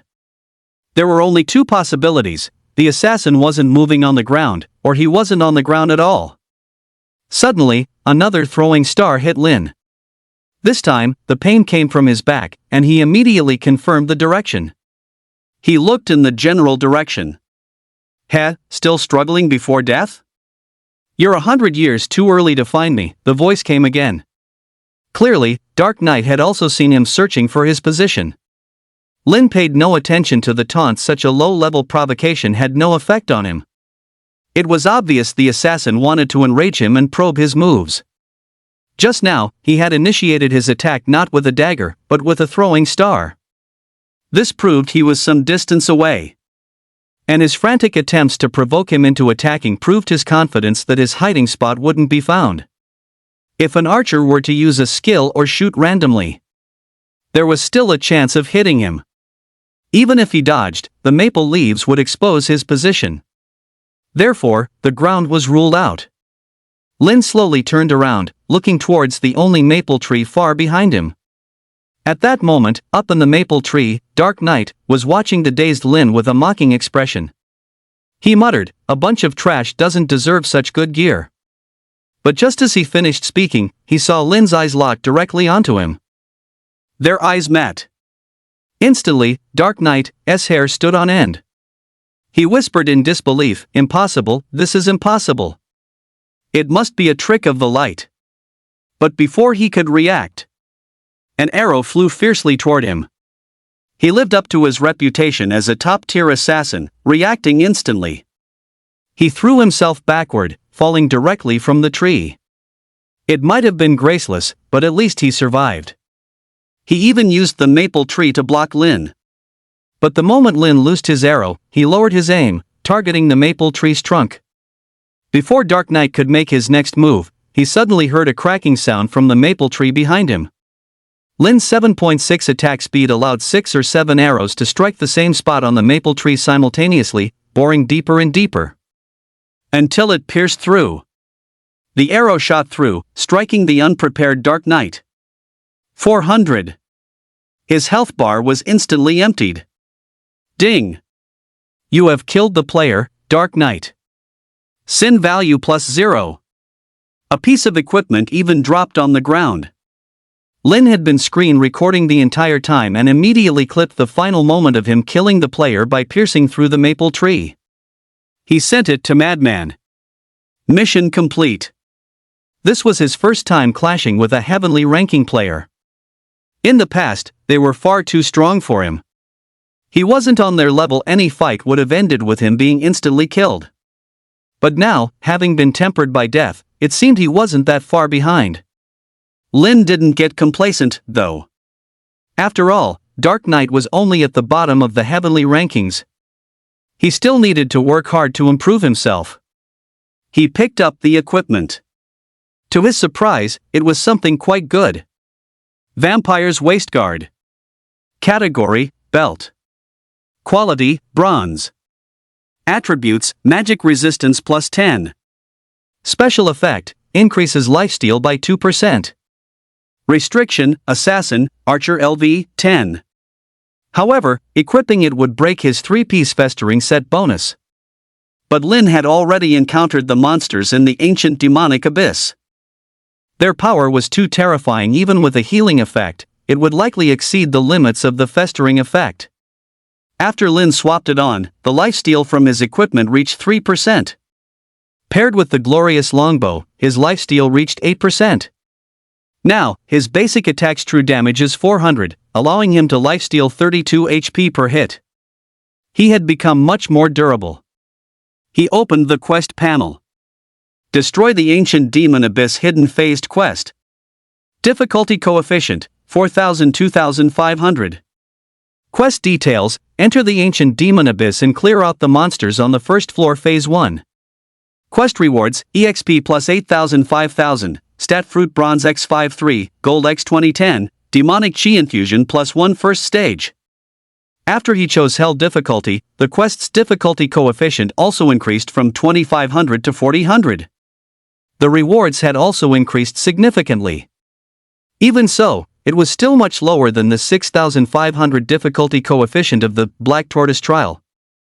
Recalling his experience of being instantly killed upon entering the ancient demonic abyss before, Lin didn't dare to imagine how difficult this Black Tortoise trial would be. Although a god-tier talent was very tempting. But entering the Black Tortoise trial required consuming talent fragments and had a cooldown. He couldn't be too hasty. After confirming his objective, Lin arrived at the seal of the ancient demonic abyss. He took a deep breath and stepped inside. Ding! You have entered the hidden dungeon, ancient demonic abyss first floor. Ding! You have been afflicted with the debuff, ancient demonic chi. First floor ancient demonic chi negative buff, you will be actively attacked by monsters, all your attributes are reduced by 30%, damage dealt is reduced by 30%, and you lose 300 HP per second. Effect, permanent within the ancient demonic abyss. Ding! Passive skill, Super Serenity, triggered, reducing debuff effects by 50%. Instantly, several blood red numbers appeared above Lin's head. 432 shield absorption. 4,321. 4,199. 4,870. Ding! The title, Glorious Hero, has taken effect, reducing damage taken by 20%. Lin withstood it. The surrounding scenery came into view, revealing a dark, cavernous space filled with black mist. For crocodiles, emanating demonic energy with scarlet eyes, were staring intently at him. Meanwhile, a trending topic appeared on the internet. Chairman of the renowned Jin Mao Group, Zhang Jinmao, stole trade secrets from another company when the victim confronted him alone. A frightened Zhang Jinmao tripped and fell while attempting to flee justice. This resulted in 7 broken ribs, bruises all over his body, comminuted fractures in both legs, excessive blood loss leading to a coma, and temporary blindness. Volume 1, Chapter 33, Super Demonization, Little Doctor Immortal. Going to see a doctor, 1 chapter first. Over here, the monster's attributes also appeared. Demonic crocodile physical normal. Level, LV 35. Buff, super demonization HP increased by 50%, both defenses increased by 30%. The next instance of damage is increased to 100% every 30s. HP 22750-22750-150%. Physical attack, 850. Physical defense, 180, magic defense, 180. Skill, Bloody Maw charge for 10s to deal extremely powerful damage and inflict a bleed effect for 10s, dealing 40% of physical damage per second. No wonder the monsters are so strong, it's because the super demonization effect is just too terrifying. The second stage effect can increase damage by a full 100%. This is equivalent to dealing double damage. Paired with a long charging skill like the one from the demon crocodiles, it's simply terrifying. 272 bleed. 272 bleed. 150 ancient demonic chi debuff. 4 stacks of the bleed effect were instantly applied above his head. Even with the title's 20% damage reduction, he was losing a full 1088 HP per second. The moment his vision cleared, Lin immediately raised his hand and fired an arrow. The arrow hit a demon crocodile, and a blood-red number popped up. 340 85%. 340 85%. 170. However, Lin's damage had dropped by 15%. And he could clearly feel that his attack speed had slowed down considerably. The ancient demonic chi debuff reduces all attributes and damage by 30%. Fortunately, super clarity reduced its effect by 50%, so in the end, it only had a 15% impact on him. No big deal. Green numbers also began to appear above Lin's head. Plus 27. Plus 27. Plus 520,130%. Plus 13.5. Combined with the chicken's tear necklace, he had a recovery of about 917 HP per second. The 4 demon crocodiles began charging again, and Lin used this time to continue dealing damage. Ding! Special effect, paralysis, has been triggered. Ding! Special effect, paralysis, triggered. The special effect of the glorious longbow in my hand was a 2.5% chance to trigger a paralysis effect with each basic attack. Although the probability was low and it could only trigger once per second. But I had a fast attack speed, firing 6 or 7 arrows per second. Keep in mind, their charge-up time was a full 10 seconds. In that time, I could trigger it at least once or twice, even with bad luck. With good luck, I could even paralyze all 4 magic crocodiles. The several charging magic crocodiles were stunned by the paralysis effect, and their skills were immediately interrupted. For long charge-up skills like this, the paralysis effect was their nemesis. Unable to use their skills, the 4 magic crocodiles could only watch helplessly as they were shot to death. Lin easily took care of them. As expected of gold tier equipment, its effect was exceptionally powerful. Ding! Killed a LV 35 magic crocodile higher level, EXP plus 3000. Ding! Killed a LV 35 magic crocodile higher level, EXP plus 3000. Ding! Dropped magic crocodile leg guards bronze 1. Ding! Leveled up to LV 19,020,000. Gained 5 free attribute points. As usual, I added them to attack speed, bringing it to 7.8. Magic crocodile's death charge. Category, leg guards. Quality, bronze. Attributes: magic resistance plus 15, physical resistance plus 15. Special effect: active skill damage plus 5%. Set effect: 357 pieces of equipment can form the magic crocodile set. Physical damage plus 35 50 80, reduces equip level requirement by 3 5 10. Equip requirement: warrior, assassin second job advancement, LV 35 or above. Not bad, and I happen to be missing a pair of leg guards. Unfortunately, it was class restricted, but completing a set could still be sold for money. After entering the main continent, funds had become even more important. After advancing for a while, he found that the ground was becoming increasingly damp. It was a muddy area. It was very inconvenient for combat. Soon, he spotted a group of magical crocodiles. There were a great many of these magical crocodiles, densely packed. But fortunately, Lin didn't appear directly in front of them this time. Having some distance was good. He could precisely control the number of monsters he lured over to fight. To be cautious, Lin decided to lure 4 of them.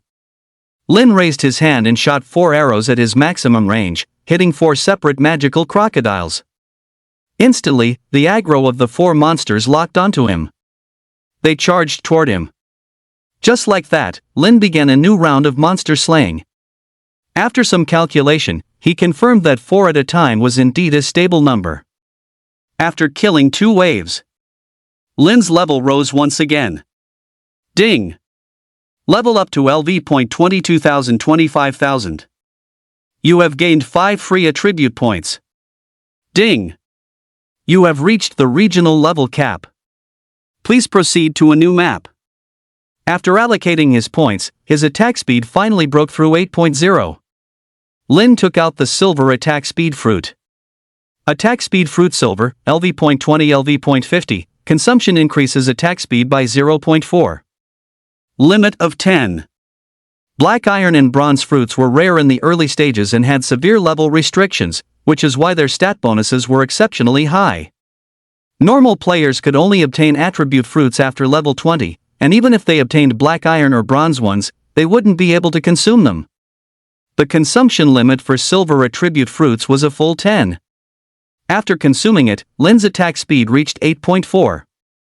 Now, even if Lin gained enough experience, he wouldn't level up anymore. Moreover, the experience gained would be reduced to prevent people from farming experience by intentionally staying at a certain level. However, he wasn't too concerned about these things. He could also finally equip the Dark Lord's Crown Silver. Another green number also appeared above his head. Plus 130. Very nice, the blessing of the Medicine Immortals buff is very powerful. With it, combined with his own lifesteal and necklace, he could achieve a recovery of 930 points per second against single targets. He fired an arrow from the maximum range. The arrow hit the demonic crocodile. 748 220% critical hit. Good luck! The 3% critical hit rate triggered a critical effect, instantly knocking off 3% of the demonic crocodile's health bar. Lin continued to farm monsters. After farming for over 20 minutes, he finally succeeded in clearing out the demonic crocodiles on this patch of wet soil. Even being weakened for 1 second, he could still stack 7 points of health. His own health had also stacked up by an additional 10,000. Lin LV 20 Archer, HP 50,000 50,000. He had even collected 2 full sets of the demonic crocodile armor. Now, his confidence was even greater as he continued deeper. Along the way, his health was constantly decreasing from the numbers ticking above his head. This debuff was too disgusting. An ordinary person would probably have trouble even standing their ground here. Fortunately, he had super clarity and various recovery methods. A stretch of mud also appeared before him. As expected, with the surroundings being so humid, there was a swamp ahead.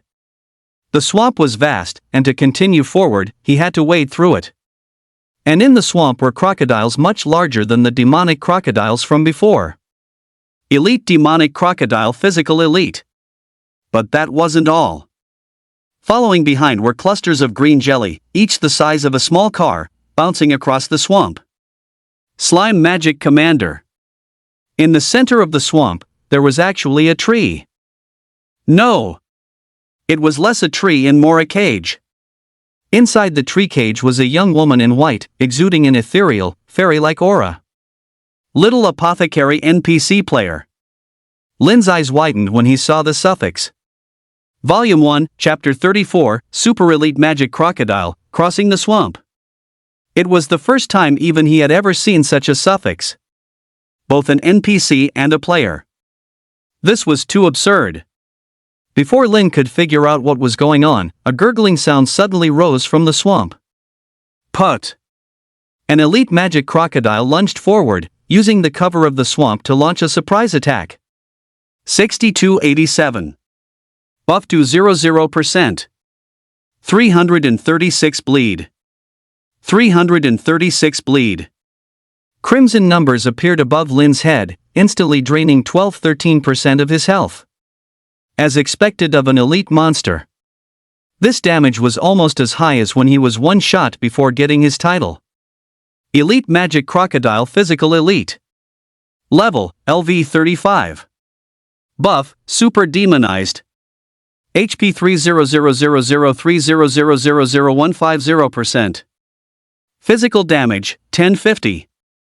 Physical resistance, 200, magic resistance, 180. Skills, Bloody Maw, death roll bites and controls the target for 2s, rolling 5 times consecutively to deal heavy damage and heal for an equal amount, 10's cooldown. It even has a control skill. Having just been hit by Bloody Maw, Lin naturally wasn't careless and took a few steps back.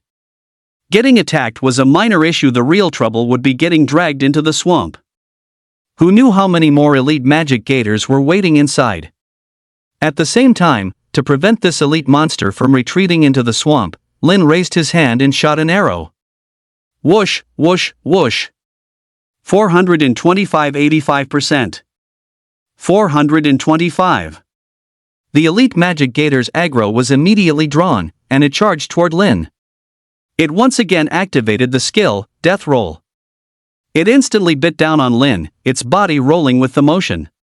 2250. 428 impact damage. 423 impact damage. Lin's body was also sent tumbling by the elite demonic alligator, crashing heavily against the ground. This inflicted additional damage to himself.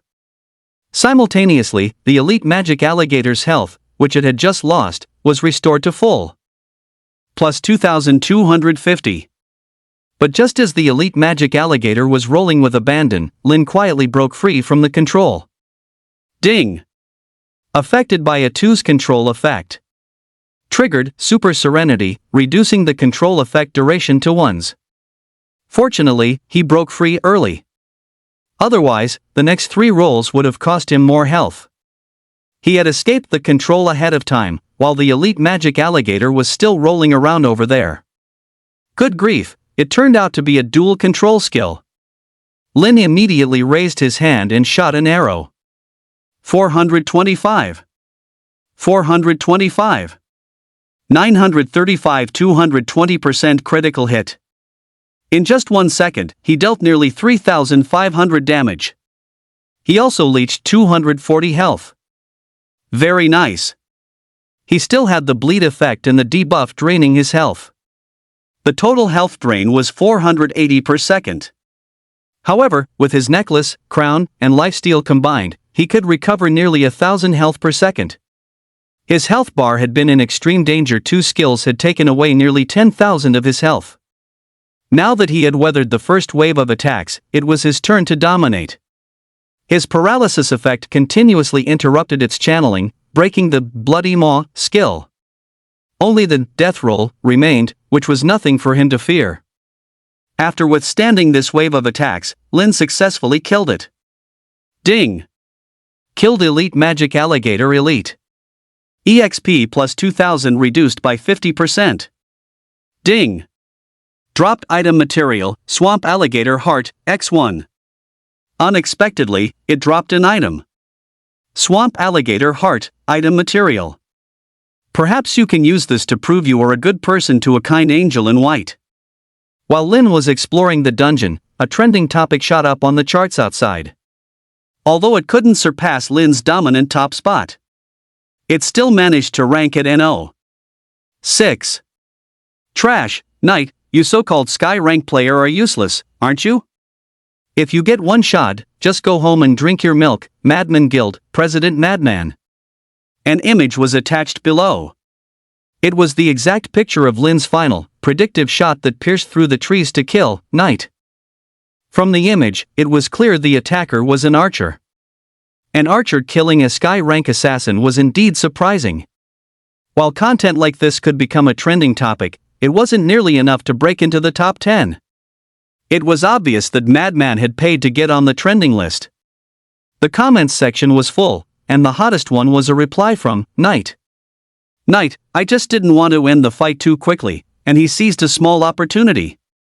Being lucky enough to kill me, Knight, once is an honor for his entire family, but if he dares to set foot in the Warwind Empire, I guarantee I'll kill him so many times he won't be able to leave the city.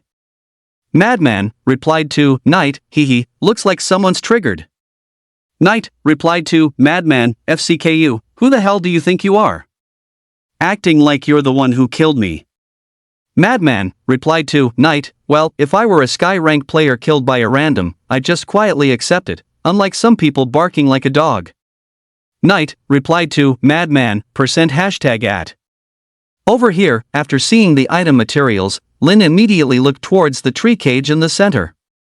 So, it was an item triggered by her. However, Lin frowned deeply.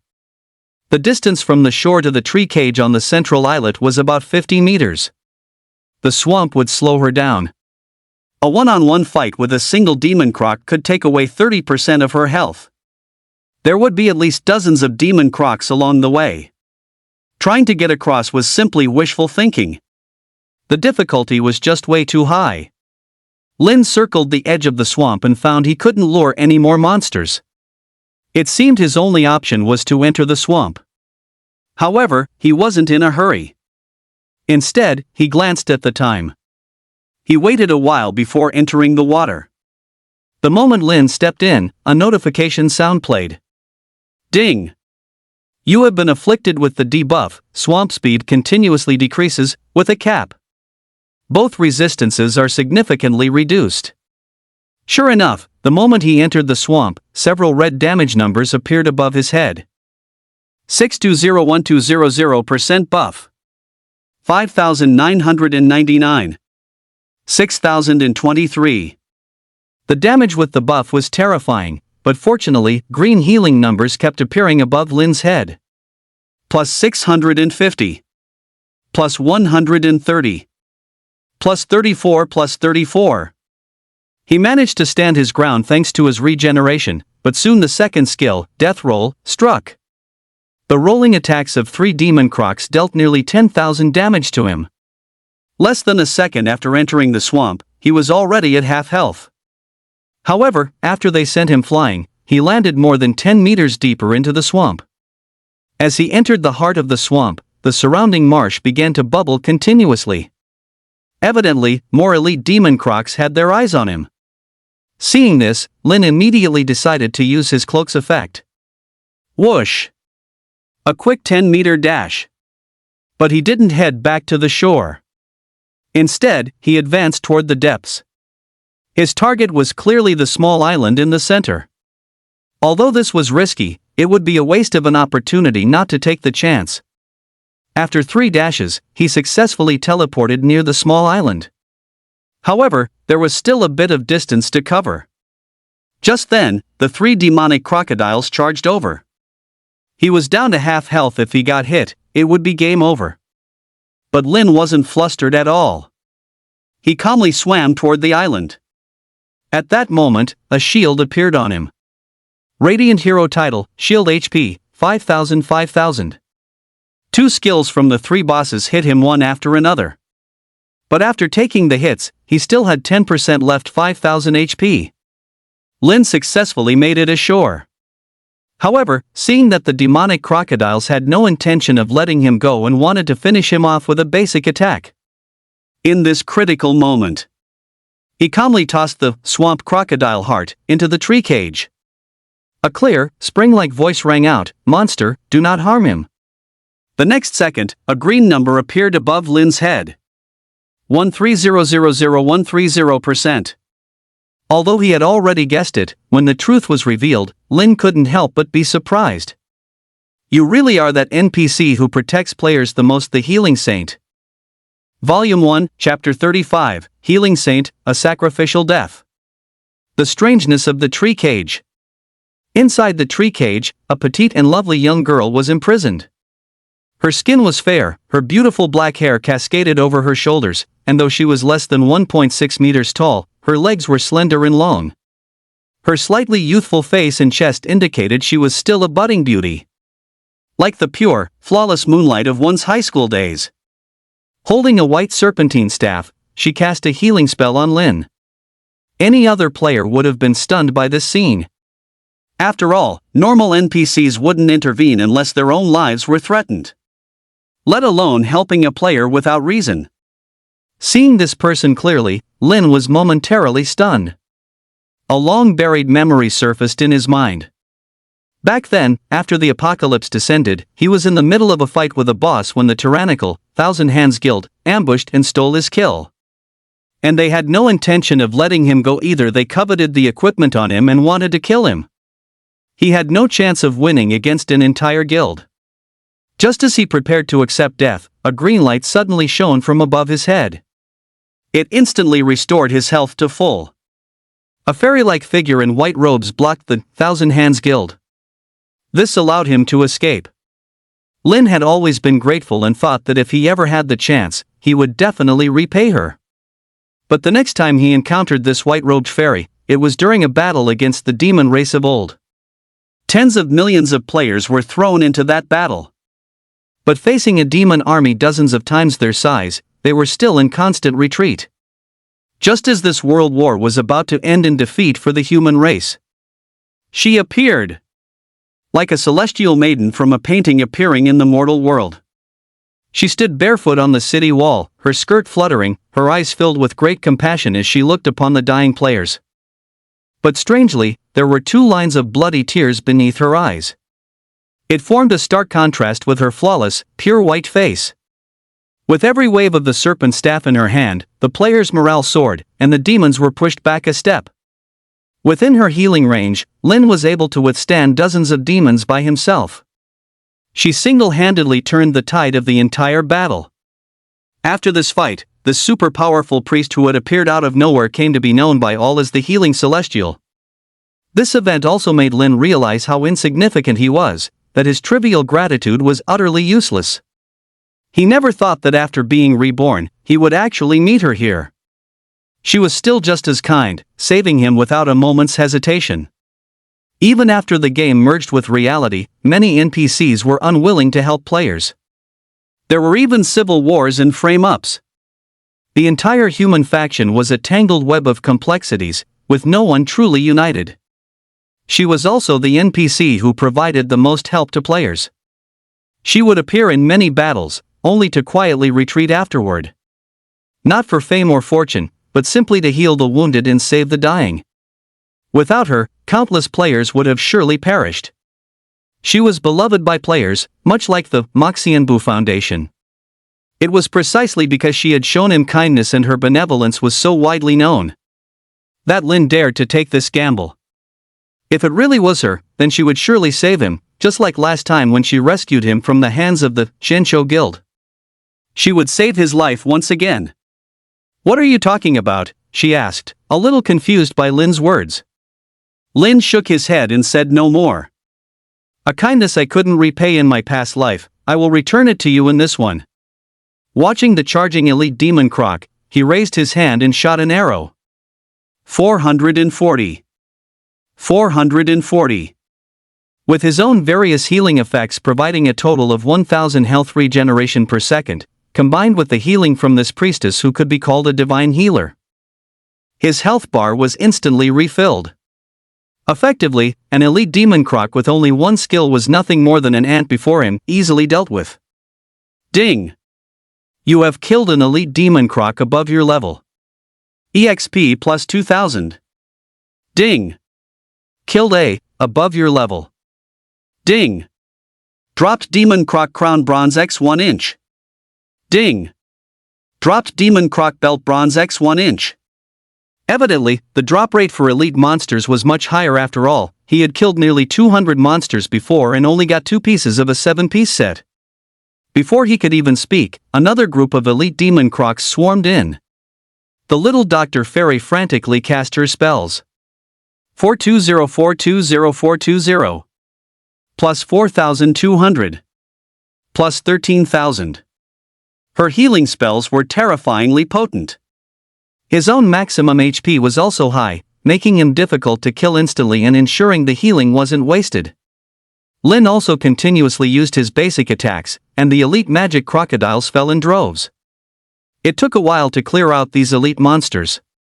All along the way, I've been farming groups of monsters, and Bursting Arrow has triggered a great many times. The proficiency is finally maxed out. Ding. Bursting Arrow has been upgraded to LV203,000. Explosive Arrow active skill. Level, LV2 proficiency 03,000.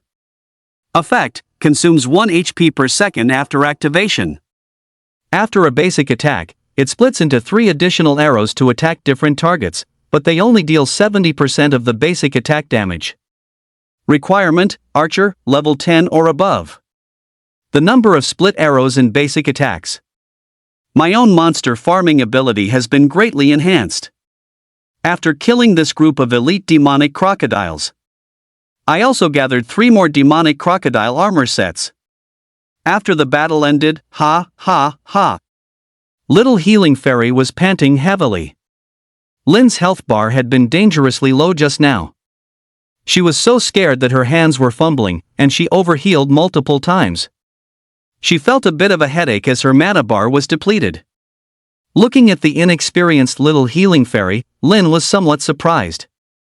Despite her immense power, she looked like a novice priest. This was the first time he had observed the renowned healing saint from such a close distance. Although she was much more youthful, her appearance hadn't changed much. Just as he was feeling puzzled, he suddenly noticed how the little Healing Fairy bore a slight resemblance to the apothecary village chief. He immediately asked, "Is your father the apothecary village chief?" In an instant, the little Healing Fairy's eyes widened as she looked at him and anxiously asked, "How did you know? How is my father?" Hearing her answer, Lin instantly understood everything. He finally understood why this healing saint had only appeared abruptly after the apocalypse in his previous life. It turned out she was the apothecary village chief's daughter who had been missing for 7 years. No wonder her body was never found. She was still alive and had accidentally entered the ancient demonic abyss. She was only released when the starter zone was destroyed. However, there was one thing Lin didn't understand. How did she escape from this imprisoning tree cage? Right now, the 2 streams of bloody tears were gone from her face. Was it related to that? "Don't worry, your father is still alive, and he's worried about you," Lin said immediately. "That's wonderful. Could I trouble you to tell my father I'm safe when you get out?" Upon hearing this, the little healer was instantly thrilled. Although anxious, she still made her request politely. Lin nodded.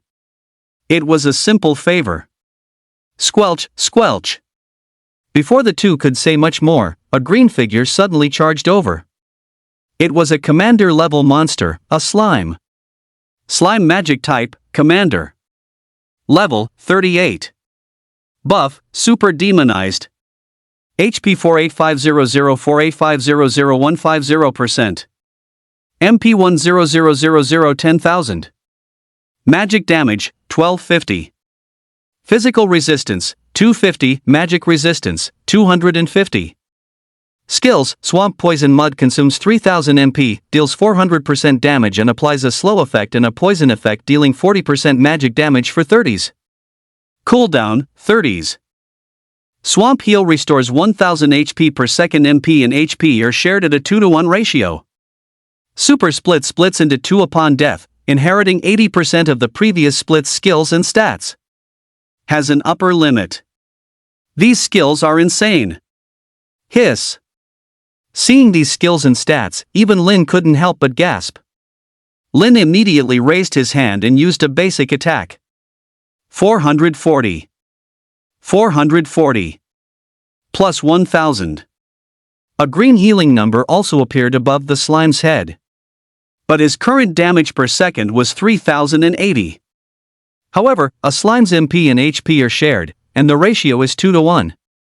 This was equivalent to saying that if he wanted to kill the slime, he wouldn't just have to empty its health bar. He would also have to deplete its mana bar, and at double the rate. That meant dealing tens of thousands more in damage. The slime, not to be outdone, struck Lin with a swamp venom attack. 8000200% buff. 400. 400. Combined with the buff, it dealt a direct 8,000 damage in one go, but fortunately, this was its only attack skill. The continuous poison effect, along with its basic attacks, could only chip away 800 of his HP per second. Lin tanked the damage and kept using his basic attacks, managing to empty its health bar before its skill cooldown finished. He had dealt nearly 60,000 damage in total. However, the kill notification sound didn't ring out. Instead, the slime before him split in two. At the same moment, both slimes cast their swamp venom skill on him. 6400200% buff. 6400. 320. 320. Although the two split slimes had lower health and magic damage, they were now even harder to deal with. He had lost 13,000 HP in an instant. The two stacks of poison combined with their basic attacks were now dealing 1280 damage to him per second. Fortunately, his own health regeneration was 1,000 per second, otherwise, he'd be in trouble. Lin had no other choice but to continue tanking the damage. When he was at half health, things took a turn for the better. The effective, explosive arrow was outstanding, and he managed to kill the two split slimes, which had a combined health of only 48,000. But unfortunately, they split again. 5124,200% buff. 256. 256. One wave directly took out 20,000 of his own health, nearly killing him. At the critical moment, the little Dr. Fairy took action. A major heal and a continuous heal were cast on Lin. Lin didn't hesitate and immediately began to continuously basic attack. He managed to kill it before its next skill, but by now, Lin was already on his last sliver of health. Fortunately, the little Dr. Fairy endured and cast another wave of healing. And at this moment, the slime split again. 4,096.8.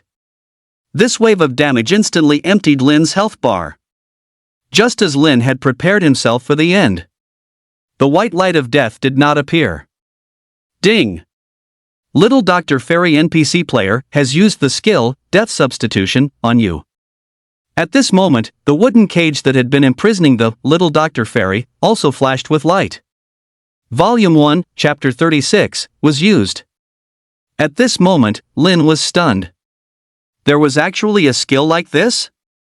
It was simply unheard of. But in an instant, his expression turned to panic.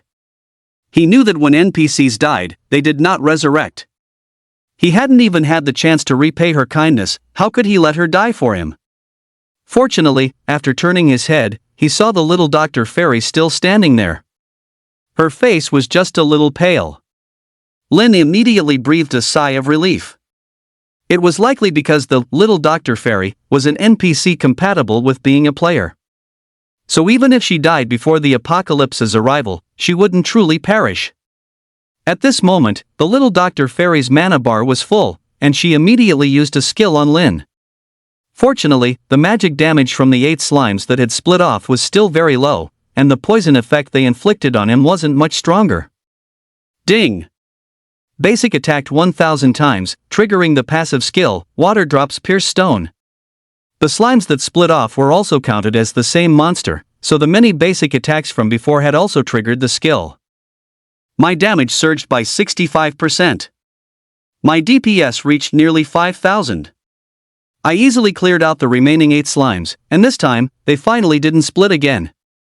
Ding! You have slain a LV-38 slime commander level above your level. EXP plus 2500. Ding. Dropped equipment, slime leg guards silver 1. Ding. Skill EXP book X1 has been dropped. Ding. 26 silver coins dropped. Ding. Skill, Water Drops Pierce Stone, has been upgraded to LV-305,000. Water Drops Pierce Stone passive skill. Level, LV-3 proficiency 05,000. Effect, after hitting the same creature with a basic attack 1,000 times, your subsequent basic attack damage against it is increased by 80%. Requirements, all classes, level 3 and above. The skill's effect increased to 80%. As expected of a Lord tier monster, the slime dropped some decent equipment. It's actually silver tier, and there's even a skill EXP book. But my skills were just upgraded, so there's no rush to use it. Lin took out the equipment. Slime leg guards. Quality, silver. Attributes, attack speed plus 0.6, MP plus 300. Special effect, none. Set effect, equipping 3 pieces activates, slime set, reducing poison and bleed damage taken by 20%. Equip requirement, Archer, Assassin LV, 20. Not bad, it actually adds attack speed. Although the stats are a bit low, the equip requirement is much lower too. I can wear it. Plus, it has a set effect. Poison damage is very common in the swamp. I'd better assemble a full set. It's a perfect time to replace the old festering set pieces. After equipping it, Lin's attack speed reached 9.0. How refreshing. Just as Lin was still examining it, the wooden cage that had imprisoned the little healer suddenly seemed to come alive. A tentacle plunged directly into the little healer's back. Ah! The little healer's anguished cry echoed throughout the entire deceitful swamp. At this moment, Lin also realized something was wrong. He quickly turned around. 2 crimson, blood-red eyes stared at him from within the wooden cage. It had come to life. It wasn't a wooden cage at all, but a pitch-black, shadow-like monster. At that moment, its name appeared. Thief Beast Summon. HP, 0 linked with the stolen target. Skills, Disguise, Steal. Lin now understood. This thing was a summon. That meant this creature, under someone's command, had been using disguise to hide near the little healing fairy all along. Then why didn't it act sooner, only revealing itself now? Lin looked at the little healing fairy, who was in immense pain. A buff icon had appeared above her head. Near-death weakness debuff, a side effect that occurs 10 seconds after using death substitute, causing extreme weakness. During this period, skills cannot be used, all additional effects are sealed, and may be lost. Lin's expression turned cold. He had been used. He originally thought that teleporting to the small island and relying on the kind, little healing fairy, to heal him through the swamp battle was a hidden strategy. But in reality, it was just a trick to lure players into triggering the little healing fairy's ability.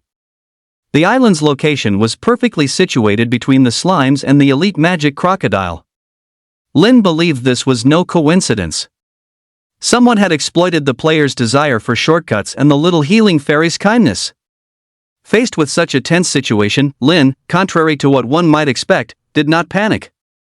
His eyes were as calm as a pool of stagnant water. He was furious. He hated this feeling of being used. Especially when the blade was pointed at someone who had shown him kindness. Volume 1, Chapter 37, The 3-Piece Slime Set. This was clearly not the action of a monster with low intelligence. Who on earth had set a trap for him in this hidden dungeon? And what was their purpose? With no time to dwell on it, Lin looked at the thieving beast. Its life was linked with the little healing fairies. Like an inseparable parasite, they lived and died together. So, killing this thieving beast was completely unrealistic. Just as Lin was struggling to come up with a plan, a sound came from the nearby swamp. Squelch, squelch. 4 slimes were charging toward him. It's over. Before, he could barely defeat one only by relying on the little healing fairy's healing. Facing two at once was a hopeless fight. Instantly, 4 swamp poison muds hit him. 8004.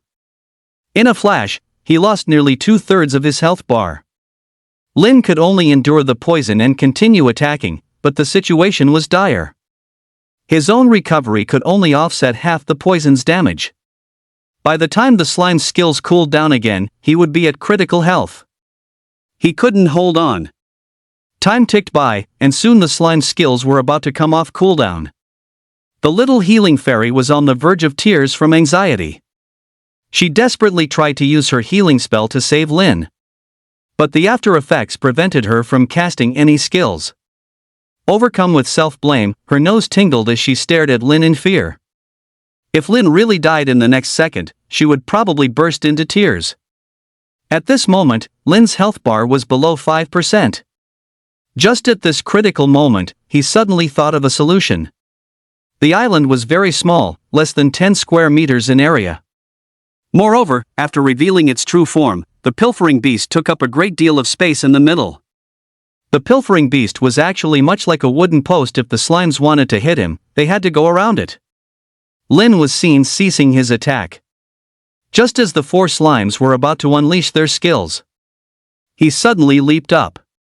He jumped directly onto the top of the pilfering beast, grabbed its top, and did a backflip to the other side.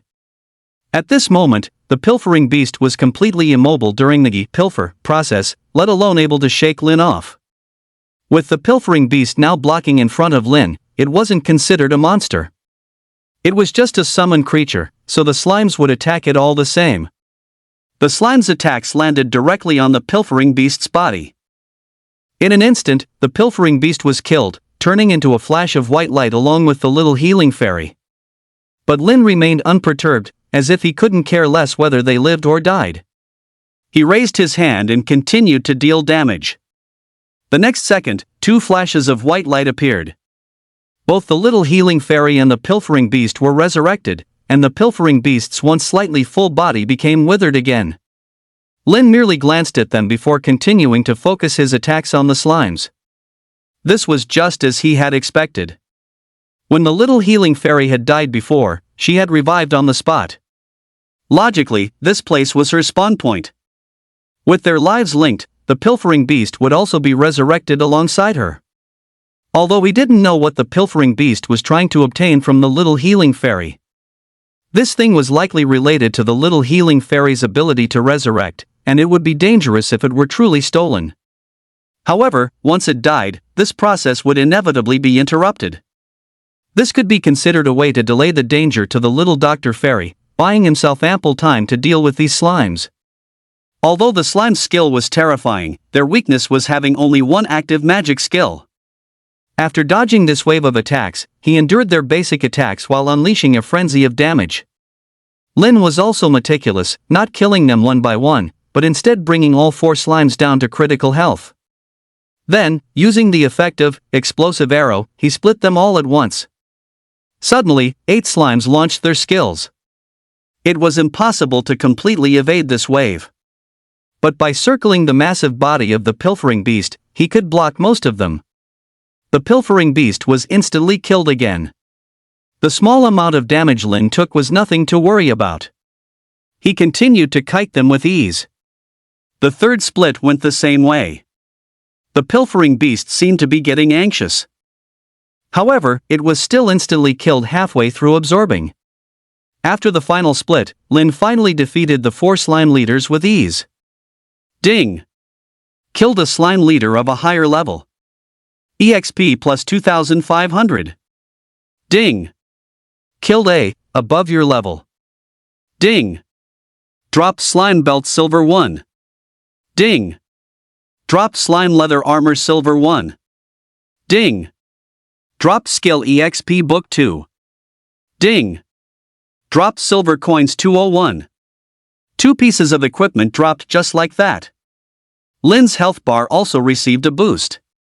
It reached 55,000. Demon LV 20 Archer, HP, 55,000. He had used his basic attack nearly 5,000 times on the 4-liter level monsters. At this moment, the pilfering beast, having just been instantly killed, was exhausted and continued to drain from the little Dr. Fairy. Having been interrupted so many times, even a summoned beast with only minimal consciousness would have been frustrated. Lin didn't even bother to check the dropped items. Instead, he immediately went over to the imprisoned little fairy doctor to ask about her. "Are you okay?" Little fairy doctor's face was a bit pale, and beads of sweat dotted the tip of her nose. It seemed the resurrection had taken a toll on her. He couldn't delay any longer. But she forced herself to nod. "I'm fine. Take this chance to leave. More monsters will be coming soon, it's too dangerous." Even now, with her own life on the line, she was still worried about others. Lin shook his head. "Tell me how to save you." "What? You want to save me?" Little fairy doctor looked as if she had heard something unbelievable. Without any hesitation, she shook her head like a rattledrum. "No, it's too dangerous. You should leave quickly." It seemed she didn't know that players could be resurrected. But having been in this dungeon for 7 years, she was completely unaware of the outside world. Even if he told her now that he would revive after dying, she would probably just think he was lying. Lin frowned. This stubbornness was really hard to deal with. He had no choice but to say in a lazy, resigned tone, "Fine, then. We'll live or die together. If you die, I'll die too." As he spoke, he put away the glorious longbow and plopped down on the ground. Ah! Little fairy doctor hadn't expected Lin to be such a rogue. Her anxious face flushed red, unable to think of any way to dissuade Lin. She could only stammer, "You should go, it's really dangerous." "Ah, so comfortable." As if he hadn't heard her, Lin leisurely lay down on the ground, preparing to take a pleasant nap. She blinked, stunned by Lin's actions. She paced back and forth in the small space, her little mind racing. She was as anxious as an ant on a hot pan, completely forgetting that her own life was in even greater danger. Finally, she sighed helplessly, bit her lip, hesitated for a long while, and finally called out to Lin, "I'll tell you, but you must not take any risks. Just leave quickly." Hearing this, Lin's spirits instantly lifted. He stood up and dusted himself off. "Hurry up and tell me." Now, little fairy doctor felt like she had fallen into a trap, but she could only mumble the words out, "You need to enter the second floor to be able to rescue me." This put Lin in a difficult position. Based on his earlier observation, the thieving beast could probably succeed in its theft in about 5 minutes. Does this mean I have to defeat the final boss within 5 minutes? That's just too unrealistic. Although it seemed incredibly difficult, Lin still decided to give it a try. There weren't many monsters in the swamp now, so he could pass through easily. He picked up the item that had just dropped. Slime hide armor. Type, armor. Quality, silver. Attribute, magic resistance plus 20. Special effect, lifesteal plus 3%. Usage restriction, assassin, archer LV, 20. Slime belt. Category, belt. Quality, silver. Attribute, crit rate plus 0.9%. Special effect, movement speed plus 20% when moving on the special swamp terrain. Equip requirement, LV 20, all classes. Very nice. Lin equipped it directly. His crit rate broke through to 4% and his lifesteal reached 10%. His current attack speed is 9.0. Under ideal conditions, he can trigger a critical hit once every 3 seconds. Every little bit counts. Ding! The slime set effect has been triggered. Poison and bleed damage received is reduced by 20%. Both pieces of equipment increased his movement speed. Now, Lin's speed in the swamp wouldn't be too affected. Without hesitation, Lin immediately went down into the swamp and swam toward the destination. Watching him actually charge toward the boss for her, little fairy doctor was a bit moved. For the past 7 years, she had been all alone, spending every day in the dark and gloomy swamp. accompanied by these hideous monsters, if it weren't for the fact that her heart was pure and flawless. She would have likely been demonized long ago. She poured out her kindness to others without reservation, but this was the first time she had felt kindness from a stranger. Suddenly, an arrow flew over and hit the thieving beast. It pulled her back from her thoughts. To buy some time, Lin planned to kill the thieving beast once from his maximum range. Little fairy doctor suddenly shouted, "Forget it, don't save me. You live on for me. After 7 years, I'm already satisfied just being able to talk to someone. It doesn't matter if I die. I believe I'll definitely go to a beautiful heaven." Hearing her words, Lin couldn't help but feel a deep sense of self-blame. Volume 1, Chapter 38, Parasitic Poison Peach.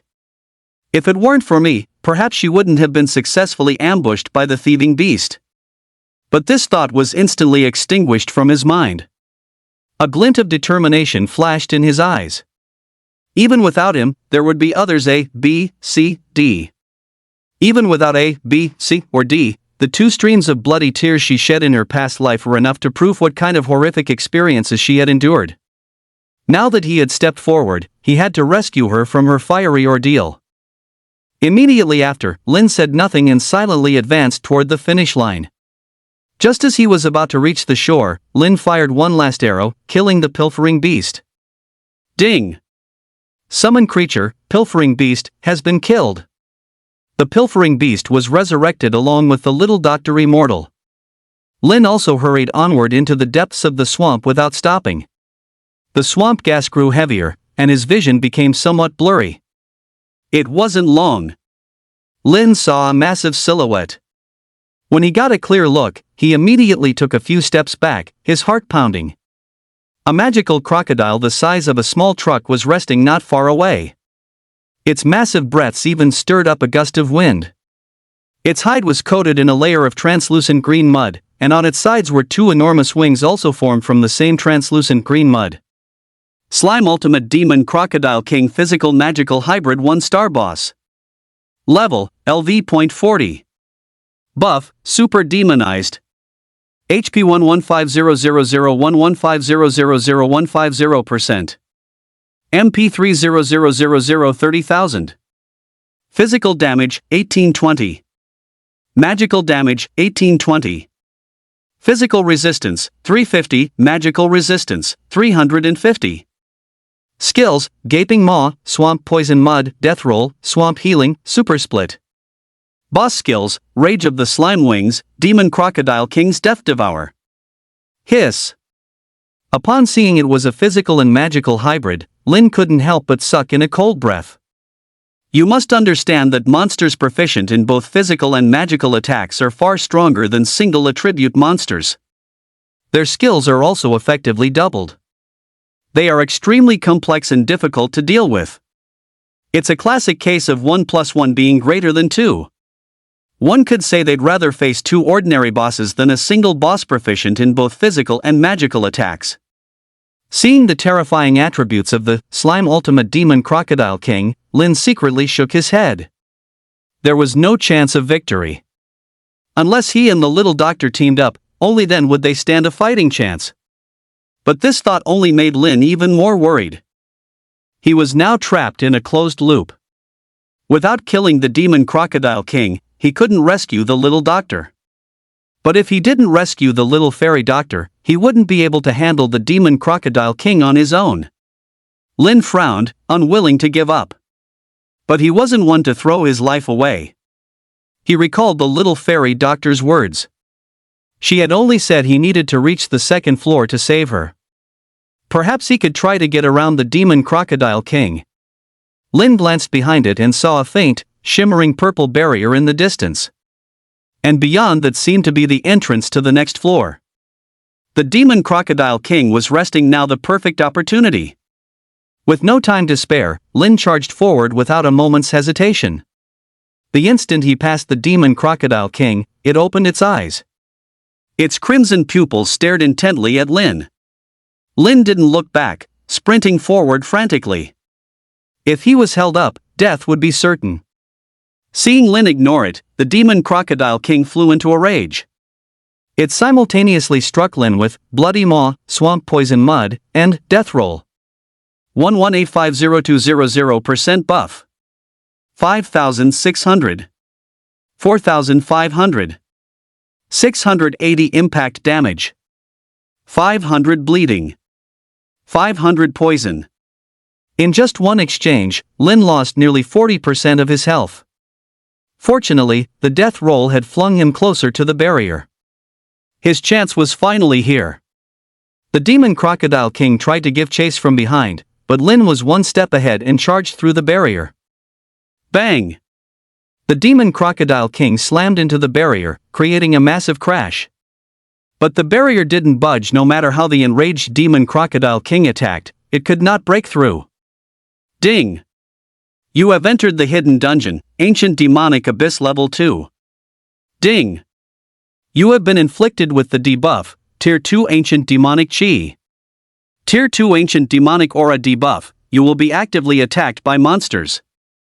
All of your attributes are reduced by 50%, damage deltas reduced by 50%, and you lose 1000 HP per second. Effect, permanent within the Ancient Demonic Abyss. Ding!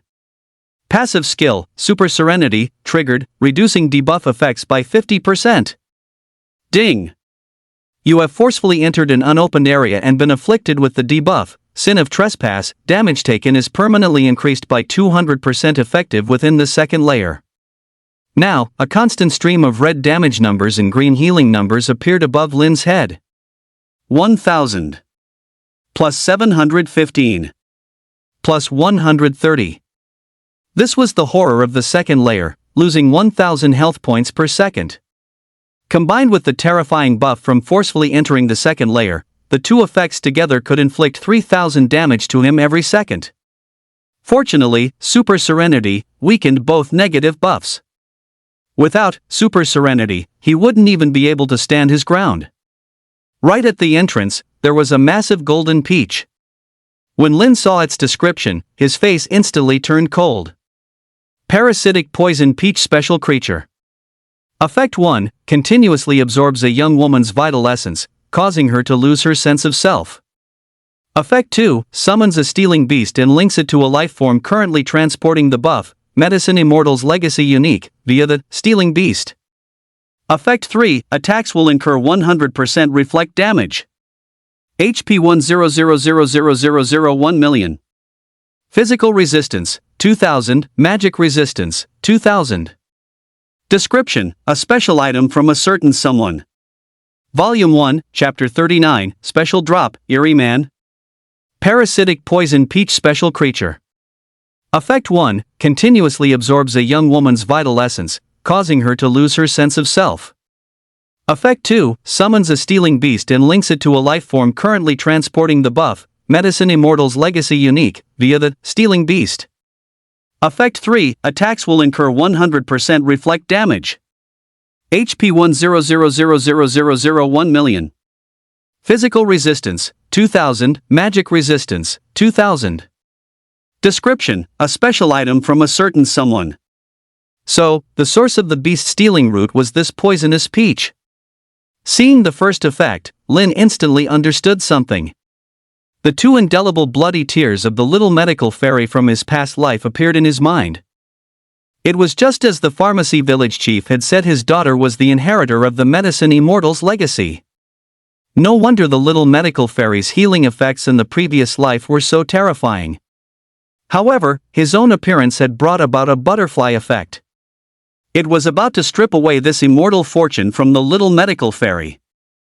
The person who devised this method was too vicious, intending to completely devour the little medical fairy, leaving nothing behind.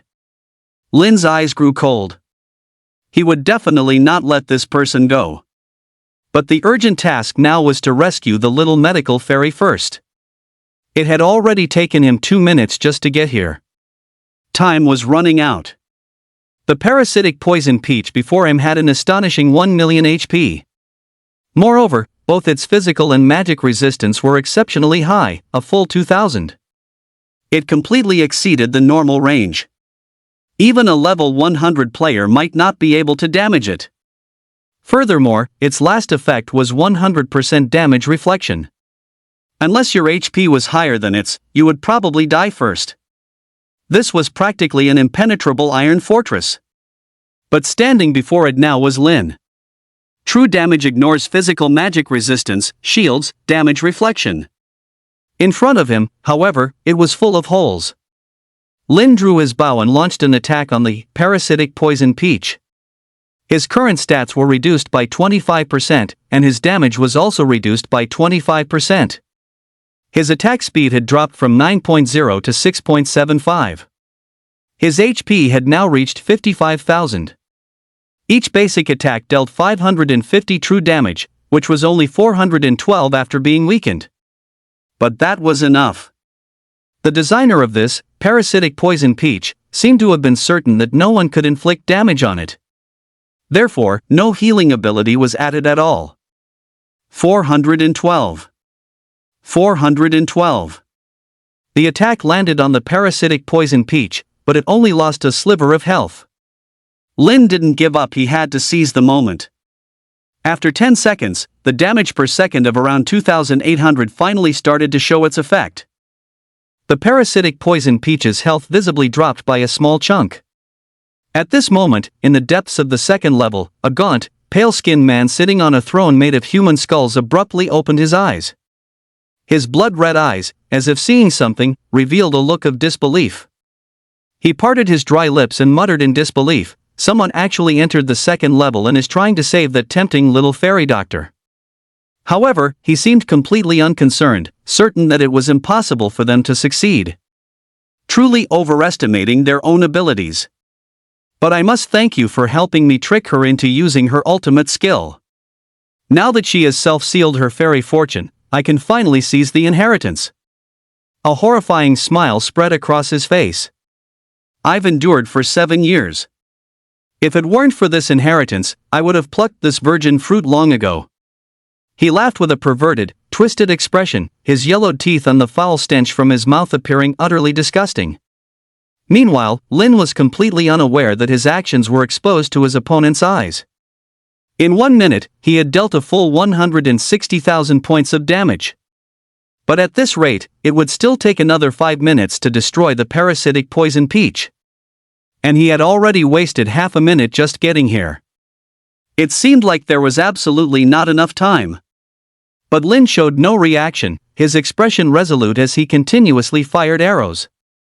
Fortunately, his lifesteal combined with his recovery was barely enough to counteract the debuff damage, otherwise, he wouldn't even have the space to deal damage. Time passed, second by second. The parasitic poison peach's health dropped sharply. Lin, who was continuously firing arrows, could feel his hands growing sore. He had already taken down nearly 40% of its health. A full 400,000 health. 2.5 minutes had now passed. Factoring in the travel time, there are only 2 minutes left. Ding! Basic attack has successfully triggered the passive skill, Water Drops Pierce Stone, over 1,000 times. Basic attack damage increased by 80%. 742 180%. 742. In an instant, Lin's damage soared to a whole new level.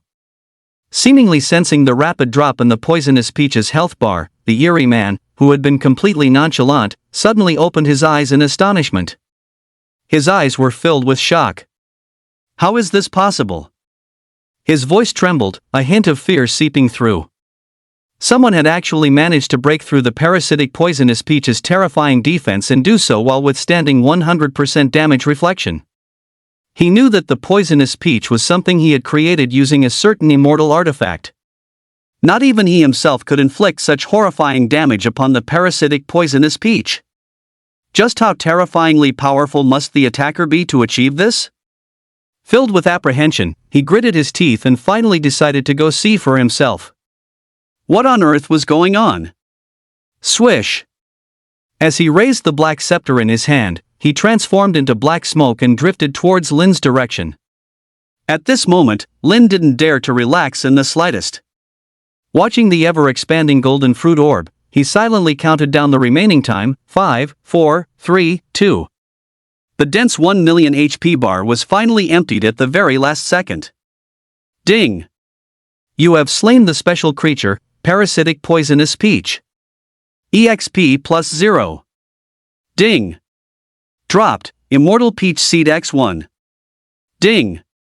Water Drops Pierce Stone, gained 823 proficiency points LV.3, 1912 5000. Adding the proficiency gained from killing the 4 slime commanders earlier, Water Drops Pierce Stone's proficiency was almost at 2000. He still had 3 skill experience books on him. There was no experience gained from killing the parasitic poisonous peach, but it dropped a very strange item. Immortal Peach Seed Unknown. After planting, you can obtain a spiritual immortal peach, which might become your pet. Its transformations are diverse, and the specific effects depend on the planting method. To think it would be a pet. This was a feature that only had an extremely low chance of being triggered after level 50. A well-matched pet is enough to elevate one's strength by a huge margin. However, this pet was somewhat special. It actually needed to be planted. It's the same concept as hatching a pet egg. But hatching a pet egg only requires time. This immortal peach seed, however, needed to be planted, with no clear instructions on how to do so or its evolutionary path. The randomness was too great. It would be troublesome if it failed to grow or grew into a rotten immortal peach. But he suddenly remembered that little fairy doctor was the inheritor of the medicine immortal. She should be able to provide some help. But the urgent matter now was to leave this place quickly and go back to assess the situation. Just as he left the second layer, that strange man rushed over. Looking at the already festering parasitic poison peach, he roared in fury, "No, no, no, this is impossible." He had just seen Lin, and with that level of strength, he simply couldn't believe the poison peach had been destroyed by his hand. If only he hadn't been careless and had come sooner, he wouldn't have let him succeed. The immortal great inheritance he had painstakingly waited 7 years for. Lost, just like that.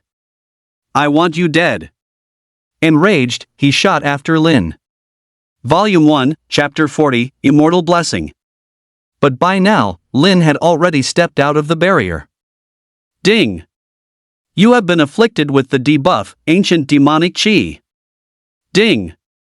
Passive skill, Super Clear Mind, triggered, reducing debuff effect by 50%. He stood on high alert, looking at the slime ultimate demon croc king that had been waiting for him for some time. After letting Lin escape, it was furious, now determined to slay him. Lin's brow furrowed tightly. This time, the boss was prepared. He was still at half health. He probably wouldn't even be able to escape. Suddenly, however, the boss in front of him seemed to see something that terrified it, whimpering in fear and taking several steps back. Seeing this rare dual-wielding physical and magical boss in such a panic, Lin was a bit baffled. Was he really that scary? What he didn't know was that, on the other side of the barrier right behind him, a strange man was frantically attacking the barrier. His eyes were locked onto him, so close, as if he wanted to swallow him whole. Fortunately, the barrier was of exceptionally high quality. Not only did it not budge an inch, but it also didn't make a single sound. Seeing the boss retreat so far, Lin steeled himself and charged straight past it. With the boost from his belt, Lin was incredibly fast on the swamp. It didn't even pay attention to him until he had passed it. Although he didn't understand what was happening, as long as he could escape, that was all that mattered. Back at the original spot, the thieving beast had also disappeared after the death of its mother. The little healing fairy had fainted on the small island. Lin anxiously rushed forward and scooped her up. Fortunately, she still had a heartbeat and was breathing. Only then did he breathe a sigh of relief. He had finally succeeded in saving her and had repaid the debt of gratitude. How did you get to heaven too? The little healing fairy in his arms woke up at that moment, seeming to have accepted her death quite calmly. She was just a little surprised and annoyed to see Lin so close. "Silly, does this look like heaven to you?" Lin couldn't help but laugh, pointing to the sky full of marsh gas. But the little healing fairy's mind didn't seem to have caught up. "Wow, this heaven is so ugly. So the fairy tales my father told me were lies. I shouldn't have told you, now you've come to heaven with me. She looked at Lin, her voice low and tinged with tears. In Lin's impression, this healing fairy was a celestial being untouched by the mortal world. He never would have thought she would be so childish. Perhaps she had been imprisoned here for far too long. Her mind was very immature. So much so that she was prone to tears at the slightest provocation. Don't cry, don't cry. Look around you. Lin felt like he was babysitting a child, quickly holding her and pointing to their surroundings. Upon seeing the familiar scenery, the little fairy doctor was also stunned. But what she said next was even more shocking, so I've gone to hell. Lin's expression instantly turned cold. Right, no wonder the little fairy doctor could face death so calmly. To her, wasn't this place hell? After suffering so much in hell, death was a release. He looked at the little fairy doctor solemnly. You're not dead.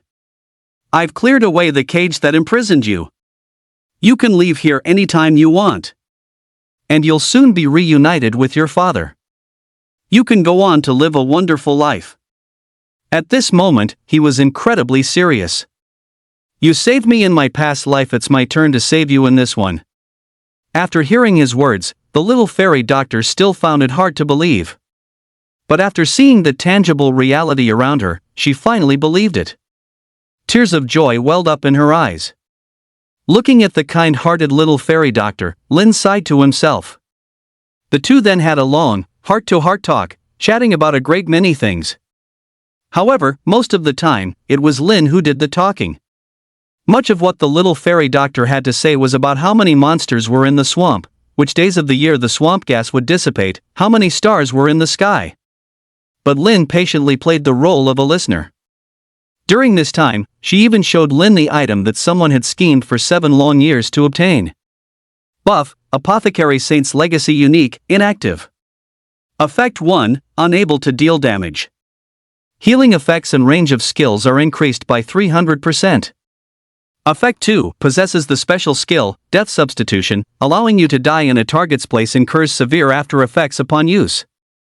Effect 3, can communicate with spirit herbs, spirit plants, and the like, possessing extraordinary pharmaceutical abilities. Effect 4, only a virgin can unleash its full effects. Effect 5, gains pseudo-immortality.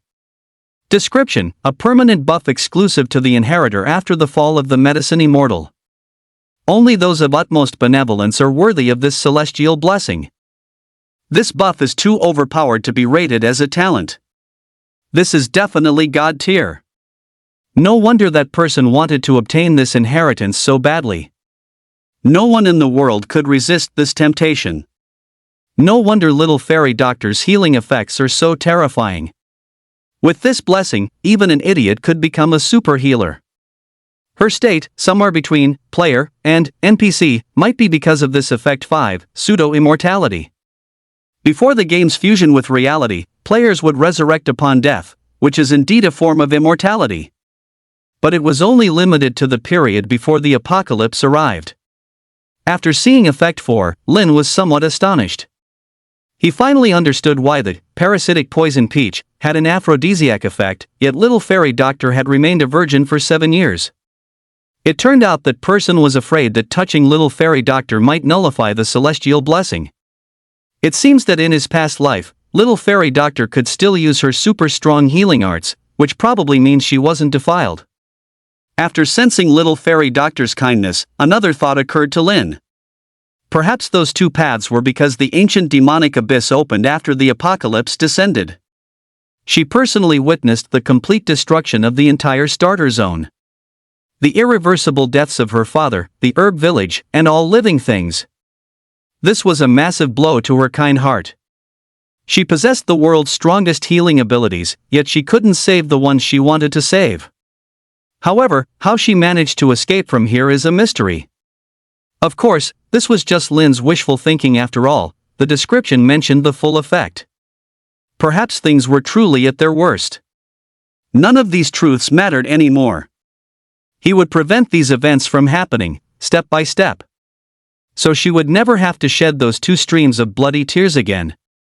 After chatting for a long time, the weak little fairy doctor also fell asleep. Nestled in Lin's arms, she had the most peaceful sleep she'd had in 7 years. Lin stayed by her side the entire time. He also began to plan his next steps. To leave this dungeon, he needed to clear it. Perhaps he could exit by dying, but he wouldn't abandon the little fairy doctor and leave alone. The first floor of the dungeon had not yet been cleared, and the little fairy doctor's spawn point was still on the small island. It seemed he could only take her away after clearing the floor and opening the barrier to the second floor. However, with her terrifying recovery ability, he was extremely confident in facing the slime ultimate demon Crocodile King. While sleeping soundly, the weak little fairy doctor's body gradually recovered. He just needed to wait for her to wake up, and then they could start challenging the final boss. Volume 1, Chapter 41, Super Strong Healing Skill, Battle Against the Boss, 2 chapters in 1. After seeing the little fairy doctor was fast asleep, Lin cleared out the surrounding monsters. He stacked his health by 3 or 4,000, finally breaking through 60,000. Demon LV, 20 Archer, HP, 60,000 60,000. Only then did he feel relieved enough to log off. Lin opened his phone and checked the time. It was already nighttime. His stomach was growling with hunger. There was also a new message on his phone. 1 million. It was transferred to him from Madman's account. He expressed his gratitude, saying that without Lin, he might have truly collapsed. With this 1 million, Lin's life would be worry-free for the time being. After paying the rent for his apartment, he brought a meal to the hospital to visit Jean. He had finally woken up. By a stroke of luck, none of his vital organs were injured. While eating, Jean worriedly asked, "You have to be careful. Don't let them come after you." Lin just smiled. Zhang Jinmao was as good as dead. Meanwhile, Jean was still bedridden and had extremely limited mobility. For someone like him, boredom was the one thing he couldn't stand. But Lin understood him and had brought the Revelation login device in advance. Seeing the bracelet Lin handed him, Jean exclaimed happily, "I've been dying to get online and grind monsters ever since I woke up." "You're a true brother, you read my mind."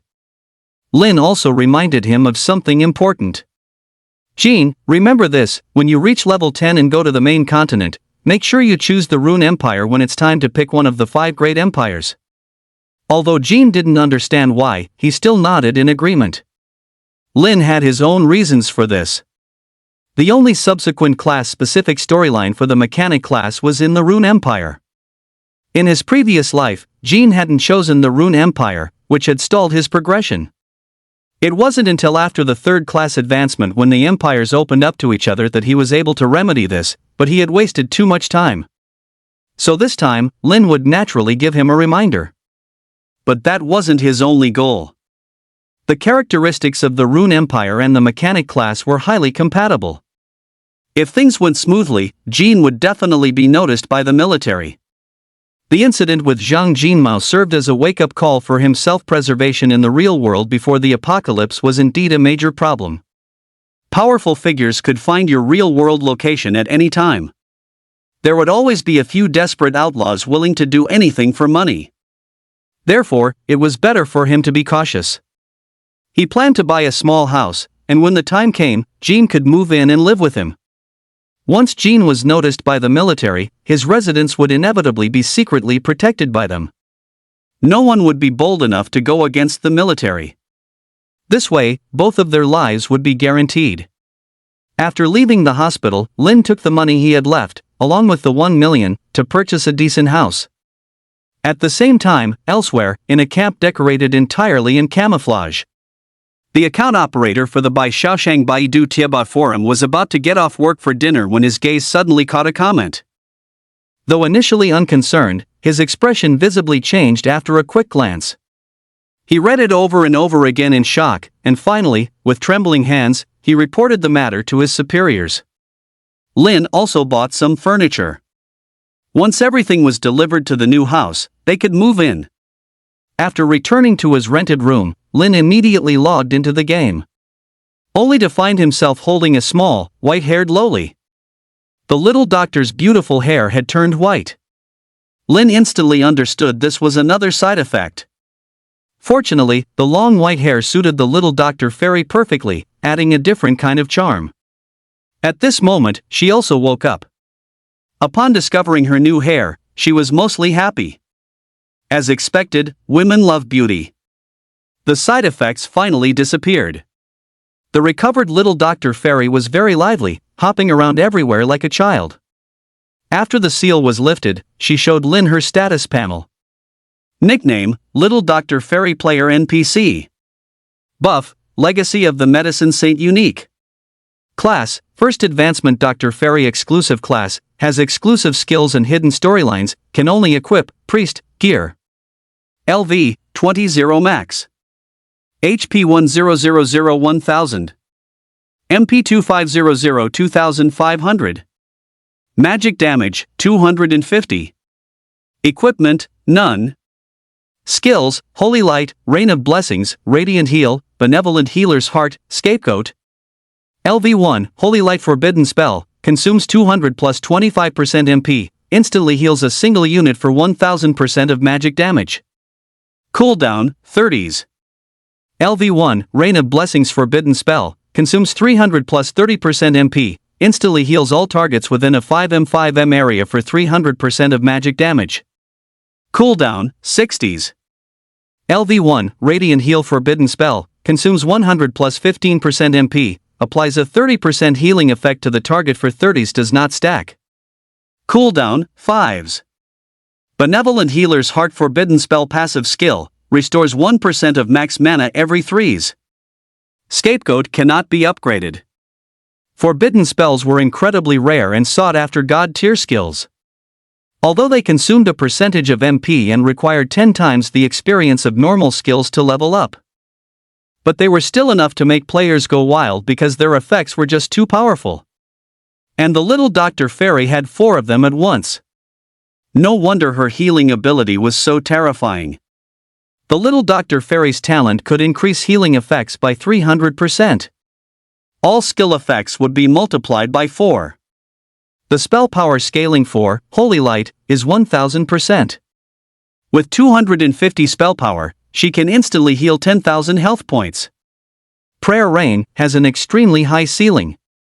With buffs, its effective range expands fourfold, reaching a massive 20 by 20 area. No matter how many people are within its range, everyone will receive 3,000 points of healing. Light's healing, on the other hand, is a continuous healing effect. Its expected healing value is quite decent, and its advantages are low cost and a short cooldown. After explaining the method to leave this place to the little healing fairy, she excitedly expressed her desire to defeat the monster beast with him. Following that, Lin led her into the depths of the swamp to challenge the final boss.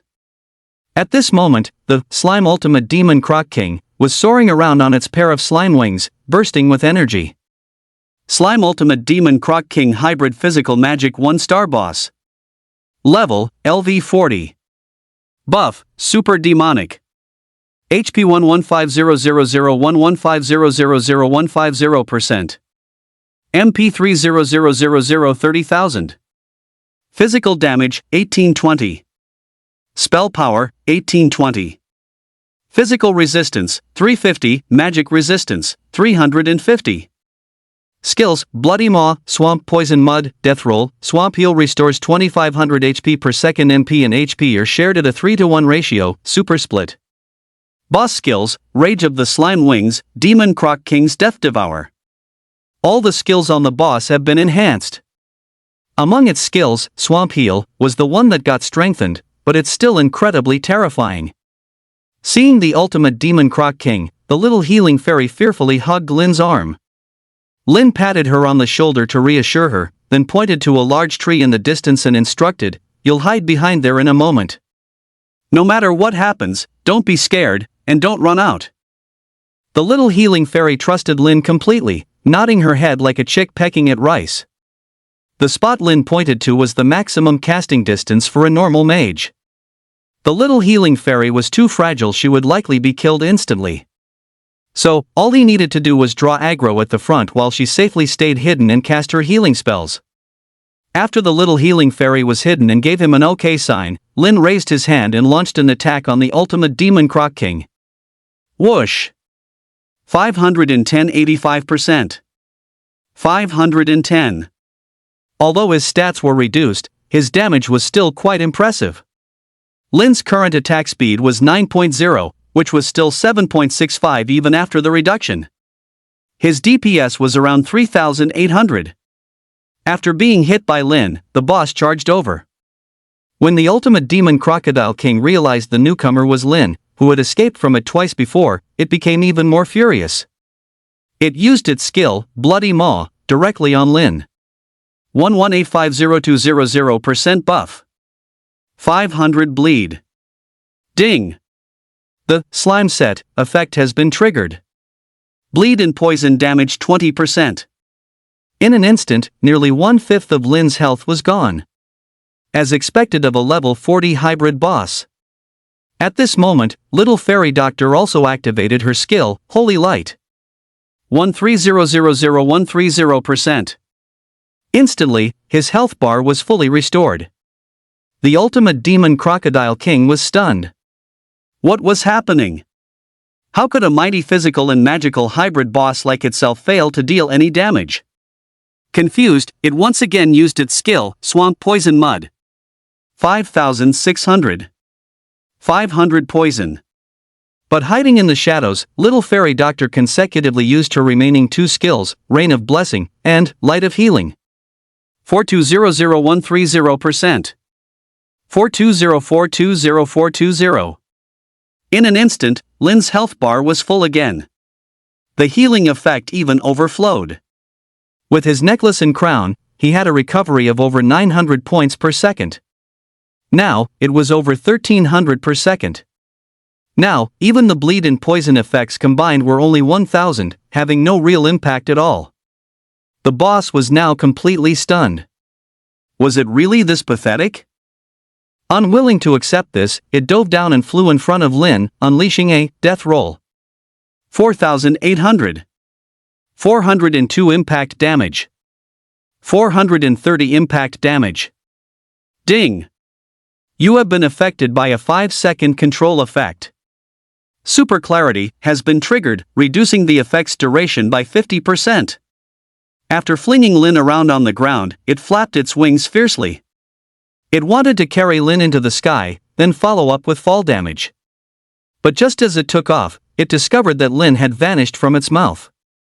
Having broken free from the control, Lin quickly started dealing damage.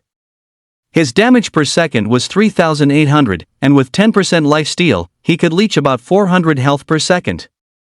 With 4 sources of recovery, his health was easily restored to full. After 20 seconds of back and forth, the poison and bleed effects had worn off. By now, the boss's health bar had dropped by 1/5. The ultimate demon Crocodile King, now furious with shame, directly cast its boss skill, Fury of the Slime Wings. It flew high into the air, its transparent green wings beating wildly. A fierce gale kicked up, sweeping Lin into mid-air. Fury of the Slime Wings boss skill consumes 2,000 MP, inflicting up to 20 seconds of control and continuous damage on a single target. Cooldown, 120s. This skill was ridiculously overpowered, with a full 20 seconds of control. Ding! You have been affected by a 20-second control effect. The passive, Super Clarity, has been triggered, reducing the effect's duration by 50%. Although reduced by half, it was still a long 10-second control effect. 2,000. 2,000. Continuous damage numbers kept appearing above his head. But fortunately, his own recovery effects were no joke. Plus 780. Plus 420. Plus 130. The most terrifying part was the ultimate demonic Croc King's basic attacks during this period. Its twin wings could perform a magic basic attack every 2.5 seconds. Its sharp claws could launch a physical basic attack every 1.5 seconds. A boss that mastered both physical and magical attacks was far too terrifying. 1,456 80%. 1,456. 0 shield absorbed. 0 shield absorbed. Fortunately, the shield's cooldown had just finished, blocking 6,000 damage for him. This title's damage reduction and shield were a huge help. After the 10-second control effect wore off, his health plummeted to 40%. He even took fall damage from hitting the ground. 2,210 fall damage. But thankfully, Little Healer's skills were off cooldown at this moment. 130,00130%. Plus 420 plus 420. However, after using so many consecutive skills, her mana was also depleted. But Lin wasn't flustered after all, many of the boss's skills were now on cooldown. At this moment, the ultimate demonic Croc King tried to charge up and use Bloody Maw, but Lin gave it no chance at all. He unleashed a frenzy of basic attacks, hitting it with 7 or 8 arrows per second. Ding! Paralyze, effect triggered. Ding! Paralyze, effect triggered. His glorious longbow's special effect had a 2.5% chance to trigger paralysis. Although the probability is low, it can't overcome my high attack speed. Once triggered, it's a nightmare for charged skills. The ultimate Demon Gator King, briefly paralyzed, had its skill interrupted after charging for 5 or 6 seconds. Enraged, it could only use Swamp Poison Mud. At this moment, my buff's cooldown had also finished. 112,00200% buff. 500 poisoned. But it was completely useless, unable to keep up with my recovery of 1,300 health per second. And even though the ultimate Demon Gator King had 2 types of basic attacks, it could only deal about 1,500 damage per second to me. My health wasn't dropping quickly at all. After 30 seconds, my health had only just dropped to half. But I had taken off 30% of the boss's health. Now, the ultimate Demon Gator King was getting truly anxious. One of its skills, Bloody Maw, was already useless. On top of that, one of its boss skills was on cooldown. The only damage-dealing options it had left were its basic attacks and one remaining boss skill. Upon seeing this, the ultimate Demonic Croc King had no choice but to use its ultimate move, Demonic Croc King's Death Devour. Demonic Croc King's Death Devour boss skill instantly deals 800% damage, then deals 300% lifesteal damage every 5 seconds, healing itself for 3 times the damage dealt. This effect occurs 3 times. Cooldown, 120s. In an instant, a massive black hole swallowed Lin. Volume 1, Chapter 42, Slaying the Slime Ultimate Demonic Croc King, 2 chapters in 1. 23,296. This damage was simply terrifying, instantly wiping out nearly 35% of his health. In a flash, Lin's health dropped to 15%. Less than 10,000 health, an extremely dangerous situation. 4,326 lifesteal damage. 4,326. 4,326. 3 conspicuous damage numbers popped up above Lin's head. His health bar was instantly emptied. The little healing fairy, hiding in the shadows, urgently wanted to shout. But her hands clamped over her own mouth. She desperately wanted to speak. Yet she remembered Lin's instructions. Tears welled up in her eyes once again. The demonic Croc King roared with joy, woo woo woo. It seemed to be celebrating its victory after all. Lin had posed too great a threat. What should I do? The little healing fairy was at a loss, overwhelmed with grief as she watched Lin die before her very eyes. But she didn't know what to do. Even though she remembered Lin telling her he would revive after death. But she didn't believe it at all. Big brother Lin must have been lying to her, afraid she would worry. How could a person come back to life after dying? She hated herself for being so useless, for being unable to save Big brother Lin. But at that very moment, a brilliant white light flared up from where Lin had fallen. Ding! Buff, Medicine Sage's Blessing, triggered, restoring 100% of HP. In an instant, Lin was back on his feet. Fortunately, it was already the dawn of the 3rd day. Otherwise, this buff wouldn't have even refreshed yet. Seeing the resurrected Lin, the ultimate demonic Crocodile King was dumbfounded. 3 green lights also appeared above its head. plus 12,978, plus 12,978, plus 12,978. Its health bar was instantly refilled. Now, both of its boss skills were on cooldown, leaving it like a lamb waiting to be slaughtered. Lin immediately raised his hand and continued to attack the ultimate demonic crocodile king. The terrifying true damage caused its health bar to drop drastically. It tried to use its flight ability to evade the attacks, but Lin's archery was already masterfully honed, allowing him to accurately predict its position. This left the ultimate demonic crocodile king with no escape, forced to take the hits. Although Lin's damage was high, the ultimate demonic crocodile king's swamp heal restored a full 2,500 health per second. The two were locked in a stalemate. The ultimate demonic crocodile king could only rely on its double basic attack, swamp venom, and death roll, to deal damage. Death roll's damage rate wasn't high, its strength lay in its control. But in the face of super clarity, it was rendered completely useless. At that moment, upon seeing Lin come back to life, the little medicine sage was so excited she nearly cried out. She quickly clapped a hand over her mouth, then waved her serpent staff, using the mana she had recovered during this time to cast Holy Light Heal. Plus 780,130%. 420420130%. Plus 130,130%. 130130%. Plus 51, plus 51. Life Steal. With Lifesteal plus triple regeneration, he could recover nearly 1,700 HP per second. Keep in mind, the ultimate Croc King, combining poison and its basic attacks, could only deal an average of 2,000 damage per second to him. Both of their health bars were dropping. As time ticked by, the first to be brought to low health was surprisingly the ultimate Croc King. After nearly 100 seconds of trading blows, the boss's health dropped to 1%. But Lin still had 50% of his health remaining. The outcome was clear. However, this triggered the boss's swamp healing health sharing. Remember, the ultimate Croc King had a full 30,000 MP. At a 3-to-1 ratio. That could be converted into 90,000 HP. Dual-class bosses were simply too powerful. Even a 100-player raid from a T1 guild would have a slim chance of defeating one. But Lin was confident. At this moment, the ultimate Croc King's first boss skill finally came off cooldown. It roared in excitement, its wings beating fiercely.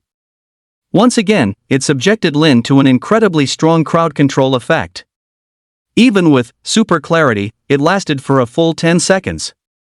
During these 10 seconds, it finally managed to deal a massive 25,000 damage to Lin.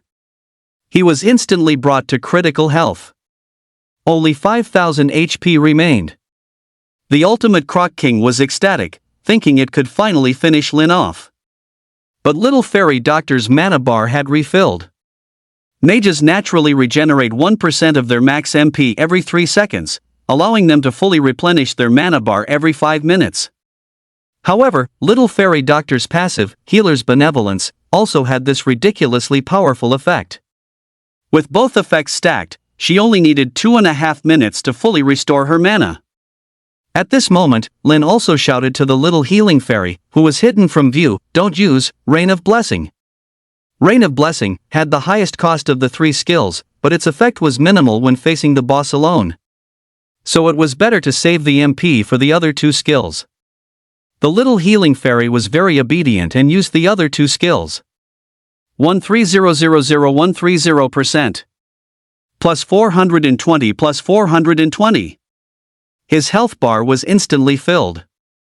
Now the boss was stunned, but its next boss skill would be off cooldown in 40 seconds. Including the shared MP, it now had a total of 110,000 HP. It refused to believe that Lin could finish it off in such a short time. As long as its Demon Crocodile King's Death Devourer was off cooldown, the massive damage of 30 to 40,000 would be enough to instantly kill Lin. Ding! Basic attacks have successfully triggered. Water drops pierce stone 1,000 times. Basic attack damage increased by 80%. However, after kiting for over 2 minutes, Lin's terrifying attack speed had long since stacked up his basic attack count. 818 180%. 818. The damage instantly jumped to a whole new level. Each basic attack now deals 818 true damage. Even with his weakened attack speed, he's still at 7.65, firing 7 or 8 arrows a second. His true damage per second has reached 6,800. The ultimate demonic Croc King sensed something was wrong and hastily tried to flee.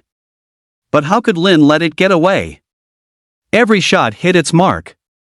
In less than 20 seconds, he emptied its health and mana bars. It was given no chance to unleash its boss skill. Engulfed in a flash of white light, the ultimate demonic Croc King didn't die. Instead, it triggered Super Split. Two slightly smaller ultimate demonic Croc Kings appeared. They roared ferociously and charged toward Lin. 8209200% buff. 8209200% buff. 400 poisoned. But Lin wasn't flustered at all. Instead, he took out 3 ancient-looking skill EXP books. Ding! Used skill EXP book 3. Water drops pierce stone passive skill, proficiency plus 3000. Ding! Water drops pierce stone passive skill has been upgraded to LV 4310,000. Water drops pierce stone passive skill.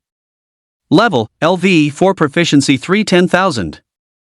Effect, after hitting the same creature with a basic attack 1,000 times, subsequent basic attack damage dealt to it is increased by 100%. Requirements, all classes, level 3 and above. Combined with the proficiency gained from his previous basic attacks and the 3 skill books, he finally broke through to LV of 4. The damage bonus also reached a high of 100%. With this, Lin's basic attack true damage soared directly to 1020. At his current attack speed, his damage per second was a staggering 8,000. Although the ultimate demonic Croc King's overall combat power was stronger after splitting. Facing multiple units also triggered his explosive arrow. 65% damage was no joke. Now, he could deal a total of 13,200 damage per second to the 2 split ultimate demonic Croc Kings. The 10% life steal allowed him to reach 1320 health per second. Coupled with various healing effects, he could recover 2,800 HP per second. Moreover, a guaranteed cast of Holy Light would land on him every 30 seconds, restoring a full 13,000 HP. With the buff from Explosive Arrow, it would only take him 30 seconds to deal with 2 Ultimate Demon Alligator Kings, each with 160,000 HP. Their damage could barely keep up with Lin's recovery, and soon, the 2 Ultimate Demon Alligator Kings were slain. But they quickly split into 4. However, the effect of Lin's Explosive Arrow could splash to as many as 3 other units. He could deal 23,600 damage per second to the 4 split Demon Alligator Kings. With life steal, that was 2,360 per second. But the most troublesome part was still the wrath of the Slime Wings. Once the 4 Ultimate Demon Alligator Kings cooldowns were over, the chain of crowd control would become exceptionally troublesome. But Lin had calculated this. If he hadn't let the little healing fairy use Rain of Blessing from the start, he could have held his ground for much longer. The reason he intentionally let the Ultimate Demon Alligator King kill him once was to stack his basic attack and give the little healing fairy time to recover. As long as he could slay its main body after it used Wrath of the Slime Wings, and this happened to be when his Water Drops Pierce Stone triggered, the subsequent 120-second cooldown would be enough time for him to kill all the clones. And the little healing fairy's healing would be sufficient for him to stand his ground among these clones.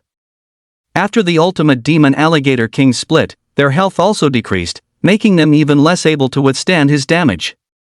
Furthermore, Lin always prioritized instantly killing 1 Demon Alligator King, preventing them from cooperating. After killing the 4 clones, the final split occurred. Lin's health bar hovered around 30%, teetering on the edge of danger. But he simply had too many buffs. In the end, he thrillingly managed to kill all 8 clones. Ding! You have killed a higher level enemy, Slime Ultimate Demon Alligator King Hybrid Physical Magical 1-star boss. EXP plus 100,000. Ding! Congratulations on clearing Ancient Demonic Abyss first floor. You have received 20% of the total experience accumulated during the clear. Ding! The first stage of the quest, Destroy the Ancient Demonic Abyss Hidden Phased quest, is complete. Claim reward? YN. Ding! Dropped gold coins 23. Ding! Special item drop, Fallen Angel Mask, 1. Ding!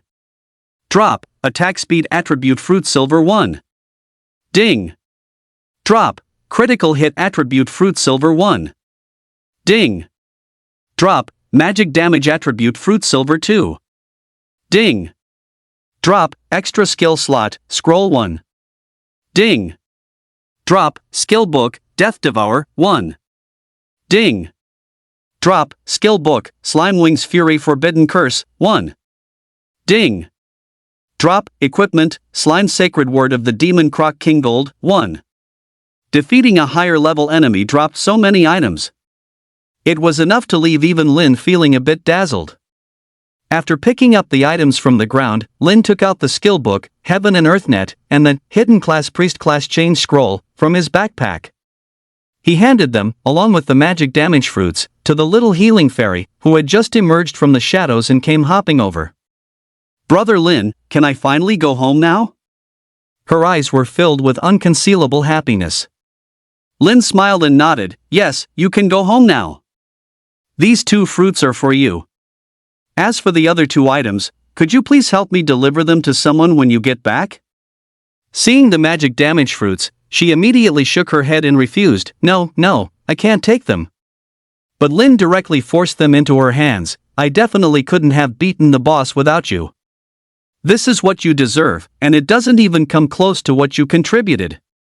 If you don't take them, I'll feel bad about it. Hearing his words, the little healing fairy felt delighted inside. Am I really that important? Only then did she accept the magic damage fruits. Let me sort through the drops, and I'll give you anything else you can use. Lin was just about to organize the items in his backpack. Just then, a system notification sounded. Ding! Congratulations on clearing Ancient Demonic Abyss first floor. The exit portal has opened at your initial spawn point. Ding! The barrier to the Ancient Demonic Abyss second floor has opened. Keep up the adventure, adventurer. He didn't pay it much mind at first, but then suddenly, a dark figure shot out from the barrier. You're the ant who cost me the celestial blessing. None of you are getting away today. Lin instantly understood that this newcomer was the mastermind who had caused the little apothecary of his past life to shed tears of blood. But when he saw that the black-clad man's attributes were all, he knew this was bad. This meant the man's strength far surpassed his own. 59,290. With just a single move, the black-clad man instantly left him with critical health. This time, he had no chance of winning. Don't worry, I know you can resurrect. I won't let you die. The black-clad man drew closer. I will make you wish you were dead. Lin and the little apothecary could now see his face clearly. It was covered in foul-smelling pustules. Like a toad. Lin's pupils dilated. He recognized this person. His expression turned icy in an instant, his voice dropping to a freezing point. So it's you. The black-clad man roared with laughter, not noticing the change in Lin. You forced my hand. If I can't get the complete celestial blessing, even getting a portion through dual cultivation will do. Little beauty, get ready to writhe beneath me. Ha ha ha. At this moment, the nickname above the black-clad man's head became visible. Plague Toxifier, you Haloan NPC boss. Description: a character from the Battlewind Empire. It seems there's more to him than meets the eye. These were 2 suffixes that only became common late in the game, proving he was not a monster. He was a character from a hostile faction, a villain in the game. These were the most troublesome opponents. Dealing with monsters might involve pulling aggro and devising various strategies.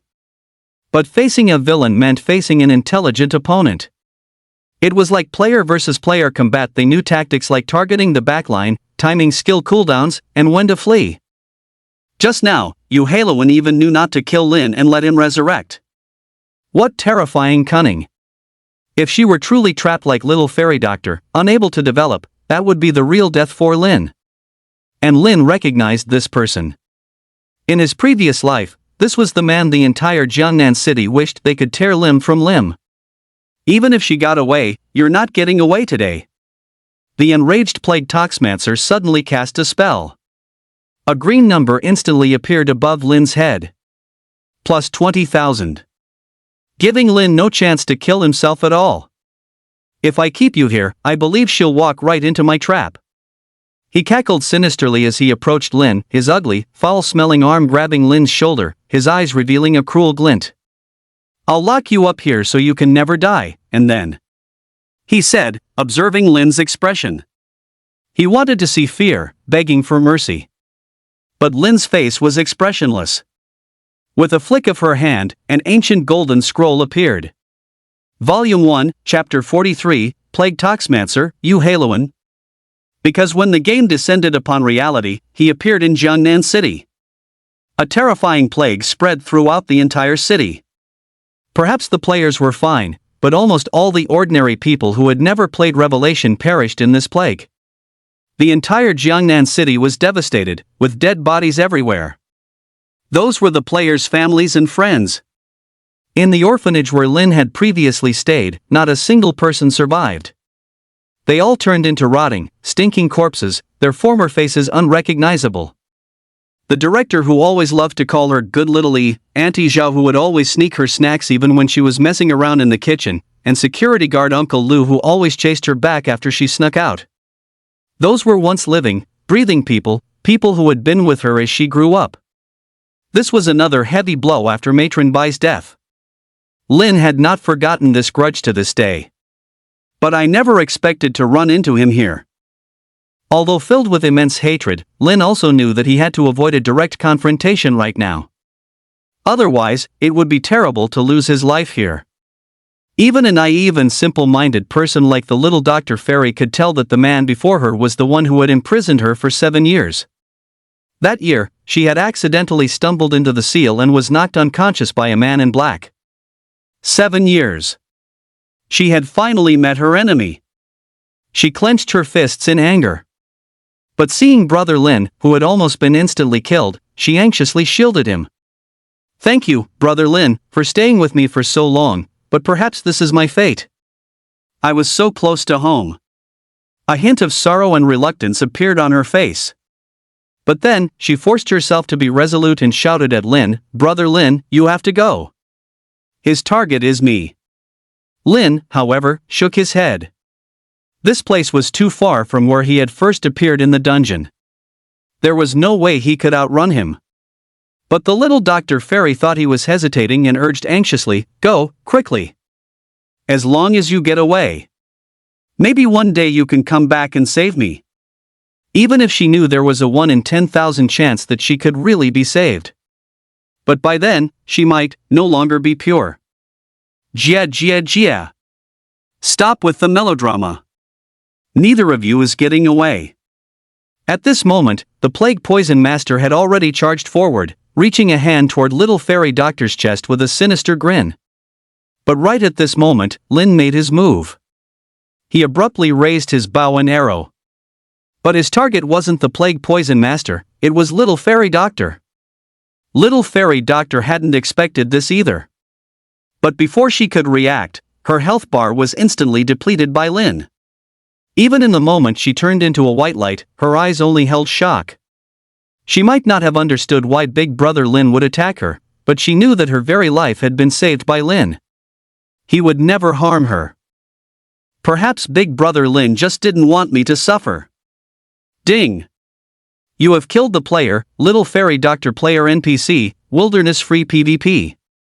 Upon hearing the system prompt, Lin actually broke into a smile. It was just as he had guessed. As long as she didn't die while under the self-sealing buff from the he-death substitution side effect, she could be resurrected infinitely, just like a player. Little Fairy Doctor also did not reappear on that small island in the swamp. The spawn point had been reset after clearing the first floor of the dungeon. Instead, she returned to a small town from her memories, the one her father often took her to play in the city when she was a child. You're truly ruthless. Even the plague poison master hadn't expected Lin to be so decisive. Even after 7 years, he still hadn't figured out the specifics of Little Fairy Doctor's ability. Volume 1, Chapter 44, Entering the Black Tortoise Inheritance Trial, Learning a Skill. The plague poison master had a bad feeling, but before he could speak, Lin suddenly transformed into a flash of white light and vanished from the spot, leaving behind a single sentence, "I will come for you to avenge the hatred of 2 lifetimes." Ding! Conditions met. Successfully used, Divine Beast, Black Tortoise Inheritance Scroll Unique. Ding! Consume 10 talent fragments. Entering the special dungeon, Black Tortoise Inheritance Trial. Fortunately, he remembered he still had this god-tier talents inheritance scroll in his possession, otherwise, there would have been no escape. The plague toxmancer was stunned when he saw him disappear. A living person had vanished right before his eyes. But he was no ordinary individual. He hurriedly returned to the second floor. In the center of the second floor was a pitch-black magic circle. He looked at the magic circle, gritted his teeth, and shouted, "Don't think I can't do anything to you just because you've fled to the main continent. I can find you there too. You're in for a world of hurt when I catch you." However, after some thought, he decided not to take the risk. "I've been too active recently. I'd better wait for things to cool down before I go." Lin, who had descended into the Xuanwu Inheritance Trial dungeon, first surveyed his surroundings. He found himself on a small, sandy island covered in coconut trees and sand. And beyond it, the endless ocean. Fortunately, there was no danger in the starting area, and Lin could finally catch his breath. The power of that plague toxmancer was terrifying. If he had been even a little slower to escape, he probably would have fallen into his hands. He clenched his fists. He was still not strong enough. The burden of saving the starter zone was still on his shoulders, and he would definitely avenge the deaths from his 2 lives. A fierce glint flashed across Lin's eyes before vanishing. After calming himself, he began to sort through his recent spoils. He first took out the dropped scroll. Extra skill slot scroll special, upon use, gain 1 extra skill slot, but at one of the following 3 costs: permanently reduce base HP by 300, reduce accumulated EXP by 30% for the next 3 days, increase damage taken by 300%. The drop rate for this item was appallingly low. If Lin hadn't managed to solo kill a rare boss 20 levels above him in a short amount of time, it probably wouldn't have dropped at all. In his past life, every extra skill slot scroll sold for over 100 million. Having 1 more skill could double his power. And its usage conditions were exceptionally harsh. Consider that a 2-star warrior with all points in HP would only have a base HP of 2000. Even a 3-star HP attribute tier 2 shield warrior would need to reach level 27 with all points in HP to barely reach 3000 base HP. Using this scroll would essentially reset him to his initial level 1 state. It was even worse than being level 1, with only 50 base HP remaining. This was equivalent to wasting all the attribute points from the last 27 levels. Of the other 2, one could cause a player to lose 5 or 6 levels, or even as many as 10 or 20, while the other basically meant they didn't need to log on for the next 3 days. However, the vast majority of people would choose the latter 2 options. After all, compared to the first option, which essentially wasted over 100 attribute points, the other 2 were merciful. But Lin directly chose the first one. Ding! Used extra skill slot scroll. Skill slot plus 134. Ding! Base HP 3000 HP, 6029360293. To Lin, this was practically nothing. With the new skill slot, Lin eagerly looked at the 2 skills that had dropped. Death Devour active skill. Level, LV1 proficiency, 0-1000.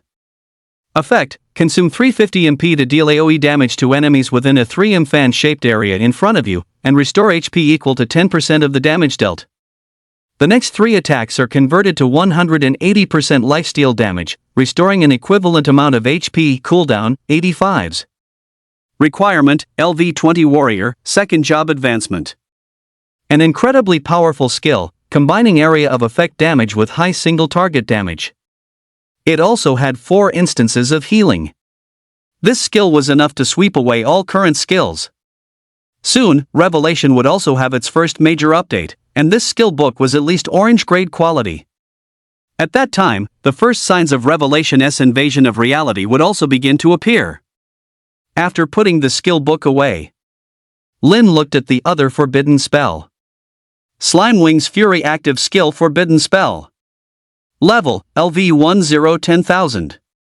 Effect, consume 100% MP to create a gale that applies a tense hard control effect on a single target. Your own attack speed is increased by 30%. Cooldown, 300s. Requirement, all classes, no level restriction. This truly lives up to its name as a forbidden spell. Long-duration control skills typically only appear on bosses. It's practically impossible for players to encounter them. Even 3s and 5s are considered rare. But this forbidden spell lasts a full 10s and even comes with an attack speed boost. For him, it was simply a god-tier skill. Lin immediately learned it. Ding! You have learned the skill, Slime Double-Winged Fury Forbidden Spell, skill slots, 4-4. Lin continued to look, finding that the attribute fruits were 2 critical strike fruits and 1 attack speed fruit. Critical strike attribute fruit silver, consume between LV.20 LV.50 to increase critical strike rate by 0.4%. Limit of 10. Attack speed attribute fruit silver, consume between LV.20 LV.50 to increase attack speed by 0.4. Limit of 10. In a way, iron and bronze attribute fruits were even rarer. Lin directly swallowed all 3 attribute fruits. Ding! You have consumed an attack speed attribute fruit silver, attack speed plus 0.4. Ding! You have consumed 2 critical strike attribute fruits silver, critical strike rate plus 0.8%. It was a small boost, nonetheless. The remaining 2 items were the main event, a special item, Fallen Angel Mask, and a gold grade piece of equipment. The equipment was a very good-looking, green-peaked cap. Slime Demon Croc King's Holy Word. Category, headgear. Quality, gold. Attributes, magic damage plus 150. Special effect, Holy Word, choose one of the following effects. Reduce required level for equipping by 20. Increase magical effects dealt by 25%. Can be switched at will. Equip restriction, basic mage class, LV.40 or above. Description, exclusive drop from the boss, Slime Demon Croc King. Although it only had 1 attribute bonus, it provided a staggering 150 points of magic damage. It's not like the mage class would only add points to magic damage. Most would split their points between MP and magic damage. At most, a level 20 mage could have a base spell power of 100, if you count everything. Volume 1, Chapter 45, Mask of the Fallen Angel. And this piece of equipment could increase spell power by a full 150 points. Keep in mind, even Little Apothecary's spell power at level 20 was only 250. Very nice. If this item were given to Little Apothecary, her healing output would increase dramatically. Lin then looked at the other item. It was a mask, and the design on it was rather complex. One half depicted an angel, symbolizing peace and hope, the other half, a demon of destruction and despair. The fusion of the two was incredibly subtle. Mask of the Fallen Angel unique. Description, a special item. A hidden item that only drops when the first, physical magical hybrid, boss on the server is killed. Effect, allows the wearer to equip 1 additional weapon, ignoring all class and level requirements. Restriction, cannot be removed after equipping. Does not drop on death. Cannot be transferred, traded, etc. Without hesitation, Lin equipped it directly. Weapons provided the most stat bonuses among all equipment. An extra weapon was equivalent to having several extra pieces of gear. The most important part was that it could ignore any class and level requirements. Several incredibly powerful pieces of equipment from his past life came to mind. What if he managed to get a level 100 weapon? He. Now Lin was wearing a mask. It looked incredibly cool. If it weren't for the nickname above his head, others would probably mistake him for a boss. After sorting through the drops, he opened his quest panel. Destroy the ancient demonic abyss hidden phased quest, completed, rewards automatically claimed. Difficulty, 2500.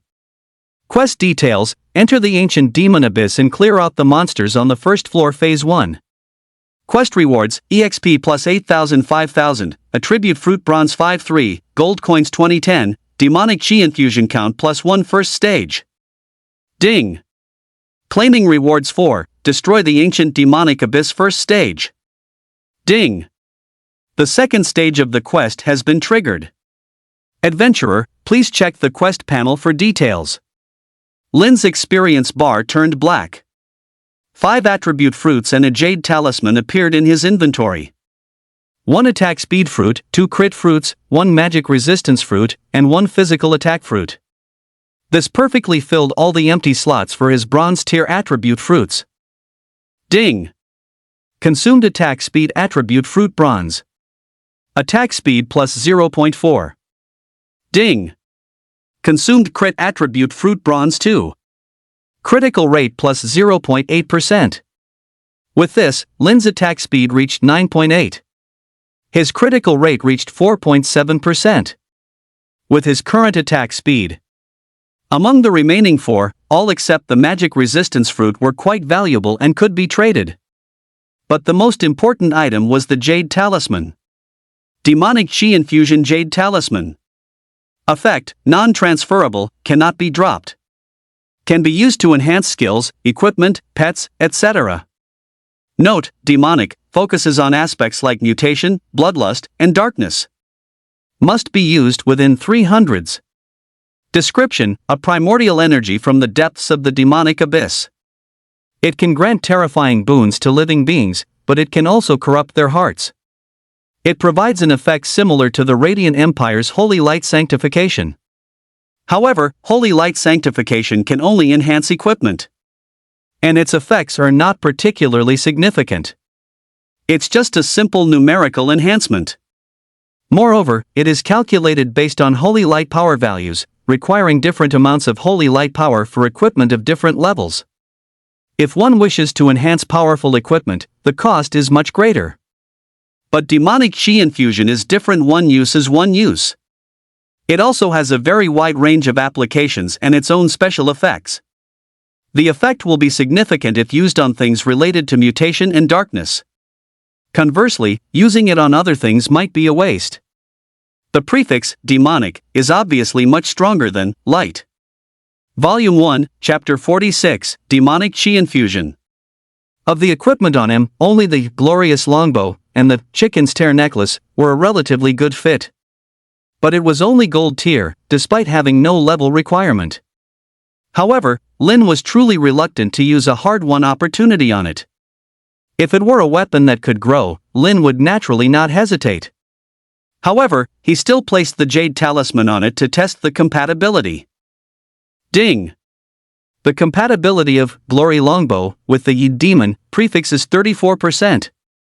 Ding! The compatibility of Chicken's Tear Necklace with the Demon prefix is 21%. And neither compatibility rate was high. He shifted his focus to his skills, all of which he had carefully selected. Super Clarity was obviously not a good fit, and another, a forbidden spell, couldn't be enhanced. The 2 remaining skills were Exploding Arrow and Water Drops Pierce Stone. Lin was torn over which one to choose. Neither seemed to be a good match for Demon. And neither had a compatibility rate higher than 50. But just as Lin hesitated, a seed in his spatial backpack suddenly seemed to sense something. It abruptly began to glow. Lin took it out. The immortal peach seed he had obtained before was now emitting a strange light. Even for him, this was a first. But on second thought, the immortal peach seed was essentially a growable item. And it was extremely malleable, capable of adapting to mutations or even the dark attribute. Previously, the Plague Poison Master had even been able to shape it into a poisonous peach. Without hesitation, Lin placed the jade talisman on it. Ding! The compatibility of immortal peach seed with the demon prefix is 100%. Hearing the system notification, Lin didn't hesitate. If not now, when? The moment he used it, the once clear, sunny sky was instantly covered with dark clouds. A sky full of dark energy poured into the immortal peach seed in his hand. The scene was utterly breathtaking. Even the attacks from various level 707-star bosses he had seen in his past life didn't have 1% of this spectacle. The peach pit also visibly grew a size larger. Ding! Immortal Peach Seed Unknown has been enhanced into Demon Immortal Peach Seed God Tier. God tier. When Lin saw this word, he was completely dumbfounded. This was the highest quality, surpassing all others. Pet, demonic immortal peach seed semi-hatched. Owner, none tameable, yes no. Level, LV000. Category, enhancement pet. Quality, God tier. Enhancement 1, gains max HP equal to the owner's. When taking damage, the pet's HP is deducted first. When its HP reaches 0, it explodes, dealing damage equal to 100% of its max HP. Enhancement 2, damage immunity. Locked. Enhancement 3, locked. Description, an immortal peach nurtured by absorbing ancient demonic chi. It is in a semi-hatched state and cannot be leveled up. Pets are divided into two categories, combat and enhancement. One can fight on its own, while the other provides enhancements to its owner. After seeing this effect, Lin nearly passed out. This effect was insane. He currently had 60,000 HP, which was like gaining an extra 60,000 point shield, greatly increasing his survivability. The most important part was that it could deal up to 60,000 points of explosion damage. Furthermore, it could improve as the Immortal Peach leveled up. At higher levels, it might even be possible to launch a nuke. Enhancement pets usually provide some attribute points and one enhancement effect. But as expected of a God tier pet, this one had subsequent enhancement effects that could be unlocked. However, it needed to be fully hatched before it could be leveled up and have its effects unlocked. But there were no hints on how to hatch it. Volume 1, Chapter 47, Super Explosion, Golden Pet Egg. Lin immediately tamed it. The Immortal Peach Seed wasn't a living pet and had no ability to resist, so it was an easy success. Ding! Successfully tamed, Demonic Immortal Peach Seed God Tier. Pet slots are now full 1-1. The next pet slot will be unlocked after reaching level 100 and completing the third job advancement. Instantly, a pitch-black Immortal Peach Seed levitated and began to circle beside him. Ding! Triggered the follow-up to Destroy the Ancient Demonic Abyss Phased Hidden Quest. Quest details: eliminate the monsters on the second floor of the Ancient Demonic Abyss and clear the stage Phase 2. Quest rewards, plus 200,000 EXP, 1,000 gold coins, special attribute Fruit Gold 3, Demonic Chi Infusion charges 1. Time limit, none. Lin glanced at the quest before closing it. The top priority was still to clear the stage and obtain the Black Tortoise's inherited talent. By then, he would be confident even when facing the Plague Toxmancer.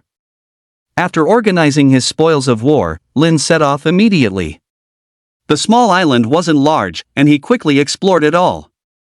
He finally stopped at a coastline where a small boat was moored. Nearby, there was a group of sea turtles with manhwa diagrams carved onto their shells. Xian Turtle Magic Type Elite. Level, LV50.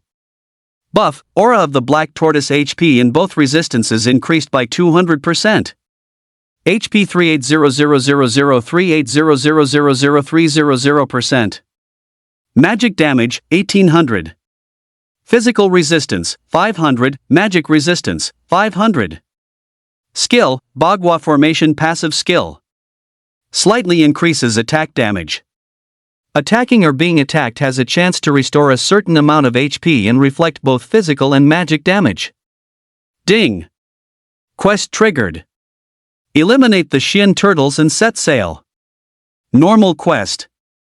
Quest details: eliminate 050 Shin turtles and take the happy little boat to the northern continent of heaven. Quest rewards: 5 stat points, plus 1 EXP. Time limit: none. Lin glanced at the quest, then fixed his gaze upon the Shin turtles. This amount of HP is simply terrifying. Upon seeing Lin, they immediately charged over. Dozens of black tortoises surrounded him completely. Lin felt no fear and stood his ground, attacking them. 0 shield absorption. Immediately, red numbers appeared above the immortal peach seed. 2,100. 2,100. His combat power had long since ascended to a new level. Without hesitation, Lin immediately drew his bow and fired. 600. 600. Ding. You have been locked by 8 trigrams formation, reflect damage. Ding. As the damage dealt is true damage, reflect damage cannot be triggered. Their skill's damage reflection was completely ineffective. With his pet tanking, Lin easily held his ground and began killing the black tortoises. On average, it took a full minute to kill just one. Ding. Killed a higher level black tortoise. EXP plus 1. Ding.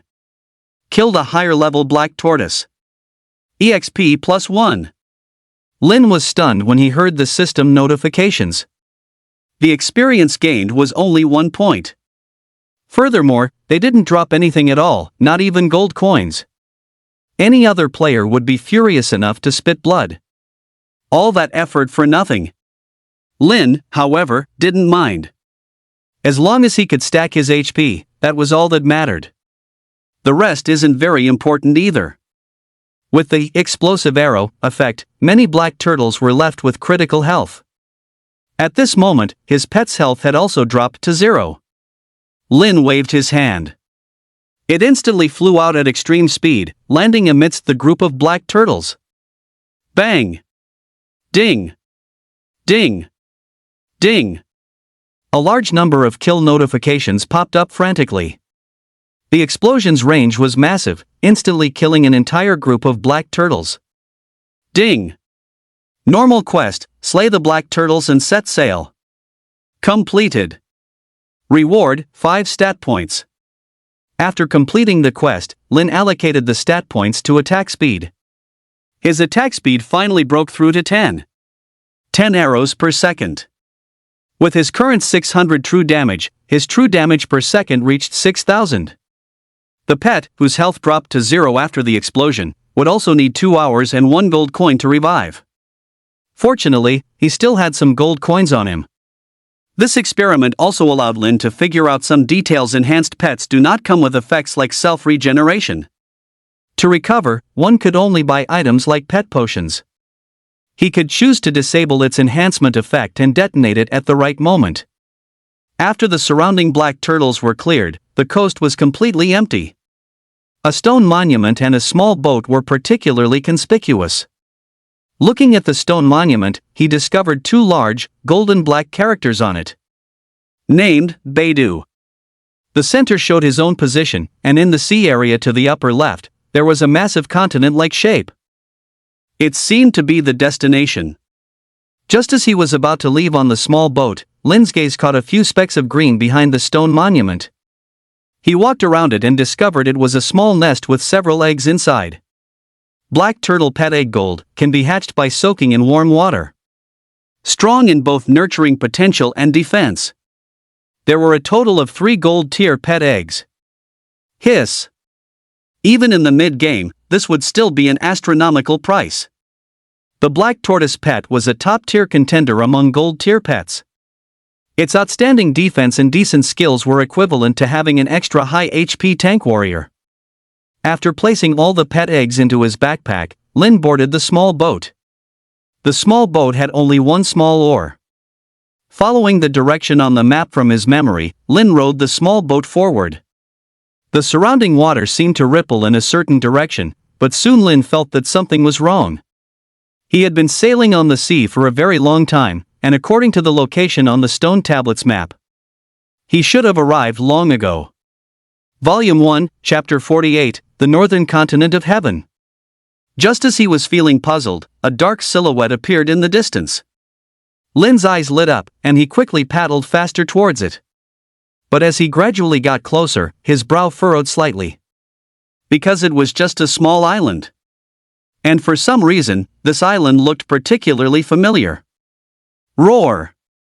Suddenly, a roar echoed. Instantly, the originally calm sea surface became turbulent. A terrifying octopus monster, over 10 meters tall, appeared and blocked Lin's path. Serpent-scaled octopus magic-type commander. Buff, Aura of the Black Tortoise. Level, LV 55. HP 600,000. Magic attack, 2500. Physical defense, 600, magic defense, 520. Skills, 8 trigrams formation, 1000 serpent touch passive skill, damage dealt is reduced to 10% of physical attack, but tentacles can attack multiple times. Description, an octopus that evolved under the deep influence of the aura of the black tortoise. This HP is terrifying. Suddenly, the leader monster struck first, dozens of its tentacles lashing out at Lin. Only then did he realize that all of its tentacles were actually terrifying water snakes. It was a truly unnerving sight. Anyone with a weaker constitution would likely be scared witless by this scene. But Lin had seen it all. He calmly raised his hand to attack. 250. 250. 250. A series of numbers flashed over Lin, instantly knocking off nearly 10% of his health. Not to be outdone, Lin rained arrows down upon the octopus monster. 600. 600. Plus 100 plus 100. Plus 80 plus 80. However, a green glow continuously pulsed from the octopus monster's body. Healing numbers popped up frenetically as if they were free. At that moment, Lin realized it was due to that 8 trigrams formation skill. Every time it attacked or was attacked, there was a chance to restore health. And it seemed the amount wasn't low, which explained the octopus monster's incredible healing. The octopus monster had over 30 tentacles, and it was constantly using basic attacks on itself. Although the damage was low, the sheer speed of its self-harm was overwhelming. Soon, Lin was on his last legs. Just as the monster prepared to finish him off, the slime wings on Lin's back flapped violently. A strong gust of wind instantly swept over the octopus monster, its powerful control effect immobilizing it in an instant. Ding! Applied a tense control effect to the Xian Serpent Octopus Commander. Ding! Attack speed increased by 30%, reaching 13.0 for tens. In an instant, Lin's attack speed soared as he continuously launched basic attacks at the immobilized octopus monster. Plus 130. Plus 60 plus 60. Plus 600. Numbers indicating recovery and lifesteal constantly appeared above his head. With an attack speed of 13.0, he could deal 7,800 points of true damage per second. Thanks to the 10% lifesteal, his health bar returned to 50% after 10 seconds. Ding! Killed the Xian Serpent Octopus Commander grade, EXP plus 1. This was so frustrating it was all effort for little reward. But on the bright side, Lin had stacked up a considerable amount of health. After dealing with the trouble, Lin piloted the small boat forward. Upon landing on the small island, Lin discovered it was the very place he had started from. His own footprints were still on the ground. He frowned deeply. There was no way his sense of direction was wrong. He had been moving in a straight line the whole time. No matter how bad things got, he couldn't have just gone in a huge circle. He reconfirmed the direction on the stone tablet and set out to sea again. But 2 hours later, he saw the faint silhouette of the island once more. Boom! At this moment, the sea grew turbulent again, and the familiar Xian Serpent Octopus reappeared. However, their number had changed. There were 2 of them. This made the fight more troublesome, but fortunately, Lin could still handle it. This time, he had even figured out a new way to use the immortal peach seed. Wait until your own health is low, then use its sharing effect. This allows it to take damage while you recover. Maximize the damage it can absorb. And when its health is low, you can even use it for a finishing blow. Directly wipe out the monster's remaining health, giving it no chance to recover. After a difficult battle to defeat the two serpent Xian octopuses, he landed on the island again. It was still the exact same island. Lin seemed to understand something and decided to try one more time. But this time, he didn't follow the route shown above.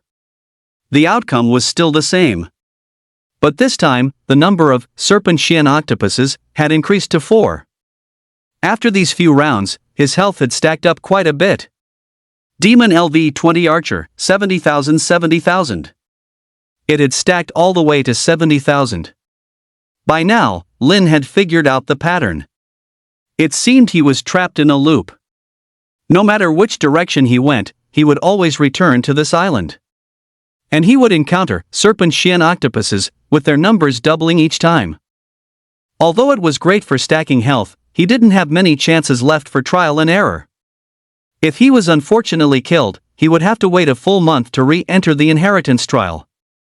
That was too much of a waste of time. Lin looked at the route on the stone tablet, a headache brewing. If he was going to return to this island no matter what, then why was there a destination marked in the upper left? His finger subconsciously traced a diagonal line between the 2 points. In an instant, his pupils dilated. He looked at the 2 words at the top. Big Dipper. His fingers moved quickly across the stone tablet, starting from the point representing the small island. A winding, scratched line connected it to the destination. Once finished, he took a few steps back. The complete scratch marks came into view. Isn't this the Big Dipper? His own island corresponded to the starting point, Alcade, while the end point was the final star, Dubhe.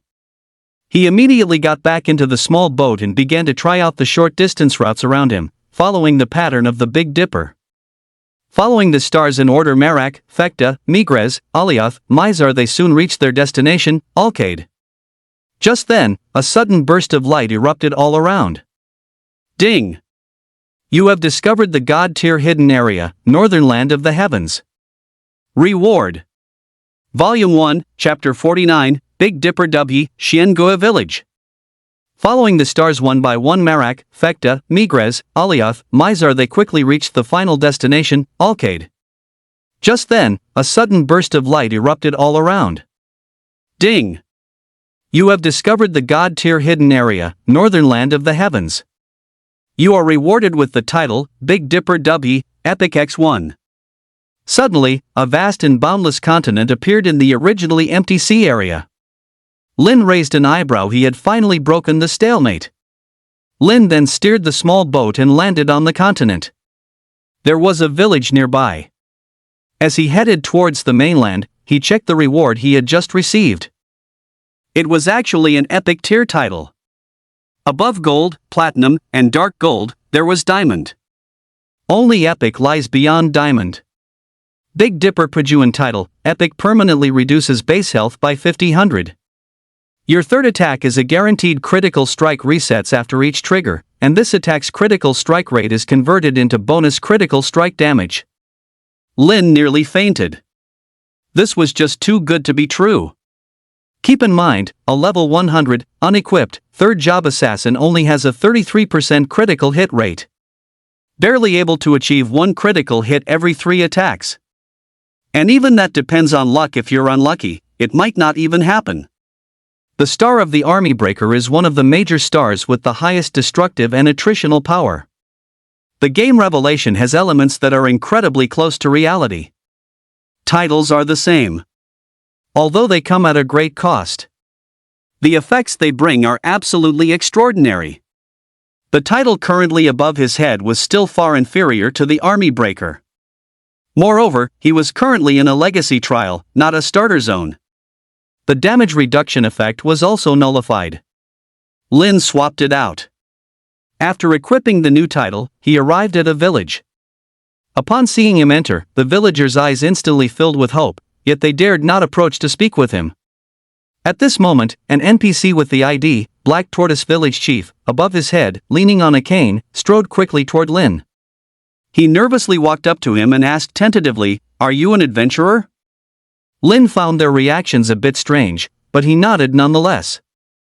Upon receiving his reply, the chief rushed forward excitedly and grabbed Lin's hand. Adventurer, please help us. Our village is on the verge of destruction. Lin raised an eyebrow. It seemed he had triggered a quest. The village chief's beard trembled as he began his story. 3 months ago, an evildoer stole the power of the divine beast and enslaved many of our villagers, even sending them to disguise themselves as adventurers to enter the village.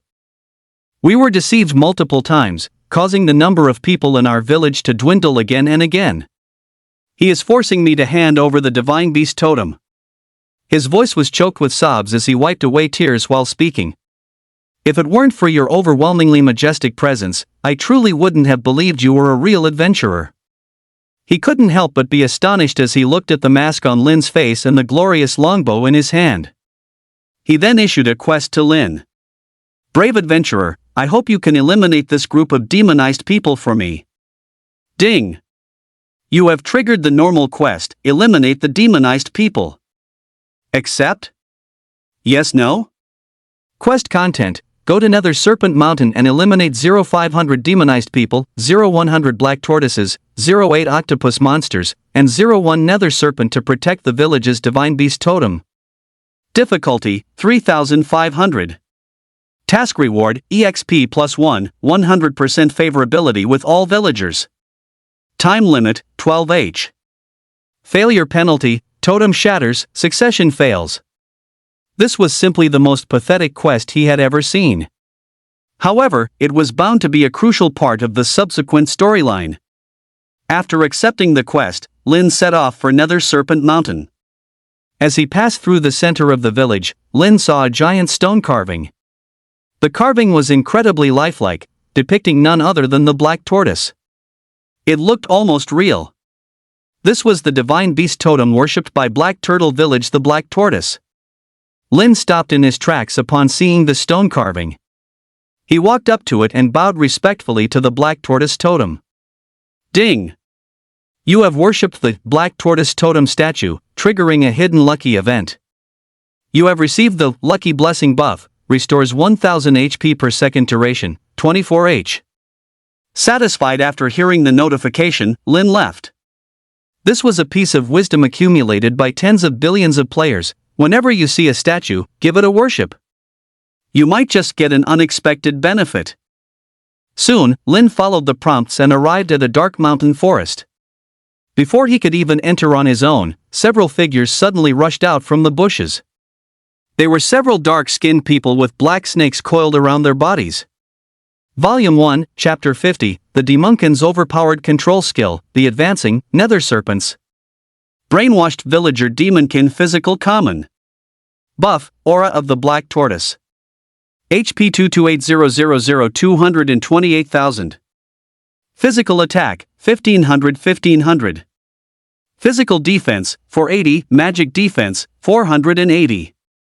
Skill, Serpent's Coil. Active skill, uses the attached snake to coil around an opponent, inflicting 0.5s of control and dealing considerable damage. After stacking this control 10 times within 0.5s, an additional 5s of stacked control can be applied. Cooldown, 5s. Description, an experimental product with an extremely short lifespan. Lin was a little surprised when he saw this skill. As long as you inflicted control 10 times within 0.5 seconds, you could gain an extra 5 seconds of control. The skill's cooldown was short, so with good coordination, 10 demonoids could achieve an infinite control effect. This was a nightmare for solo players who had no teammates to share the control effects. Even a level 100 player could fall to an ordinary monster. The dozen or so brainwashed demonoids also shouted arrogantly, "Brothers, same as always." "Shame, control him to death," the leader shouted, immediately lunging at Lin. The black snake coiled around his arm shot towards Lin, instantly binding him. The others also raised their hands, applying their control effects. Ding! You have been affected by a 0.5s control effect. Triggering, Super Clear Heart, the duration is reduced to 0.25s. Ding! You have been affected by a 0.5s control. At this moment, several demonoids were still laughing mockingly. What crap, adventurer! They're all trash before our immortal techniques. But just as they were being dismissive, Lin had already raised his bow. 650. 650. 1430 critical hit. A critical hit every third attack. His damage output was off the charts. Before they could even react, he had instantly taken down nearly half of one demonoid's health. The dozen or so demonoids were immediately thrown into chaos, looking in disbelief at Lin, who could still move. How is this possible? Did you guys not use the immortal technique? The demonoids looked at each other, suspecting their teammates hadn't acted. The ensuing battle made them understand completely that it wasn't their teammates' fault at all. Their coordination was already highly practiced, allowing them to stack their control effects almost instantaneously, stacking the duration of their crowd control. However, it was utterly useless against Lin. His movements only faltered for a moment before he broke free. It didn't trigger the second stage effect. This made them wonder if there was a problem with the immortal art the Lord of the Underworld had given them. He had previously guaranteed them it could immobilize anyone. But now, the adventurer before them was virtually unaffected. Ding! Simultaneously afflicted with 0.25s of control 13 times. Final control duration, 0.49s. Ding! Condition not met, 10 instances of 0.5s control or more. Unable to trigger the second stage effect. Control durations cannot be stacked. Overlapping portions are only calculated once. The time between the first overlapping control effect and the last one becomes the final control duration. Therefore, even with so many control effects, they could only briefly restrain him. Furthermore, under super clarity, the 0.5s condition was broken, preventing the second stage effect from triggering as well. Next up was Lin's killing spree. Ding! Killed, brainwashed villager demonized. +1 EXP. Ding! Killed, brainwashed villager demonized. +1 EXP. They wanted to flee, but the black serpents of energy coiling around them, which granted them power, were now forcibly controlling them to fight Lin. No, no, no, I don't want to die, the dozen or so demonized villagers wailed in agony. Lin continuously dealt damage, effortlessly slaughtering the entire group of demonized villagers. Without needing to rest, he pushed deeper, and the number of demonized villagers steadily increased. But against his super clarity, their control effects were as flimsy as paper. To his current self, their damage was like an ant bite, while he, on average, could finish off one demonized villager every 30 seconds. Time ticked by second. Eliminate the demonized crowd. Normal quest. Quest content: go to Nether Serpent Mountain and eliminate 500 demonic beings, 100 black tortoises, 8 octopus monsters, and 1 nether serpent to protect the village's divine beast totem. Difficulty factor, 3500. Quest reward, +1 EXP, +100% favorability with all villagers. Time limit, 12h. Failure penalty: the totem shatters, and the inheritance fails. After a good while, he finally finished killing all the demonic beings. During this time, he had used his basic attack more than 15,000 times. His HP had also increased by a significant amount. Demon LV 20 Archer, HP 80,000. It even replenished the HP he had lost from equipping the previous title. But just then, a figure charged over. It was a humanoid monster, its body covered in pitch-black snake scales, with terrifying black energy surging skyward. How dare you kill my followers? You're courting death. As it roared at Lin, snake heads shot out from the thick scales on its body, flicking their tongues. Ding! Your rapid slaughter of the demonic beings has attracted the attention of the boss, Nether Serpent. It now wishes it could tear you into 49 pieces. Lin's eyes turned cold. He hadn't expected to face the boss so soon. Volume 1, Chapter 51, Black Tortoise Shield. The revived Nether Serpent? But Lin didn't panic. He would deal with whatever came his way. Nether Serpent Magic Type 1 Star Boss. Buff, Aura of the Black Tortoise. Level, LV 55. MP 850,000. Magic damage, 3000. Physical resistance, 800, magic resistance, 800. Skills, 8 trigrams formation, 1000 serpent touch, multiple serpent coil. Boss skills, power of the Nether Serpent, grand sacrificial nether physique. It actually has 2 boss skills. Lin was a bit surprised. Normally, 1-star bosses only have 1 boss skill. Unless it's a rare boss that's proficient in both physical and magical attacks. But there was no time to worry about that now. With a distance advantage, Lin made the first move. Raising his hand, he took aim at the boss and shot an arrow at high speed. 800. 800. 1760 critical hit. 150-150-150. Ding. Locked by the 8 trigrams formation, reflect damage effect. Ding. As the damage dealt is true damage, the reflect damage effect cannot be triggered. Although each of Lin's attacks would trigger its 8 trigrams formation once. It had just gotten close to Lin, yet Lin had already knocked off nearly 5% of its health bar. Right now, Lin's basic attack true damage reached 800. Among them, every third attack could land a critical hit, reaching 220% with the crown's buff. With his current rate of 10 arrows per second, he could trigger 3 critical hits in 1 second. He could easily deal 11,000 points of damage in a single second. Seeing its health bar drop so quickly, the boss became anxious. Snake heads shot out from its body, instantly biting Lin. 311. 308. 313. A full 30 snakes could emerge from its body, and its magical basic attack damage every 2.5 seconds was also terrifyingly high. One wave of attacks directly took out 9,000 of Lin's HP. Above its head, plus 150 healing numbers also began to appear continuously. It healed for a total of 4,500 HP. It seemed that every time it was attacked and attacked a target, it would heal for a considerable amount of health. This made it much more difficult for Lin to kill it. Both of their HP bars were dropping rapidly. 1040-130%.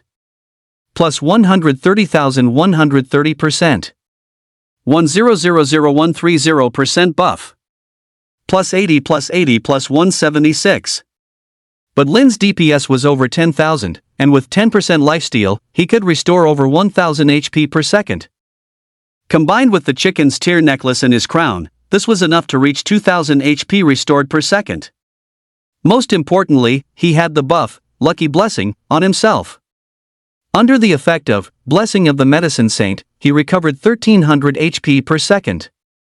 This greatly slowed the rate at which his HP bar decreased. Seeing that Lin could actually withstand its assault, the Nether Serpent directly used its skill, multiple serpent coils, to try and end the battle. Dozens of snake tentacles lunged towards Lin, attempting to entangle him. Ding! You have been affected by a 0.5s control effect, triggering Super Clarity, to reduce it to 0.25s. Ding! You have been affected by a 0.5s control effect. 30 control notifications exploded in Lin's ears. Ding! Failed to achieve 10 stacks of the 0.5s control effect. The second stage of the control effect cannot be triggered. Just as it was preparing to unleash its damage on the controlled Lin, it found that Lin could still move. He continued to attack it. The Nether Serpent was stunned.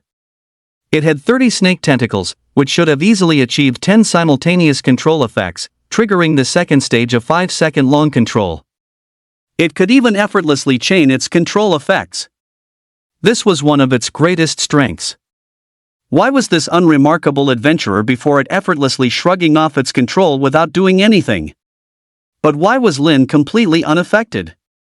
Refusing to believe it, the creature tried again, but the result was the same. Lin's movements were almost unimpeded. Instead, it had lost a significant amount of its own health from the 2 attempts. Though filled with confusion and fear, it could only brace itself and continue trading basic attacks with Lin. But by now, its initial arrogance was long gone. With numerous recovery effects active, Lin was currently losing health at an average rate of 700 or 800 points per second. The Nether Serpent, however, was rapidly losing over 3,000 points per second. Soon, Lin's passive ability was triggered. Ding! Successfully landing 1,000 basic attacks triggers Water Drops Pierce Stone. Basic attack damage increased by 100%. With his damage boosted to another level, the Nether Serpent, now losing health even faster, grew more anxious. But its health bar was too large, and Lin was the first to reach critical health. Seeing this, it roared excitedly, "Die!" Then, it immediately used its ultimate skill, Power of the Nether Serpent. Dozens of snakes on its body suddenly shot out, merging with the boss's main body to form a massive, spectral Nether Serpent. Power of the Nether Serpent boss skill, fires a wave of light, dealing 350% damage in a 3x20m area, locks onto a single target, dealing 1200% damage, reduces all healing effects on the target by 30%, inflicts a healing prohibition state, cannot be healed for 30s. Cooldown, 5 minutes. It directly used the second form, locking onto Lin. In an instant, the powerful Nether Serpent passed straight through Lin's body. A huge, blood-red number appeared. 72,000 critical hit. His luck was absolutely terrible. He had been critically hit by a boss skill. In an instant, Lin's health bar was emptied. Seeing this, the Nether Serpent threw its head back and laughed maniacally. "Ha ha ha, the adventurer you found is nothing special after all, big brother." Whoosh, whoosh, whoosh. But just then, Lin, with an empty health bar, continued to frantically basic attack the Nether Serpent. The Nether Serpent's mouth fell open as it stared at Lin in disbelief. It nearly coughed up a mouthful of blood and fainted on the spot. It was one thing to be immune to its own crowd control before, but this was a critical hit from a boss skill. How could Lin possibly withstand a full 60,000 points of damage? Ding! Consumed 100% MP to use the forbidden spell, Fury of the Slime's Twin Wings, inflicting tens of crowd control and increasing attack speed by 30%. Before the Underworld Serpent, its eyes nearly popping out of their sockets, could react, it was put under control by Lin. In an instant, Lin unleashed a frenzy of damage. Within 10 seconds, the Underworld Serpent's health bar dropped directly to 20%, leaving it critically low on health as well. Even while controlled, the Underworld Serpent didn't forget to taunt, "Don't get cocky. You're out of health. The moment I break free, I can kill you instantly." It was right. After tanking the damage, the demonic immortal Peach Seed had less than 30,000 HP remaining. He was under a healing prohibition and couldn't recover any health. With the Underworld Serpent's power, it could kill him the moment it broke free. Soon, the Underworld Serpent, with less than 200,000 HP, broke free from the crowd control. It charged forward with a savage grin. "Now it's time for you to die, isn't it?" Its skill landed directly, and the Immortal Seed's HP was rapidly depleted. Yet, at this moment, Lin was remarkably calm, silently counting, 1, 2. Then, he lowered the glorious longbow in his hands. The Underworld Serpent was instantly confused. Had this person given up the struggle? But Lin's next action left it even more bewildered. With a wave of his hand, a black seed flew rapidly toward it. 3. As the word left Lin's mouth. Bang! The black seed instantly detonated, the terrifying explosion sucking all the oxygen from the immediate surroundings. 176,000 220% critical hit. The Underworld Serpent's health bar was instantly emptied. It died with its eyes wide open, unable to comprehend why Lin's move was more terrifying than its own boss skill. Enhanced pets were never supposed to deal damage, their enhancements were meant for Lin. Therefore, the effect of his title also applied to it. With a 100% critical hit rate, its explosion damage is terrifyingly immense. This combination unexpectedly created Lin's strongest combo skill. A single move dealt a full 180,000 points of damage. Horrifying. Ding! You have slain the Nether Serpent 1-star boss. EXP +1. Ding! Dropped incomplete equipment, Nether Serpent. Finally, something dropped. Unfortunately, it was an incomplete material covered in question marks. Just then, the sound of a quest completion notification suddenly rang out. Ding! Quest, eliminate the demon folk, completed. Please return to the NPC to turn it in. Lin was momentarily stunned. Weren't there still the mystic tortoise and the serpent tentacle octopus left to kill? This could only mean the monsters had died unexpectedly. But besides himself, who else could possibly have come here? He didn't dwell on it, though. Since it was completed, it saved him the trouble. He returned to the village and went before the village chief to turn in the quest. Thank you for resolving our crisis, great adventurer. This is your reward. Ding! You have gained 100% favor with Mystic Tortoise Village NPC faction. As he spoke, the village chief handed over a tortoise shell. There was a hidden reward. Mystic Tortoise, incomplete equipment. The other half must be found. Lin immediately took out the Nether Serpent piece. The moment the two touched, they erupted in a terrifyingly bright light. Ding! Mystic Tortoise and Nether Serpent have successfully fused. Congratulations on obtaining the growth-type equipment Black Tortoise Shield God tier. Hiss! Lin gasped in shock. Before he could even check its stats, the ground where the Black Tortoise stone statue stood in the center of the village began to tremble. The statue's eyes burst forth with red light. Ha ha ha! Old brother, I have returned. A chilling sound echoed throughout the entire village. It was unmistakably the voice of the Nether Serpent. Volume 1, Chapter 52, The Ultra-Strong Black Tortoise Shield. Lin frowned. What was going on? The system had clearly indicated that it was killed. At this moment, the village chief's expression changed drastically. Did you fail to kill a portion of the monster? Lin didn't lie and nodded. A hint of worry flashed in the village chief's eyes. It actually used an ancestral forbidden technique. Ding! A hidden plot has been triggered. You have received the hidden quest, Defend Xuanwu Village. Defend Xuanwu Village hidden quest. Quest details: due to a strange twist of fate, the Nether Serpent has prematurely possessed the stone statue imbued with the power of Xuanwu. You must kill it within a short period, otherwise, the corrupted Xuanwu power will spread and destroy the village. Quest reward: trial cleared. Time limit: 600s. Failure penalty: the inheritance will be completely destroyed by the Nether Serpent, and the inheritance trial can never be initiated again. Lin was still wondering how many plot quests he needed to complete to obtain a God tier talent, never expecting that killing too quickly would actually accelerate the process. However, the penalty was also immense. Failure meant the trial could never be initiated again, signifying that the God tier talent would be gone forever.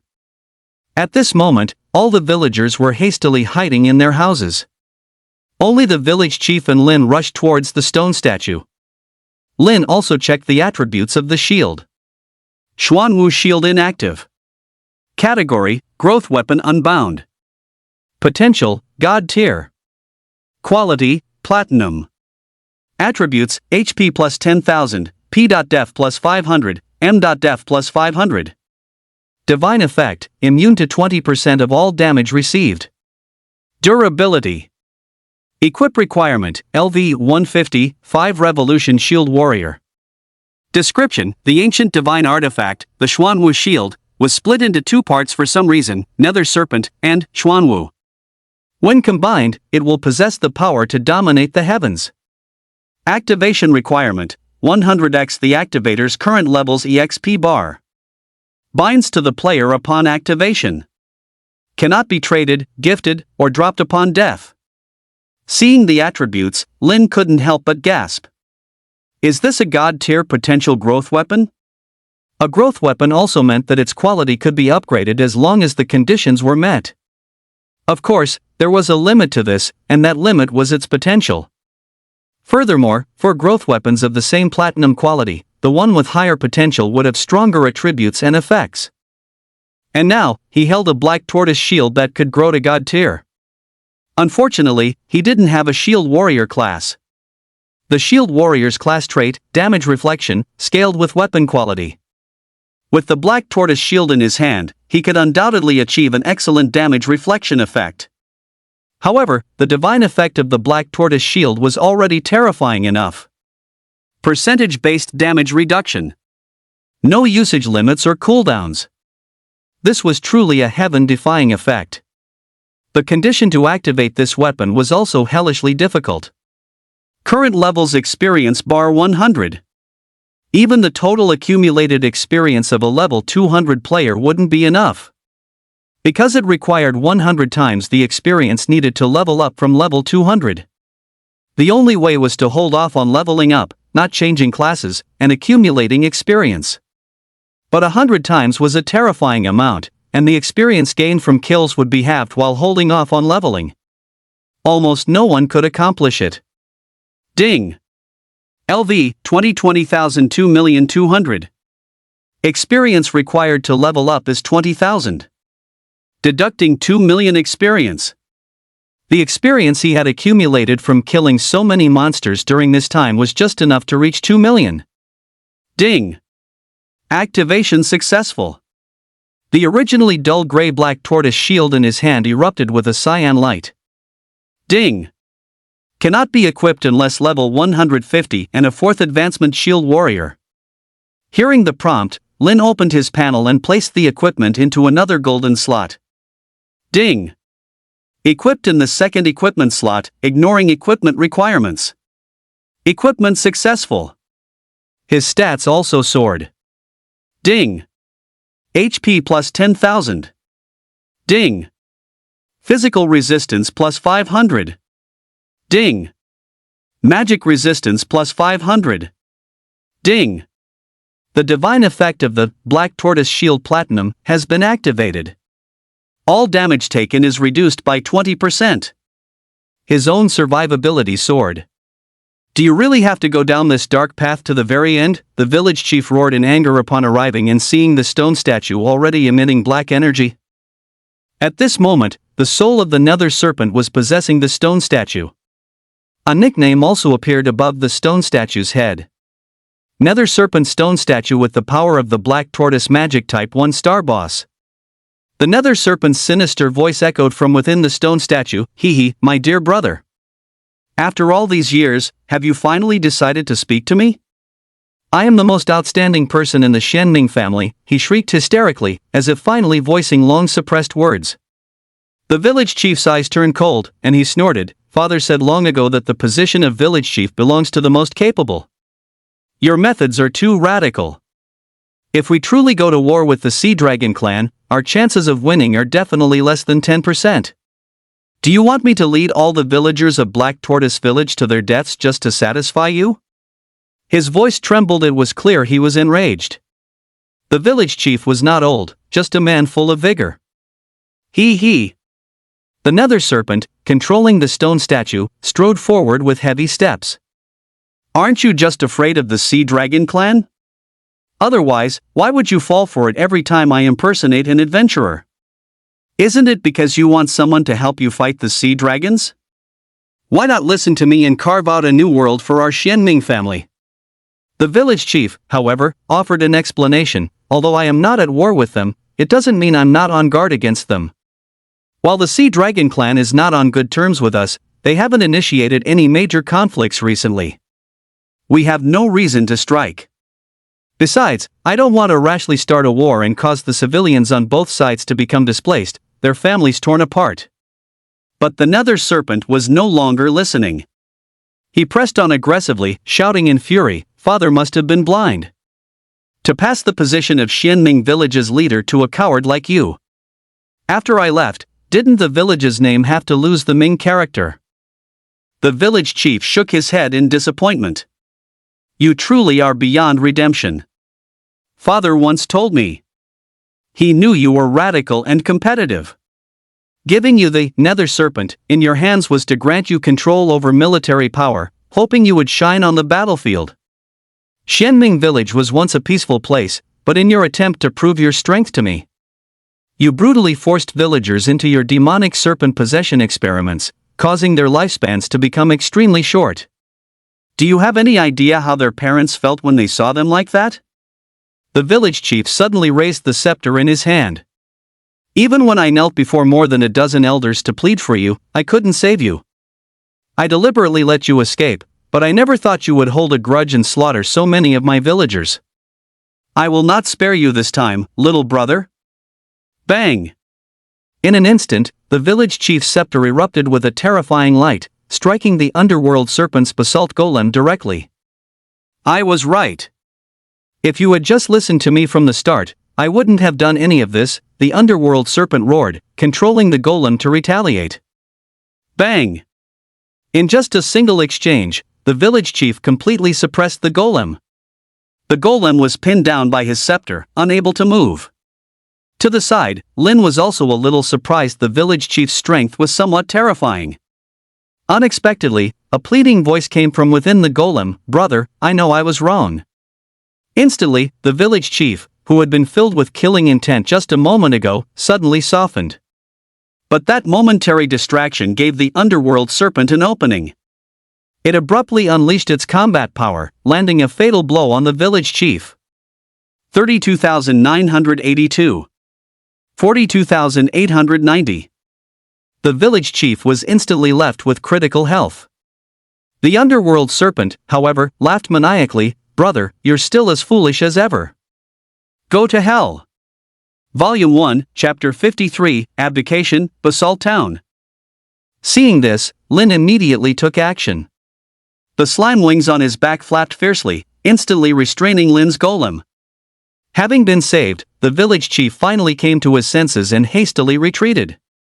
Underworld Serpent Golem with the power of Basalt Magic Type 1 Star Boss. Level, LV50. Buff, Aura of Basalt. HP 220W220W. MP 18W18W. Magic DMG, 5000. PDF, 1000, MDF, 1000. Skill, 8 trigrams formation. Boss skill, Annihilation passive skill. Self-inflicted damage receives a massive boost. After 600 seconds, self-detonation will unleash terrifying power, annihilating everything within a 100-mile radius. It seemed that because this was just a golem, it surprisingly didn't have many skills. I must defeat the nether serpent within 10 minutes, or this battle will end in failure. But its health bar of 2.2 million was truly terrifying. Lin didn't lose heart. He had no choice but to brace himself and press on. Basic attacks rained down madly on the nether serpent. 900. 900. 1980 critical hit. With the increase in attack speed, Lin's damage was significantly boosted. In just 10 seconds, he had already chipped away nearly 5% of the nether serpent's HP. However, the nether serpent's regeneration was too horrifying. Every time it took damage, a green number of plus 500 would pop up above its head. This greatly reduced Lin's efficiency. Having broken free from the control, the nether serpent immediately abandoned the village chief and charged toward Lin. "It's all your fault. If you hadn't forced me into a corner, I wouldn't have had to die with this bunch of fools," the nether serpent shrieked as it swiped with its claw.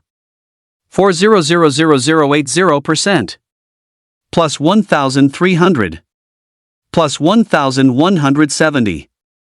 A large chunk of Lin's health bar vanished in an instant. If it weren't for the Black Tortoise shield, I would have taken an extra 10,000 points of damage. But he wasn't flustered. I finally have a chance to show off my skills. Lin immediately activated his cloak's special effect. He blinked back 10 meters, creating distance. Lin steadied his stance, the arrow in his hand flying out smoothly. It precisely struck the eye of the Black Tortoise statue. The underworld serpent, which was still charging over, suddenly found its vision go black and fell heavily to the ground. This move was called physical blinding. Although it couldn't damage the eyeballs or nerves, the arrow occupied most of its field of vision. In a way, it could be considered a form of blinding. This move required extremely powerful archery skills, and the archery Lin had honed through life and death situations was more than up to the task. Of course, this move was effective against humanoid creatures. Other monsters didn't rely solely on their eyes to see their opponents. Although this was a stone statue, the soul within was that of an underworld serpent. As expected, it worked. Its fall also gave Lin time to create distance and recover. Relying on lifesteal and regeneration, he quickly restored his health bar to full. You infuriate me. I'm going to tear you to pieces today. The underworld serpent, having gotten back up, was furious and charged over again. This time, it was finally on guard. It charged forward with its arms protecting its eyes, but this greatly reduced its movement speed.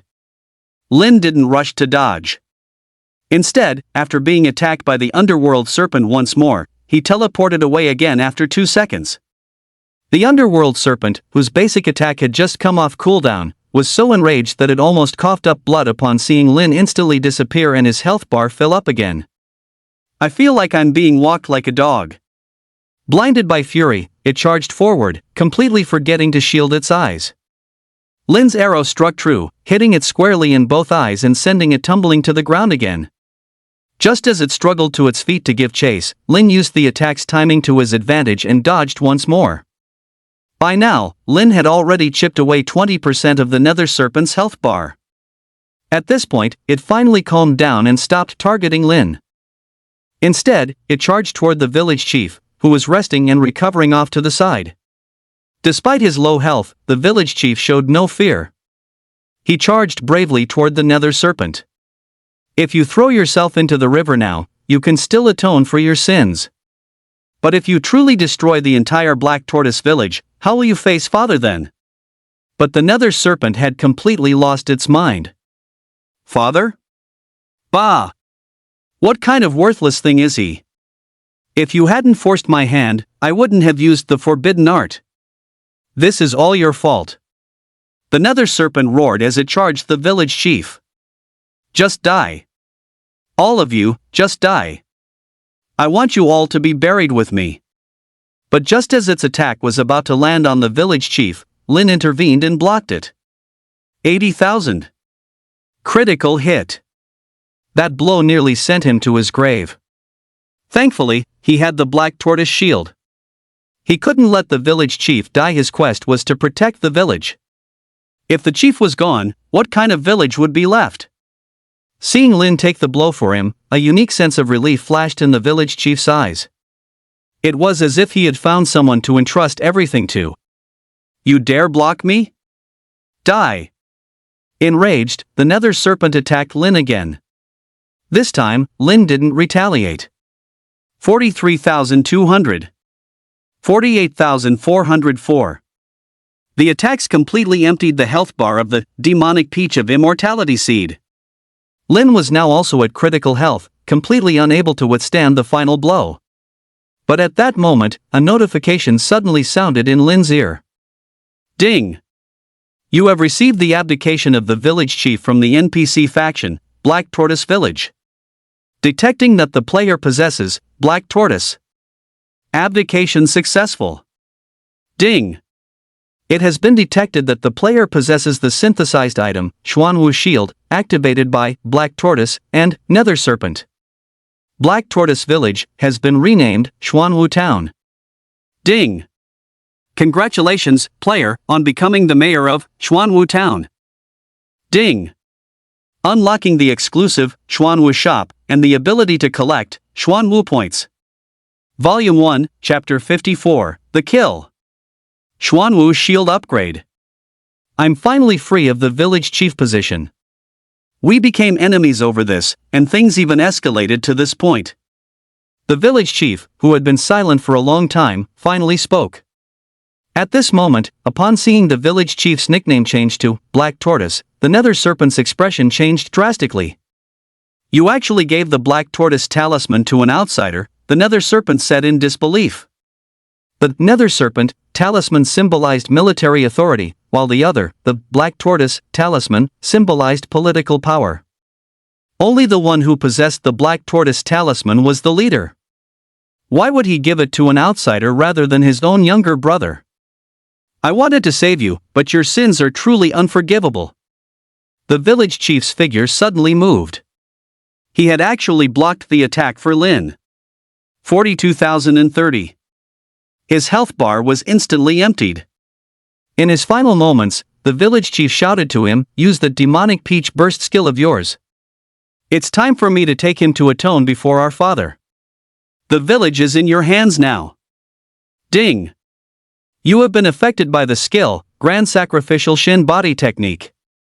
Ding. Max HP increased by 10x for threes. How did the village chief know he had this skill? Lin instantly understood. No wonder the village chief had asked him earlier if he hadn't cleared out all the monsters. It turned out he had been following him the whole time, which is how he knew the other monsters hadn't been cleared out when he was killing the Nether Serpent. Perhaps he had wanted to save the Nether Serpent, but unfortunately, he had been instantly killed by him. In the end, he even took out the hidden reward, the black tortoise talisman that symbolized leadership, and gave it to him. It turned out he had long been prepared to abdicate his position to him. And as for himself, just as he said, he hadn't wanted to be the leader for a long time.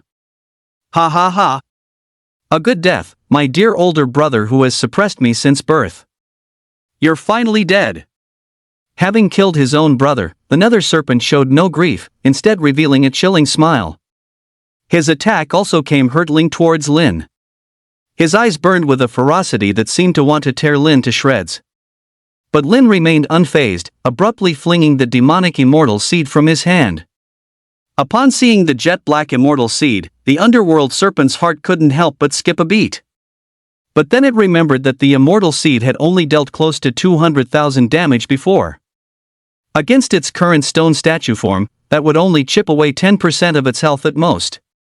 Its confidence instantly surged. Let's die together. But in the instant it exploded, a terrifying wave of light blew the roofs off the surrounding rooms. Several couples in their beds were so frightened they quickly wrapped themselves tightly in their quilts. 2,026,102 critical. A full 2 million damage instantly emptied the underworld serpent's health bar. THTH this. Impossible. No. The underworld serpent's eyes were filled with shock and unwillingness. But it could only turn into a flash of white light and disappear from the spot. Ding. You have slain a LVE-50 underworld serpent stone statue with the power of Xuanwu 2-star boss. EXP +1, Xuanwu points +20,000. Ding. You have completed the hidden quest, Defend Black Tortoise Village hidden quest. Ding. Xuanwu Shield Platinum has been upgraded to Xuanwu Shield Dark Gold. Xuanwu Shield. Category, Growth Weapon bound to, Demon. Aptitude, God tier. Quality, Dark Gold. Attributes, HP +20,000, P-Def +800, M-Def +800. Divine Effect 1, reduces all incoming damage by 30%. Divine Effect 2, immune to anti-healing effects. Durability. Equipment requirement, LV-150, 5th Job Advancement Shield Warrior. Introduction. The ancient divine artifact, the Xuanwu Shield, was split into two for some reason, the Nether Serpent and the Black Tortoise. Once reunited, they will possess the power to challenge the heavens. Upgrade requirement, 20,000 50,000 total Xuanwu points. Ding. You have joined the ancient faction, Demon Suppression Division Fallen. Ding. Demon Suppression Division War Pavilion Master, token detected. Your status has been promoted to War Pavilion Master. Ding. Your favorability with the Silvermoon God Tribe Ancient Faction, Vampire Clans Ancient Faction, Demon Race Ancient Faction, has decreased by 100 and can no longer be increased. Your status is now, Mortal Enemies. Ding. You have triggered the quest, Rebuild the Demon Suppression Division Faction quest. Ding. You have completed the Trial of Xuanwu's Inheritance, and obtained the God tier talent, Divine Beast Xuanwu. Volume 1, Chapter 55, Divine Beast Xuanwu. This barrage of notifications nearly deafened Lin. Lin eagerly opened his new talent. Divine Beast Xuanwu God tier. Level, LV1 Talent Fragments, 0-100. Divine Effect 1, permanently increases max HP and both defenses by 30%. Divine Effect 2. Every time you are hit by any attack, you will inflict an additional basic attack's worth of damage back to the attacker ignores distance. Seeing these two effects, Lin clenched his fists in excitement. Is this what a god-tier talent is? The effects are just too overpowered. It's an increase to max HP, not base HP. This means all bonuses from equipment and other stats will apply. My base HP is currently 80,000, plus 20,000 from the Xuanwu shield. With the talent's bonus, my HP has now reached 130,000. Even a level 100 warrior with no equipment has less than 20,000 HP. Both of my defenses have also broken 1,000.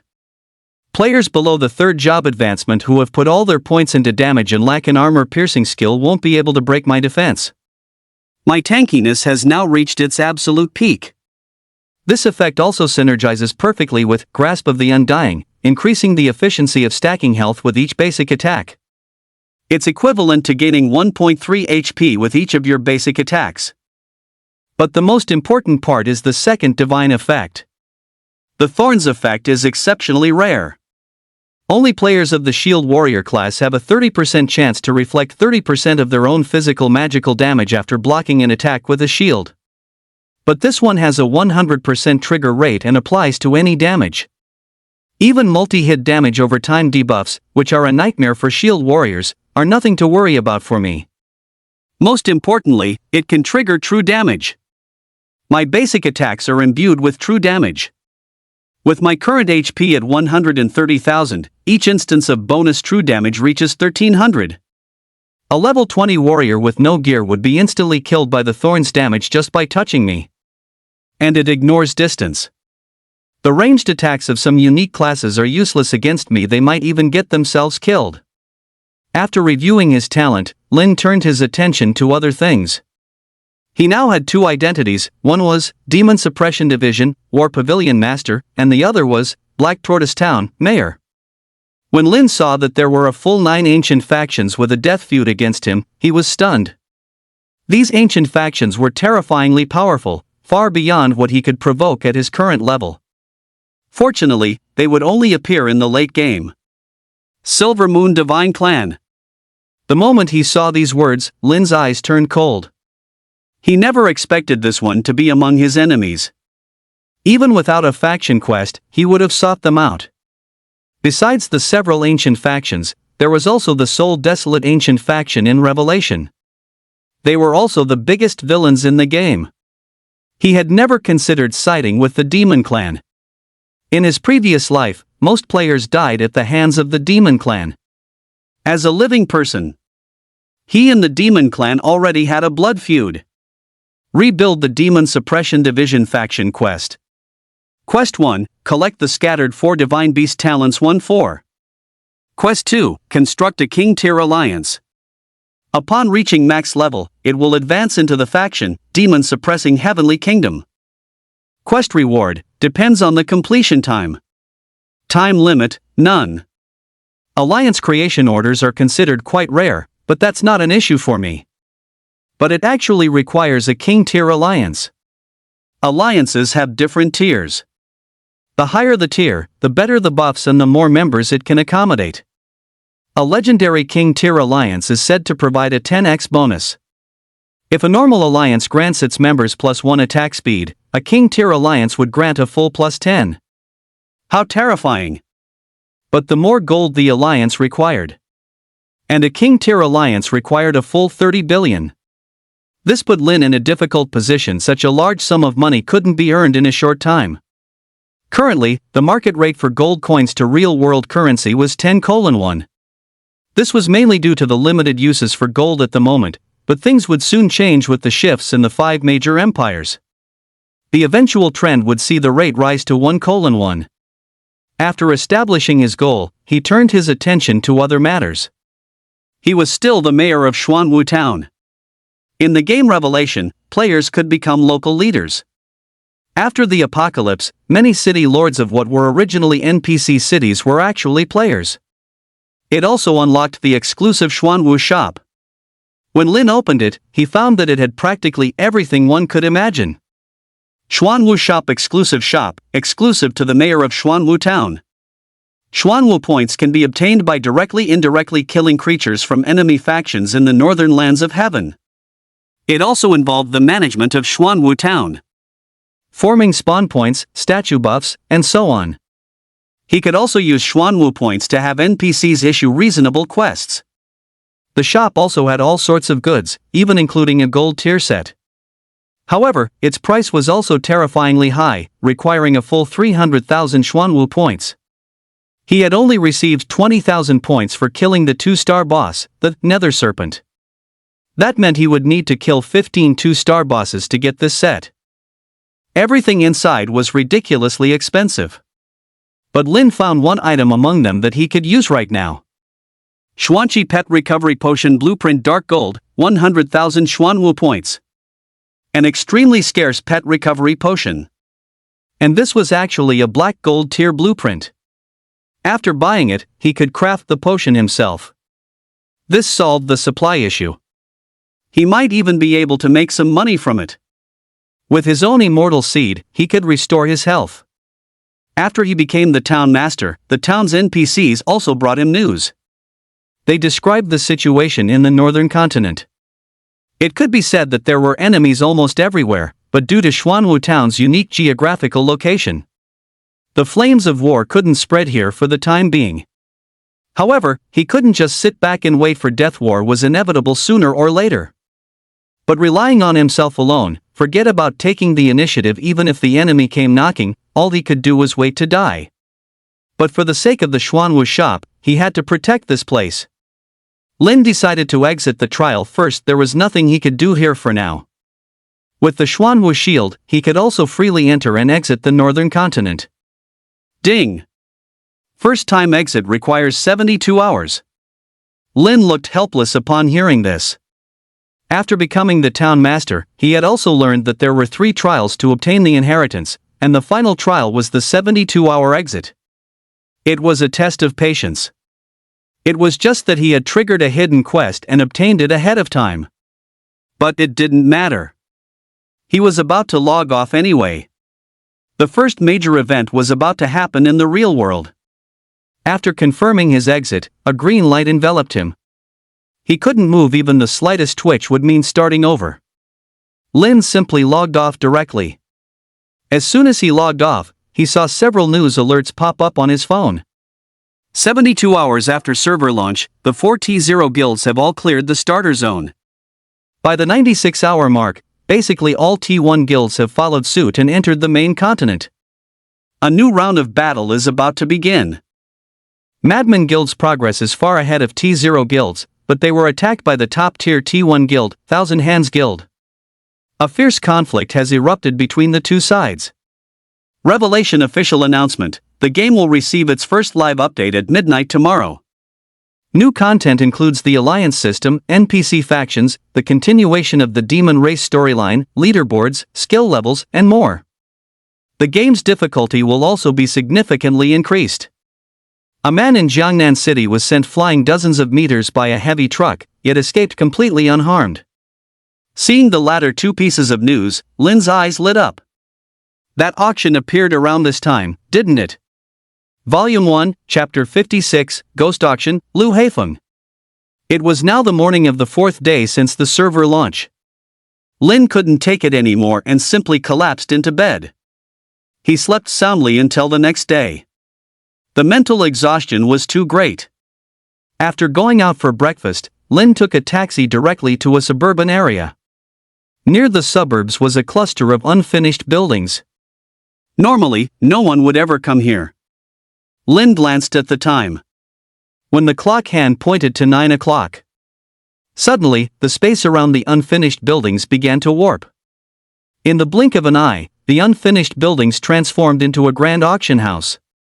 Ghost auction. If a scene like this were to be captured on camera, it would absolutely shock the entire world. It was nothing short of a miracle. An extraordinary event.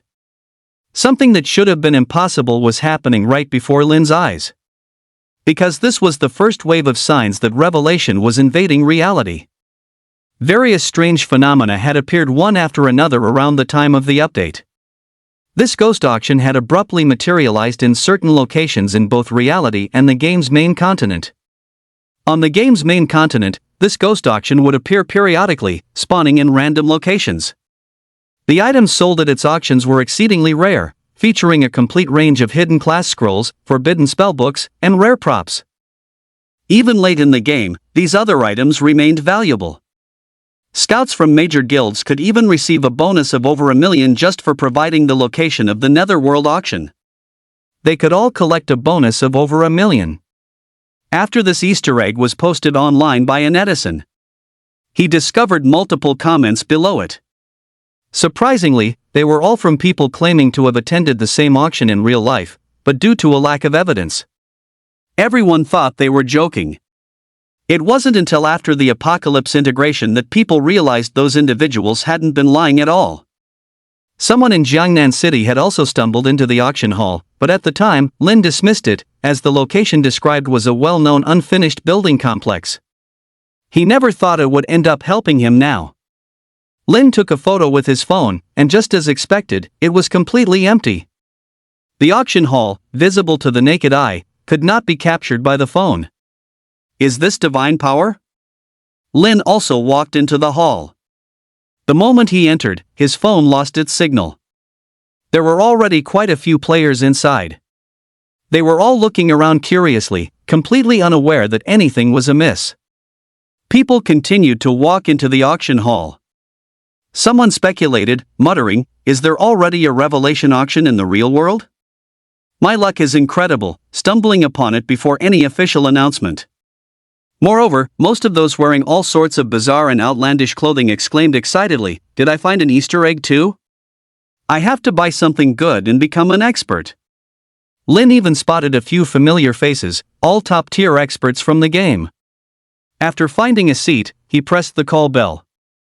Instantly, a cat-eared girl in a low-cut top came to Lin's side. The eyes of the other men nearby almost popped out of their sockets at the sight. "Oh, esteemed mayor of Black Tortoise Town, what can I get for you?" The cat-eared girl could see Lin's in-game identity. She became much more enthusiastic, even deliberately leaning forward, her ample bosom nearly spilling out. Looking at the familiar backpack panel that popped up in front of him, Lin selected a few items. Some people, upon seeing this virtual interface, couldn't help but exclaim, "Has technology really advanced this much?" A player clad in armor couldn't help but retort after hearing this, "Isn't this normal in a game?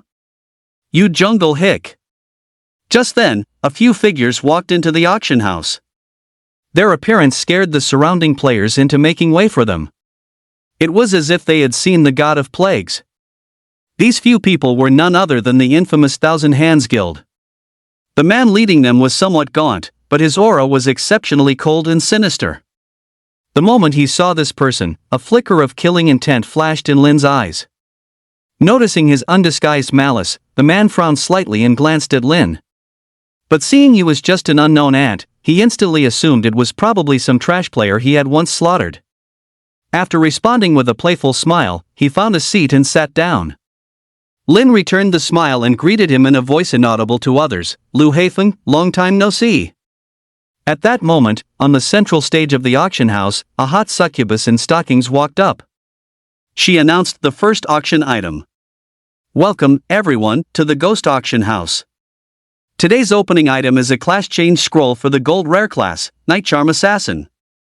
Starting bid, 3 million. The Thousand Hands Guild members immediately grew excited and looked at their vice leader, Lu Haifeng. "Our luck is incredible. I can't believe this hidden Easter egg starts with a gold scroll. From what I can see, there don't seem to be any guilds stronger than us here. If we can sweep up these items, we might just be able to snatch those things from the berserker's grasp." Lu Haifeng also raised his head and loudly called out a bid, 5 million. The entire venue instantly fell silent. Not everyone had 5 million. He sneered with contempt, "A bunch of broke losers. What are you even doing playing games?" The other companions in his entourage were also incredibly arrogant. The president is now the only male heir of the Lu family. He might even be the successor in the future. When that time comes, not even a T0 guild will be able to match our financial power." Upon hearing his words, the crowd was in an uproar. They instantly understood that this person was the rumored illegitimate son of the Liu family's patriarch in the capital. At this moment, Lin, who had originally come for the final auction item, suddenly placed a bid. 10 million. Volume 1, Chapter 57, Guild Establishment Order. In an instant, everyone was stunned. They never expected someone would dare to openly challenge the Thousand Hands Guild here. Lin paid no attention to the stares from the people around him. It was only this one time that the ghost auction, appearing between reality and the game, used real-world currency. From now on, it would all be in-game currency. After players gradually left the starter zone and entered the 5 major empires of the main continent, they would discover that in-game currency was becoming increasingly important. The value of the game's currency would also soon start to inflate. Right now, buying a gold rare class scroll, even for 10 million, was an absolute bargain. 10 million. Hearing this number, Liu Haifeng's expression turned a little sour. Although he, who had just shamelessly moved into the Liu family home, could afford this sum, he wasn't so wealthy as to buy something he couldn't even use. Under the expectant gazes of the others, he forced himself to say, "This item isn't very suitable for me." If this kid wants to bankrupt himself for it, then let him have his wish.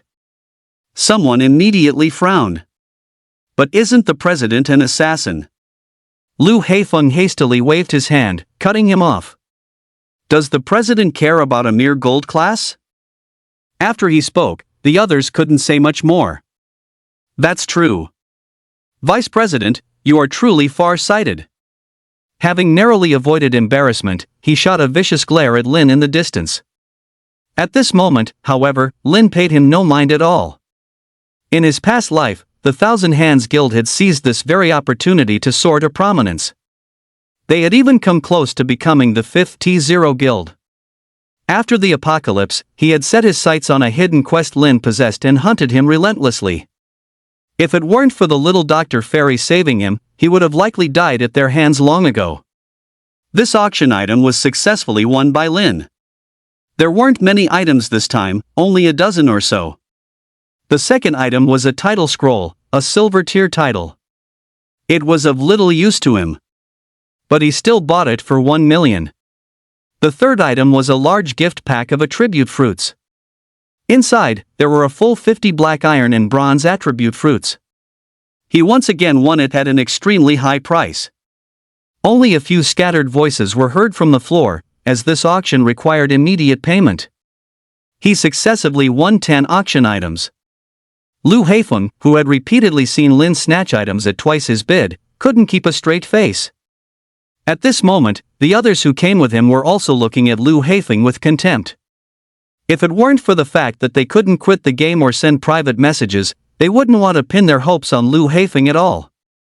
The next auction item is a rare gold tier pet egg, the Mystic Tortoise. Its hatching method is extremely simple, its own attributes are powerful, and it has great potential for development. It is known as the strongest gold tier pet. As the auctioneer's voice fell, everyone's eyes widened in disbelief. In an era where even silver tier equipment was scarce, everyone naturally knew what a gold tier pet signified. Even after level 100, a gold tier pet would still be powerful. Moreover, a defensive pet was highly sought after by the other 3 classes, aside from assassins. It was absolutely priceless and unavailable on the open market. Starting price, 20 million. The starting price was as high as 20 million, which was also why the penniless Lin had been able to keep bidding. At this moment, Liu Haifeng, who had been holding back his frustration for a long time, immediately shouted, 25 million. Hiss. Everyone couldn't help but gasp. That price was terrifying. The scene was mostly calm, aside from everyone's shocked expressions, because the price was terrifying. Some people had never seen so much money in their entire lives. Feeling the admiring gazes from those around him, Liu Haifeng was so smug his tail was about to stick straight up. He glanced provocatively at Lin in the distance. He was a mage, and this pet could significantly increase his tankiness and damage output window. He definitely couldn't let it go this time. No matter how much Lin raised the price, he would follow. Just as the hammer was about to fall, Lin finally spoke, 50 million. His voice was extremely cold from beginning to end. He hadn't even given Liu Haifeng a proper look. Hearing Lin's bid, Liu Haifeng was furious. For over 10 auction items, Lin had consistently doubled his bid, blatantly humiliating him. Seeing the mocking gazes around him and the derisive looks from his own lackeys, his pride took a massive blow. Overcome with anger, he immediately shouted, "Damn it, you love bidding double, don't you? I bid 100 million. Go on, bid. I dare you to fucking bid," he roared hysterically at Lin, his eyes wide. At this moment, his lackeys beside him turned pale with fright and quickly tried to pull him back. "I'm not an idiot," Lin shrugged, looking completely unbothered. Upon hearing this, Liu Haifeng, who had been feeling a bit smug, was instantly dumbfounded. Lin had always doubled his bids before, even when the price was excessively inflated. He had originally planned to let Lin suffer a massive loss if he followed suit this time. A look of panic gradually appeared on his face. "Is that all you've got?" He also tried to provoke Lin. But this trick was too childish for Lin. No matter how Liu Haifeng provoked him next, he remained expressionless. "Congratulations to this gentleman for winning the gold tier black tortoise pet egg for a price of 100 million. As the auctioneer on stage slammed the gavel, sealing the deal, Liu Haifeng collapsed directly into his chair, his eyes vacant. His heart was filled with regret. He had finally managed to worm his way into the Liu family and get 100 million in hush money. But he never expected to let his anger get the best of him like this. This gold tier pet, worth at most 30 million, was actually bought by him for a full 100 million. At this moment, he felt the world spinning, a feeling worse than death itself. After witnessing this auction, the attitude of his companions changed drastically. Their previous sycophancy turned into current disdain. If it weren't for his money and his special status with the Liu family, he would never have secured the position of vice president. He wouldn't even have been qualified to join the Thousand Hands Guild. But the auctioneer's next words nearly made him faint. "Next, let us present the final item of this auction. A guild establishment order, starting bid 50 million. Volume 1, Chapter 58, Living Together." The moment they heard this sentence, everyone's eyes widened. They had all read the update notes after the game's latest patch. They also knew the importance of establishing a guild. At this moment, the members of the Thousand Hands Guild were particularly excited, quickly looking towards Liu Haifeng. But Liu Haifeng's eyes were vacant at this time. He had already fallen into despair. "I had originally planned to wait for the final item, but I didn't expect to fall into Lin's trap. Now I don't have a single coin on me. I simply can't afford it." Seeing this, his underlings made no effort to hide the disgust in their eyes, sneering, "We'll report today's events to the guild master exactly as they happened." He had gotten this far by relying on money, and now he had finally encountered a rare opportunity. Yet he only managed to acquire one item. He'd given up everything else, and they no longer respected this Liu Haifeng. Meanwhile, Lin hadn't expected Liu Haifeng to be so foolish. He had another plan in reserve. Any item that failed to sell at the ghost auction would be bought back by the auction house at 80% of its starting price. So he wasn't worried about running out of money. But after a little prodding, this Liu Haifeng had actually given up 100 million. 50 million. Lin called out directly. The room fell silent. With Liu Haifeng out of the competition, he easily won the first guild creation order in the entire server. "Kid, you're finished. You dare to oppose our Thousand Hands Guild? You better hope we don't run into you." At this point, Liu Haifeng shot up from his seat, pointing at Lin and threatening him. "Or we'll make sure you can't even leave the safe zone." Watching his hysterical display, Lin smiled and thanked him. "Thanks for the 100 million. What? A gift?" Liu Haifeng's expression froze instantly. His pupils dilated as he stared at Lin in disbelief. So that golden pet egg was his. Didn't that mean he had just handed his money over for nothing? After all the items Lin had swept up didn't even total 100 million. This was equivalent to giving someone money to help them buy everything. Put. Suddenly, Lu Haifeng spat out a mouthful of blood and collapsed heavily to the ground, having fainted from rage. It's not my fault. He's just trying to frame me, you all saw it. Lin chuckled as he walked out of the auction house. With these auction items secured, his plan could be taken a step further. Jean, having rested for many days, had also recovered. He moved into the newly purchased building with Lin. As expected, things with Jean went just as he had predicted. He had actually been noticed by the military. At this moment, within the military headquarters, several high-ranking officials, whose mere public appearance would cause a sensation, were gathered curiously around a computer. On the computer was a message. It was none other than the anonymous contents sent by Lin. It contained the method for obtaining the hidden class, Firearms Master, as well as how to activate the military template. When the military personnel received this message, they initially thought it was some kind of prank. But the information within was too detailed. It simply didn't seem fabricated. Acting on the principle of "it's worth a try," a soldier who had made significant progress teleported to the Rune Empire to test it out. Unexpectedly, all the information provided turned out to be completely true, exactly as described. Subsequently, a resolution was passed, and all military players were teleported to the Rune Empire. Everyone was also very curious about the source of this information, all wanting to uncover Lin's identity. Just yesterday, in the Rune Empire, we recruited a player with a unique class. His class is extremely powerful. He is a mechanic. If properly trained, he could absolutely become a core fighting force. A subordinate stood to the side, reporting on the situation. The leaders nodded in agreement. These unofficially recruited personnel must be well protected. Their benefits and compensation must not be overlooked. Many things have been happening on the international stage recently. I expect I will be deployed soon. We must speed up our development and prepare early. Here, this is your room. The house Lin bought wasn't large, but it still had 3 bedrooms and 2 living areas. Jean limped into the room that Lin had already tidied up. His face was filled with disbelief. Lin, did you really buy this? Lin shrugged. What, you think I stole it? Did you do something bad?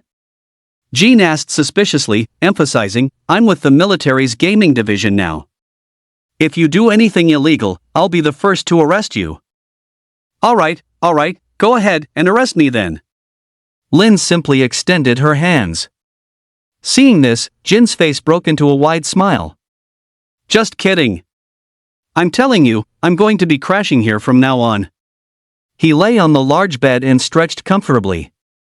Lin opened the window and looked outside. As expected, she sensed something different in the air. With the keen senses honed through life and death struggles, he pinpointed the locations of several people. They were all extremely well hidden. However, there was no need to worry about these individuals. They were military personnel sent for protection. Safety was greatly assured. When it was time to go online, Lin, having eaten his fill, put on the wristband right on schedule. Ding! Dear adventurer, demon, you have been offline for 72 hours. Do you wish to log in to Revelation? Log in. A flash of white light appeared. Lin reappeared in the ancient demonic abyss. Volume 1, Chapter 59, Return to the Apothecary Village. After exiting the northern continent, he was sent directly back to the entrance of the second level of the ancient demonic abyss. Lin scanned his surroundings with extreme vigilance. The first level seemed rather empty after he had cleared it out. However, it appeared the plague poisoner had not set an ambush for him here.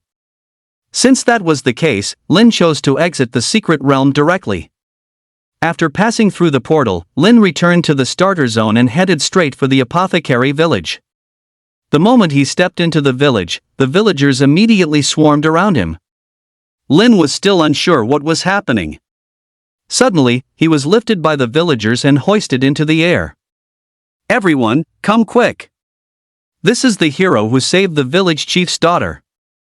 Welcome, hero. Hero. Hero. Lin was repeatedly tossed into the air. Seeing the joyous villagers, he couldn't help but smile happily along with them. After a good while, surrounded by the villagers, he finally arrived at the village chief's doorstep. The village chief and the little apothecary, having already received the news, were waiting for him at the door. The moment he saw Lin, the village chief rushed forward. With a thud, he knelt on the ground. "Thank you, benefactor. I can never repay you, even if I were to work like an ox and horse for you for the rest of my life." His voice choked with emotion, and he could barely speak a coherent sentence. Lin quickly helped him up. "There's no need for this. It was just a small favor." The little fairy doctor, seemingly a bit shy due to the crowd, greeted him timidly, "Brother Lin." Lin nodded. After dismissing the surrounding people, he stated the purpose of his trip. He summoned the demon immortal peach seed. "With your talent, you should be able to identify the materials needed to hatch the seed, right?" Hearing Lin's question, she immediately nodded. She was the successor of the medicine immortal when it came to this kind of talent. If she claimed to be second, no one would dare claim to be first. "I think I've smelled the fragrance of these medicinal herbs before. It was in the cave behind the demon crocodile king." He was already planning to go back and kill it anyway. It seemed he could hatch this god-tier pet along the way. "Can you list the materials I need?" Lin asked hurriedly. But the little fairy doctor shook her head. Just as Lin thought she was about to refuse, she explained the reason. "Even if I listed them, they would be hard to identify." "Brother Lin, I can go with you." The little fairy doctor voiced her inner thoughts with anticipation. After hearing this, Lin thought it made sense and agreed. Upon getting his approval, the little fairy doctor was so excited she nearly flew up into the air. She then skipped along, following Lin into the ancient demon abyss. With no outsiders around, the little fairy doctor became much more lively and charming, chirping in Lin's ear like a lark.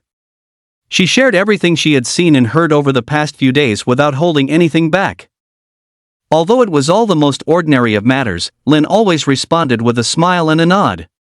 Lin also gave her the gift he had prepared long ago. Slime's sacred words of the demon alligator King Gold, and 2 magic damage fruits. Seeing what Lin handed over, she quickly waved her hands in refusal. "No.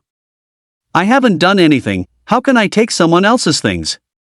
Hearing this, Lin's face instantly fell. "Am I someone else?"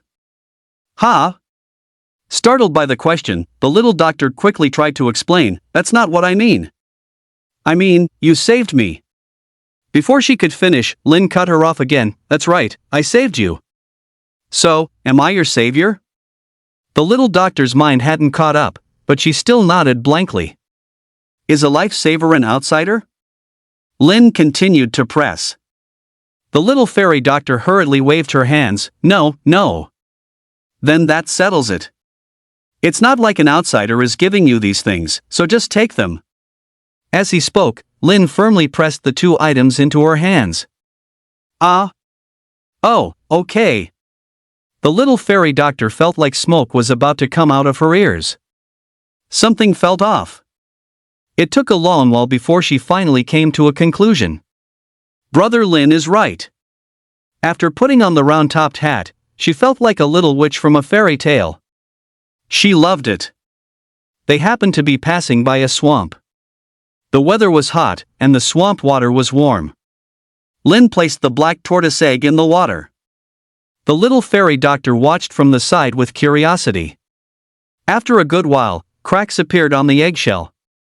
The cracks grew larger over time, and a small black tortoise struggled to break free from the shell and rushed out. Watching this scene, the little fairy doctor was fascinated. Wasn't this just like herself when she was trapped here before? Breaking out of the shell to welcome a new life. "Here, this black tortoise is for you." Lin could see how much she adored the little creature. The little fairy doctor wanted to refuse again, but the thought of it made her unable to suppress her affection. "Thank you, Big Brother Lin." After signing the contract with the black tortoise, she also obtained her first pet. Ding! You have entered the hidden dungeon, Ancient Demonic Abyss 2nd floor. Ding! You have been afflicted with the debuff, 2nd floor Ancient Demonic Chi. 2nd floor Ancient Demonic Chi negative buff, you will be actively attacked by monsters. All your attributes are reduced by 50%, damage dealt is reduced by 50%, and you lose 1000 HP per second. Duration, permanent within the Ancient Demonic Abyss. Ding! Passive skill, Super Clear Mind, triggered, reducing debuff effect by 50%. Ding! The divine effect 1 of the weapon, Black Tortoise Shield Black Gold, has been triggered. A blood red number also appeared above Lin's head. 350 70%. 1690130%. Over here, the little healing fairy also cast Holy Light Heal on herself. With the boost from 1 piece of gold equipment and 2 magic power fruits. Her magic damage increased from 250 to 480. 1000. Plus 576. Even Holy Light Heal, with its lowest recovery rate, restored a full 576 HP per second. Not long after the two of them walked in, several three-eyed snakes charged over. Volume 1, Chapter 60, The Demonic Flower of the Other Shore. Three-eyed snake magic type normal. Level, LV 50. Buff, 2nd floor super demonized HP increased by 100%, both resistances increased by 50%, damage dealt increased by 100%. HP 2560000 256,000. MP 20000 20,000. Magic damage, 1250. Physical defense, 300, magic defense, 220. Skill, 3-eyed petrification continuously consumes MP to deal sustained damage to 1-3 targets with a certain chance of causing petrification. Lin immediately sent a party invitation to the little healing fairy. After she accepted, he immediately started the battle. The several 3-eyed demonic snakes instantly used their skills. Streaks of black light locked onto Lin. 1008 70%. 1120. 1032. After the game update, the monster's strength saw a major boost. Now, the HP of this normal monster was almost on par with the elite black tortoise he had encountered in the northern lands of heaven. But the person he was now was a world away from who he used to be. He had the black tortoise shield, which granted a high 30% damage immunity.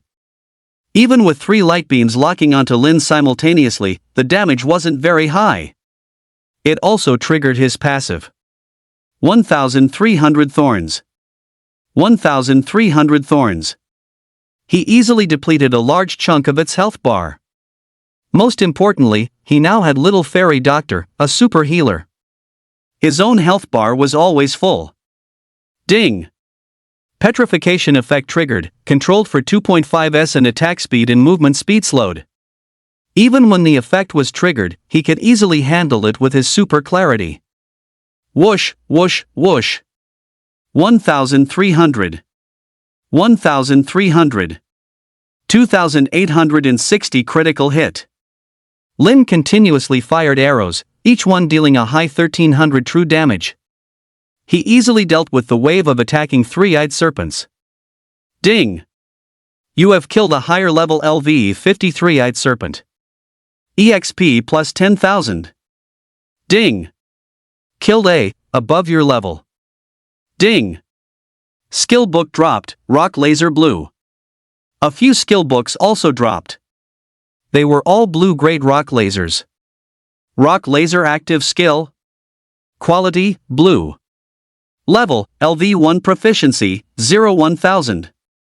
Effect, consumes 200 MP to deal continuous damage to 1-3 targets within a certain range, with a chance to cause petrification once. Learning restriction, Mage second job advancement, LV 20 or above.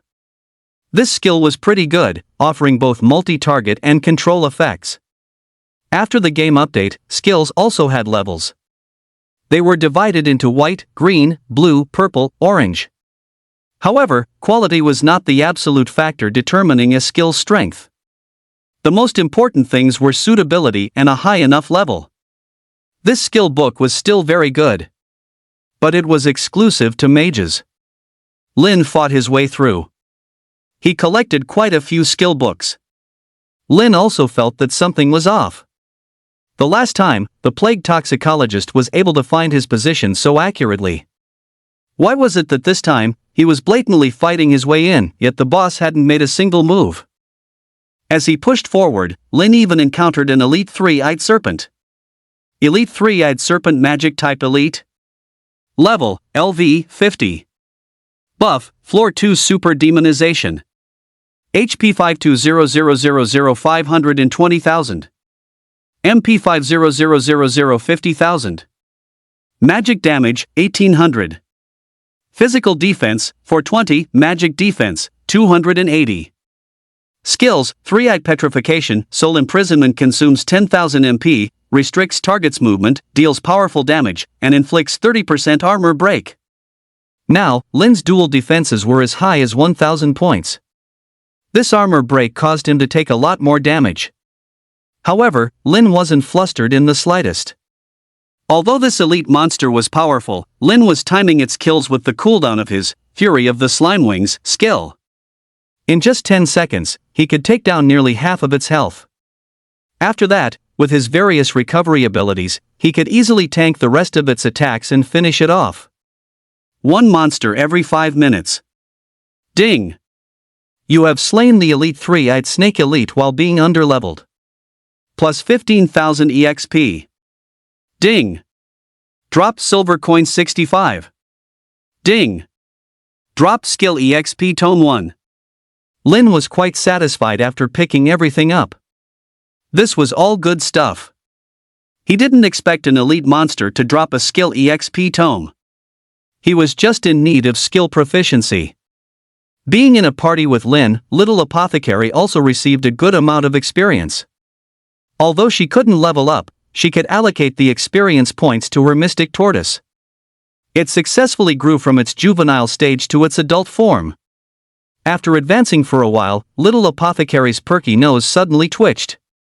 She closed her eyes and sniffed the air for a moment before finally pinpointing a location. She immediately told Lin excitedly, "I smell the material needed to hatch that immortal seed." Lin's interest was instantly piqued. Following Little Apothecary's directions, they soon arrived at an area with distinct footprints. Lin immediately became vigilant. He cautiously pushed aside the tall grass and looked into the distance. There, he saw a dark altar that resembled a teleportation circle. Two-way mana teleportation circle, an ancient, dark two-way teleportation circle. The destination is locked. Round-trip teleportation costs 10 gold coins. And next to the teleportation circle stood 2 guards. They were 2 terrifying, several-meter-tall man-eating flowers. Magic Toxin Man-Eating Flower LV 55, Magic Type, Chieftain. Little Dr. Fairy pointed to several dark-colored flowers next to the man-eating flower. These are the Netherworld Demon Flowers, symbolizing transcendence and demonization. They can be used to hatch the celestial seed suffused with demonic energy. These few Netherworld flowers were planted here. It seems the Plague Toxin Master also valued these medicinal herbs greatly. Lin couldn't wait to hatch the celestial seed. He raised his hand and attacked the 2 chieftain monsters. Volume 1, Chapter 61, Taking an Enemy's Head from 1,000 Miles Away. He raised his hand and attacked the 2 chieftain-level monsters. 1,500. 1,500. 3,600 critical hit. His own HP had stacked up to 150,000 from all the killing along the way. The attributes of the 2 man-eating flowers popped up. Myriad Toxin Man-Eating Flower Magic Type, Chieftain Level. Level, LV 55. HP 125W 125W. MP 20W 20W. Magic damage, 3000. Physical defense, 500, magic defense, 420. Skills, 3-eyed petrification, soul snaring trap, myriad toxin splash sprays venom in an extra large 30 by 30 area, dealing continuous damage and random short-term control effects to targets, while also greatly increasing its own critical hit rate. Each critical hit during this period grants lifesteal. Extremely long duration. Cooldown, 120s. This, Myriad Toxin Splash, was an extra large area of effect skill that also came with control and recovery, making it extremely nasty. Instantly, the two Myriad Toxin man-eating flowers pulled their roots from the ground and spat a cloud of dark demonic energy at him. 4,291. 4,291. Plus 1950. Two crimson damage numbers floated above Lin's head. The three-eyed petrification dealt terrifyingly high damage with their magic attack power. However, his own HP bar was thick, so it was just a scratch. Seeing this, the two venomous piranhas used their skill, Soul Trap, without hesitation. 8,000. 8,000. A single move depleted nearly 10% of Lin's health. But behind him was the little healer fairy. The little healer fairy's actions were clearly much more practiced than before. A holy light landed on Lin. 234,00130%. Enhanced by the buffs on him. This one heal reached over 20,000, instantly topping off Lin's health. Trapped, Lin couldn't move, but it was of little consequence. He stood his ground and fought directly against the two commander-level monsters. Plus 1960. Plus 150 plus 150. 702 702 702. The HP bars on both sides dropped rapidly. Dealing with two commander-level monsters at the same time was still somewhat difficult. But he had the necklace and the little healer fairy's healing light. He could recover nearly 3,000 health per second. Paired with his current 10% lifesteal. That was close to 4,000 health restored per second. Every 30 seconds, a holy light would hit him, providing an incredibly terrifying recovery of 20,000 health. His own health bar wasn't dropping quickly. The two commander-level monsters simply couldn't kill him in a short amount of time. After a minute of fighting, he was also low on health. But with the immortal seed, Lin wasn't the least bit flustered. Soon, he had brought one of them down to half health. The other one also lost 30% of its health due to the effect of exploding arrow. Now, the two leader-level monsters couldn't sit still any longer. They finally used their ultimate move, Myriad Venom Splash. In an instant, a terrifying black poisonous mist filled the surroundings, even blurring my vision. Ding! You have been affected by blind. Ding! You have been affected by paralyze. Ding! You have been affected by weaken. I was hit with multiple debuffs one after another. But I had Super Purify, which dealt with them easily. Blood red numbers also appeared above my head. 2,000 critical. 2,000 critical. The skill's damage wasn't high, but combined with the continuous output from the man-eating flowers, three-eyed petrification, I was taking nearly 20,000 damage per second. I couldn't withstand it at all. The immortal seed's health bar was dropping rapidly. There was no way I could hold on. Meanwhile, lifesteal numbers constantly appeared above the man-eating flower's head. Plus 1,000 plus 1,000. Plus 2,207. Plus 2,198. Its health bar shot right back up. But Lin was not flustered in the slightest. Taking advantage of the time the man-eating flower was using its skill, he quickly retreated. The man-eating flower was stunned and hastily tried to give chase. But it found that it couldn't move. Soon, Lin was out of the attack range of the man-eating flower's three-eyed petrification. Immediately, the rate at which his health bar dropped slowed considerably. The piranha plant didn't seem too concerned that Lin had fled. Even if Lin tried to kite it, it would be useless. Once outside its basic attack range, he wouldn't be able to hit it. Green numbers indicating a recovery of 1,000 health per second appeared above their own heads.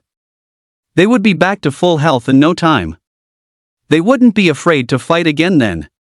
The poison mist lasted for a particularly long time, and by the time it dissipated, they could cast it again. However, Lin had only created enough distance to prevent the piranha plant from attacking him. He was still inside the poison mist. Seeing this, little fairy doctor anxiously cried out, "Brother Lin, get out of there!" But Lin just shook his head. It's fine. Just keep healing me. Although little fairy doctor was still very worried and confused by Lin's words, she immediately did as he asked. The poison mist, with its mere 4,000 damage per second, couldn't deal any effective damage to him. It was just enough to offset his own regeneration. At that very moment, blood-red numbers materialized out of thin air above the two resting piranha plants. 1,500. 1,500. 3,600 critical. The two piranha flowers thought Lin had returned to kill them again. After waking up in a rage, they found no one in sight. However, the crimson damage numbers continued to pop up relentlessly. Their health bars began to drop before they could even figure out what was happening. The damage suddenly spiked. 3,000. 3,000. 7,200 critical hit. Roar! Roar! Roar! They roared furiously, continuously unleashing skills to bombard their surroundings. They wanted to find the hidden assassin, but their efforts turned up nothing. The entire area was ravaged, yet not a single trace was found. Meanwhile, Lin was just calmly waiting at the edge of the poison mist. Every time he took poison damage, it would trigger the talent, Divine Beast, Black Tortoise. Normally, the range of damage reflection is the same as the basic attack range, but his was a god-tier talent. Ignore distance. Even from such a great distance, he could easily reflect damage back to the two chieftain-level monsters. Moreover, this basic attack damage reflection could also stack his passive. Ding! Successfully executed 1,000 basic attacks, triggering, water drops pierce stone. Basic attack damage increased by 100%. The two piranha flowers couldn't find the source of the attacks at all. Just like that, they watched helplessly as their health bars were emptied. Ding! Killed myriad poison piranha flower chieftain. EXP plus 25,000. Ding! Killed myriad poison piranha flower chieftain. EXP plus 25,000. Ding! Dropped gold coins 2-inch. Ding! Dropped skill EXP tome 4. Ding! Dropped magic damage fruit 1-inch. The poison mist dissipated along with them. He looked at this scene and the corpses of the two piranha flowers in the distance. The little fairy doctor rubbed her eyes in disbelief. Taking an enemy's head from 1,000 miles away. After confirming she hadn't seen wrong, she couldn't help but exclaim in amazement, "That's incredible." She looked at Lin in the distance with adoration, completely unable to figure out how her big brother Lin had managed it. "Can you teach me?" she asked curiously. Lin just patted her head dotingly. "You don't need to learn, I'll protect you." Okay, the little fairy doctor nodded obediently. Lin didn't even bother picking up the dropped items, instead heading straight for the Equinox Demon Flower next to the teleportation array. Volume 1, Chapter 62, Evolution. The 5 Great Empires. Ding! Collected herb, Equinox Demon Flower. After pulling out a few stalks of the herb, he looked at the little fairy doctor beside him. She immediately told him the method: you just need to insert the Equinox Demon Flower into the immortal seed, and it will absorb the nutrients to hatch quickly.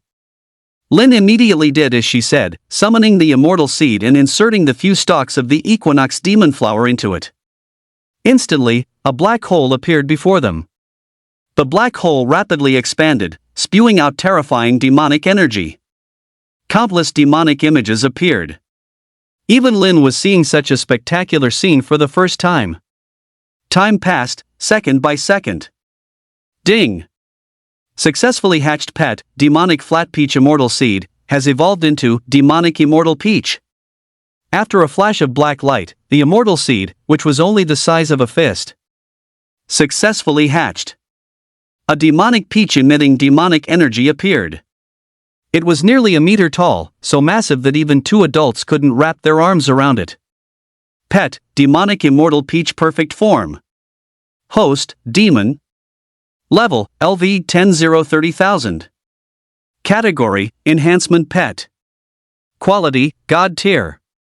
Enhancement 1, gains max HP equal to the host's. When taking damage, the pet's HP is deducted first. When HP reaches 0, it explodes, dealing damage equal to 200% of its max HP increases by 10% per level.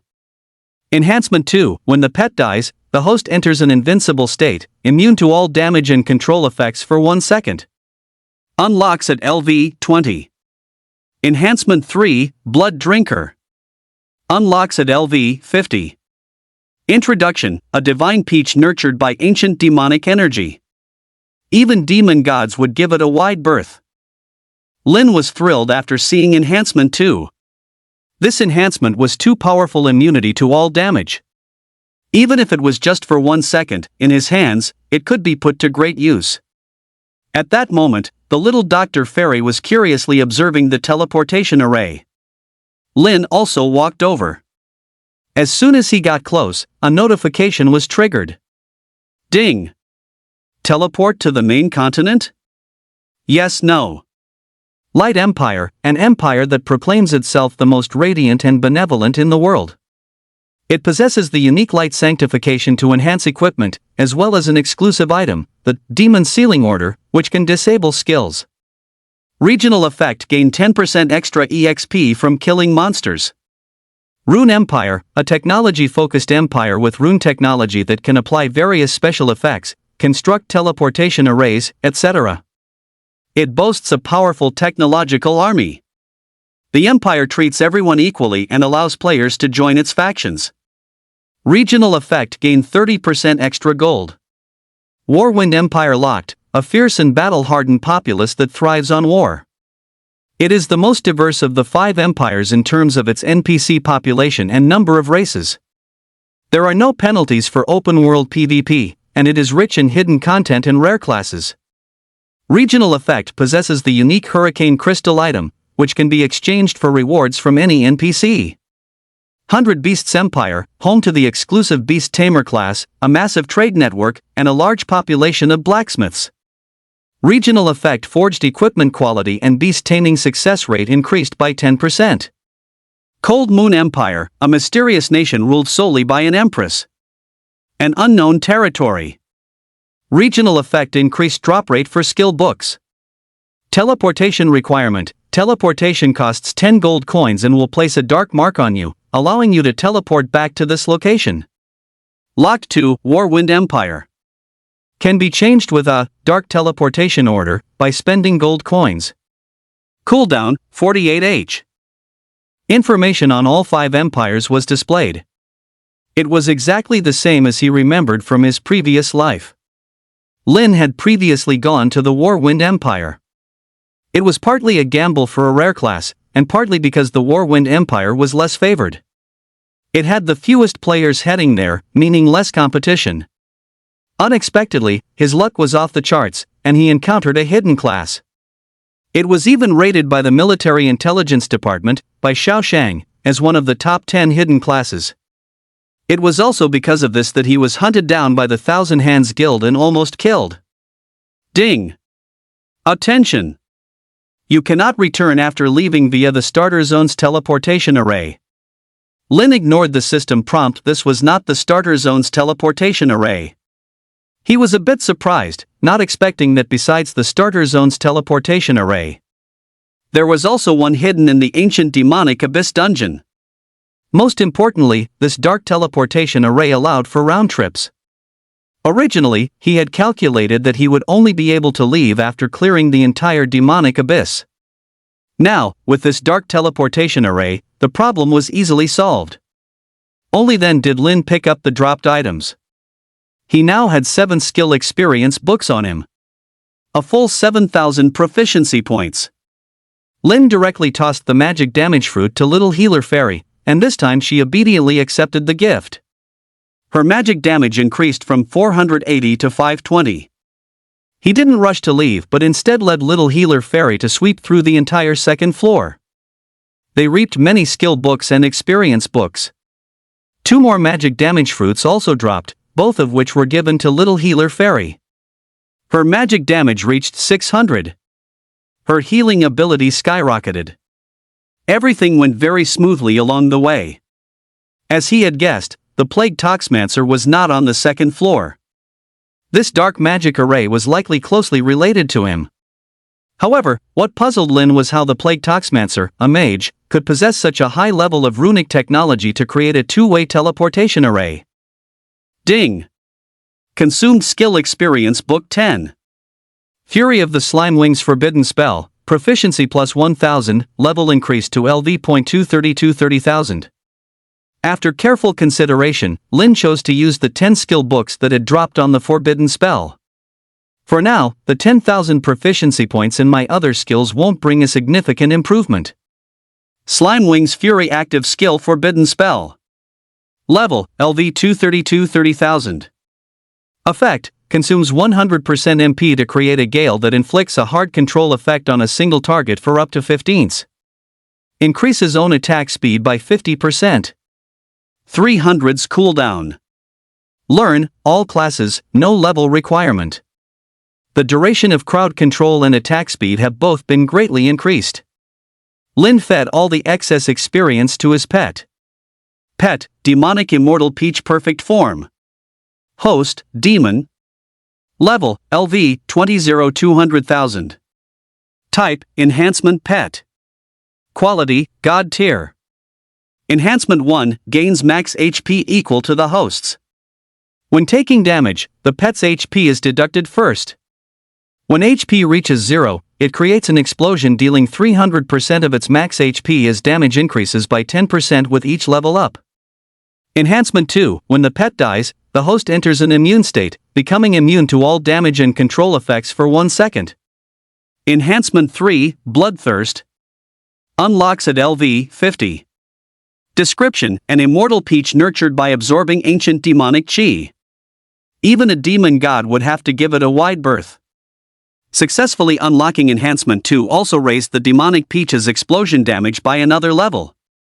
His own HP had already stacked up to 200,000. This time, the explosion would deal a massive 600,000 damage. After clearing the last monster on the second floor, a notification also came through. Ding! The final boss of Ancient Demonic Abyss Floor 2 has been detected fleeing the dungeon. A real-time location has been provided to the player. Killing the boss will also complete the quest. Lin was just worrying about how to find the Plague Toxmancer in the vast Warwind Empire. Only by killing him could he vent his anger and complete the quest to obtain Demonic Chi Infusion. It was truly a timely relief. After discovering that the third floor had not opened, Lin also made up his mind to leave the starter zone. A new journey was about to begin. At this moment, his reluctant gaze fell upon the little apothecary. Volume 1, Chapter 63, Entering the Main Continent. A strange butterfly effect. Lin was no saint, and his inner thoughts were somewhat selfish. If the little apothecary could follow him, she would definitely be a great help. However, he didn't force the little fairy doctor. His appearance had already changed the trajectory of her life. He couldn't make any more decisions for her, the choice was now hers to make. I have to leave here for a while. As soon as Lin spoke, the panic on the little fairy doctor's face was visible to the naked eye. Then, will you come back? She asked anxiously, stepping forward to grab Lin's hand. It was as if she was afraid he would leave her in the very next moment. Lin smiled and told a small lie, I can come back anytime. In reality, that wasn't the case. Once he truly entered the main continent, Lin would definitely be 100 times busier than he was now.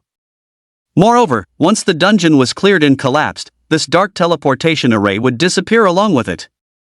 There would be no way to return at all.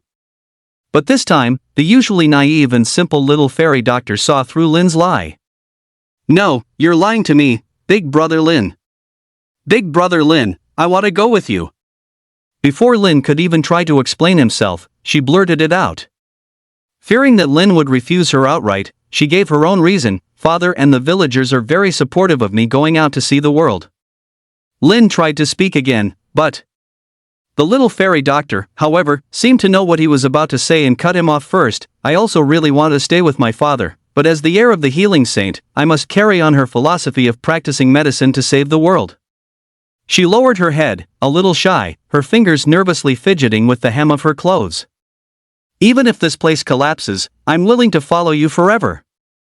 Hearing this, Lin beamed with joy and patted his chest, assuring her, I'll definitely make sure you can come back for reunions often.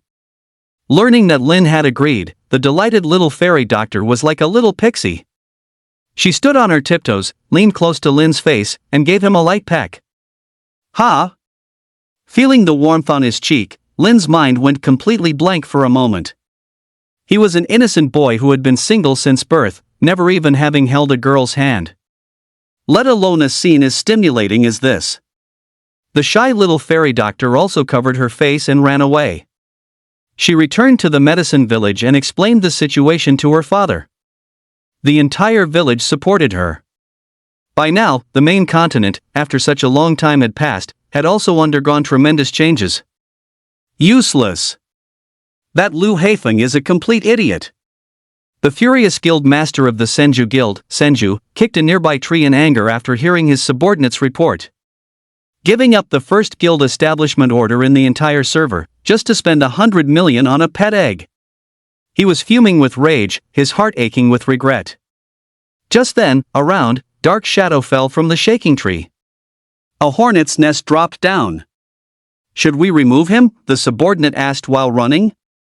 The other members were jealous and unconvinced by this outsider who had suddenly been appointed vice guild master. But Senju, after careful consideration, decided against it, even though they had missed a huge opportunity this time. The Liu family behind Liu Haifeng was simply too tempting if they wanted to contend for T0. Without their support, it would be as difficult as climbing to the heavens. Tell him to transfer 30 million to the guild account, or I'll demote him to regiment leader. But he wasn't going to miss this chance to fleece him. But the subordinate started to say more. But Dark Knight, at the side, interrupted him. Someone as vain as him will definitely pay up. Just do as the guild leader says. He never expected that Dark Knight would actually join the Senju guild in this life. You've suffered, brother Knight. Wait until I've squeezed him dry. The vice leader position will surely be yours. Senju made a grand promise to Dark Knight.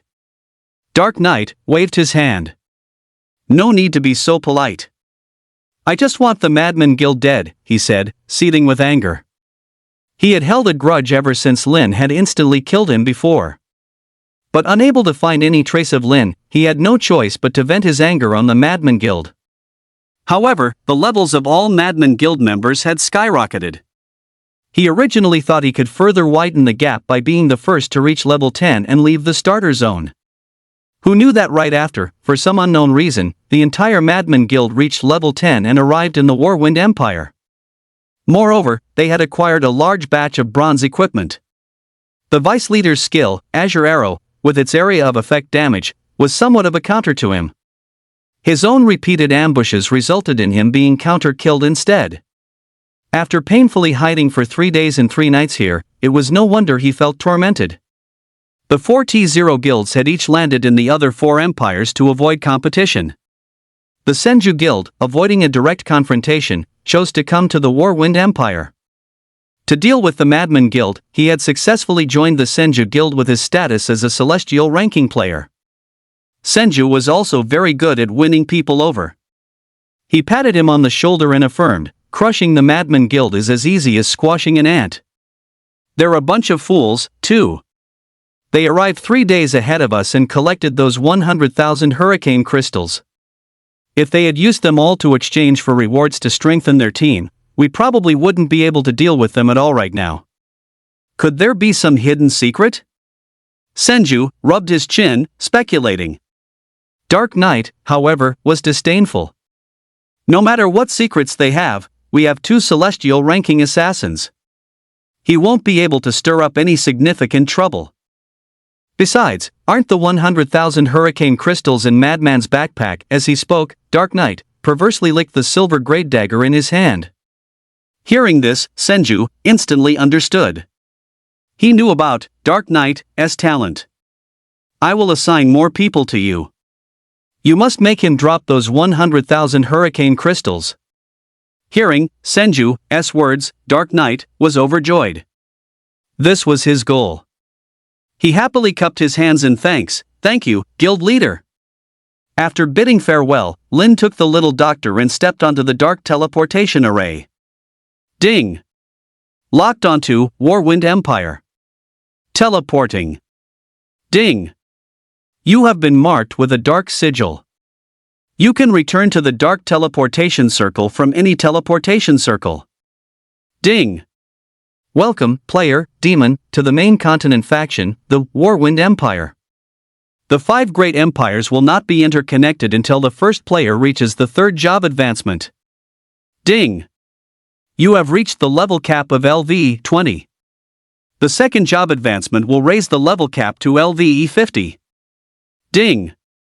The leaderboards will be unlocked after the 2nd job advancement. A flash of white light appeared. Lin and the little Dr. Fairy appeared in a magnificent spawn point, in the center of which stood a statue of a half-lion, half-man. While having been imprisoned for so many years, this was the first time the little Dr. Fairy had seen such a splendid sight. Lin felt a wave of nostalgia looking at the familiar surroundings. However, his gaze was immediately drawn to a notice on the bulletin board that he had never seen before. There were 2 wanted posters on it. Special grade wanted faction, the U family. Base bounty, 10,000,000 plus gold coins. Details: the U family is a notorious poison refining clan that has brought disaster to the empire and defected to the demon clan. They have now fled to the demon clan. A joint warrant has been issued by all 5 great empires. This notice had always been there, but there had never been any trace of them. It was like a piece of decoration. The portrait on the other side depicted a sinister man with a face full of abscesses. Yu Hei Lung? It was the plague poison master. He frowned deeply. What was going on? In his previous life, he had never seen this notice. In fact, he hadn't even heard of this person until the game's invasion of reality. Could it be a butterfly effect he had caused? But he couldn't figure out what he had possibly influenced to cause the plague poison master to be wanted by the Warwind Empire. He then looked at the content below. High-grade wanted criminal, Yu Hei Lung. Base bounty, 100,000 plus gold coins. Details: this remnant of the Yu family attacked and killed the Grand Priest, an envoy from the Light Empire who was visiting our country for important negotiations. Anyone providing information will receive 100,000 gold coins. Upon seeing the message, Lin's expression instantly darkened. He never would have imagined, not in a million years, that this was all because he had rescued the High Priest of Light. Yet, Lin couldn't fathom what the motive could possibly be. An act like this was clearly intended to stir up conflict between the Light Empire and the Warwind Empire. But the Light Empire was an empire that had already betrayed them and secretly joined the demon race. Logically, the Light Empire and this plague doctor should have been on the same side. Wasn't this completely redundant? In his previous life, the High Priest had also been rescued, but he was never sent to the Warwind Empire as an ambassador. This all felt too deliberate. Lin opened the map, which displayed a clear layout of the city within the Warwind Empire. Since he hadn't yet explored it himself, the area outside the city was completely black. However, at the edge of the upper right corner, a conspicuous red dot was illuminated. That was the precise location of the plague doctor. Seeing that direction, Lin stroked his chin. If he remembered correctly, that place seemed to be called Jade Herb Town. It was a sanctuary for medicinal herbs. Besides apothecaries, almost no one ever went there. No wonder he could pull off such a deception. It turned out he was hiding there all alone. Lin wasn't in a hurry to kill him. In any case, the man wouldn't dare enter the city anytime soon. Without a teleportation circle, he couldn't leave. He never fought battles he wasn't sure of winning. He would deal with the man after completing his 2nd-class advancement. Lin then sent a message to Maniac, whose name had finally lit up in his friends list. He asked for their location. In the next second, Madman immediately sent a message. Madman, LV a 34-second job advancement sword warrior, boss, you're finally on the main continent. I thought you hadn't come to the Warwind Empire. Madman, I'm at coordinates. I have the Hurricane Crystal, and the guy we're up against is that fire dude who can make you drop items from your backpack. Madman, we can't hold on much longer. Boss, come save us. Lin set off immediately after reading the message. Along the way, he noticed many players staring at him in surprise. It even caused some road congestion. 6 days and 6 nights had already passed. It was now the dawn of the 7th day. Almost all players had arrived on the main continent. Even though the Warwind Empire had the fewest players among the 5 great empires, their numbers still reached the hundreds of millions, a testament to the game's popularity. Looking down, Lin realized it was his mask and the demonic peach behind him that were causing such a stir. Some players were even speculating that he was a hidden boss about to make a move. After the update, you could also hide your nickname.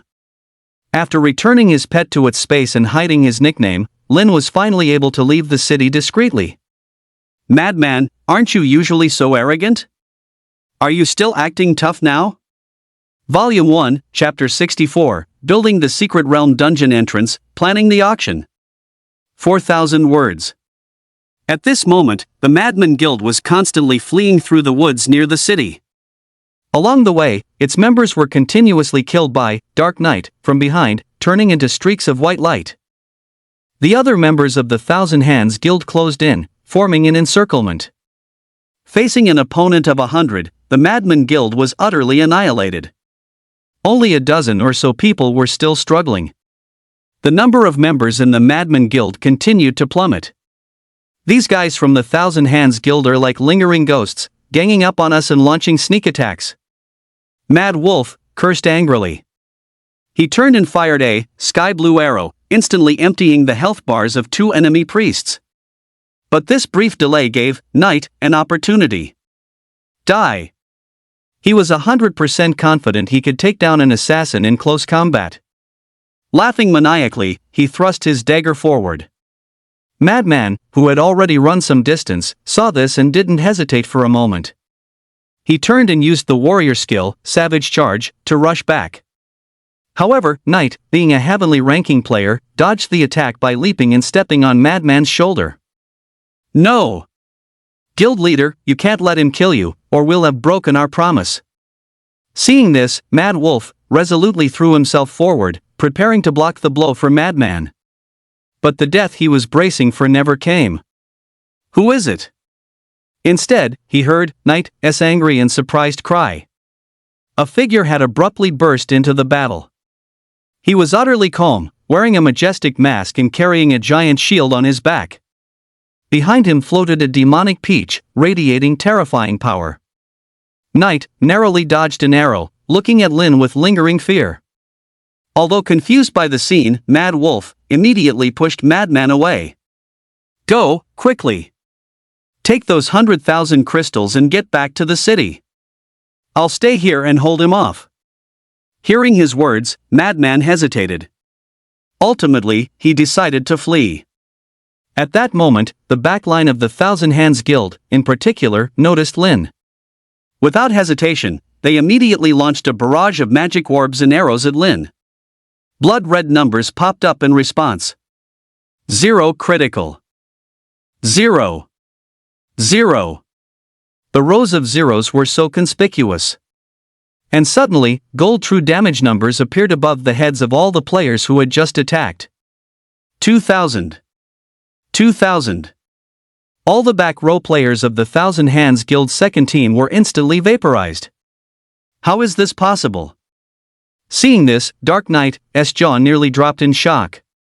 These were all mages and archers level 30 and above. How could they not even break a single archer's defense? And where did this archer get a shield warrior's damage reflection? After being attacked, Lin's nickname also appeared above his head. Demon. The moment he saw those 2 words, Dark Knight was utterly shocked. He never expected that Lin, who had seemingly vanished from the face of the earth, would also be in the Battlewind Empire. The Battlewind Empire was known for its fierce culture. As long as you weren't in a city, free PvP was allowed everywhere else. That was why the Battlewind Empire was also a gathering place for all sorts of villains.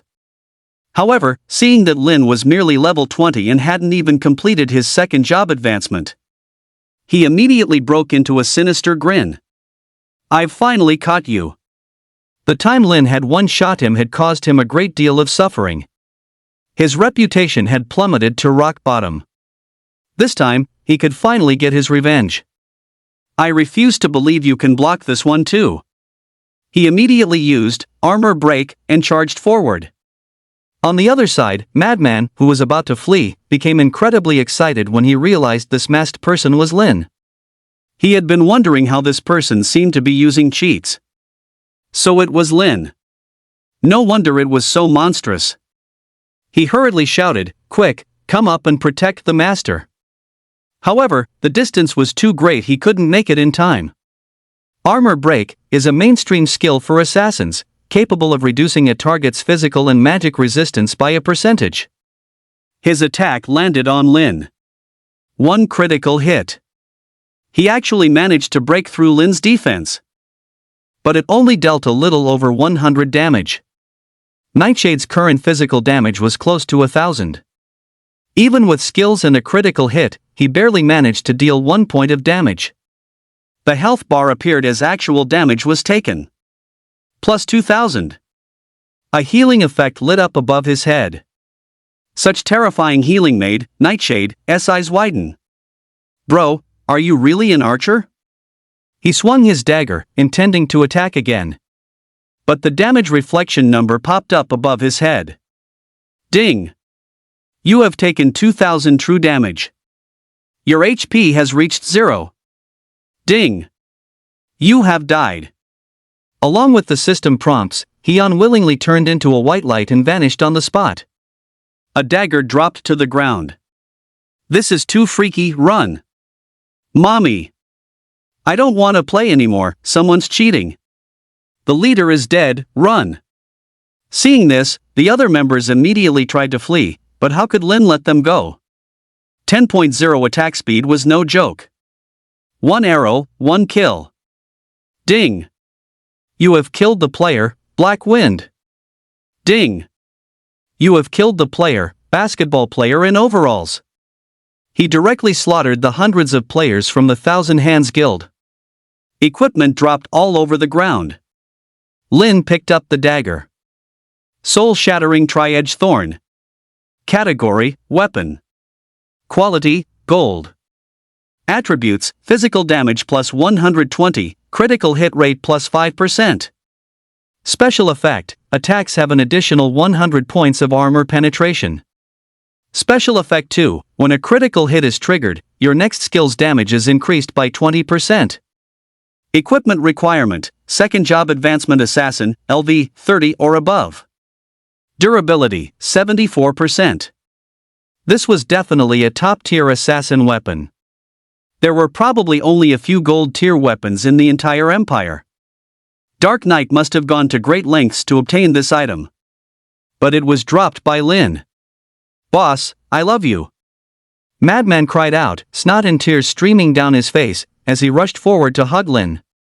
Startled, Lin quickly dodged out of the way. Unembarrassed, Madman happily took out the promised 100,000 hurricane crystals from his backpack. Hurricane crystal can be exchanged for rewards from any NPC in the Gale Empire. Every day, he would look at this item in his backpack and drool, greed constantly gnawing at his heart. This was something that could turn the tide of battle. The reason he chose to come to the Gale Empire was because the Gale Empire was full of opportunities. If he were to use these 100,000 hurricane crystals to continuously try for new hidden NPC rewards, or exchange them for a large number of rewards from those NPCs already known to offer good ones, it would be enough to significantly boost the entire team's combat power. But in the end, he held back. Lin nodded and took the items. He hadn't been wrong about Quangren. Even killing monsters only had a 10% chance of dropping a variable amount of hurricane crystals.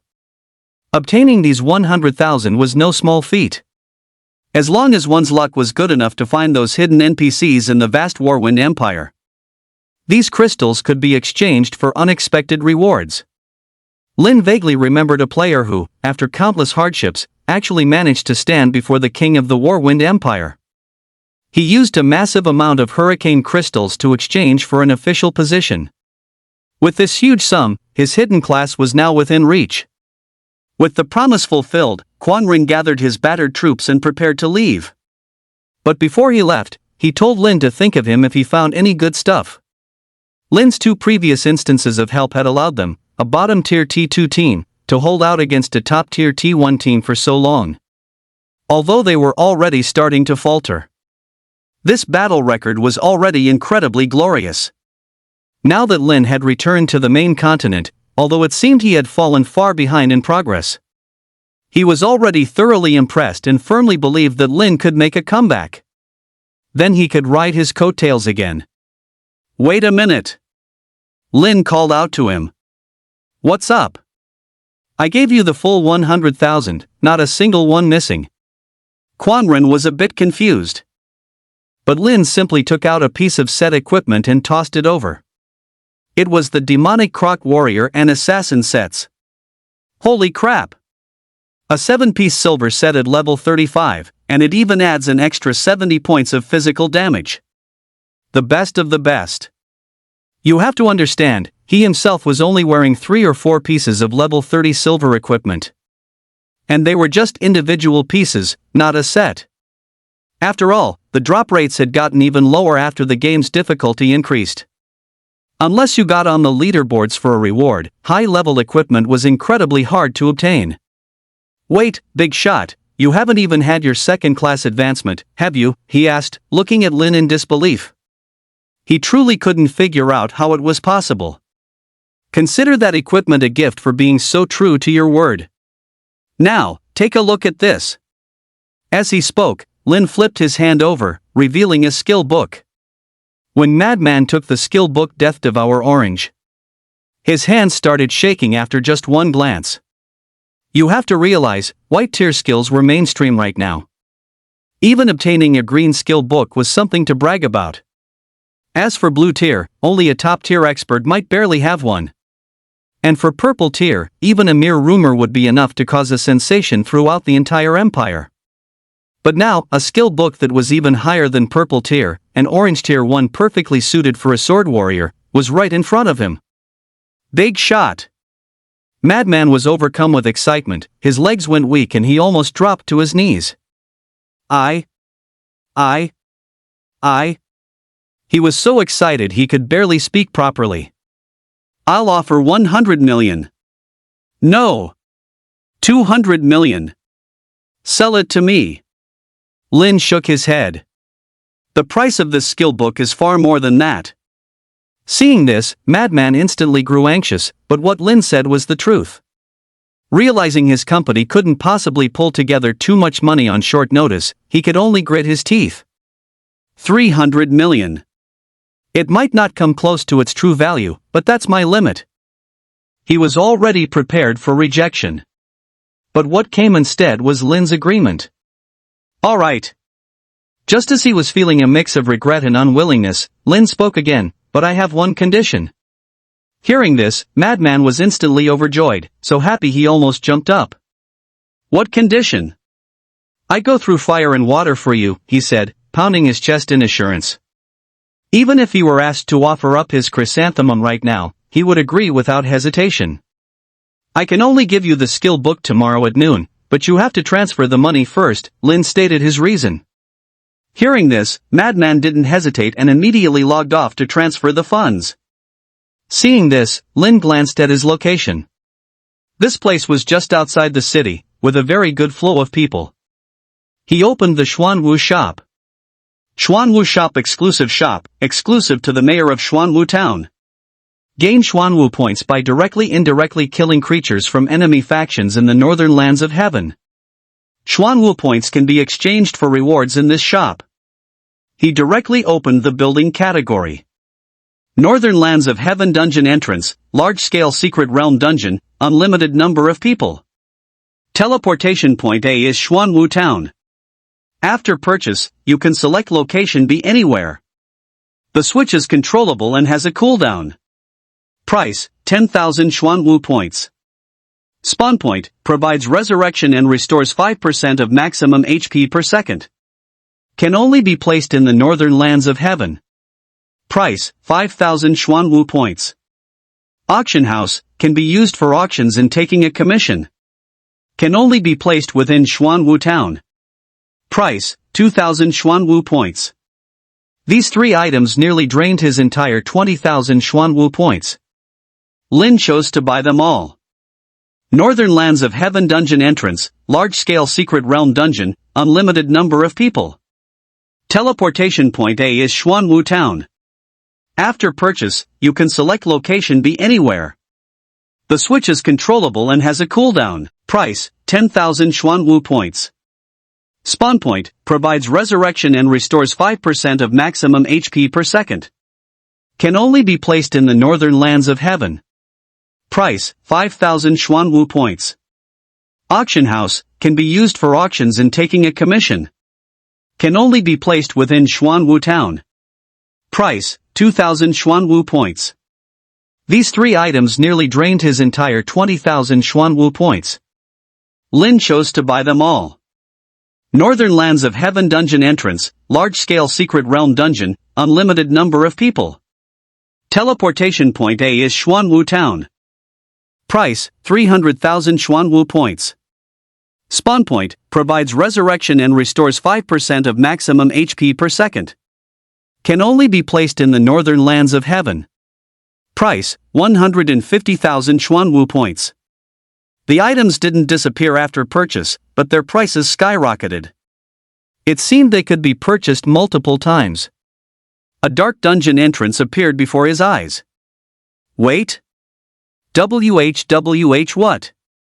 At this moment, Mad Wolf, who was still online, was so shocked he couldn't even speak clearly. Madman also came online at this time. Boss, I've transferred the money to you.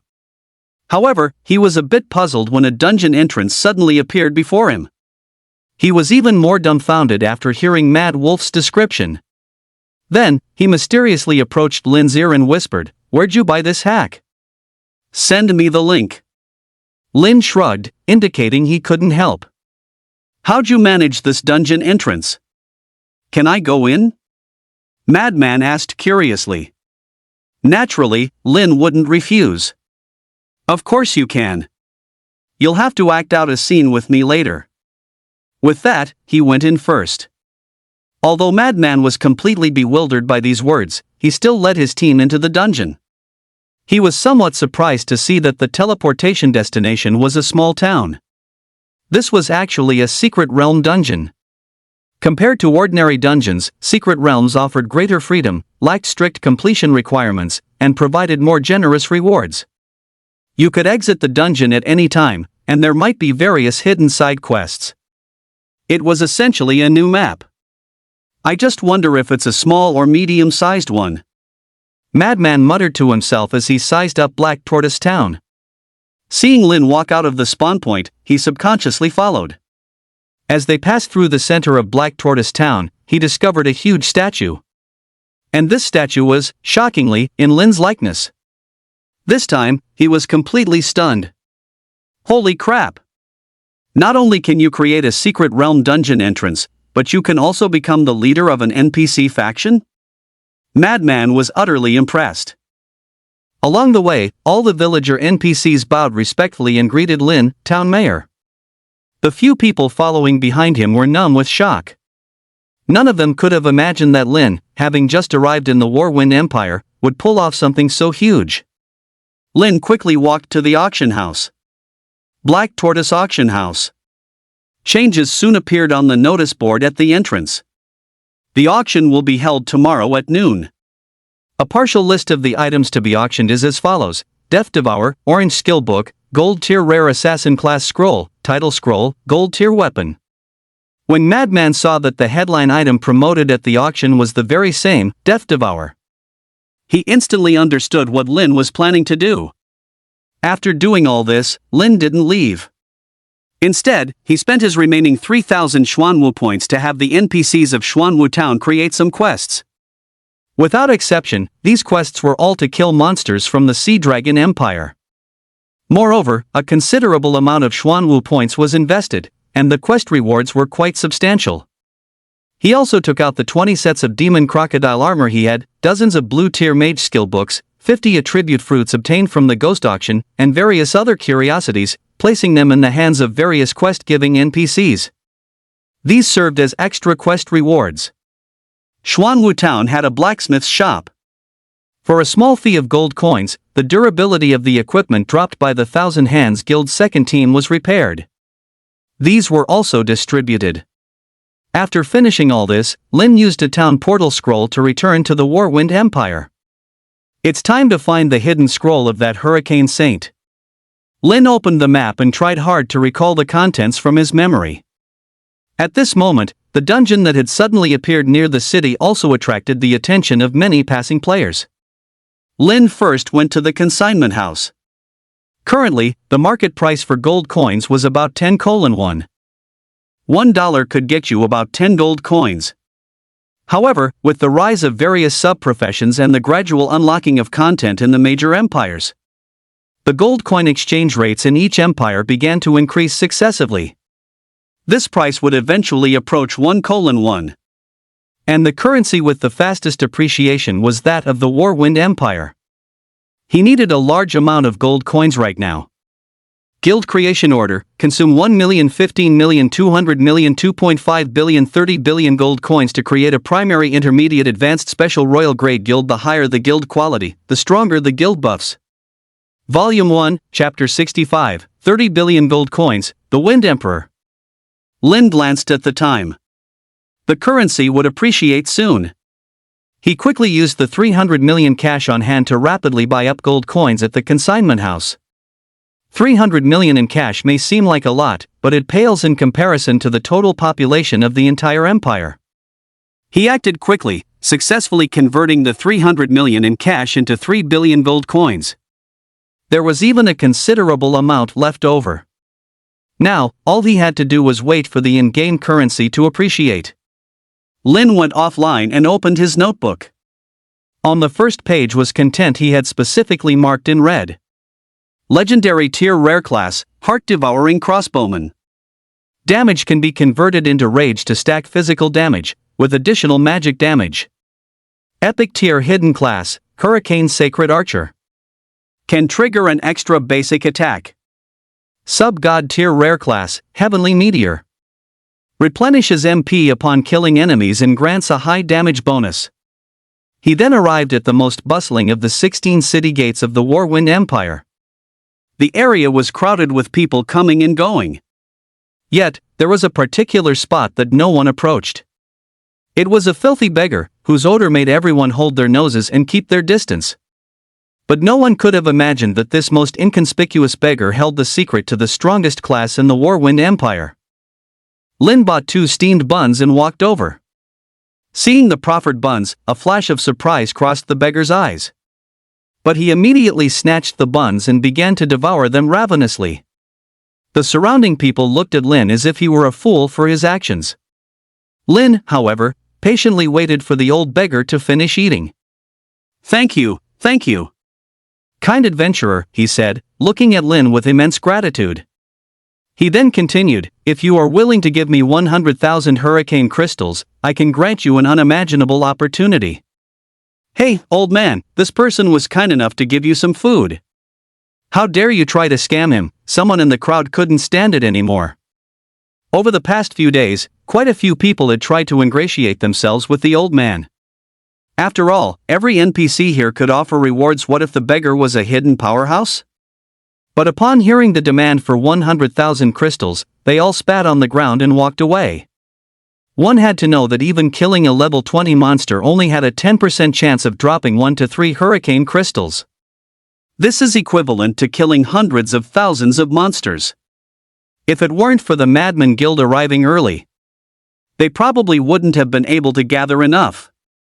That orange skill book was worth at least 1 billion. But part of the reason he sold it to the madman was precisely this, even though this promise was a significant loss for him. Yet, they still resolutely fulfilled it. Another reason was that Lin didn't want the skill book to fall into anyone else's hands. It would be even more troublesome if it ended up with an enemy. It might not be a threat to him, but it would be dangerous for the people around him. 300 million in cash was also enough for him to convert into 30 billion gold coins to create a king-tier alliance. But at this moment, Lin took out a ball of light, which impressively contained 100,000 hurricane crystals. Upon seeing the contents of the light ball, everyone around was utterly shocked. Some even began to feel greedy. Hiss! This person actually managed to pull out 100,000 hurricane crystals. I bet even the Thousand Hands Guild doesn't have a cumulative total of 100,000 right now. Who is this guy? Who cares who he is? Isn't giving 100,000 crystals to a beggar just plain stupid? To think someone actually believed this beggar. You'll be crying later. Ignoring the ridicule from the crowd, Lin handed the items to the beggar. The instant he received the 100,000 hurricane crystals, the beggar's once murky eyes became incredibly clear. A flood of memories poured into his mind. A terrifying power erupted from his body. He was seen suddenly reaching out and crushing his hand. The 100,000 hurricane crystals shattered on cue. They all transformed into a surge of energy that flowed into his body. I am the first founder of the Battle Wind Empire, the Wind Emperor. His voice became incomparably majestic as the bloated clothes on his body receded. They transformed into a long white robe, emblazoned with a divine beast, a white tiger. Thank you, little brother, for awakening my slumbering memories. He reached out and handed a scroll to Lin. Hurricane Saint Class Change Scroll Epic Hidden Class Unique, no base class restriction, +1 class quality with each class advancement. Attribute star rating, 320 stars total, attack speed 50 stars, critical strike 42 stars. Class traits, based on the base class warrior assassin mage archer, gain wind blade control, increased crit and movement speed, exclusive large scale wind skills, extra basic attack. Class change requirement, LV.20, LV.50, LV.100, LV.150. NE. An incredibly terrifying class. The iridescent scroll immediately caught the attention of the surrounding people. There is a fundamental difference between hidden classes and rare classes. Hidden classes can increase their class quality with each class advancement. Rare classes, however, have a fixed quality. A gold tier rare class will remain gold tier even after advancing. Normal classes are bronze tier before the second advancement, silver tier after the second, gold tier after the third, and so on. Each increase in quality tier represents a total boost of at least 50 stars to all attributes. And so on and so forth. An epic tier normal class requires reaching level 250 and completing the 7th advancement to unlock. Therefore, after the 3rd advancement, a gold tier rare class from the 2nd advancement, aside from the extra 50 attribute stars and traits gained from LV20 to LV50, is not much different from a normal class. But a hidden class has the effect of +1 class quality with each class advancement. This means if it's a gold tier class at the 2nd advancement, it will automatically upgrade to platinum tier after the 3rd advancement. Leading at every step. Both have their merits, but hidden classes have a higher ceiling. Thus, their rarity is self-evident. For a hidden class, the earlier you change to it, the better. With each additional class advancement, the level cap increases once more. This, Hurricane Saint, scroll not only had traits that were a perfect fit for him, but its class advancement had no requirements whatsoever. If only he hadn't discovered this scroll after his 5th class advancement in his previous life. He likely wouldn't have died with such regret. Now that he had used the scroll for his very first class advancement, the upper limit was so terrifying that even Lin himself was astounded.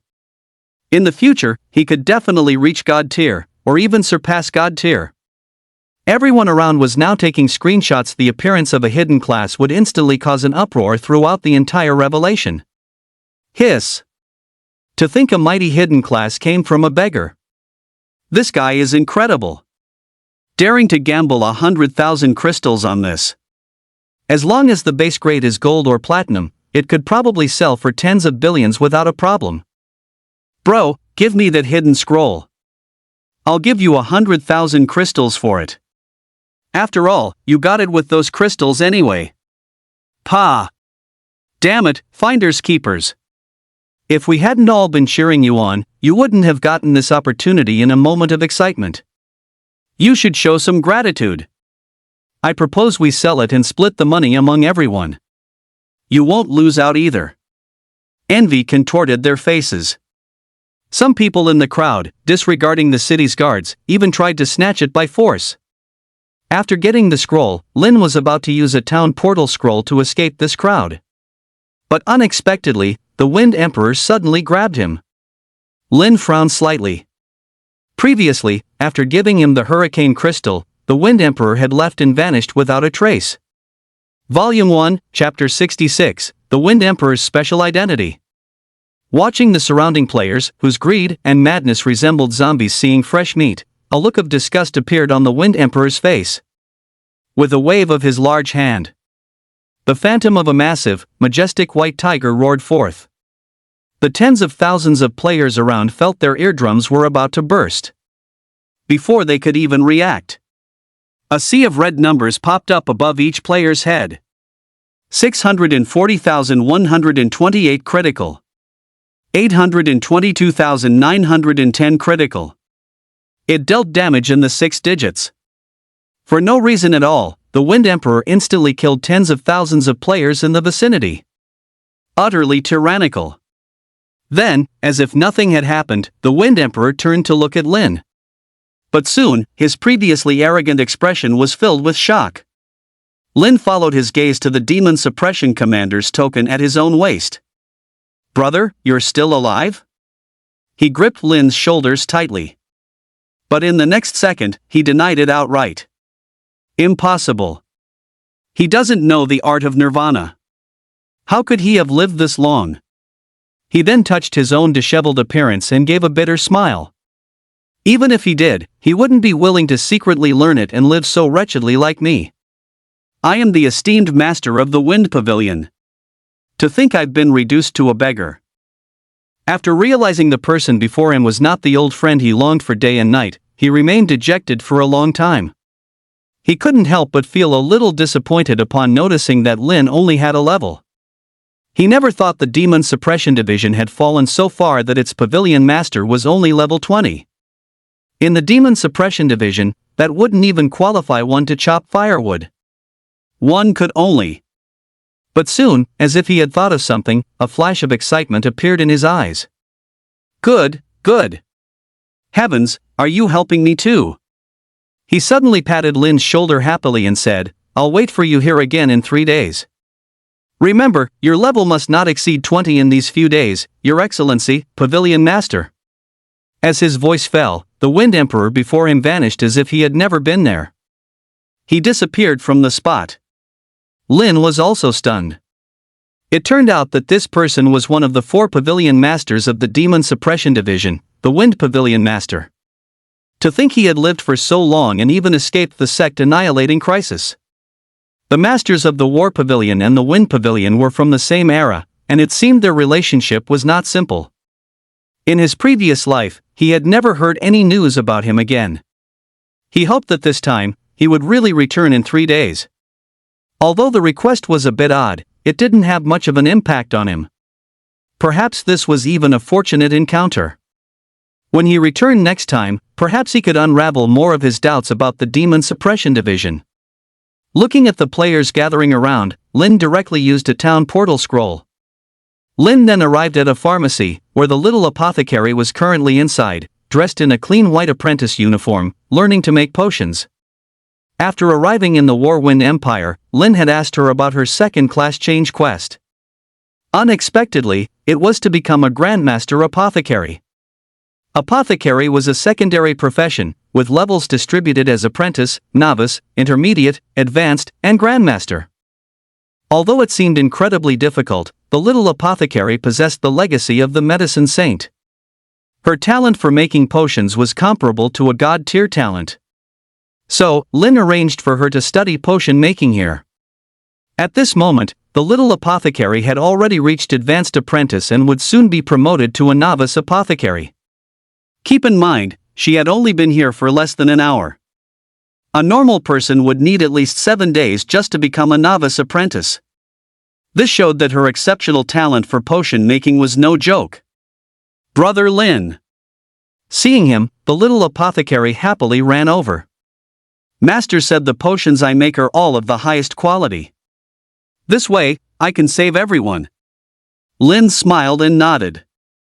Developing a secondary profession was the most expensive endeavor, so Lin gave her the extra 10 million gold coins he had. It would be enough for a while. After bidding farewell to the little apothecary, Lin left the city. Ding!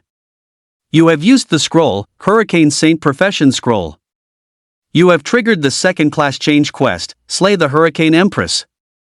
Slay the Hurricane Empress unique quest. Difficulty coefficient, 10,000. Quest reward, can change class to the hidden profession, Hurricane Saint.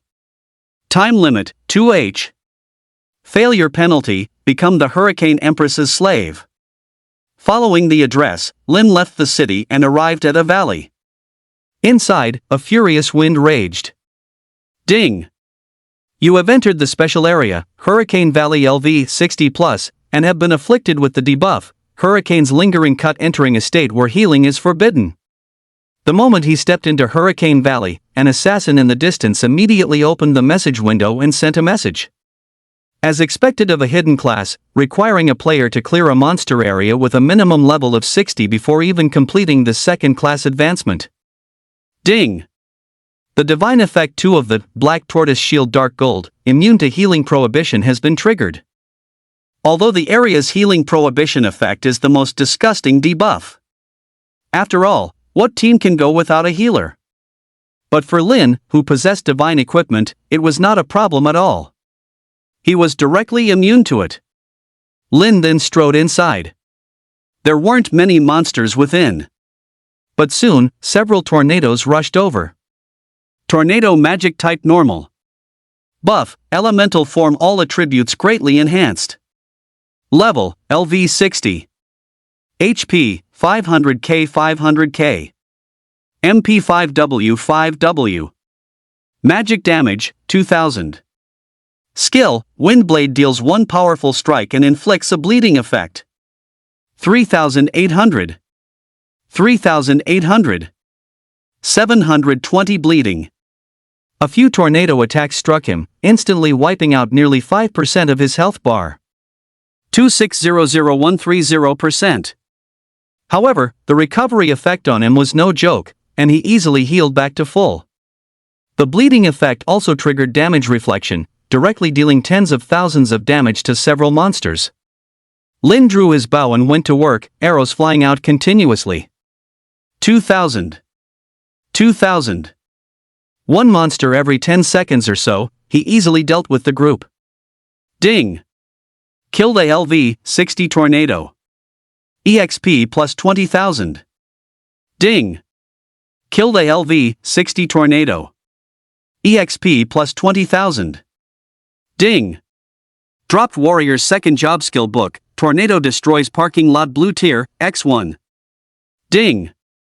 Dropped Hurricane Crystal X12. More skill books dropped, but none of them were of any use to him. However, he could use them to have other players work for him. As he ventured deeper, killing monsters along the way, he soon encountered an elite monster. Elite Tornado. Buff, elemental form, all attributes greatly enhanced. Level, LV, 65. HP 150W 150W. MP 30W 30W. Magic damage, 3500. Skills, Windblade, Howling Gale consumes a large amount of MP to charge and apply a supergroup control effect. Howling Gale was a skill with a control effect, but it was completely ineffective against Super Clarity. While Lin was peacefully farming monsters, a sudden change occurred outside. A group of uninvited guests suddenly appeared outside Hurricane Valley. The newcomers were none other than the Thousand Hands Guild, returning in full force. And they had brought everyone, a force of 300 strong. Even the guild leader had come personally, determined to take down Lin. Guild leader, I saw him go in here with my own eyes, a lackey reported respectfully. However, upon entering Hurricane Valley, Thousand Hands couldn't help but feel a sense of dread. This was a level 60 area, after all. If he didn't know his underling wouldn't dare lie to him, he would have suspected a setup. He asked Dark Knight for his opinion. What do you think? At this moment, Dark Knight's face was filled with rage. I was just careless last time. I will definitely get that gold dagger back. Thousand Hands nodded. We've made such thorough preparations this time. How dare he provoke our Thousand Hands Guild? We must ensure he dies without a proper burial. Ding! You have a new private message from a friend. Volume 1, Chapter 67, do you want it too? Thousand Hands wondered who sent the message. Seeing it was from Liu Haifeng, he initially wanted to ignore it. But then he saw the words hidden scroll. Above was a picture, which was clearly a shot of the masked Lin holding a colorful scroll. He himself was only a platinum rare class, and seeing this scroll, he couldn't help but feel a surge of envy. Beside him, Dark Knight recognized the masked man at a glance. It was Demon. Liu Haifeng, help me get that scroll. I'm about to become a member of the Liu group. I'll strongly support you guys then. Thousand Hands' eyes lit up. This idiot was truly lucky to have such a great father. As long as he could get into the company, he would surely get even more money. This could be a good thing. Now that Lin was his enemy, there was no way he would let him successfully change his class. And this hidden scroll. If possible, wouldn't it be even better to use it himself? By then, I would be confident enough to handle even the top 50 players. Even if I can't use it to win people over, I can still blackmail Liu Haifeng for a hefty sum. This further solidified his resolve to hunt down Lin, and he immediately led his team deeper into the valley. Our team has 2 assassins from the heavenly rankings. Isn't dealing with a single archer a piece of cake? Meanwhile, Lin was still unaware of the approaching danger, happily slaying monsters. Even a commander-level monster is just a small fry to me. Ding! Killed the King of Tornadoes commander. EXP plus 50,000. Ding! Dropped magic damage attribute Fruit Silver X1. Ding! Dropped critical hit attribute Fruit Silver X1. Ding! Dropped Hurricane Crystal X23. Fighting his way in, Lin's HP not only stacked up to 300,000. He had also collected over 1,000 Hurricane Crystals. Ding! Indirectly killed a LV-35 Sea Dragon Horse. Black Tortoise points plus 20. Ding! Indirectly killed a LV-40 Sea Lobster. Black Tortoise points plus 30. At this moment, a notification suddenly sounded in his ear. Lin's eyes lit up. Finally, players had entered the northern heavenly continent to work for him. Watching the Black Tortoise points in the Black Tortoise shop gradually increase, Lin was overjoyed.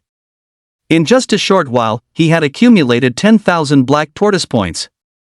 Cumulative Black Tortoise points, 31,910 50,000. The Black Tortoise Shield's calculation is based on cumulative points earned. With just 20,000 more points, it could be upgraded again. Who is it? Who dares to trespass into my Gale Valley? Just as Lin was counting his loot, a furious voice suddenly came from the depths. A gray figure rushed out. It was a beautiful young woman, surrounded by raging winds, walking barefoot on the ground and dressed in black silk stockings. Hurricane Queen Magic Type, 1-star boss. Buff, Elementalization. Level, 70. HP 1500W 1500W. MP 100W 100W.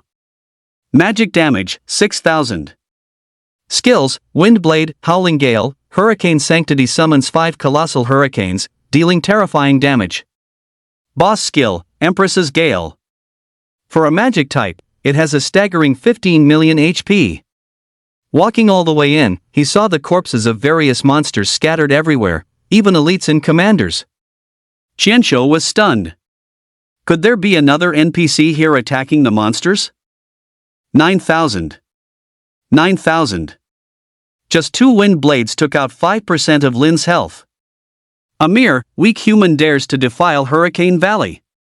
The Hurricane Empress snorted with utter disdain. But Lin paid her no attention, continuously firing arrows from his hand. With his current attack speed of 10.0, Combined with critical hits, his damage per second reached 37,200. 37,200 DPS. 37,200 DPS. In just over 10 seconds, the Hurricane Empress's HP also dropped by 1%. She was furious, but no matter how she attacked, Lin's health bar would be full again in no time. 39,00130%. Plus 372 lifesteal. With his 4,200 health regeneration per second and constantly swapping in the magic peach to block damage, the Hurricane Empress couldn't make a dent in Lin. In a fit of rage, she had no choice but to use her skill, Howling Gale.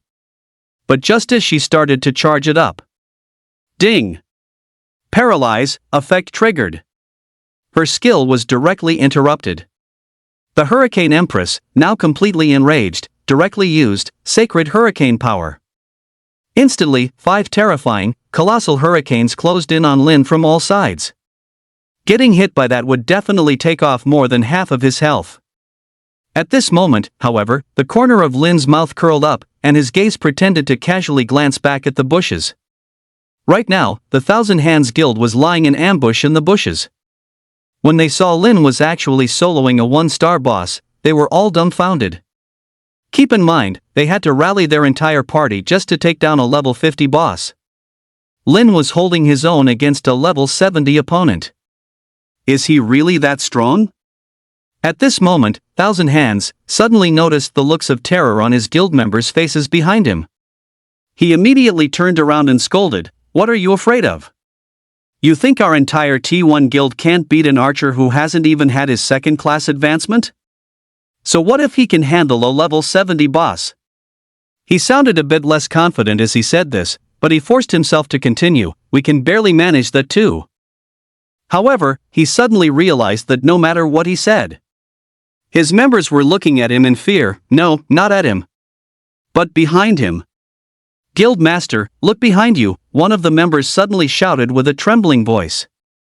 He turned around, confused. What could possibly make you also SCA? But when he saw Lin charging at them with those 5 colossal hurricanes.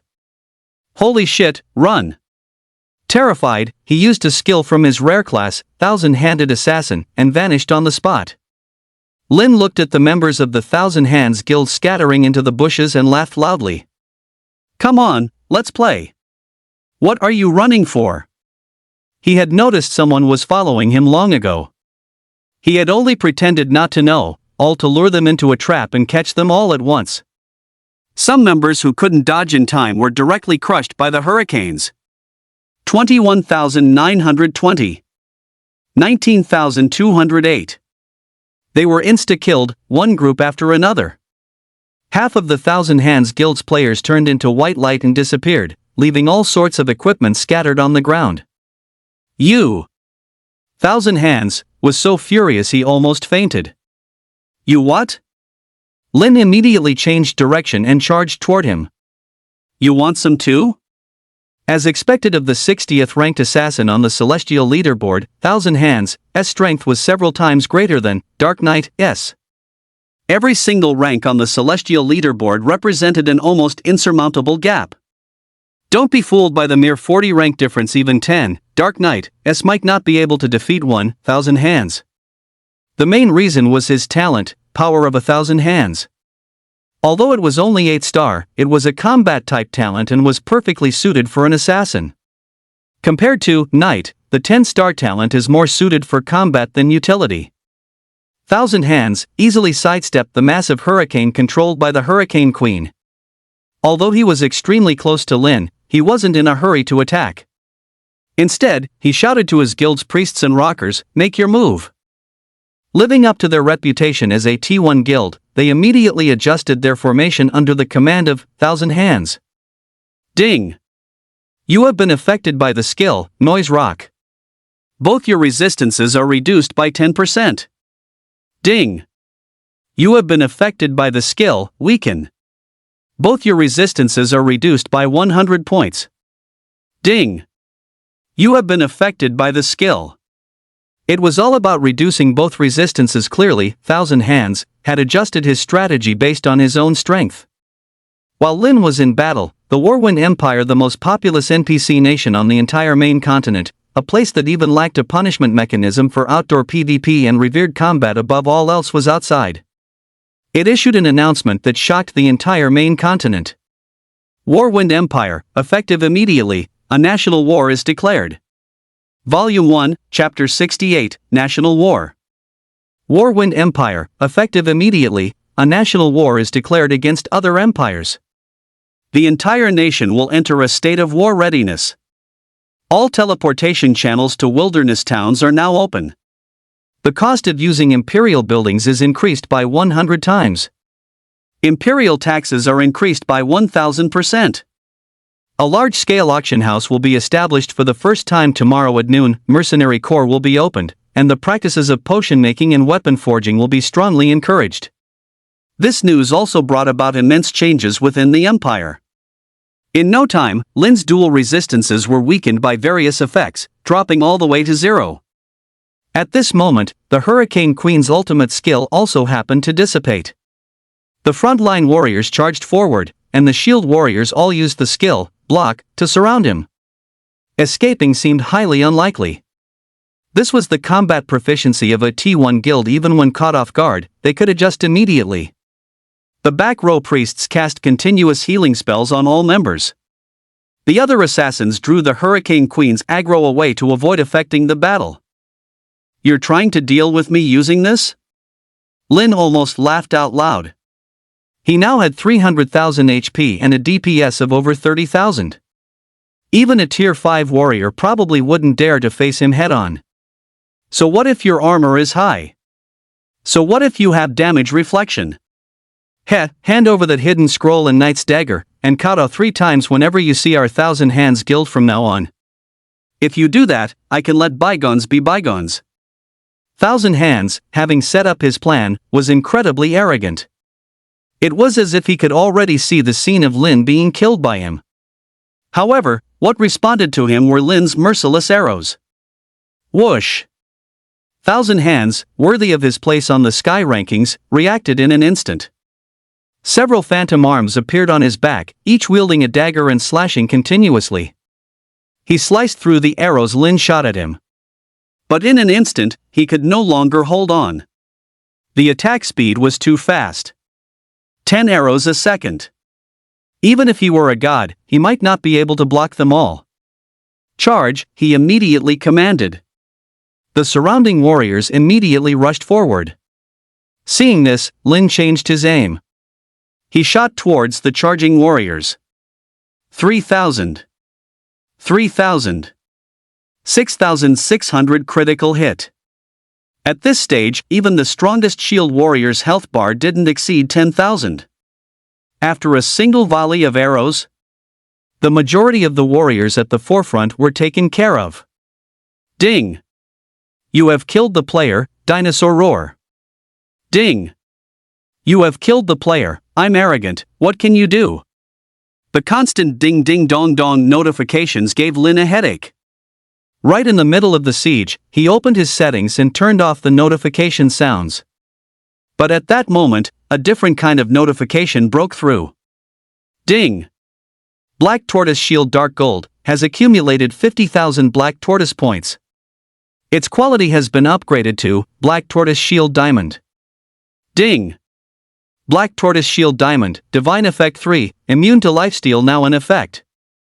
An extra special effect appeared. Thousand Hands trembled with rage at this scene. Does he think our T1 guild is just for show? Who gave you the nerve to be so arrogant? He then shouted the order, all units, prepare your ultimate abilities. In an instant, 100 archers and mages unleashed their most powerful ultimates. Countless dazzling skills hurtled toward Lin. Knight also rushed out at this moment. 829 70%. 782 critical hit. 250. Red damage numbers continuously popped up above Lin's head. 3,000. 3,000. But suddenly, the health bars of all the mages and archers who had just attacked were completely emptied. 100 people simultaneously turned into white light and vanished on the spot. What? How is this possible? Even though he already knew Lin had damage reflection, he was still utterly shocked. What kind of archer reflects 3,000 damage? His entire backline of damage dealers had just evaporated, and his heart ached at the loss. It's fine, it's fine. Your dual resistances are gone anyway. I refuse to believe you can survive this wave of focused fire, he kept comforting himself. As long as his dual resistances are broken, a mere archer is as good as dead. The skill effects dissipated, but the supposedly dead Lin, who should have vanished, was now completely unharmed. At most, his stylish hair was a little messy. Demon, LV, 20 archer HP, 80%. THTH this. Senju stammered after seeing the amount of health Lin had lost. Keep in mind, that was at least 100,000 points of damage just now. Normally, that's enough for an archer to die 1,000 times over. And yet, Lin, who hadn't even completed his second job advancement, had only lost a mere 20% of his health.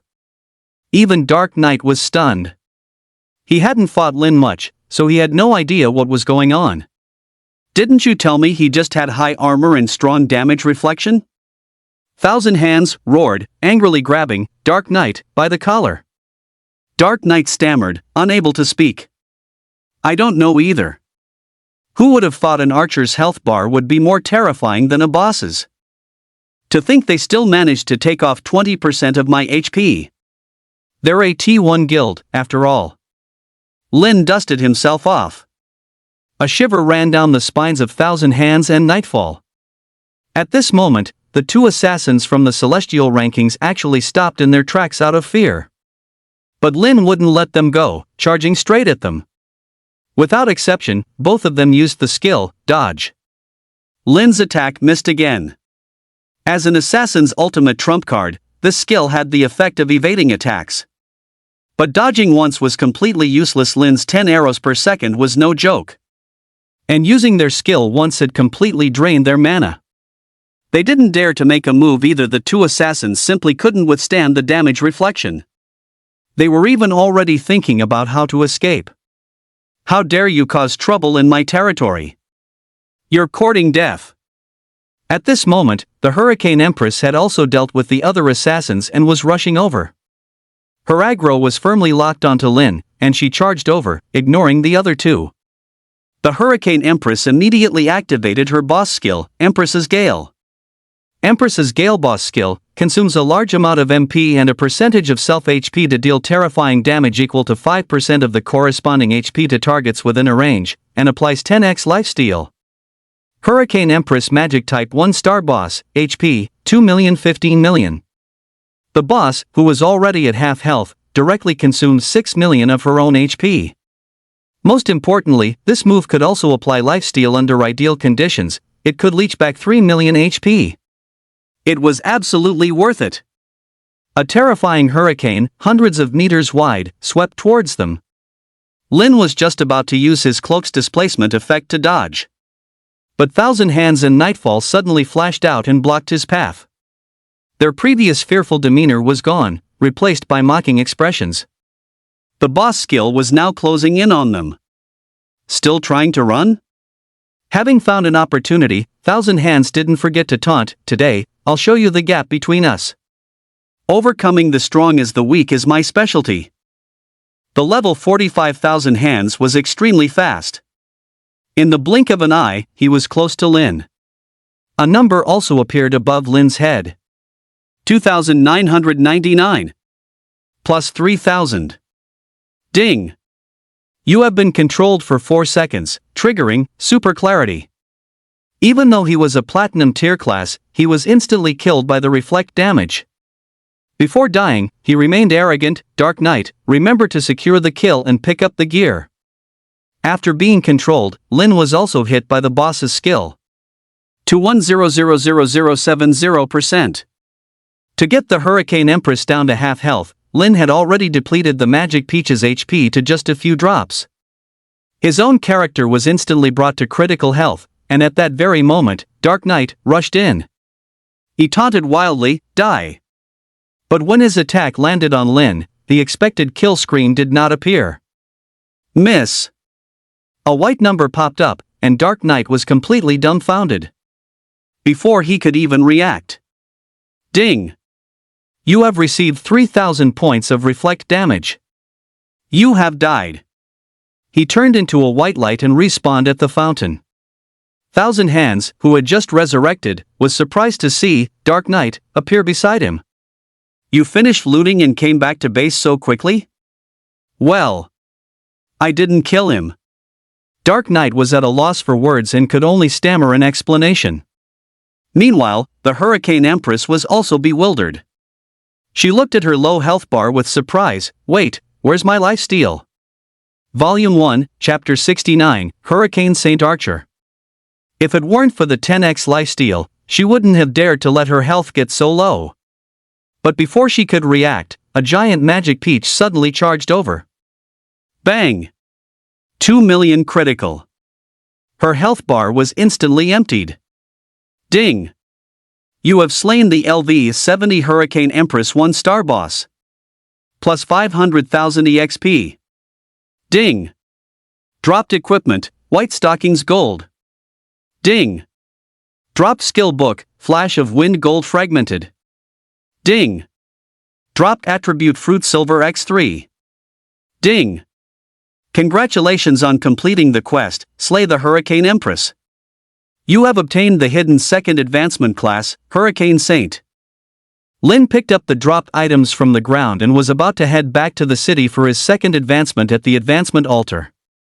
Suddenly, a notification sound echoed in his ears. You have been cursed by the special item, Flying Head Demon Curse. You will lose 10,000 HP every 5 seconds for 7 days.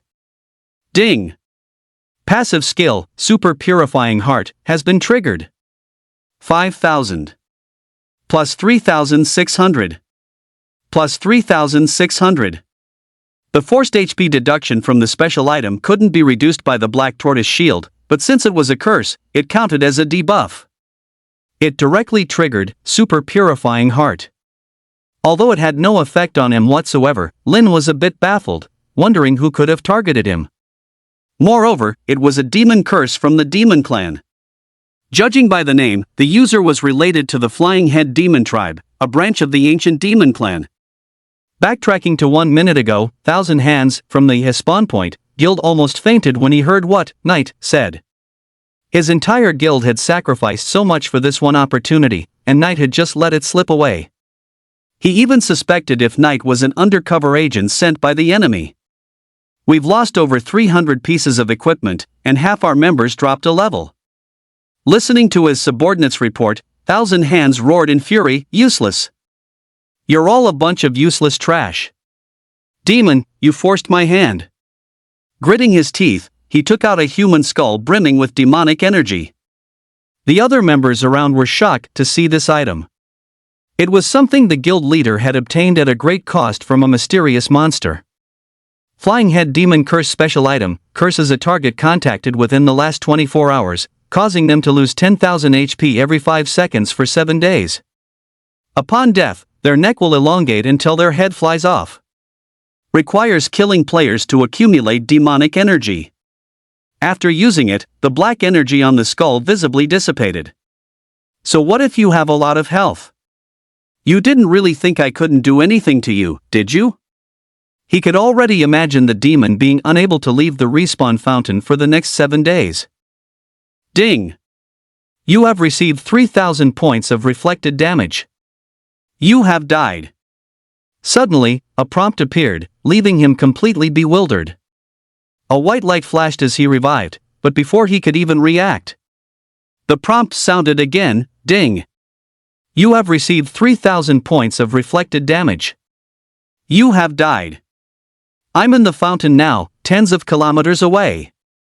It's impossible for reflected damage to trigger, he screamed in terror, his mind about to explode. But no matter what, he couldn't change the fact that he was being killed once every 5 seconds. Just like that, he was instantly killed in the fountain, then revived. This scene was noticed by many players coming and going. The guild leader of a T1 guild was actually being spawn camped by an unseen force. Onlookers, as if witnessing a rare spectacle, started taking screenshots. In less than 2 hours, the Thousand Hands Guild went viral on the forums. However, the only one suffering in this world was Thousand Hands. He desperately tried to cancel the curse. But it was an irreversible effect.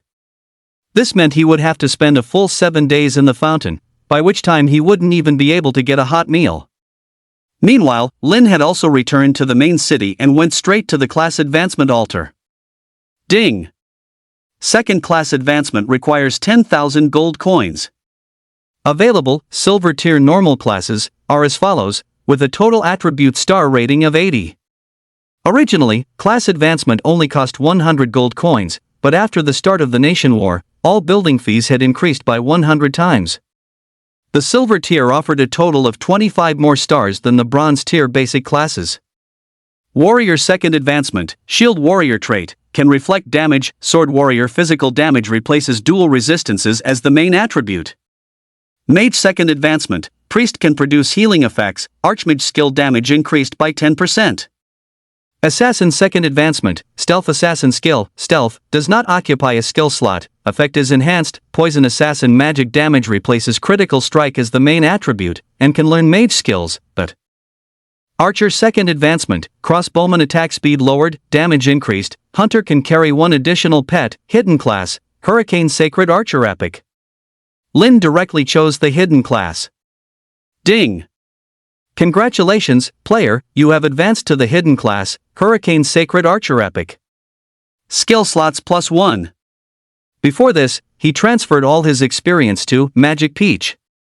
The Wind Emperor had previously instructed him not to break through level 20. Magic Peach also began to level up, flashing with white light repeatedly. Hurricane Sacred Archer epic, hidden class, automatically increases in quality by +1 with each class advancement. Attribute star rating, total attributes 325, attack speed 50 stars, 1 attribute point equals 0.1 attack speed, physical damage 45 stars, 1 attribute point equals 4.5 physical damage. Class trait, each attack triggers an additional basic attack that deals 50% damage, accompanied by wind elemental piercing damage. Description, the power of the Hurricane's sacred might. Seeing this effect, Lin couldn't help but clench his fists, his heart filled with excitement. This was the very effect he had been aiming for. With this attribute, his combat effectiveness would instantly double. One basic attack would be equivalent to 2, and each basic attack could stack 2 points of HP. Under the enhancement of the Divine Beast, Black Tortoise, God tier talent. That meant each basic attack could increase his HP by 2.6 points. His current attack speed was 10.0, which meant 10 arrows per second. He could stack 26 HP per second. With damage like that, even a boss would tremble before him. With this talent, he now had immense confidence in dealing with the Plague Poisoner, the server's first 2-star boss. After calming his excitement, he looked at the other spoils of war. There was actually a gold tier skill book. One had to know that even purple tier skill books were now causing major T0 and T1 guilds to fight over them. The fame of his own orange tier skill book had attracted countless players to the northern heavenly continent. In just under half an hour, he had gathered 30,000 Black Tortoise points. This directly upgraded his Black Tortoise shield to the dark gold tier. Although it didn't add more HP. But both of his resistances were directly increased from 1,000 to 2,000. Before, Nightfall could barely deal 1 point of damage to him. Now, he probably wouldn't even lose a single drop of health. It also gained a divine effect, immunity to lifesteal. Without this effect, although he could still defeat the Hurricane Empress. But he might have had to pay a much higher price. This divine effect is incredibly useful against bosses with lifesteal, or later on against 3rd job advancement Blood Fury warriors and Bloodhunt assassins. The next upgrade requires a cumulative 300,000 Xuanwu points, but that should be easy enough to achieve. And now, he actually had a gold tier skill book, a level above orange tier. The only unfortunate thing was that this skill book was actually incomplete. Flash of Wind incomplete passive skill. Quality, gold.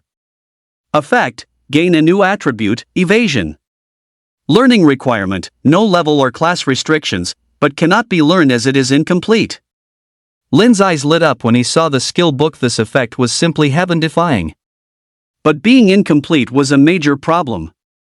There was no information on how to complete it either. But Lin quickly thought of someone, the Wind Emperor. With his power and experience, and since this was a place he established, asking the Wind Emperor should provide an answer.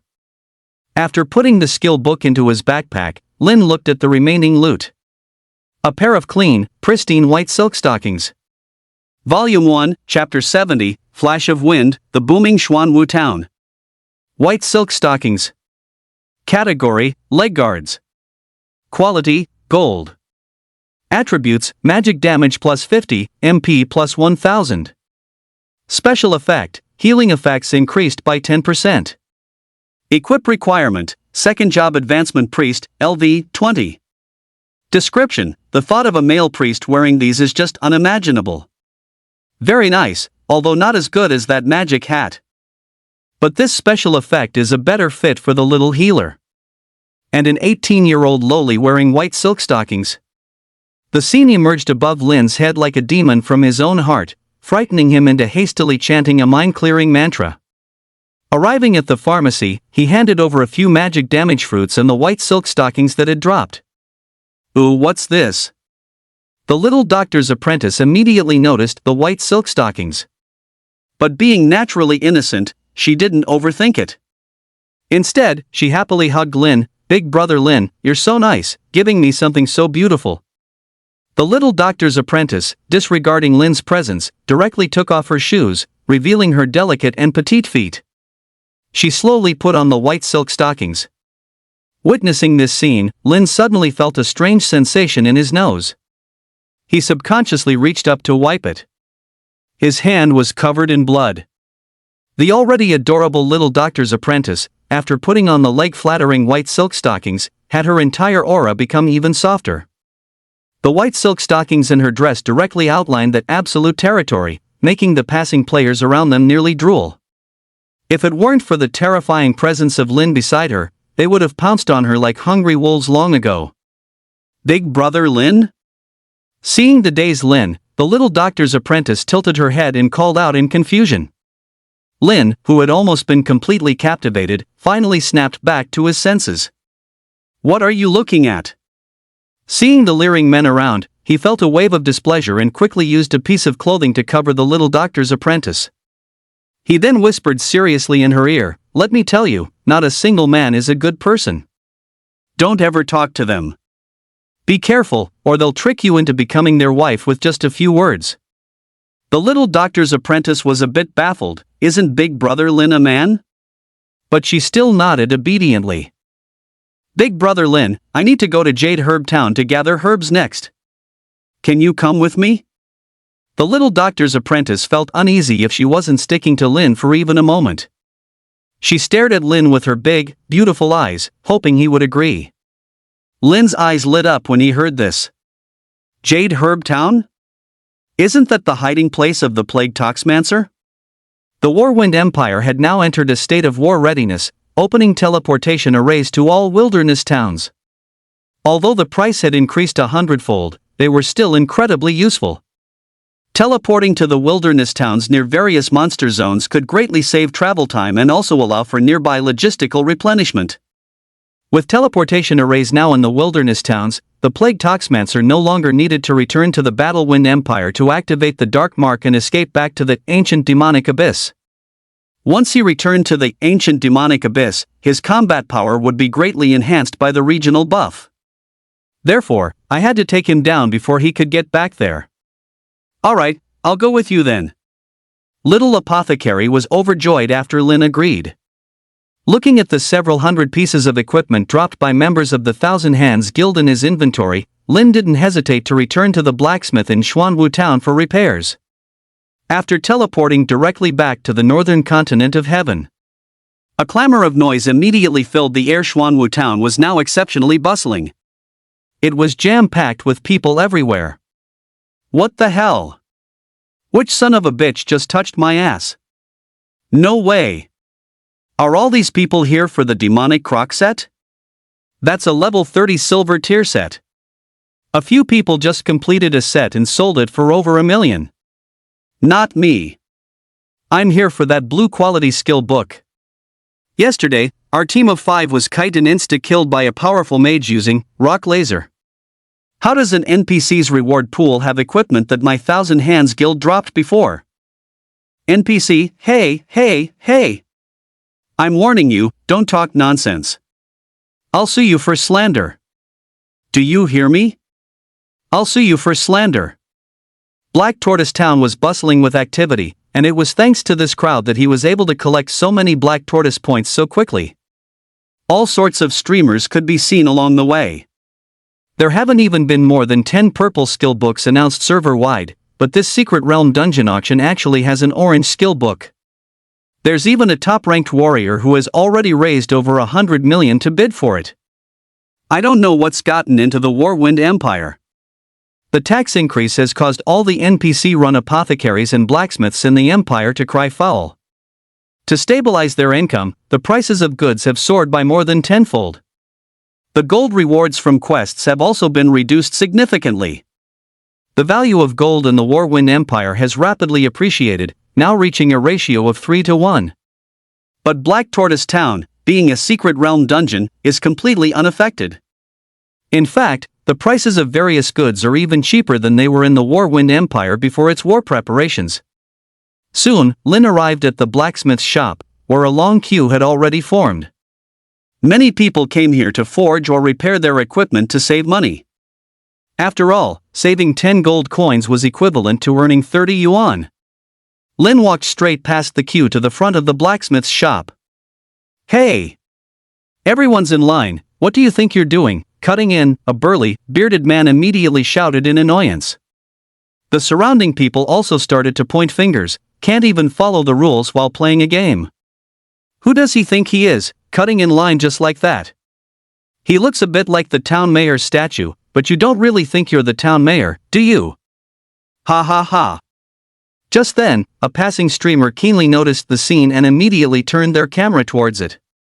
Family, this guy is blatantly cutting in line. My darlings, hurry and share the stream, let more people see this. Let's expose this shameless scum of society.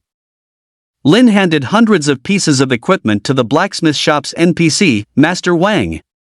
Seeing that the blacksmith owner didn't stop the person from cutting in line and was even bowing and scraping with a broad smile, the burly man who had shouted first became furious. He rushed forward directly. If you're not going to do anything about it, then I'll cut in line too. As he spoke, he shoved Lin with his hand. Get lost, let me be at the front. Seeing him cut in line, Master Wang's previously gentle demeanor toward Lin vanished as he roared, who told you to cut in line? Get back! Wait, are you being a hypocrite? Intimidated by the shout, the big man only dared to question quietly, why didn't you say anything when he cut in line? Master Wang shouted in a voice loud enough for almost everyone around to hear, because he is the mayor of our Black Tortoise Town. He then came out and yelled to the crowd in line, I need to focus on forging for Lord Mayor. I'm closed for business today, come back tomorrow. He then pointed at the big man, in the future, I will never forge any equipment for anyone who cuts in line like this. Take care, Mayor. Next time, just contact me directly, and I'll come to you, he said, bowing and scraping with a broad smile at the departing Lin. He then glanced at the others still standing by the door. Bang! And slammed the gate shut, leaving a crowd of people stunned and bewildered in the wind. What? The Mayor! Volume 1, Chapter 71, The Auction Begins. It finally dawned on the crowd. No wonder they thought Lin looked somewhat similar to the statue. So Lin was the mayor all along. But this made them even more shocked. Why was the mayor of an NPC faction a player? Hasn't this entire dungeon secret realm been open for less than a few hours? How could a player already become the mayor? How is that possible? No, brother, I was wrong. Please don't refuse to forge for me. The big man, realizing his mistake, cried and begged, trying to chase after him. But Lin had long since disappeared. At this moment, a flood of comments also appeared in the streamer's live broadcast room. Spreading rumors for views? It's his own town, he can do what he wants. Who are you to expose him? Streamer, you should get your head checked at XXX Brain Hospital. Black Tortoise Town is run by a player, yet the prices have always been this fair, and he hasn't taken advantage of the situation. You're calling such a down-to-earth big shot a degenerate of society? I think you're the degenerate. Apologize to my benefactor. If I hadn't obtained a blue skill book in Black Tortoise Town this morning and sold it for 200,000, my critically injured father's life wouldn't have been saved. You clown, trying to start an online witch hunt against a big shot? I happen to be nearby, just you wait. Watching his viewer count plummet, the streamer panicked. But he retorted stubbornly, so what if he's the mayor? Is that a big deal? I have online celebrities lining up for me, so why shouldn't he have to wait? But just then, several players suddenly rushed over. You're that choo-choo baby, right? Get her, brothers. Ah, not the face. These several hundred pieces of equipment could also compensate for the mission deficits of the entire Black Tortoise Town. The skill book Tornado Rex parking lot was also distributed to the various NPCs of Black Tortoise Town. After Lin logged off to eat with Jean, several trending topics appeared on the Revelation forums. Number 1, first ever orange skill book in the Warwind Empire discovered. Multiple factions offering high prices, and even the famous Brutal Four, a group of 4 ungilded players from the top 50 of the Celestial rankings, have publicly stated they will serve whoever sells them the book. Number 2, the guild leader of the famous T-1000 Hands Guild, Thousand Hands, was repeatedly killed and resurrected at the fountain. The scene was extremely tragic, earning him the nickname Guardian of the Fountain from players. It is reported that he has already quit the game, and the guild leadership has been transferred to Liu Haifeng, the well-known illegitimate son of the Liu family. Number 3, Madman Guild has been promoted to the forefront of T2. If they can recruit a Celestial Rankings player, they might be able to challenge for T1 status. The entire T-1000 Hands Guild has suddenly suffered a major drop in strength and been demoted to T2, closing the power gap between the two sides who have been locked in a fierce battle for days. Number 4, currency value in the Warwind Empire is soaring. Black Tortoise Town in the Dungeon Secret Realm, Northern Lands of the Sky, has become the home for many players. Furthermore, its mayor is actually a player, the first reported case in the entire game of a player becoming the leader of an NPC faction. Almost all the trending topics were dominated by content related to Lin. Unexpectedly, the Thousand Hands Guild had managed to play themselves out of the game in this whole affair.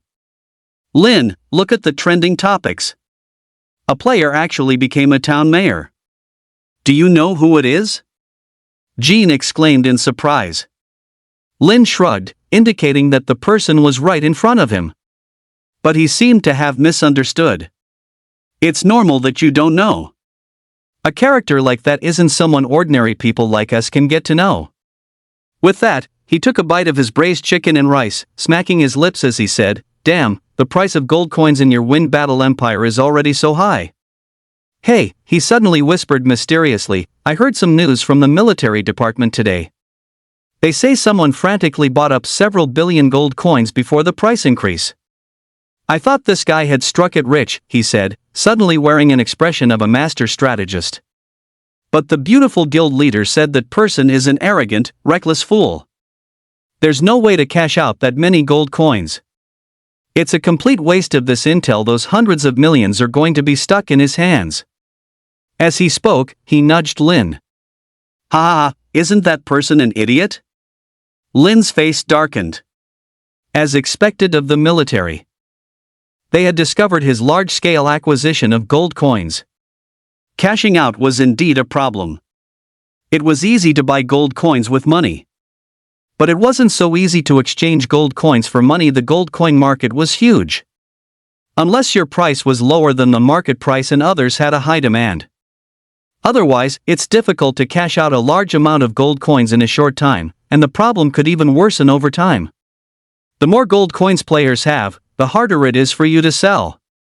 Jean, you can also buy some gold coins before tomorrow night. But make sure they're small amounts, Lin also instructed. Hearing this, Jin's eyes lit up. Don't tell me our empire's gold coins are going to increase in value too? Lin nodded. If things went as expected, the other four empires would also enter a state of war preparation tomorrow night, and their gold coins would also appreciate to a 1-to-1 ratio. You know what? I met a really shy southern girl with a very soft voice in the Rune Empire.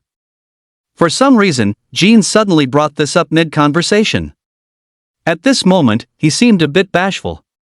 Seeing this, Lin was momentarily at a loss for words. After finishing his meal, he patted Jean on the shoulder in support. Go for it boldly. After cleaning up the takeout containers, he went straight to bed. He needed to prepare for the auction tomorrow at noon. Meanwhile, Jean said he was going to power level with the girl, pulling an all-nighter. Lin went online right after waking up at noon. The entire Black Tortoise town was now even more bustling. Holy shit! You! Aren't you that top-ranked assassin, knight, who got one shot by an archer? I want a photo with you.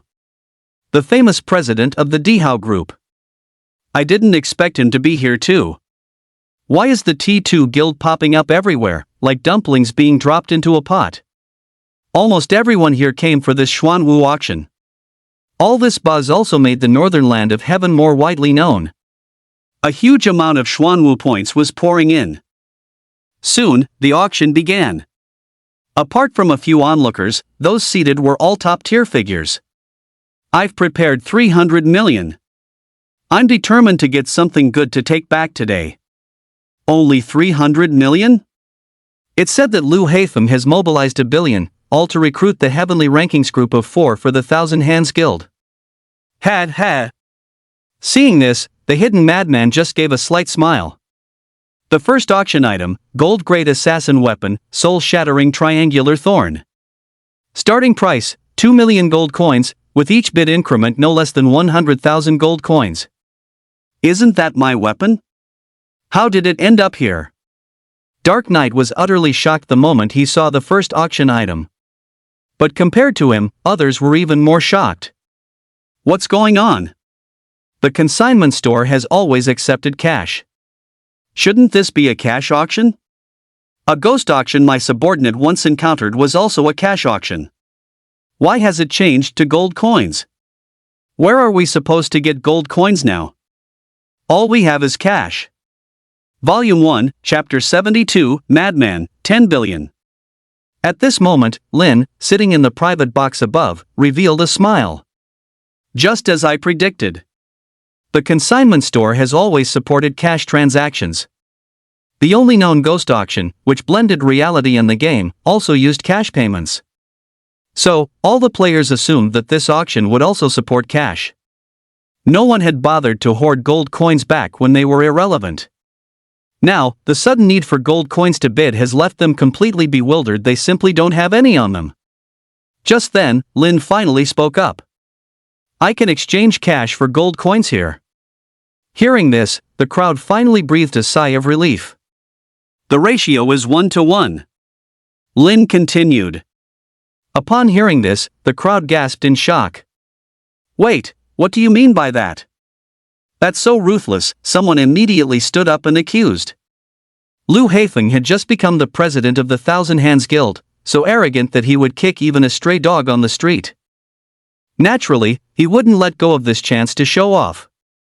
Ahem. He cleared his throat to get everyone's attention. Seeing all eyes on him gave him an unprecedented sense of confidence. I remember the mayor of Black Tortoise Town is a player, right? After he spoke, everyone nodded. This matter had been a hot topic on the news. If it were an NPC, they would have had no choice but to accept their fate. But if it was a player, they could be condemned on all sorts of moral grounds. Insisting on using gold coins is one thing, but the ratio is actually 1-to-1. Isn't this just blatant robbery? He slammed the table as he spoke. Knock, knock, knock. Just then, a subordinate ran into the silent hall. Liu Haifeng, clearly worked up, immediately pulled the subordinate to face the crowd and asked, "Tell us, what is the price of gold coins outside?" The subordinate obviously hadn't expected the guild leader to put him on the spot like this. Under everyone's intense gaze, he could only stammer out, 1-to-1. What? Liu Heifeng, who had been gloating just a moment ago, froze instantly. The people around also looked at each other in bewilderment, utterly confused. How could you get that wrong? Say it again. He was furious now, roaring at the subordinate. Seeing this, the subordinate felt wronged and could only mutter an explanation. The Battlewind Empire held several auctions, also trading in gold coins. Gold has now appreciated to a 1-to-1 ratio. So that's how it is. The crowd burst into an uproar, suddenly understanding. It turned out it wasn't just here all auctions were trading in gold coins. It was just that the Battlewind Empire's auctions were held at the same time as the Black Tortoise auction, and their venues were nearly deserted. Most players had been drawn over by the orange skill book. That's why the news had traveled so slowly. If gold coins were only related to things like teleportation, potions, and repairs, it wouldn't have been a big deal. But if a place like an auction, where one could directly obtain all sorts of rare items, use them, then the value of gold coins would rise once again. The people around instantly switched sides. Guild leader Liu, please don't obstruct the auction. If the mayor really wanted to scam us for money, why would he even hold this auction? He could have just raised the prices of the buildings outside. Exactly. He even provided us with such a convenient exchange channel. How could the mayor of Black Tortoise Town be that kind of person? At this moment, the renowned chairman of the Imperial Group also stood up. Mayor, I want to exchange for 100 million gold coins. Seeing this, Lin added, the number of gold coins is limited, first come, first served. Instantly, those who had been hesitating rushed forward one after another. I want some. I want to exchange. Seeing the surrounding people look at him as if he were a clown, Liu Heifeng gritted his teeth in anger. Hiss, hiss, hiss. The subordinate by his side cried out in pain as Liu Heifeng's grip tightened. Humph. Useless trash. Liu Heifeng could only vent his anger on his subordinate. Then, he said in exasperation, so what if that's the case? It's not that easy to make money off me. Let's go. Follow me to the consignment store to buy gold coins. But after taking a few steps, he realized his subordinate hadn't followed. Are you deaf? The successive setbacks made him burn with fury. He never thought even a subordinate would dare to defy him now. The nearest consignment store in the city is a half-hour round trip from here, and buying a large amount will take a lot of time. The subordinate could only explain timidly. Upon hearing the answer, Liu Heifeng frantically tore at his own hair. Seeing this, Dark Knight immediately stepped forward to hold him back, looking awkwardly at the mocking gazes of the people around them. In the end, Liu Heifeng could only bite the bullet and come to Lin to exchange for 1 billion gold coins. Well, isn't this the great guild master Liu who just said he was going to go out and buy gold coins? Madman didn't forget to twist the knife. Liu Heifeng could only endure it, slinking away amidst the taunts and sarcasm. Seeing this, Madman burst into laughter, flashing a mouthful of bright white teeth. The Thousand Hands Guild was already at odds with him, and now they had been played by a master. He felt deeply satisfied. At the same time, he also felt a sense of admiration.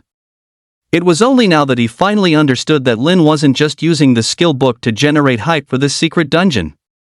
It was also to cash out the massive amount of gold coins he held. Thinking about the roughly 3 billion gold coins that had just been sold, and then considering the 300 million he had spent on the True Damage skill book, the implications were terrifying. It's fine. As long as I win the auction for that last skill book. I'll gain the support of the Fierce Squad, and then I can rightfully become the guildmaster.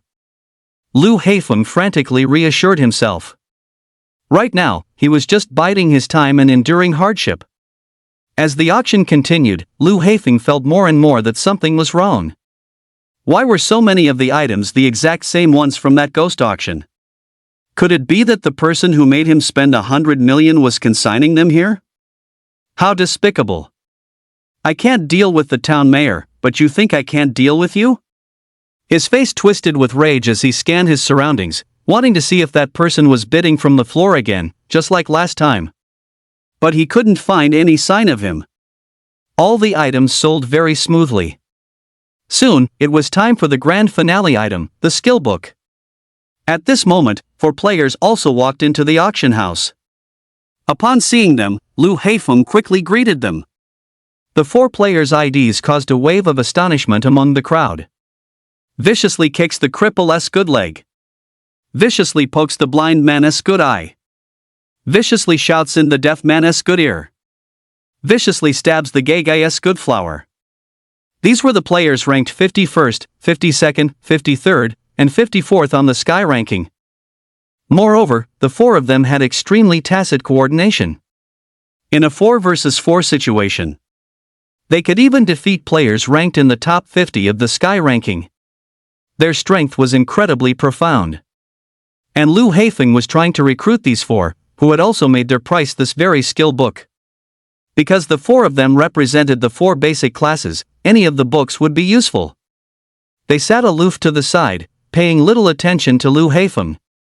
But their eyes were fixed intently on the skill book on the stage. Orange Warrior Skill Book Death Devour, possessing super lifesteal and covering both AoE and single target damage.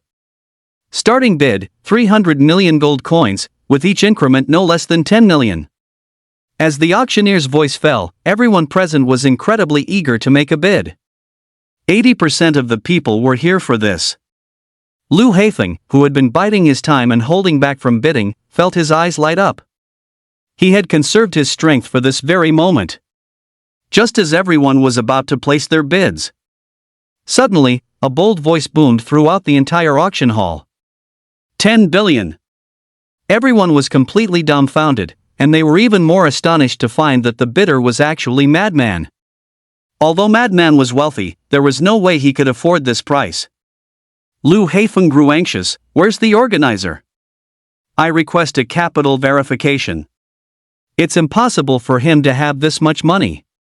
If he couldn't get it, his 1 billion gold coins would be stuck in his hands. However, Lin's voice drifted out faintly. Congratulations to Madman on winning the auction for the skill book. The auction has now concluded. Thank you all for your support. After they realized he truly had the strength to back it up. Everyone else stared at Madman in shock, never imagining his power ran so deep. Many even came up to curry favor with him.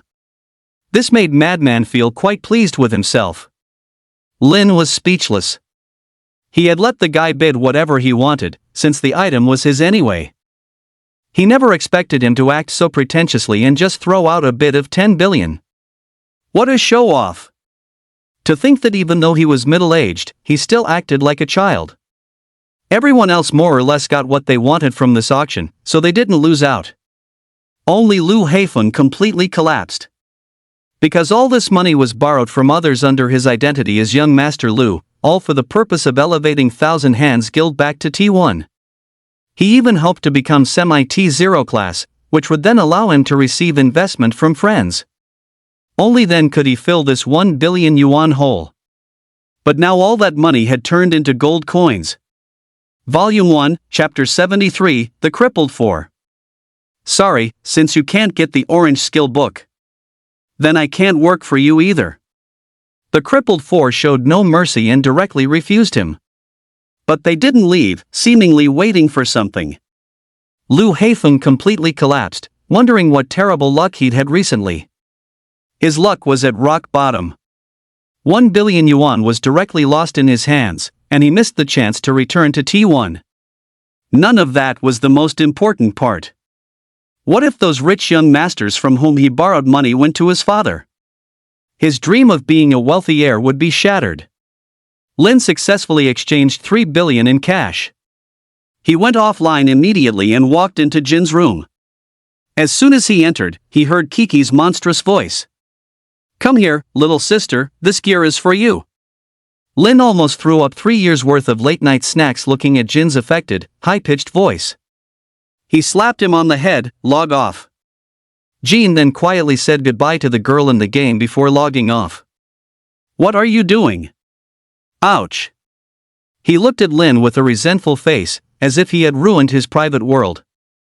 Lin ignored him and directly threw an account over.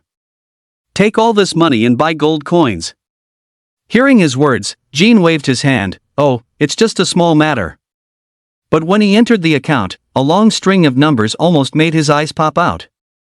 He trembled as he pointed his finger, counting one by one: units, tens, hundreds, thousands, billions.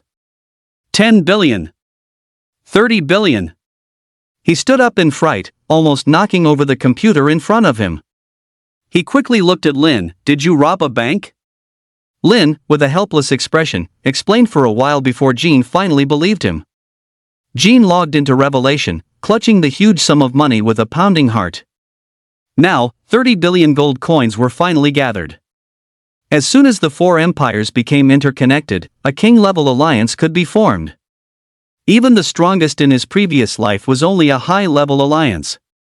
But now, his team still lacked a core foundation. Many prominent figures from his previous life flashed through his mind. Recruiting them would still be quite difficult. He could only take it one step at a time. He logged back into the game. He had even earned 100 million gold coins by selling those items. It wasn't of much use to him. Currently, Xuanwu Town has about 100 NPCs who can issue quests. He distributed 100 million gold coins among them, with each person receiving 1 million gold coins.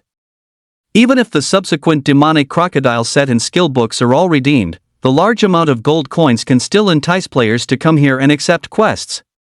Under Lin's operation, the entire Xuanwu Town can quickly earn Xuanwu points for him. He can now peacefully focus on other matters. As Lin went downstairs, he was suddenly stopped by four figures. He looked at the four. He knew them all. It was the Heavenly Cripple, Earthly Deficiency Quartet, and as top-tier players, their strength was undeniably excellent. Moreover, in his previous life, they had fought many battles within the demon race. At least in terms of righteousness, they were reliable. However, he couldn't figure out why they were looking for him. Their leader, Ming Chuai, was the first to speak, questioning. This skill book was already decided internally, wasn't it? Lin's eyes narrowed. If they were looking for trouble, he wouldn't hesitate to act. He nodded without denying it. But what he expected didn't happen. Instead, the few respectfully said, "Then do you have any other orange skill books? Or items that can enhance strength? You don't seem to have a guild, but if you need us, we're at your beck and call." Lin was immediately somewhat stunned. The four were young men, yet at this moment, they looked at him expectantly. Hearing their words, Lin seemed to realize something. But he shook his head. No. He really didn't have any on him right now. They were either used by him or already sold. Upon hearing his words, all four looked a bit dejected. Then we really can't beat that old man, their fourth member, Meng Tong, also muttered. Old man? Hearing this, Lin immediately understood. Rumor has it that these four, being highly competitive, must have encountered some difficult challenge requiring a rapid increase in strength. Otherwise, they wouldn't sell themselves for skill books. And a player that four heavenly ranking contestants couldn't defeat, and an old man at that. Lin immediately knew who it was. Then Lin mysteriously told them, "But I can tell you how to defeat the old man you're talking about." He remembered a skill called the Four Extreme Solar Array. The most outrageous thing about this skill was that it required four people to simultaneously consume a skill slot to learn it. And the four people's professions had to be different. But all these points were perfectly suited to the heavenly maimed, earthly lacking quartet. In his previous life, they only learned this skill in the late game.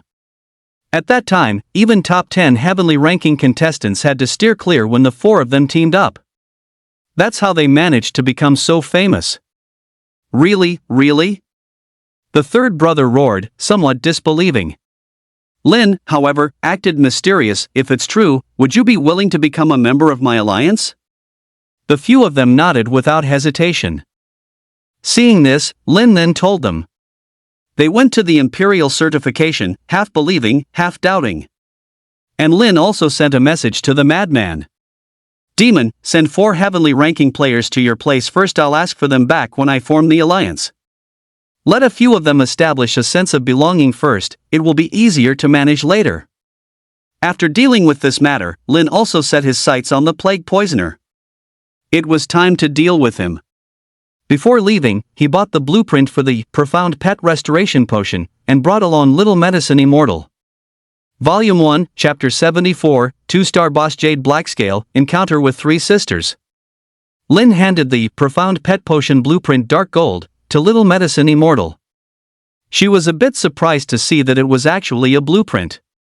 One must know that these blueprints were the secrets of major